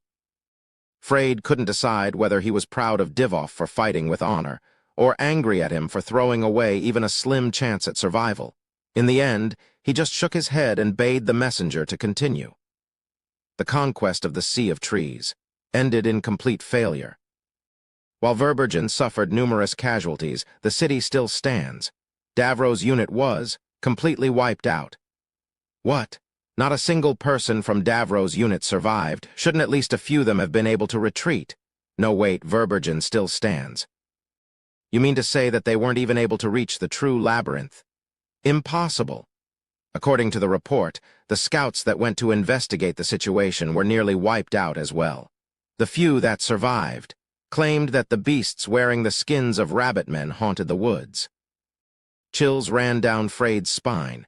Beasts wearing the skin of rabbit men. Freyd thought back to the white-haired boy who was always giving him so much grief. One of his companions was definitely a rabbitman, and so he was certain that boy had been behind Davros' defeat. That bastard? Freyd-sama. Freyd was too incensed to take note of his subordinate's confusion. Even when he wasn't there himself, that boy was able to block Freyd at every turn. Freyd's blood was boiling. Just then, he heard another knock at his door. It appeared he had another visitor. Freyd squeezed his eyes shut and forced himself to calm down. Once he was in control of himself, he permitted the newcomer to enter. "My apologies for the sudden visit, General, but His Majesty requests your presence." "Ah, understood, I'll head over at once." After a brief pause, Freyd nodded. The messenger saluted and stepped down, For the past 10 days, Frade had been on standby. Both he and the people of Garland were nearing their limits, but now the demon lord had finally summoned him. Frade hurried over to the throne room. The guards saluted and pushed open the double doors when they saw Frade. As he stepped in the room, the first thing he saw was the demon lord. He had his back to Frade and was gazing up at the portrait of God hanging behind the throne. "Frade Bagua, at your service, your majesty." Frade bent to one knee and bowed his head, but the demon lord continued staring at the portrait and didn't reply. Frade felt as though darkness was closing in all around him. Had he finally been abandoned by his lord? But then, without turning away from the portrait, the demon lord finally spoke. "Did you hear what happened to the teams we sent to the Empire and the Sea of Trees?" "Yes, your majesty, I only just heard the report. This all happened because I misjudged our foe. I have no excuse for my failures." The demon lord chuckled. "No, there was no faults in your planning. This is all because that irregular showed up." Yet, the demon lord continued, overriding Frade's objection. "More importantly, Frade, I would like to hear the report of your battle once more." "Why, your majesty, you want the details again?" "Indeed. Specifically, I want to hear more about that blonde-haired, crimson-eyed girl that you fought. You claim that she restored all of the injuries you'd suffered in the past." "Restored?" "Yes, that is correct. As you say, your majesty, that magic felt more as if she were restoring something than some variant of healing magic. And you said that she cast her spells without incantations or magic circles. Furthermore, she appeared to be little more than a child. Correct?" "Yes, my lord. It is as you say." The demon lord chuckled again. However, this chuckle felt somehow different to Frade. It was as if there was a deeper meaning behind it. "Your majesty?" Bewildered, Frade called out to him. The demon lord hurriedly coughed and switched back to his dignified tone. "Frade, most of our plans have ended in failure. Our invasion force has suffered a crippling blow. Though Garland is still safe so long as you and your monsters are here, the citizens grow uneasy. My deepest apologies, your majesty. I take full responsibility for this failure. I care nothing for assigning blame. The reason I called you here isn't for that." Frade was practically prostrating himself before the demon lord at this point. "I received an oracle." "You mean?" Just once, Frade had heard their god Alv's voice directly. Frade's consciousness dimmed as he thought back to that meeting. However, he managed to keep himself from fainting in awe again. Whatever the demon lord had to say, it was something he needed to hear. Frade braced himself. If the demon lord had been visited by Alv, then his next words would be the words of their exalted god. The demon lord spoke in a slow yet majestic voice. "I will grant you my apostles. Use them as you see fit.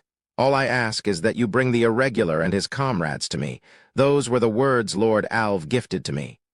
"Wah, he wants us to bring those monsters here?" "But..." Even if this was Alv's will, Frade couldn't do something like that. His anger toward Hajime and his companions was too great, so he refused to capture them alive. Frade opened his mouth to object, but fortunately trailed off before he could say something he would regret. The reason he stopped was because a giant pillar of light suddenly appeared in front of him. "I am possible? Your Majesty, get back." Worried that Hajime might be trying to assassinate them, Frade urged the demon lord to leave. However, the demon lord held out his hand to stop Frade. The dazzling, mystical pillar of light pierced through the throne room's ceiling, then expanded until it enveloped the room. Frade caught a glimpse of a kneeling figure at the center of the light before it grew so bright he had to cover his eyes. As the light faded, Frade opened his eyes and saw a silver-haired beauty dressed in Valkyrie armor. Her figure was so perfect it left him captivated. However, her cold blue eyes were devoid of human warmth. The girl mechanically rose to her feet and spoke. "I am Hurst, one of God's apostles. As my lord desires, I pledge my services to you, O demon lord. Allow me to sweep away all that stands in your path." "Well met. I look forward to seeing what you can do." Frade watched, dumbfounded, as the demon lord casually conversed with an apostle of God. The demon lord took little note of Frade's shock and continued speaking with the angel. "Hurst, I was told that the irregular defeated your comrade, Noint. Are you sure you can handle this?" I am. Noint was but one of many. What's that supposed to mean? Frade thought to himself. A second later, his unspoken question was answered. Pillars of light sprouted up one after another within the massive throne room. There were easily over 100 of them, and from each pillar of light another Valkyrie emerged. That wasn't all of them, either. Why, Your Majesty, General Frade. There's hundreds of women with the exact same face standing outside the castle. As the messenger gave his report, Frade finally snapped back to his senses. He used spatial magic to open a gate and examined the situation outside. Apostles of God were lined up in orderly rows outside the castle's front gates. At a glance, there appeared to be around 400 of them, and there were another 100 or so within the throne room as well. Each and every one of them had the exact same face and body type as Hurst. They all possessed the same mechanical, emotionless voice as well. You have 500 apostles to aid you. Defeat is unthinkable. Frade began to tremble, as did all the other soldiers and even the citizens of Garland. Everyone's gazes were glued to the divine host standing outside. They were all thinking the same thing. We really are the chosen race after all. Frade, I have new orders for you. Use these apostles to carry them out. As you wish, my lord. Frade was unbelievably moved by how composed his lord had remained throughout the arrival of the apostles. I knew it. This is a man I can respect. As he listened to his orders, a stray thought crossed his mind. Come to think of it, His Majesty has blonde hair and crimson eyes, too. Just like that girl. Extra chapter. Lingering feelings. An old carriage sped down a bumpy road, jostling its occupants uncomfortably. The old man sitting inside sighed wearily. The girl sitting next to him frowned. Simon Sama, will you please give it a rest? Don't be like that. How depressing. I don't want to go back to the capital. He sighed again, in a more exaggerated manner this time. The girl, who'd repeated this exact same exchange dozens of times since they started on the road toward the capital, had long since run out of patience. Gah, stop being so annoying, grandfather. Just accept it already. You've been at it since we started, and we should reach the capital this afternoon, so stop whining. I can't believe you have the gall to call yourself a bishop of the Holy Church. But don't stick your thumb into your mouth. It doesn't look cute when an old man does it. It just looks creepy. The girl slapped the old man's hand away from his mouth as she said that. The old man, Simon Levelaire, nursed his hand and pouted at the girl. Despite his immature attitude, he was 76 years old and a bishop of the Holy Church. He had stark white hair, jade-green eyes, and swarthy skin. Assist me, stagecoach. My granddaughter's bullying me. Just ignore him, please. My grandfather's old and senile. If you say so, the stagecoach replied hesitantly. Simon frowned and started mumbling to himself about how youngsters these days had no respect for their elders. Simon's granddaughter, Sybil Levelaire, glared at him in irritation. She was 18 years old, had blonde hair, her grandfather's jade eyes, and the same dark skin. By all accounts, she was a stunning beauty, but when she got angry, she looked truly terrifying. That being said, Sybil didn't normally get angry. She was aiming to be a member of the clergy herself, and was usually as calm as a nun. Simon was about the only person in the world who could get her riled up. Surely you can forgive an old man for wanting to grumble. You saw what unbelievable things were written in Princess Liliana's letter, and she wants me to too. I'm starting to feel sick. Well, I suppose I can sympathize. Though I wonder why she chose you, the bishop who was relegated to one of the most backwater regions of the kingdom. When I was still at the head temple, the princess was but a child. I would often play with her before my banishment. I suppose that's why she still remembers me. However, indeed, that doesn't make reality any easier to face. In fact, I wish I could pretend none of this happened. It had been about 2 weeks ago that a royal messenger had come bearing urgent news. When Simon had asked what the matter was, the messenger had simply handed over a letter. The handwriting on the cover had most definitely been Princess Liliana's. While it was true that Simon had once been a bishop at the head temple, and on good terms with Liliana, that had been almost 10 years ago. He had been banished from the capital when he'd spoken out against the persecution of beastmen. and sent to a remote village in the northern reaches of the Grand Grune Desert. In fact, it was only because he'd recanted his statements that he hadn't been executed as a heretic. Naturally, a clergyman with dangerous ideas like him had been barred from interacting with royalty, and he hadn't spoken with Liliana since his banishment. That was why his family had been shocked when they'd heard he'd received a letter from her. And if they'd been shocked before, they were stunned when they read the contents. The Holy Church's head temple has been destroyed. The Pope and all clergy serving within the capital have all perished. What in Ehit's name happened? His family had all thought.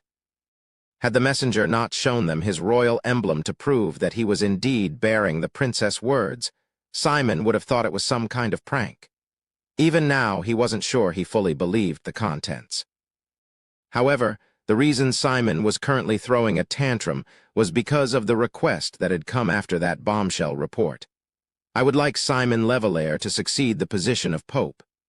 Consequently, I humbly request that he head to the capital with all possible haste.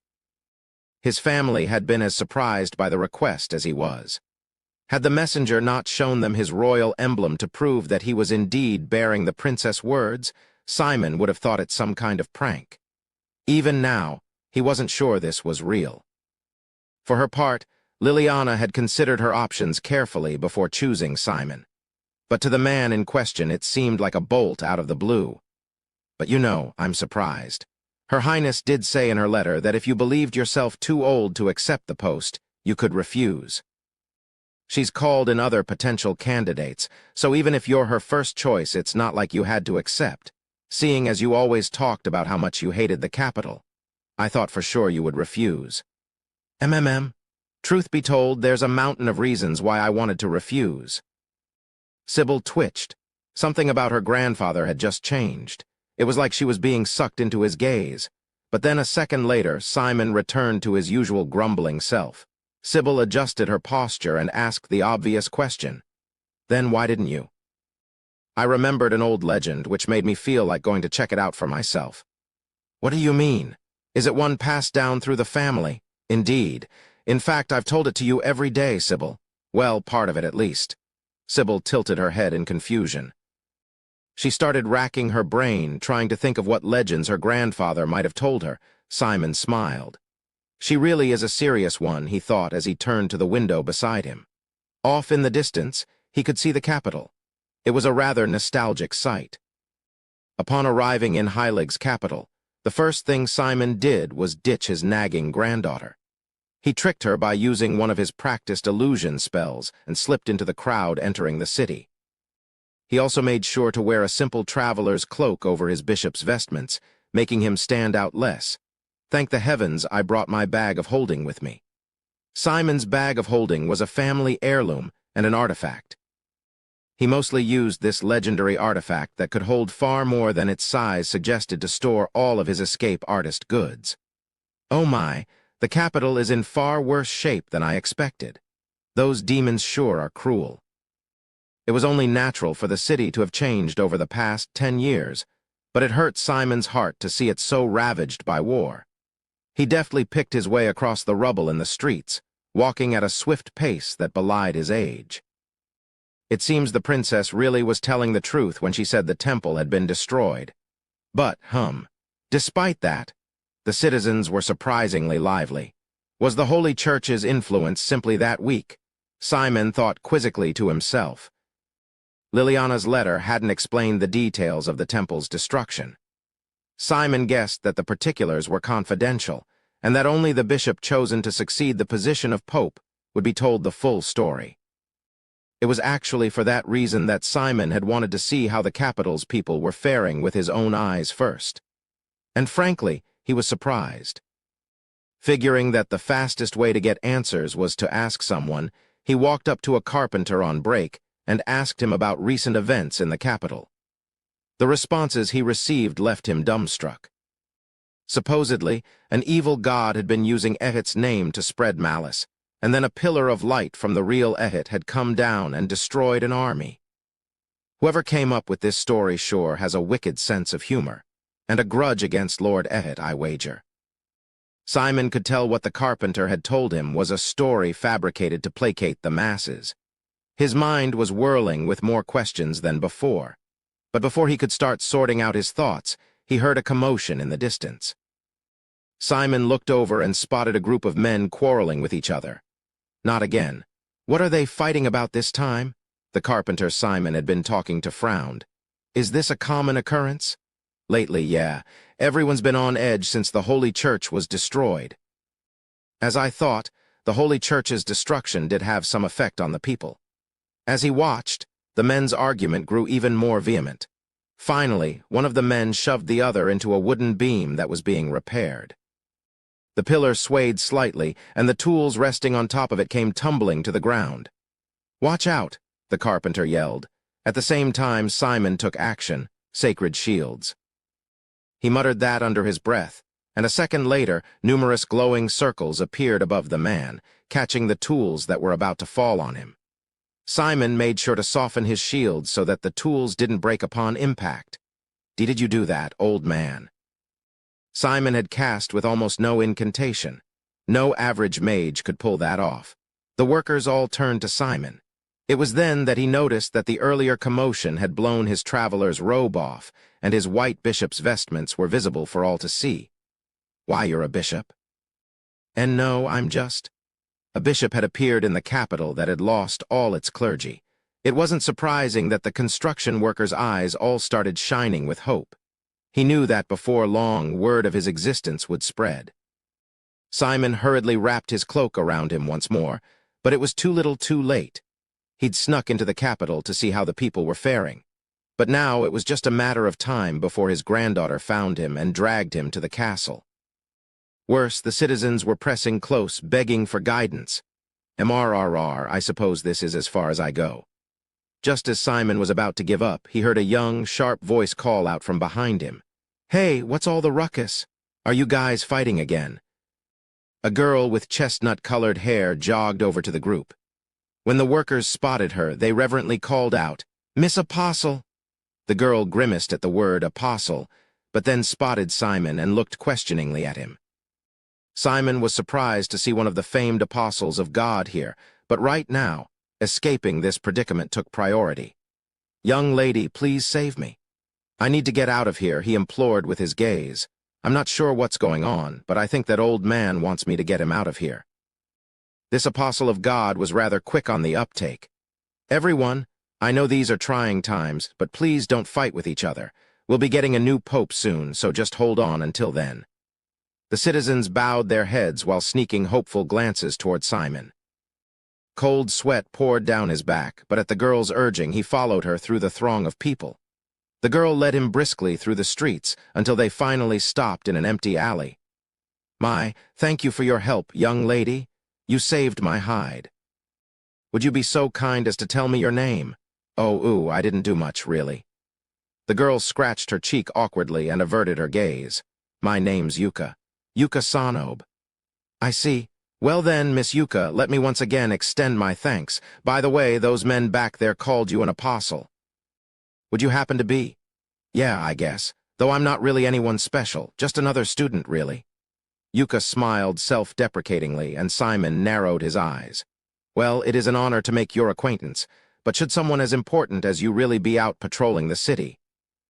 Or is the capital truly that short on hands? It's true that we need all the help we can get, but really I just want to stop the fights from getting worse. Everyone's worried now that they lost their pope. Plus, plenty of people lost their loved ones too, so I feel like the people who are still able should do everything they can to restore the capital." As she said that, Yuka looked eastward, off into the distance. In a tiny voice, she whispered, "If I don't, then there would be no point to staying behind." Simon, who had rather good hearing, caught every word. He examined this girl the citizens venerated as their apostle.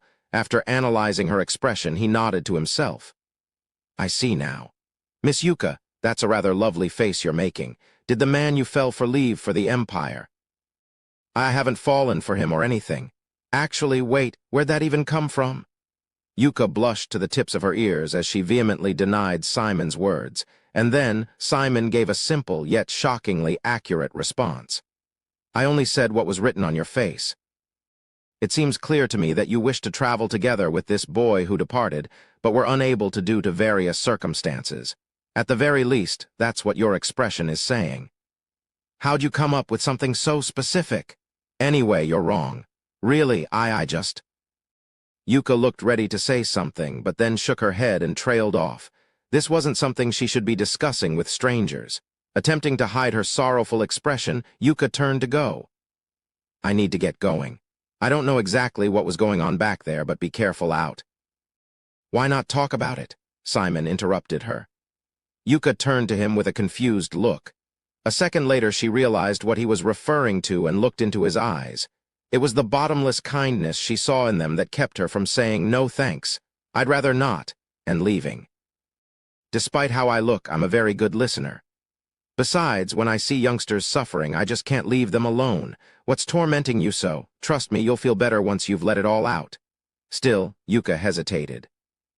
After all, this really wasn't the kind of thing you could tell to strangers.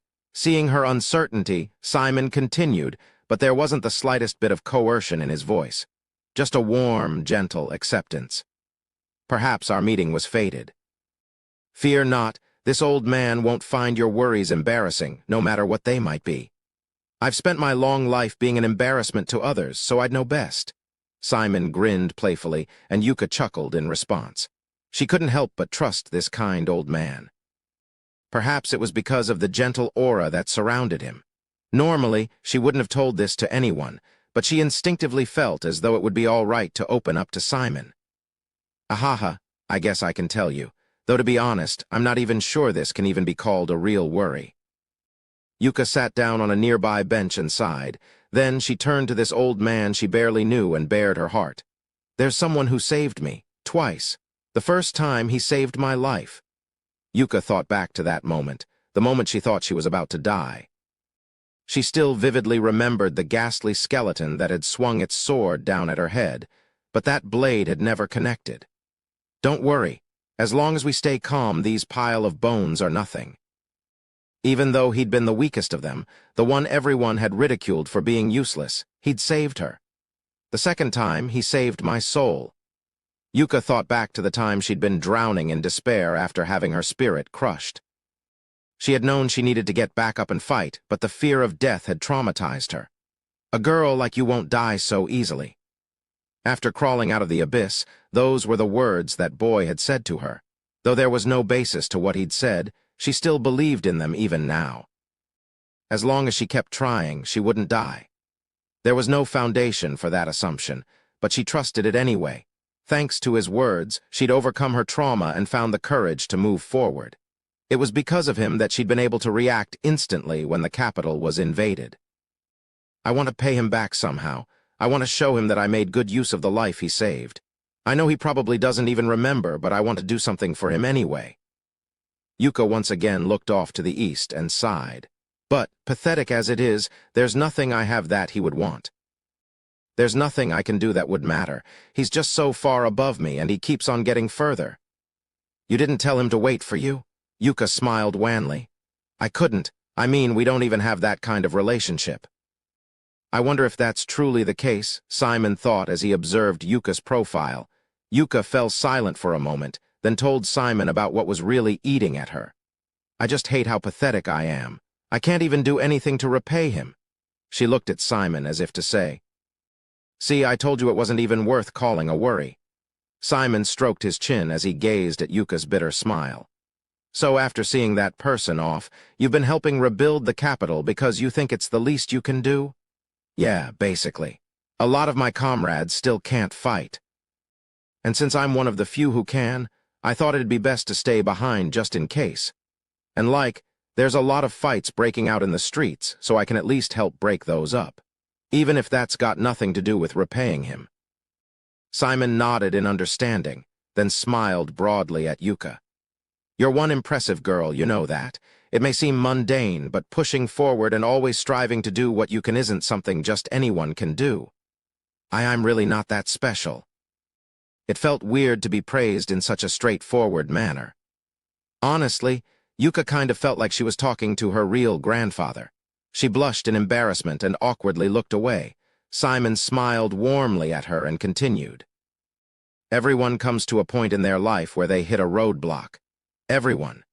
To keep doing what you can and still push forward despite that is far more difficult than it sounds, which is why I really do think it's impressive that you can keep going, Miss Yuka. At the very least, this old man thinks that as long as you keep going as you are, that's enough. It is. Indeed. One day there will come a time when that boy you owe your life to reaches a roadblock of his own. Whether it's because he's too tired to keep going or because his journey has come to an end, I don't know. But eventually, he too will come to a stop. When that time comes, just keep going as you have been. Do what you can, and you'll be able to finally repay him. Yuka's eyes widened in surprise. It felt as if a ray of light had cleared away the darkness gathering at the corners of her heart. Slowly but surely, her feelings started slotting into place. Do what I can, huh? Simon watched silently, waiting for Yuka to find her own answer. And, after a few minutes of companionable silence, Yuka quietly muttered something. My family runs a Western gastropub. Ooh, basically, it's like a restaurant. Oh, it's pretty famous back in my hometown, and we've got a lot of regulars. I liked working there, so I always thought I'd take over it one day. Simon's expression clouded over when he heard her talk about her dreams in the past tense, but he continued listening quietly. I know it's kind of arrogant to say, but I think my cooking's pretty good, personally. I'm good at brewing tea and coffee, too, so I was thinking, maybe after his journey's over and we all go home together.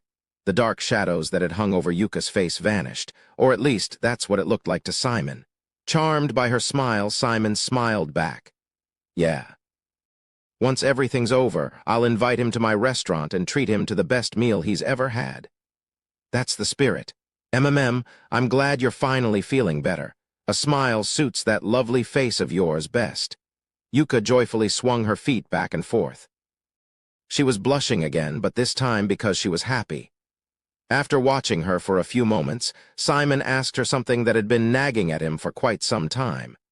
By the way, young lady, you called your restaurant a Western gastropub, did you not? What kind of food? Simon was interrupted by an angry yell. Gra and fia I finally found ya woo. Wah!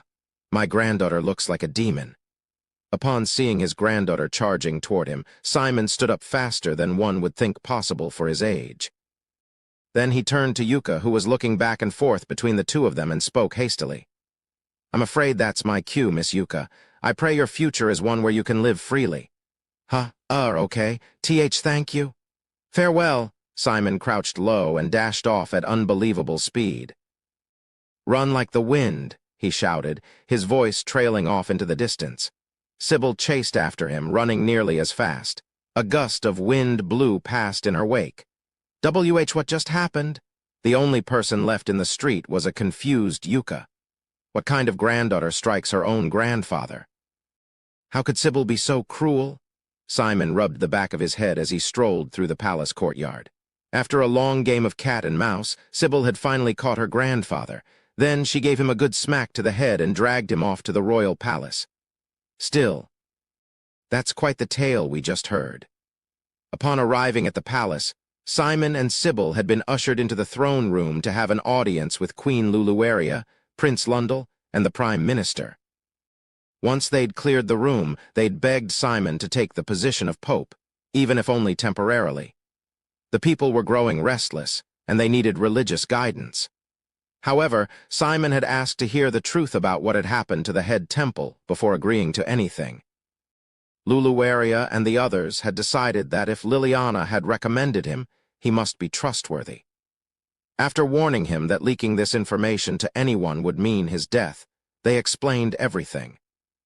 Sybil had been so shocked upon hearing the truth that she'd needed to go to her rooms and rest after. Thanks to his age, Simon had been able to accept the story a little more calmly. That being said, he still needed time to sort out his feelings, which was why he'd gone to take a walk alone. As he gazed upon the courtyard's vibrant array of flowers, he noticed there was someone else standing behind one of the hedges. Oh my, it appears I have company. Hwa? Oh, good afternoon. A short woman poked her head out from behind the hedges. Good afternoon, young lady. Did I disturb you? Oh no, not at all. I was just spacing out anyway. The woman smiled wryly at Simon. I see I'm not the only one who wanted a quiet place to sort out my thoughts. I see. To tell you the truth, I was rather lost in my own thoughts myself. I was hoping to find a quiet place to think things through. Would it be all right if I joined you, young lady? Oh yes, go ahead. Simon rounded the hedge and realized that the woman must have been sitting on the bench beside her before he'd arrived. He bowed his thanks and took a seat. Seeing no reason to leave, the woman sat down next to him. Who? Oh yes, where are my manners? My name is Simon. I'm just a doddering old man. I see. My name is Eiko Hatayama. Also, I'm 26 years old, so I'm not exactly a young lady. Truly? That was almost as shocking a revelation as the truth about Ehit had been. Simon's eyes looked like they were about to pop out of his skull. Eiko smiled sadly to herself. I guess I really do look that young to other people. She hated that she'd gotten used to being treated like a child.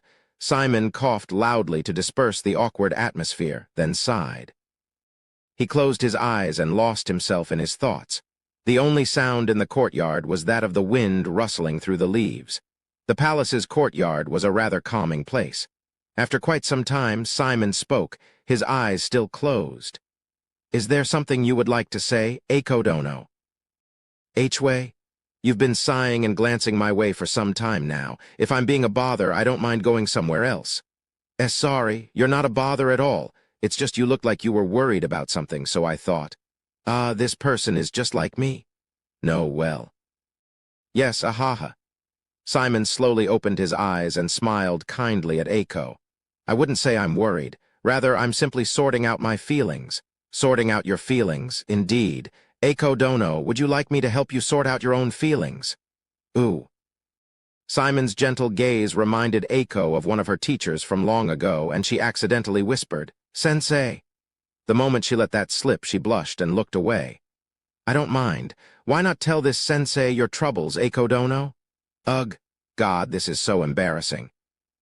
What am I, a 5-year-old who accidentally thought someone else was my mom? Despite her shame, Simon didn't laugh or ridicule her. It was because he kept looking gently at her that Eiko felt comfortable opening up to him. Anyway, there's this person I'm interested in. I see. I must say, I'm rather fond of this variety of gossip. However, that's a rather glum expression for someone who's talking about her crush. Well, there's a lot of problems with... Eiko trailed off, but then she steeled herself and plowed forward. Our relationships between teacher and student are forbidden. Besides, he already has someone he's set his heart on. I see. So the man you love is your teacher and he's already married. I'm the teacher?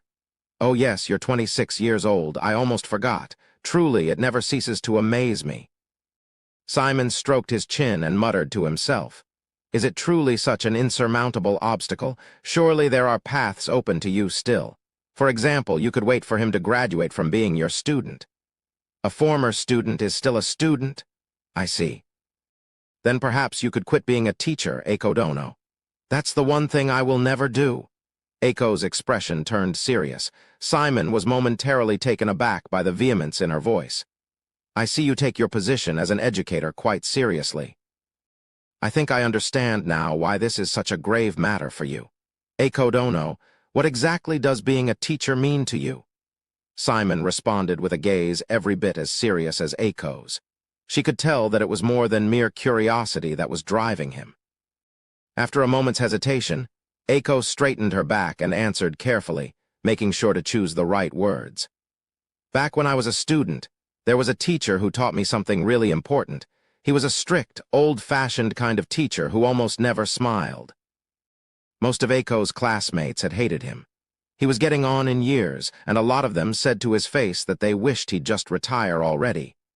Truth be told, Eiko wasn't very fond of him at first either. I grew up in a really rural town, where the established families were like celebrities and held a lot of power in town politics. And one time, one of the bigger family's child broke the law. He'd been a famous problem child within their small community. The kind of kid who used his status to bully others. One day, he'd stolen from a nearby shop.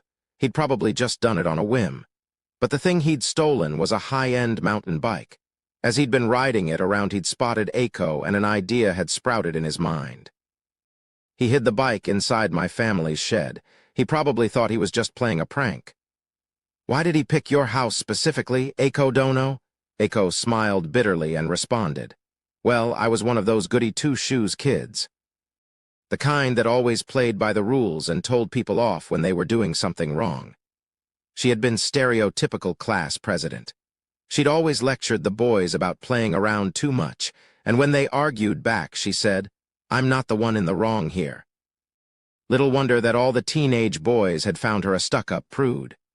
But regardless of that boy's intentions, theft was theft. When the store clerk discovered his bike was missing, he filed a police report.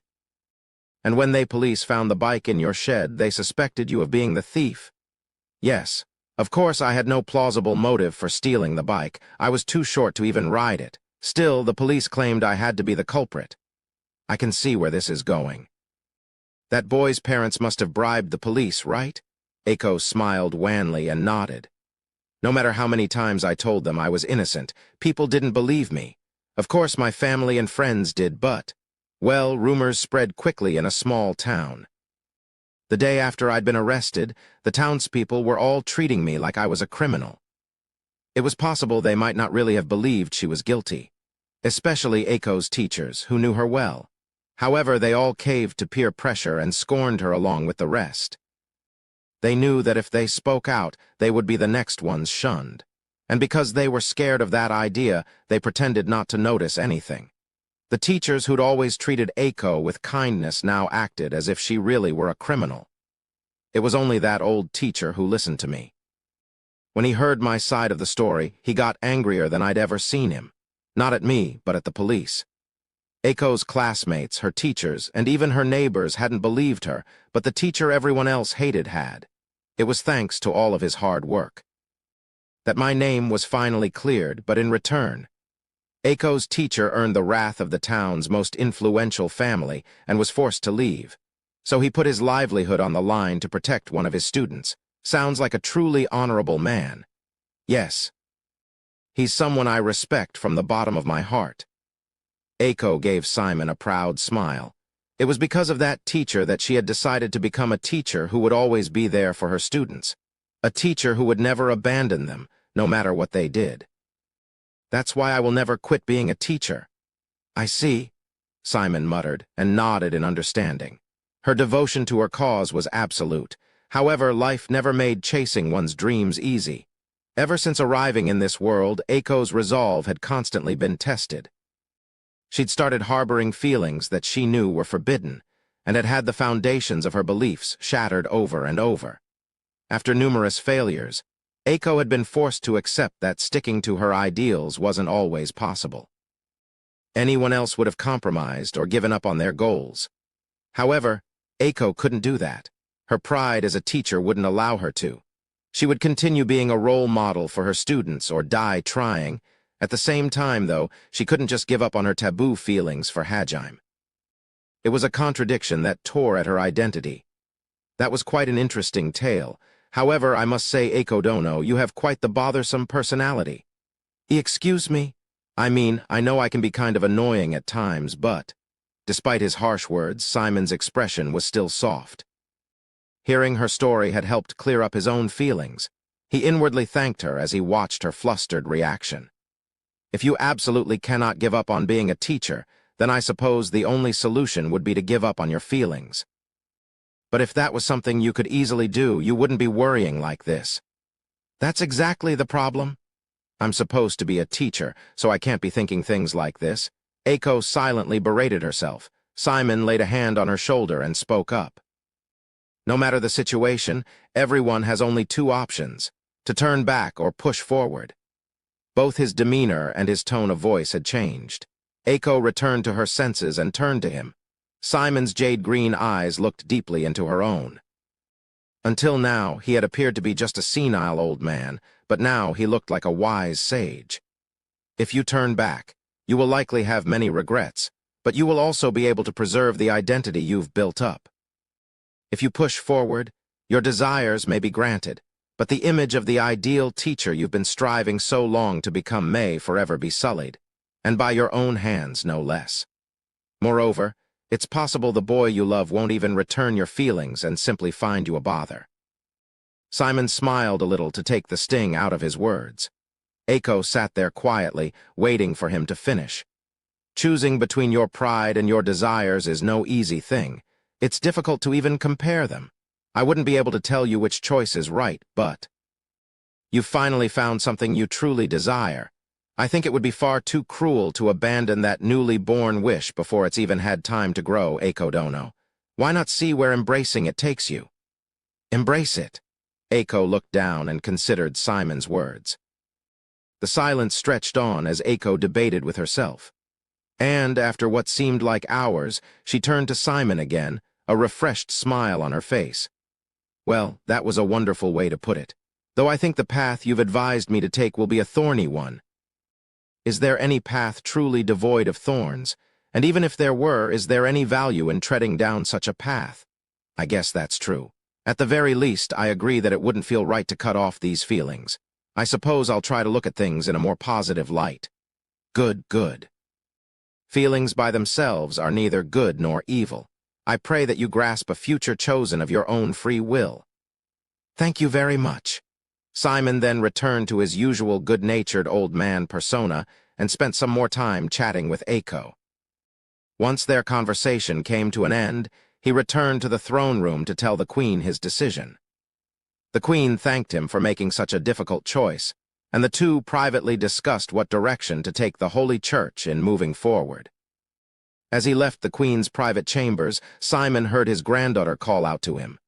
"Grandfather, judging from your expression, I gather you took the post."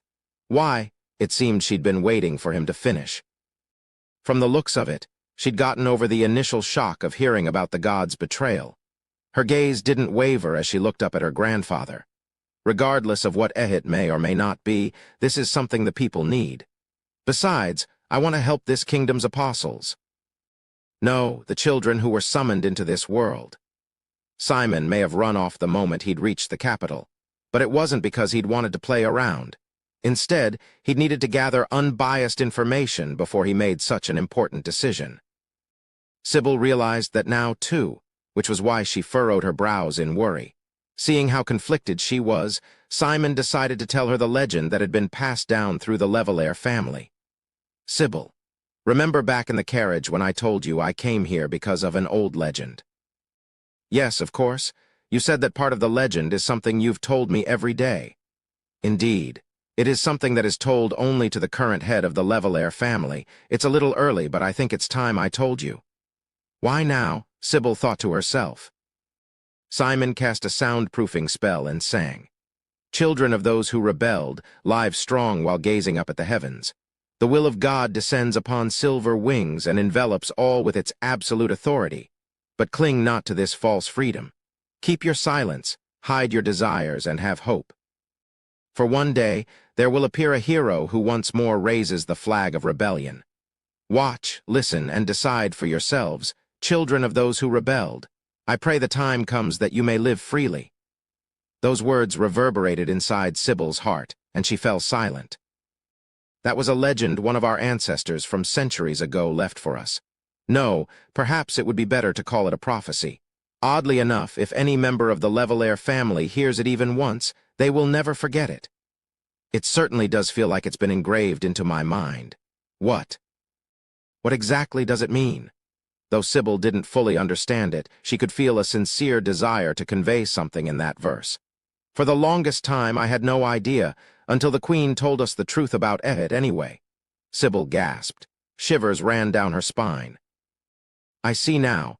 So that's what Grandfather meant by prophecy. To think one of our ancestors from centuries ago had predicted such a thing. For generations, the heads of the Levelair family have puzzled over the meaning of this prophecy. In fact, the only reason I answered Princess Liliana's summons was because I hoped it might shed light on the meaning of those words. And so I watched, listened, and decided for myself. Grandfather, you... Sybil trembled in awe as the weight of centuries of unbroken history washed over her. I will become the Pope, so that I can help the people of this world be free. Simon's voice was backed by such a firm will that for a moment Sybil wondered if this was really her grandfather she was talking to. But then in the next second, he bowed his head to her, as if beseeching her for help. Then, without waiting for a reply, he walked off. Sybil silently gathered her resolve and followed after him. Seeing that she'd chosen to come, Simon spoke calmly. "Oh yes, there's one more thing. It's something that accompanies the legend. I'm not sure I can take any more revelations today." "Oh, it's nothing important.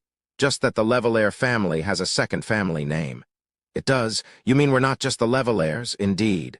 Formally, my full name would be Simon L.G. Levelaire." L.G. What do those letters stand for?" "I guess that would make me Sybil L.G. Levelaire." "The L stands for live, while the G stands for Groon." "Ho ho ho. I couldn't tell you why those are part of our family name, but I suppose far in the past a place called Live might have existed." Sybil considered that for a few seconds. How come our family name was taken from the desert of all places? Bonus short stories. Arifureta fairy tales tilde Cinderella tilde once upon a time, there was a girl named Cinderella. Her mother had died some years past, and she spent her days being tormented by her two older stepsisters. Originally her hair had been a glossy black, but over time it had gotten dirty as poor Cinderella had been forced to do all the housework. Today, too, she toiled under the harsh insults of her sisters. "Oi, Cinderella, quit bawling and get to work. Breakfast isn't anywhere near ready, you slacker." The younger of the two stepsisters, a girl with bunny ears, stalked up to Cinderella and started yelling at her, her bunny ears standing on end. "Eek, I'm sorry. I'll get started right away, so please don't yell at me." Cinderella scurried over to the kitchen. Cooking, fetching water, washing dishes, and getting yelled at for not making the food tasty enough were all part of her duties. Poor Cinderella really had it tough.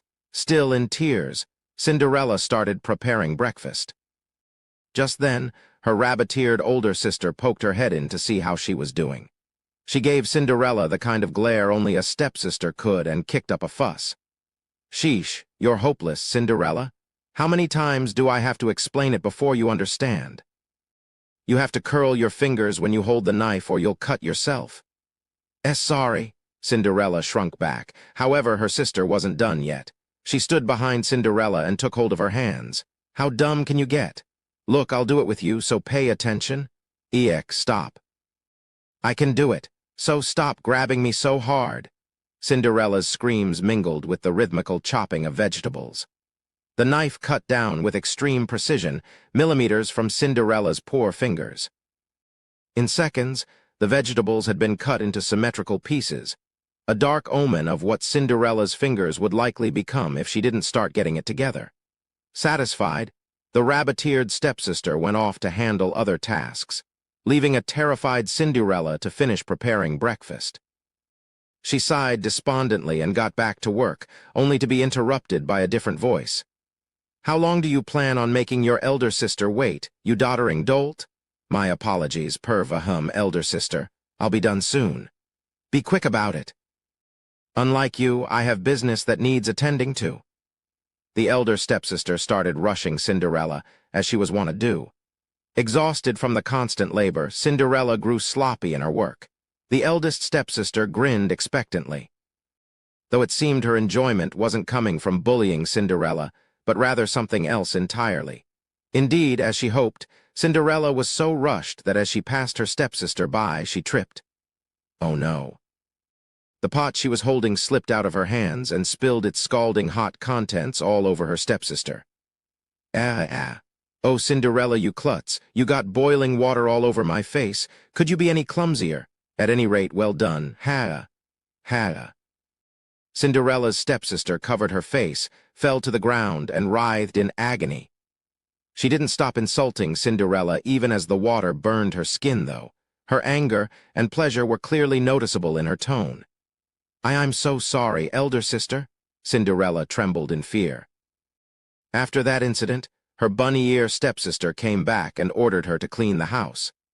Upon seeing how poor a job Cinderella was doing, she clicked her tongue and started teaching her how to do it better. The same thing happened when Cinderella started sewing, as well. "You'll hurt yourself if you work like that." her stepsister exclaimed, and once again taught her a more efficient method. The entire time, her other stepsister was hovering close by, rushing Cinderella so that she would screw up in a way that would cause the instigator pain. And every time Cinderella ended up accidentally hurting her stepsister, she would writhe on the ground, panting excitedly. At any rate, Cinderella had a hard life. But then one day, the family received an invitation to a royal ball. It appeared the ball was being held so that the prince could pick out a fiancé. Both of Cinderella's stepsisters were completely smitten with the prince. Every time they saw him out on the streets, their hearts started pounding. And this ball was the perfect opportunity to make the prince of their dreams theirs. Naturally, Cinderella was just as enamored with the prince as the others. "Stepsisters, please let me go to the party too." Cinderella's two stepsisters exchanged glances, nodded to each other, and turned her down flat. Absolutely not. No way. They cruelly denied Cinderella her wish. "Why must you be so mean? What's so wrong with me going?" Cinderella was being unusually assertive. It appeared she was truly angry. Seeing her desperation, her two stepsisters sighed. "Is it not obvious? We are worried for the prince. Did you already forget how you stalked him before and had to be dragged away by the royal guards? I never did anything like that." Cinderella harumphed and looked away defiantly. The bunny-eared stepsister bristled. "Who do you think had to pay the bail to get you out? Besides, you own no dresses." "Ugh, you're right," Cinderella lamented. "She owned no pretty dresses like her stepsisters. That's your own fault. You're the one who sold them all off to pay for the prince's living expenses. We even told you over and over to save at least one of them for occasions like this." "I never did anything like that." Cinderella harumphed and looked away defiantly. In the end, Cinderella went to her mother's grave and wept in despair. As she was crying, she realized she wasn't alone. "Young lady, why are you so sad?" Looking up, Cinderella saw a beautiful, crimson-eyed witch standing in front of her mother's grave. She was bedecked in a billowing black robe and a pointed hat. After a moment of brief consideration, Cinderella decided to tell this strange witch all about her troubles. She poured her heart out about her overbearing stepsisters, her terrible life at home, her secret love for the prince, and her dismay at learning she wouldn't be able to go to the ball. When she finished, the witch sniffled a little. "There is no fate so powerful it cannot be overturned. A path to salvation must still exist somewhere." Cinderella stared at the witch blankly, not comprehending.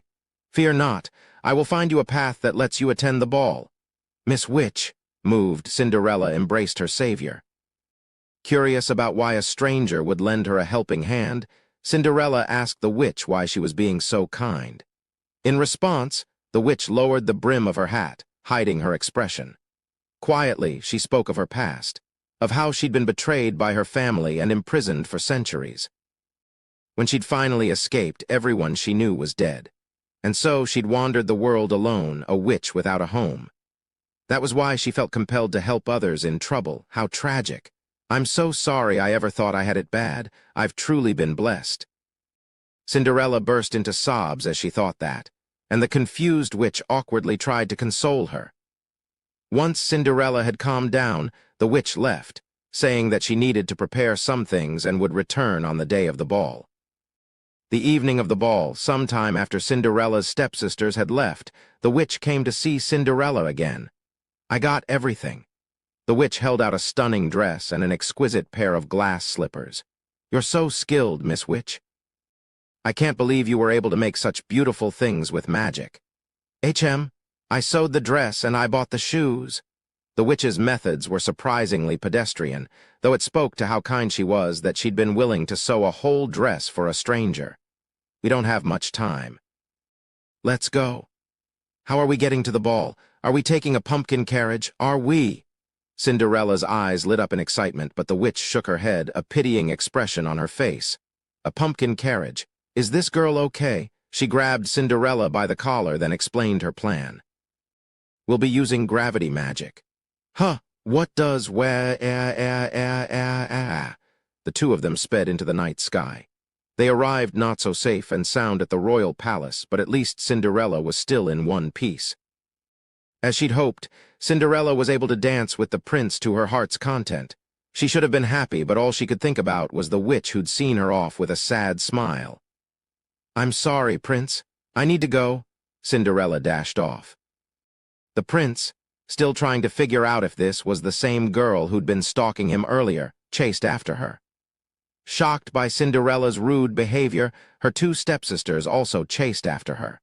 But Cinderella was faster than she looked, and she was able to give them the slip. All the prince and Cinderella's stepsisters found was one of her slippers lying on the palace steps. A single glass slipper. This definitely seems suspicious, the prince mused. Cinderella's two stepsisters nodded in agreement. The three of them started down the steps, but stopped when they heard a voice. "Miss Wee-it, please come out. You're the one that deserves to be at this ball, not me." They spotted Cinderella standing a bit further ahead and shouting up at the sky. The prince and Cinderella's two stepsisters watched, confused. "If you don't, I'll get the whole country to search for you. Me or one of my sisters will definitely marry the prince and become the queen, so don't think we won't be able to do it. I have no qualms about abusing my authority." "Please don't." The witch appeared a few meters above Cinderella and floated down to the stairs. She lowered her hat to try and hide her expression, but Cinderella ran up to her and ripped it off. Just then, the clouds parted and a single ray of moonlight illuminated the witch. The prince was captivated by her stunning figure. The witch, too, seemed smitten with the prince. Well, I'm sure you perceptive readers can tell what happened next. The prince asked for the witch's hand in marriage, and she naturally said yes, though there was one condition. Cinderella and her two stepsisters had to also join their family. And so, the witch, the prince, Cinderella, and her two stepsisters lived happily ever after. Some things are better left unknown. The calming scent of black tea filled Shizuku's room within the royal palace. A fancy tea set rested atop a sturdy wooden table, and steam rose from the two cups sitting across from each other. The two people enjoying a brief tea break were Shizuku and Kaori. They were finalizing their plans for the trip tomorrow and catching up on what the other had been up to. "Anyway, it looks I'll be your healer for a little bit again, Shizuku-chan. Don't worry, even if you die, I can bring you back in just 3 minutes. Please don't talk about resurrection like it's the same as heating instant noodles." Shizuku smiled fondly. She was glad her best friend had become more confident. Then, as she was taking a sip of her tea, she heard a sudden knock on the door. "Who is it?" Shizuku called out. The reply came not from the door, but from next to Kaori's ear. "It's me." Kaori shrieked and jumped backward. She hurriedly turned around and saw Yu's head poking out of one of her teleportation portals. Yu smiled in satisfaction, then mocked poor Kaori. What a cute scream. "Coo-coo-coo-coo. Yu, why do you keep pulling such childish pranks? Sheesh." Yu widened her portal, revealing Tio and Shay standing behind her. The three of them stepped into Shizuku's room, while Shizuku looked blankly from her angry friend to these collected newcomers. What's going on?" "She's always like this, Shizuku-san." Yu-san's been playing pranks on Kaori-san ever since she learned how to teleport. She finds Kaori-san's reactions funny. It is only around Kaori that Yu lets her childish side show. In a way, you could say they're rather close, though they're also always at each other's throats, too. I can't imagine Kaori getting in a fistfight with. Well, it looks like she's doing it now, so I don't have to imagine anything. Indeed, Kaori was currently attempting to pinch Yu's cheeks and getting continually rebuffed. Shizuku watched the spectacle with a lonely gaze. She'd never seen her best friend so much as snap at someone. At first, she'd been worried that Kaori wouldn't fit in with her new group, especially since all the girls were her love rivals, but it appeared that had been a needless worry. While Shizuku was glad that Kaori could manage without her, it also made her a little sad. In order to distract herself from her feelings, Shizuku cleared her throat and changed the subject. "So, what are you all here for? I wanted to ask Kaori to use restoration magic for us." Shizuku tilted her head quizzically. Apparently, you wanted to see what Hajime had been like in the time before he'd fallen into the abyss. As restoration magic was capable of restoring events of the past, and Kaori was the most skilled at using it, You was asking Kaori to help her recreate the Hajime of the past. Wow, so magic like that exists too, Shizuku marveled. Kaori puffed her chest out with pride, then started boasting. I knew all that training would pay off one day. Want to test it out here to see if it works? You'll be able to see what me and Shizuku used to do when we stayed in the same room. Kaori was getting a little ahead of herself, but she didn't realize it. Without considering the consequences, she cast her restoration spell. Images of the rooms past overlaid themselves over everything like a hologram. Wow, you really can recreate the past. Look, there's Shizuku-san. She's lying on her bed reading a book. Like Shay said, an ethereal version of Shizuku was lying on the bed. She had her legs stretched out and was leaning against the headboard, reading. This feels a little embarrassing. Shizuku blushed as she watched the past version of herself lounge around. Little did she know, the truly embarrassing things were yet to come. The holographic door was flung open, and a maid rushed into the room. Past Shizuku was startled, then stiffened up when she saw who the person wearing the maid uniform was, as did everyone else in the present room. Oh, of all the scenes it could pick, why did it have to be this one? Hawawa, I need to hurry up and cancel the... I won't let you. I'll use my own mana to keep it going. You... The person wearing the maid uniform was none other than Kaori. Though she tried to cancel the restoration spell, Yu continued to feed it mana, keeping it active. Kaori grabbed Yu by the collar and begged her to stop. Shay. Aye, ma'am. Shay pulled Kaori back and pinned her arms. The scene continued playing out, and past Kaori walked up to the room's mirror, not even noticing that past Shizuku was there. Present Shizuku smiled at the sight and mumbled.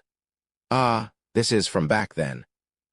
Bereft of allies, Kaori was forced to helplessly watch as her past self tried to stick her boobs out and pose sexily in front of the mirror. Would you like my services, master? Past Kaori winked. Everyone silently watched her with wicked grins on their faces. Meanwhile, present Kaori looked like a withered husk.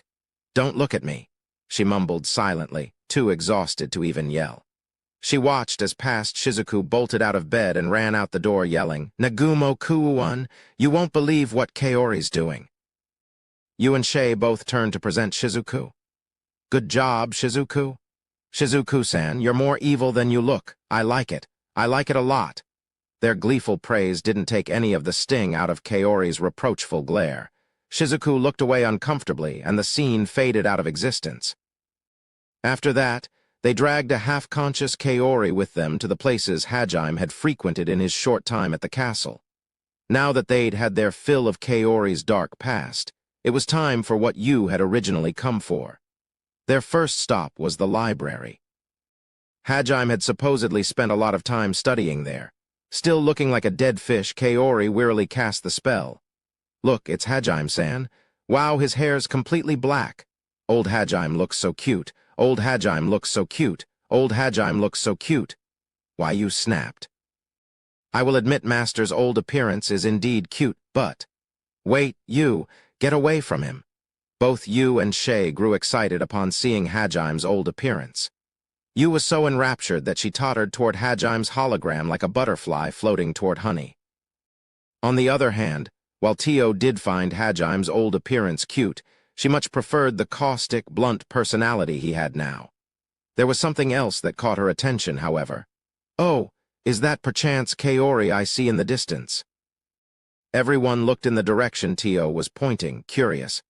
Someone was staring at past Hajime from behind one of the bookshelves.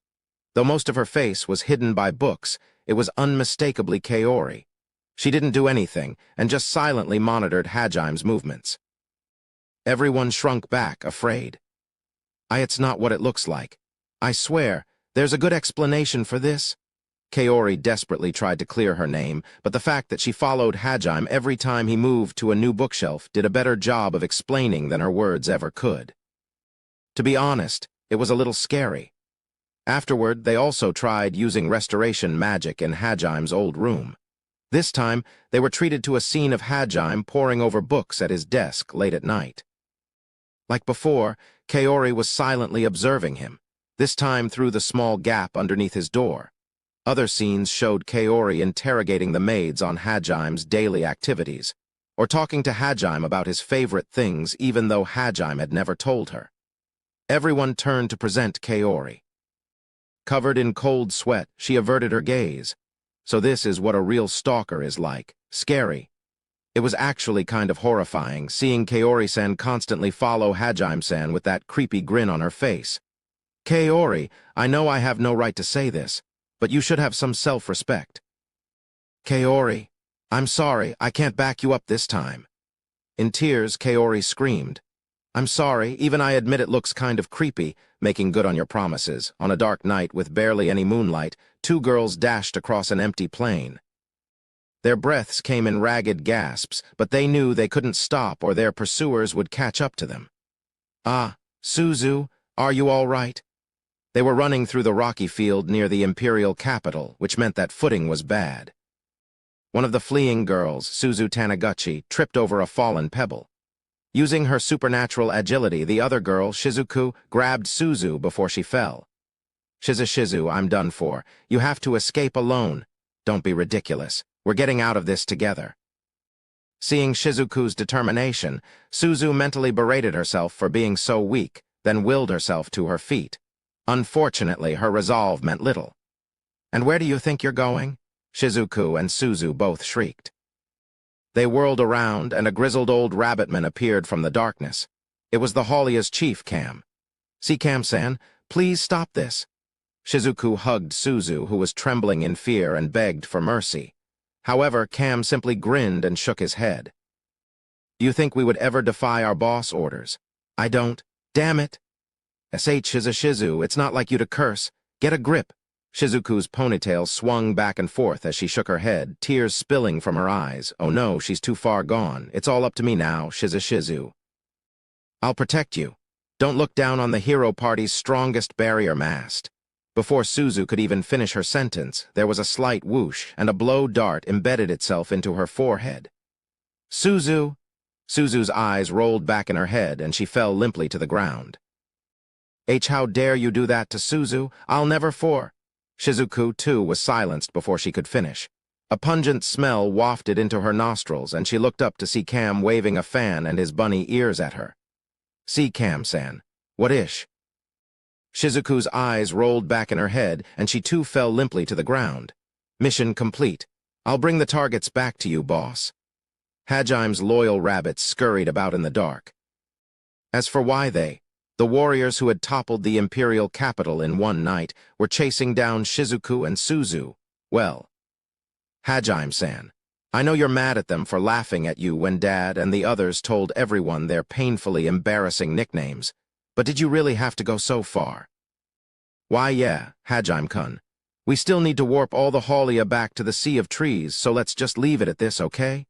Hajime turned to Shay and Kaori, then responded in a flat voice. I always make good on my promises. He had promised to punish Shizuku and Suzu back when they'd first met Par and the others, and Hajime was the kind of man who was as good as his word. He definitely wasn't doing this just because he'd been so embarrassed. He'd never forget that incident for the rest of his life or anything. Kuki and Ryutaru tried to object as well, but when they saw the look in Hajime's eyes, they thought better of it and looked away. Shizuku and Suzu were left defenseless, and so Hajime meted out their punishment. This is so embarrassing. My skirt's way too short, you can see everything? Just kill me now. Hajime had forced the two of them to change into Haulia clothes, the same ones Shay usually wore. Since they'd laughed harder than everyone else, he'd made their punishment the most extreme.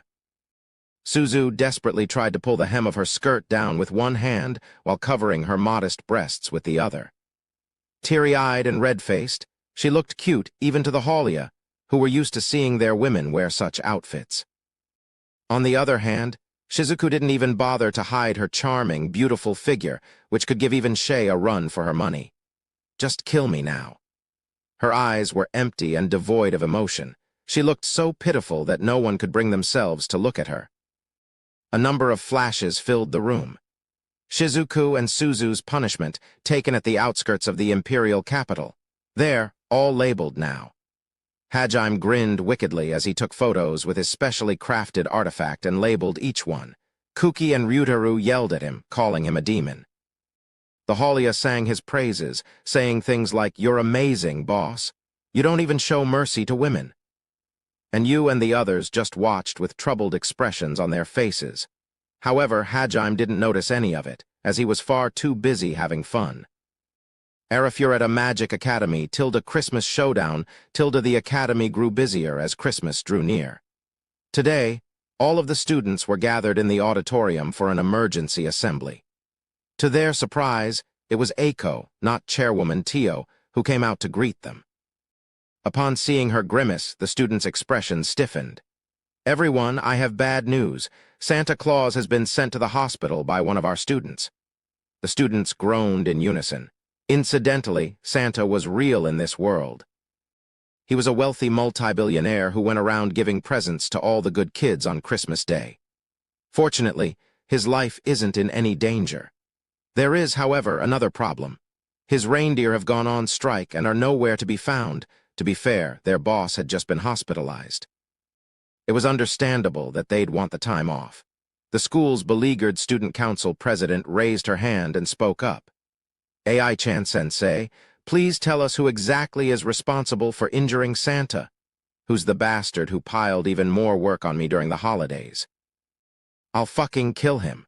Both the teachers and the students shivered at the intensity in Shizuku's gaze. Overwhelmed, Eiko gave in and confessed in as roundabout a manner as she could. According to the Public Safety Committee member who was at the scene, the culprit's confession were as follows. "All I wanted to do was cosplay as Santa, ride on his reindeer, and tell Hajime that I'd be his present this Christmas. If those pesky flies hadn't gotten in the way, Santa wouldn't have gotten hurt, and I could not forgive her for trying to get ahead of the rest of us. I never expected that she would dodge my breath, or that Santa would be the one sitting behind her. So it was you, Sensei, and Chairwoman Tio." All the students thought simultaneously. At any rate, there's only 2 days left until Christmas. We need to find and capture all the reindeer by then. These are the wanted posters Santa-san gave us. The projector whirred to life, and the wanted posters appeared on the auditorium's large screen. Wanted Dasher of the Fierce Antlers. His tackle has the force of a battering ram, so be careful. Wanted Prancer of the Trampling Hooves. His kicks can shatter steel, so be careful. Wanted Dancer of the Elusive Tails. His breakdance kicks have killed hundreds, so be careful. Wanted Vixen of the Gilded Tongue. His honeyed words have lead many to ruin, so be careful. Wanted Thunder Brothers Donner and Blitzen. The lightning fields they create can scorch anything, so be careful. Wanted Cupid, the matchmaker's eyes. One look into his eyes and you will be his forever, so be careful. Wanted Comet, the hurtling flash. His dash leaves sonic booms in his wake, so be careful. Wanted Rudolph of the Divine Nose. He has a complex about his nose, so be careful. Are they supposed to be monsters or something? The students silently bemoaned. They can be a little rambunctious, but I'm sure you kids can handle it. Please work hard to restore our school's honor. The students could tell Eiko was desperate, so with a weary sigh they agreed to help. 2 days later on Christmas. While everyone else was enjoying time with their family or lovers, Kuki and Ryutaru lay wrapped up in bandages in the academy's infirmary. "Ryutaru, you all right? You've been moaning an awful lot." "Barely. You look even worse than I do, Kuki. Your face is a mess." It looked like a truck had run over Kuki's face, while Ryutaru had no unbroken ribs left. Suzu, Iri, and Shizuku all looked like hell as well. Surprisingly, Kaori and Shay were lying down as well. Kaori had buried her face into her pillow, while Shay was wrangling with her bandages and screaming. "I'll get you next time," she bellowed. Practically no student had escaped this affair unscathed. Santa's reindeer had been so powerful that it was hard to believe they were mere animals. Eventually, Hajime had gotten tired of being led around the nose by them and turned the entire battlefield into a wasteland with his Hyperion. He'd given them one final warning, claiming he'd kill them if they didn't surrender. Had he not done so, the entire student body may have been wiped out. The reindeer may have possessed monstrous strength, but they still had their old animal instincts. and those very instincts had told them Hajime was serious, so they'd quietly surrendered. After that, he'd forced Yu and Tio to apologize, ostensibly bringing the case to a close. And so, on Christmas, most of the students lay groaning in bed. Just then, the window popped open and a figure hopped inside. "Merry Christmas?" "And no way," Kuki groaned, while Ryutaru punched himself to make sure he was actually awake. The other students all looked on in shock. Hajime had just come inside wearing a Santa costume. He might have been frowning, but he was really wearing the outfit. Merry Christmas. Sorry for all the trouble. My apologies, dear students, and Merry Christmas. Now the students were even more shocked. Yu and Tio had entered behind Hajime, wearing reindeer suits. In fact, this was the first time any of them had seen Yu look even mildly embarrassed. Quite a few of them found her outfit so cute they succumbed to nosebleeds. "This is one of the things Santa asked us to do if we wanted him to forgive us. I'd have to play Santa, while Yu-sensei and Tio would be the reindeer."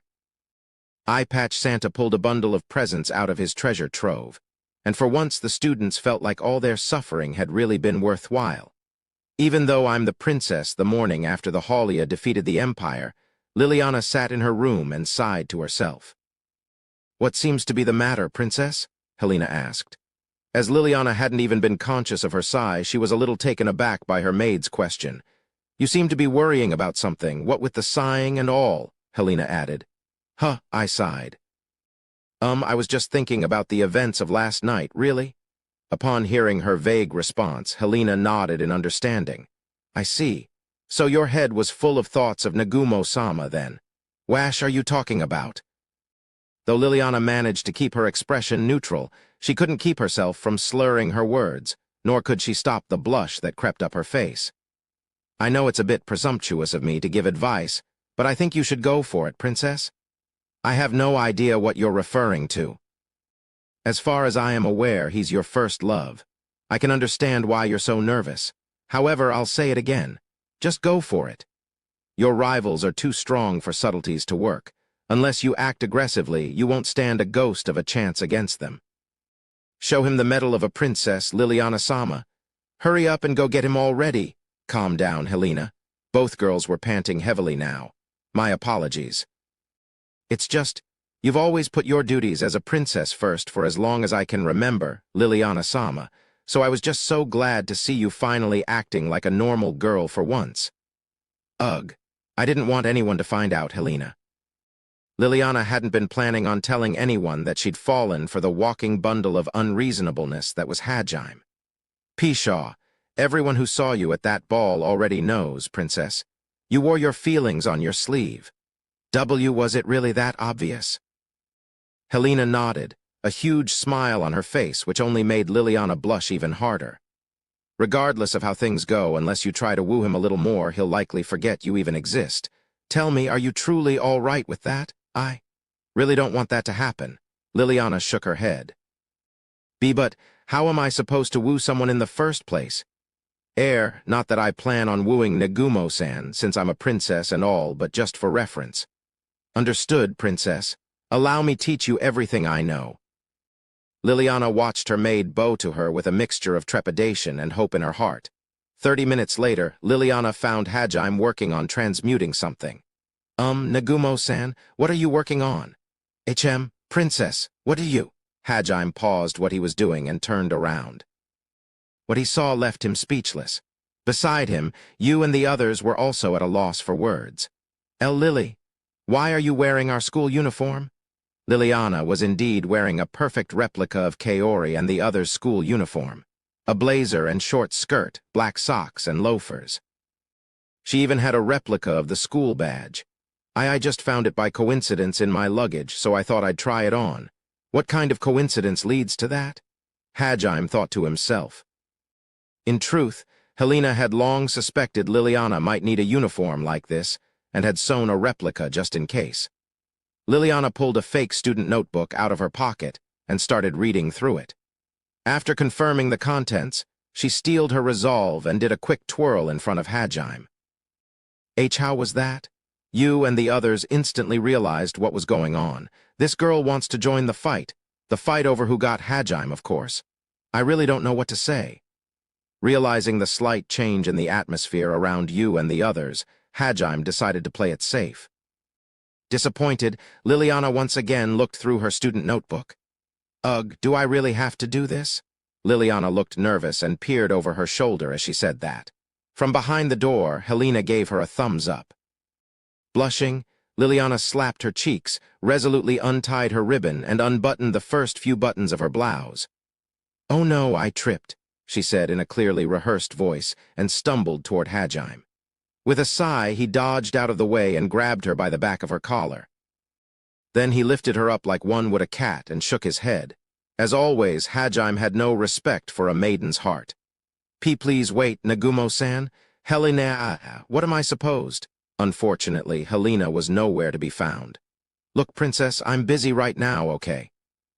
A portal opened up beside him as he said that, and Liliana looked at Hajime in disbelief. "Surely he wouldn't? Go play with your maid for a bit," he said, then unceremoniously chucked the princess through the portal. She landed right on top of Helena after she fell through it. Sniffle. "Even though I'm a princess, he still treats me like this. Oh, and Helena, don't think you'll be getting away with this." Liliana's remorseful and resentful wails echoed through the imperial castle's halls for quite a while. Be careful how you use spirit magic. Hajime walked down the halls of the royal palace, glancing about as he went. "I can't find you and the others anywhere. Man, where'd they go?" Unable to find the people he was looking for, Hajime stopped and scratched his cheek. After thinking about it for a few minutes, he suddenly remembered something and pulled a metal plate out of his pocket. "I forgot I made a new communicator with spirit magic. It's still just a prototype, but let's test it out." One of spirit magic's spells, soul resonance, worked in a similar way to telepathy. Unlike telepathy, though, it was extremely difficult to intercept or eavesdrop on. That was why Hajime had made a new artifact that utilized it instead. Hajime poured mana into the plate to activate the artifact. What's this? The mana inside it keeps expanding. Wait, crap, at this rate it'll go berserk. A blinding flash of light engulfed the hallway. "You leave for Haltina tomorrow, right? Be careful, Shizuku." "Thanks for worrying about me, Yuka. Take care of everyone here, all right. You're basically our leader while we're gone." "I'm not really the leading type." "Well, as long as Negeyama and the others are here, we should be fine, but—" Nagumo! Yuka broke off and looked up at the person approaching them. The two girls thought to call out to him, but hesitated when they saw how strange he was acting. "Oh no, what do I do? This probably happened because someone used spirit magic, but to think things would end up like this." The person in front of the two girls was unmistakably Hajime Nagumo. It was obviously the same boy who wrapped arrogance and irrationality around him like a second skin, and right now he was fidgeting like a nervous child. Shizuku and Yuka exchanged confused glances. Somehow, Hajime seemed rather feminine. Before they could say anything, Hajime suddenly blushed and started poking himself. So this is what a boy's body is like. What Hajime-kun's body is like. It's so hard, gulp. Hajime gulped and looked down at his own crotch. What on earth is that strange, disgusting creature? Shizuku and Yuka thought simultaneously. Unable to watch any longer, Shizuku squeezed out her courage and called out to Hajime. "You, Nagumo-kun? Sh Shizuku-chan? And Yuka-chan." Seeing Hajime light up like that and speak to them in such a friendly and excited manner sent shivers down their spines.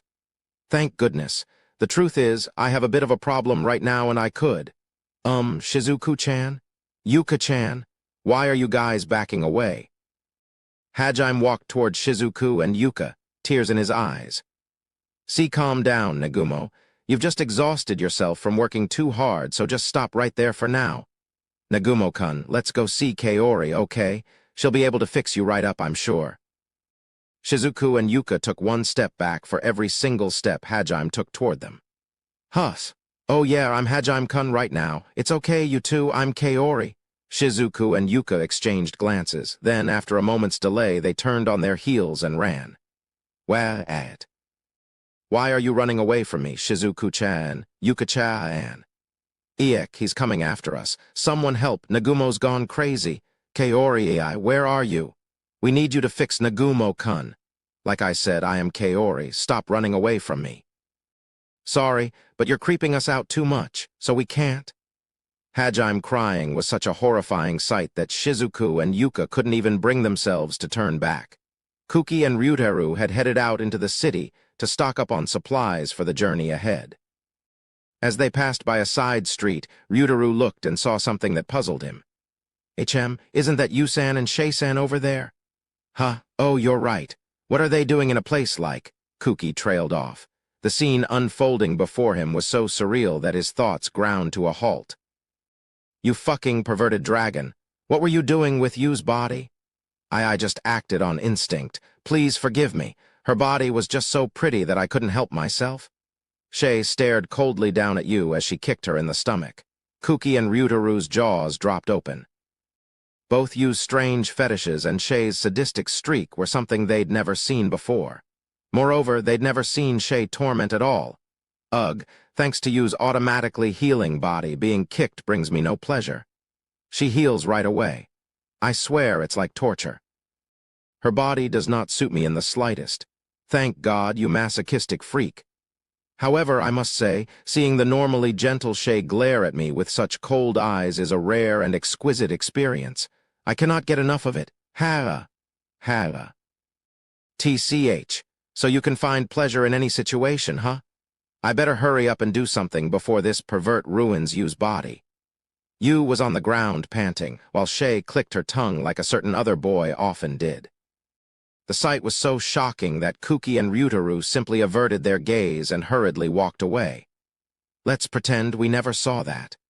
That was the day the two of them learned a valuable lesson: never make a rabbit angry, no matter what. Incidentally, Shei was currently enjoying herself in Tio's body. She flew high up in the sky screaming, "Yahoo woo woo woo woo, this is awesome." It seemed Shei wasn't the least bit bothered by the fact that she'd swapped bodies with someone. Suzu, Tiko, and Nana were on their way back from the training grounds when they spotted Kaori in one of the hallways. "Ah, Kaori-in." Suzu waved her hand and called out to her in a loud voice. Kaori turned to the three of them and nodded quietly. "Hi." Kaori seemed somewhat different from usual, but the three girls paid it no mind. The four of them started walking back to their rooms together, and Nana eventually started talking. "By the way, Kaoriki, your new body's amazing. It used to belong to someone named Noint, right? You were cute before, but now you have like this divine beauty inside you too. I can't believe you were willing to change bodies just for Nagumo-kun." Kaori's lips split into a grin before she replied. "It's for the man she loves. This much is to be expected. Wow, that's some deep devotion." Seeing all three of them at a loss for words, Kaori chuckled. There was something oddly mature about her expression, and she seemed to be oozing an unusual amount of sensuality to boot. "Why you feel different somehow, Kaorin?" Suzu gulped. The atmosphere grew a little weird, so Nana tried to crack a joke to bring things back to normal. "Is it because you did, those things with Nagumaki?" "What do you mean by those things?" That wasn't the reply Nana was expecting. She stiffened, then blushed. Though she, Tiko, and Yuka had been known as some of the more wild girls in their class, the three of them were surprisingly pure. Suzu and Tiko blushed too. After a bit, Kaori smiled seductively and spoke. Hajime was delicious. With those parting remarks, she walked off.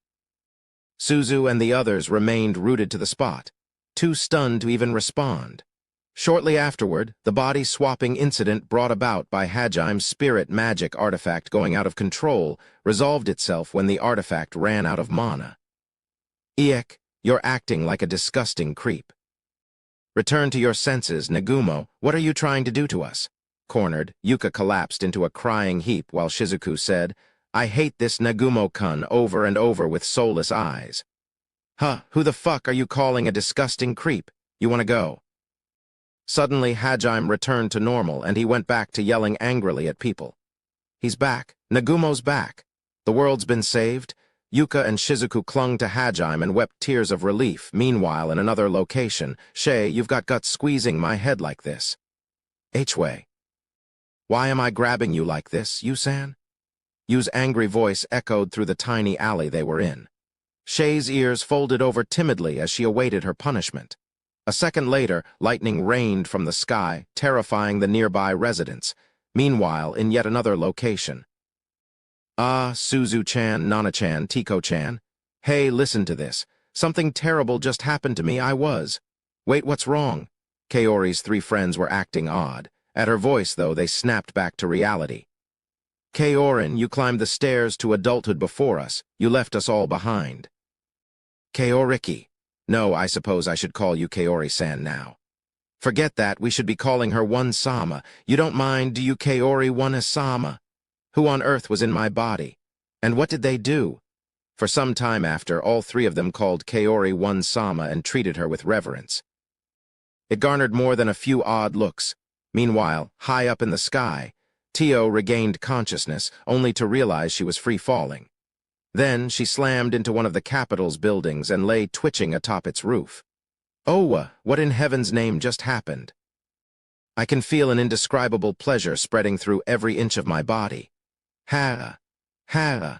I have no idea who was using my body before, but you have my heartfelt gratitude for leaving me with such a wonderful reward. Thank you.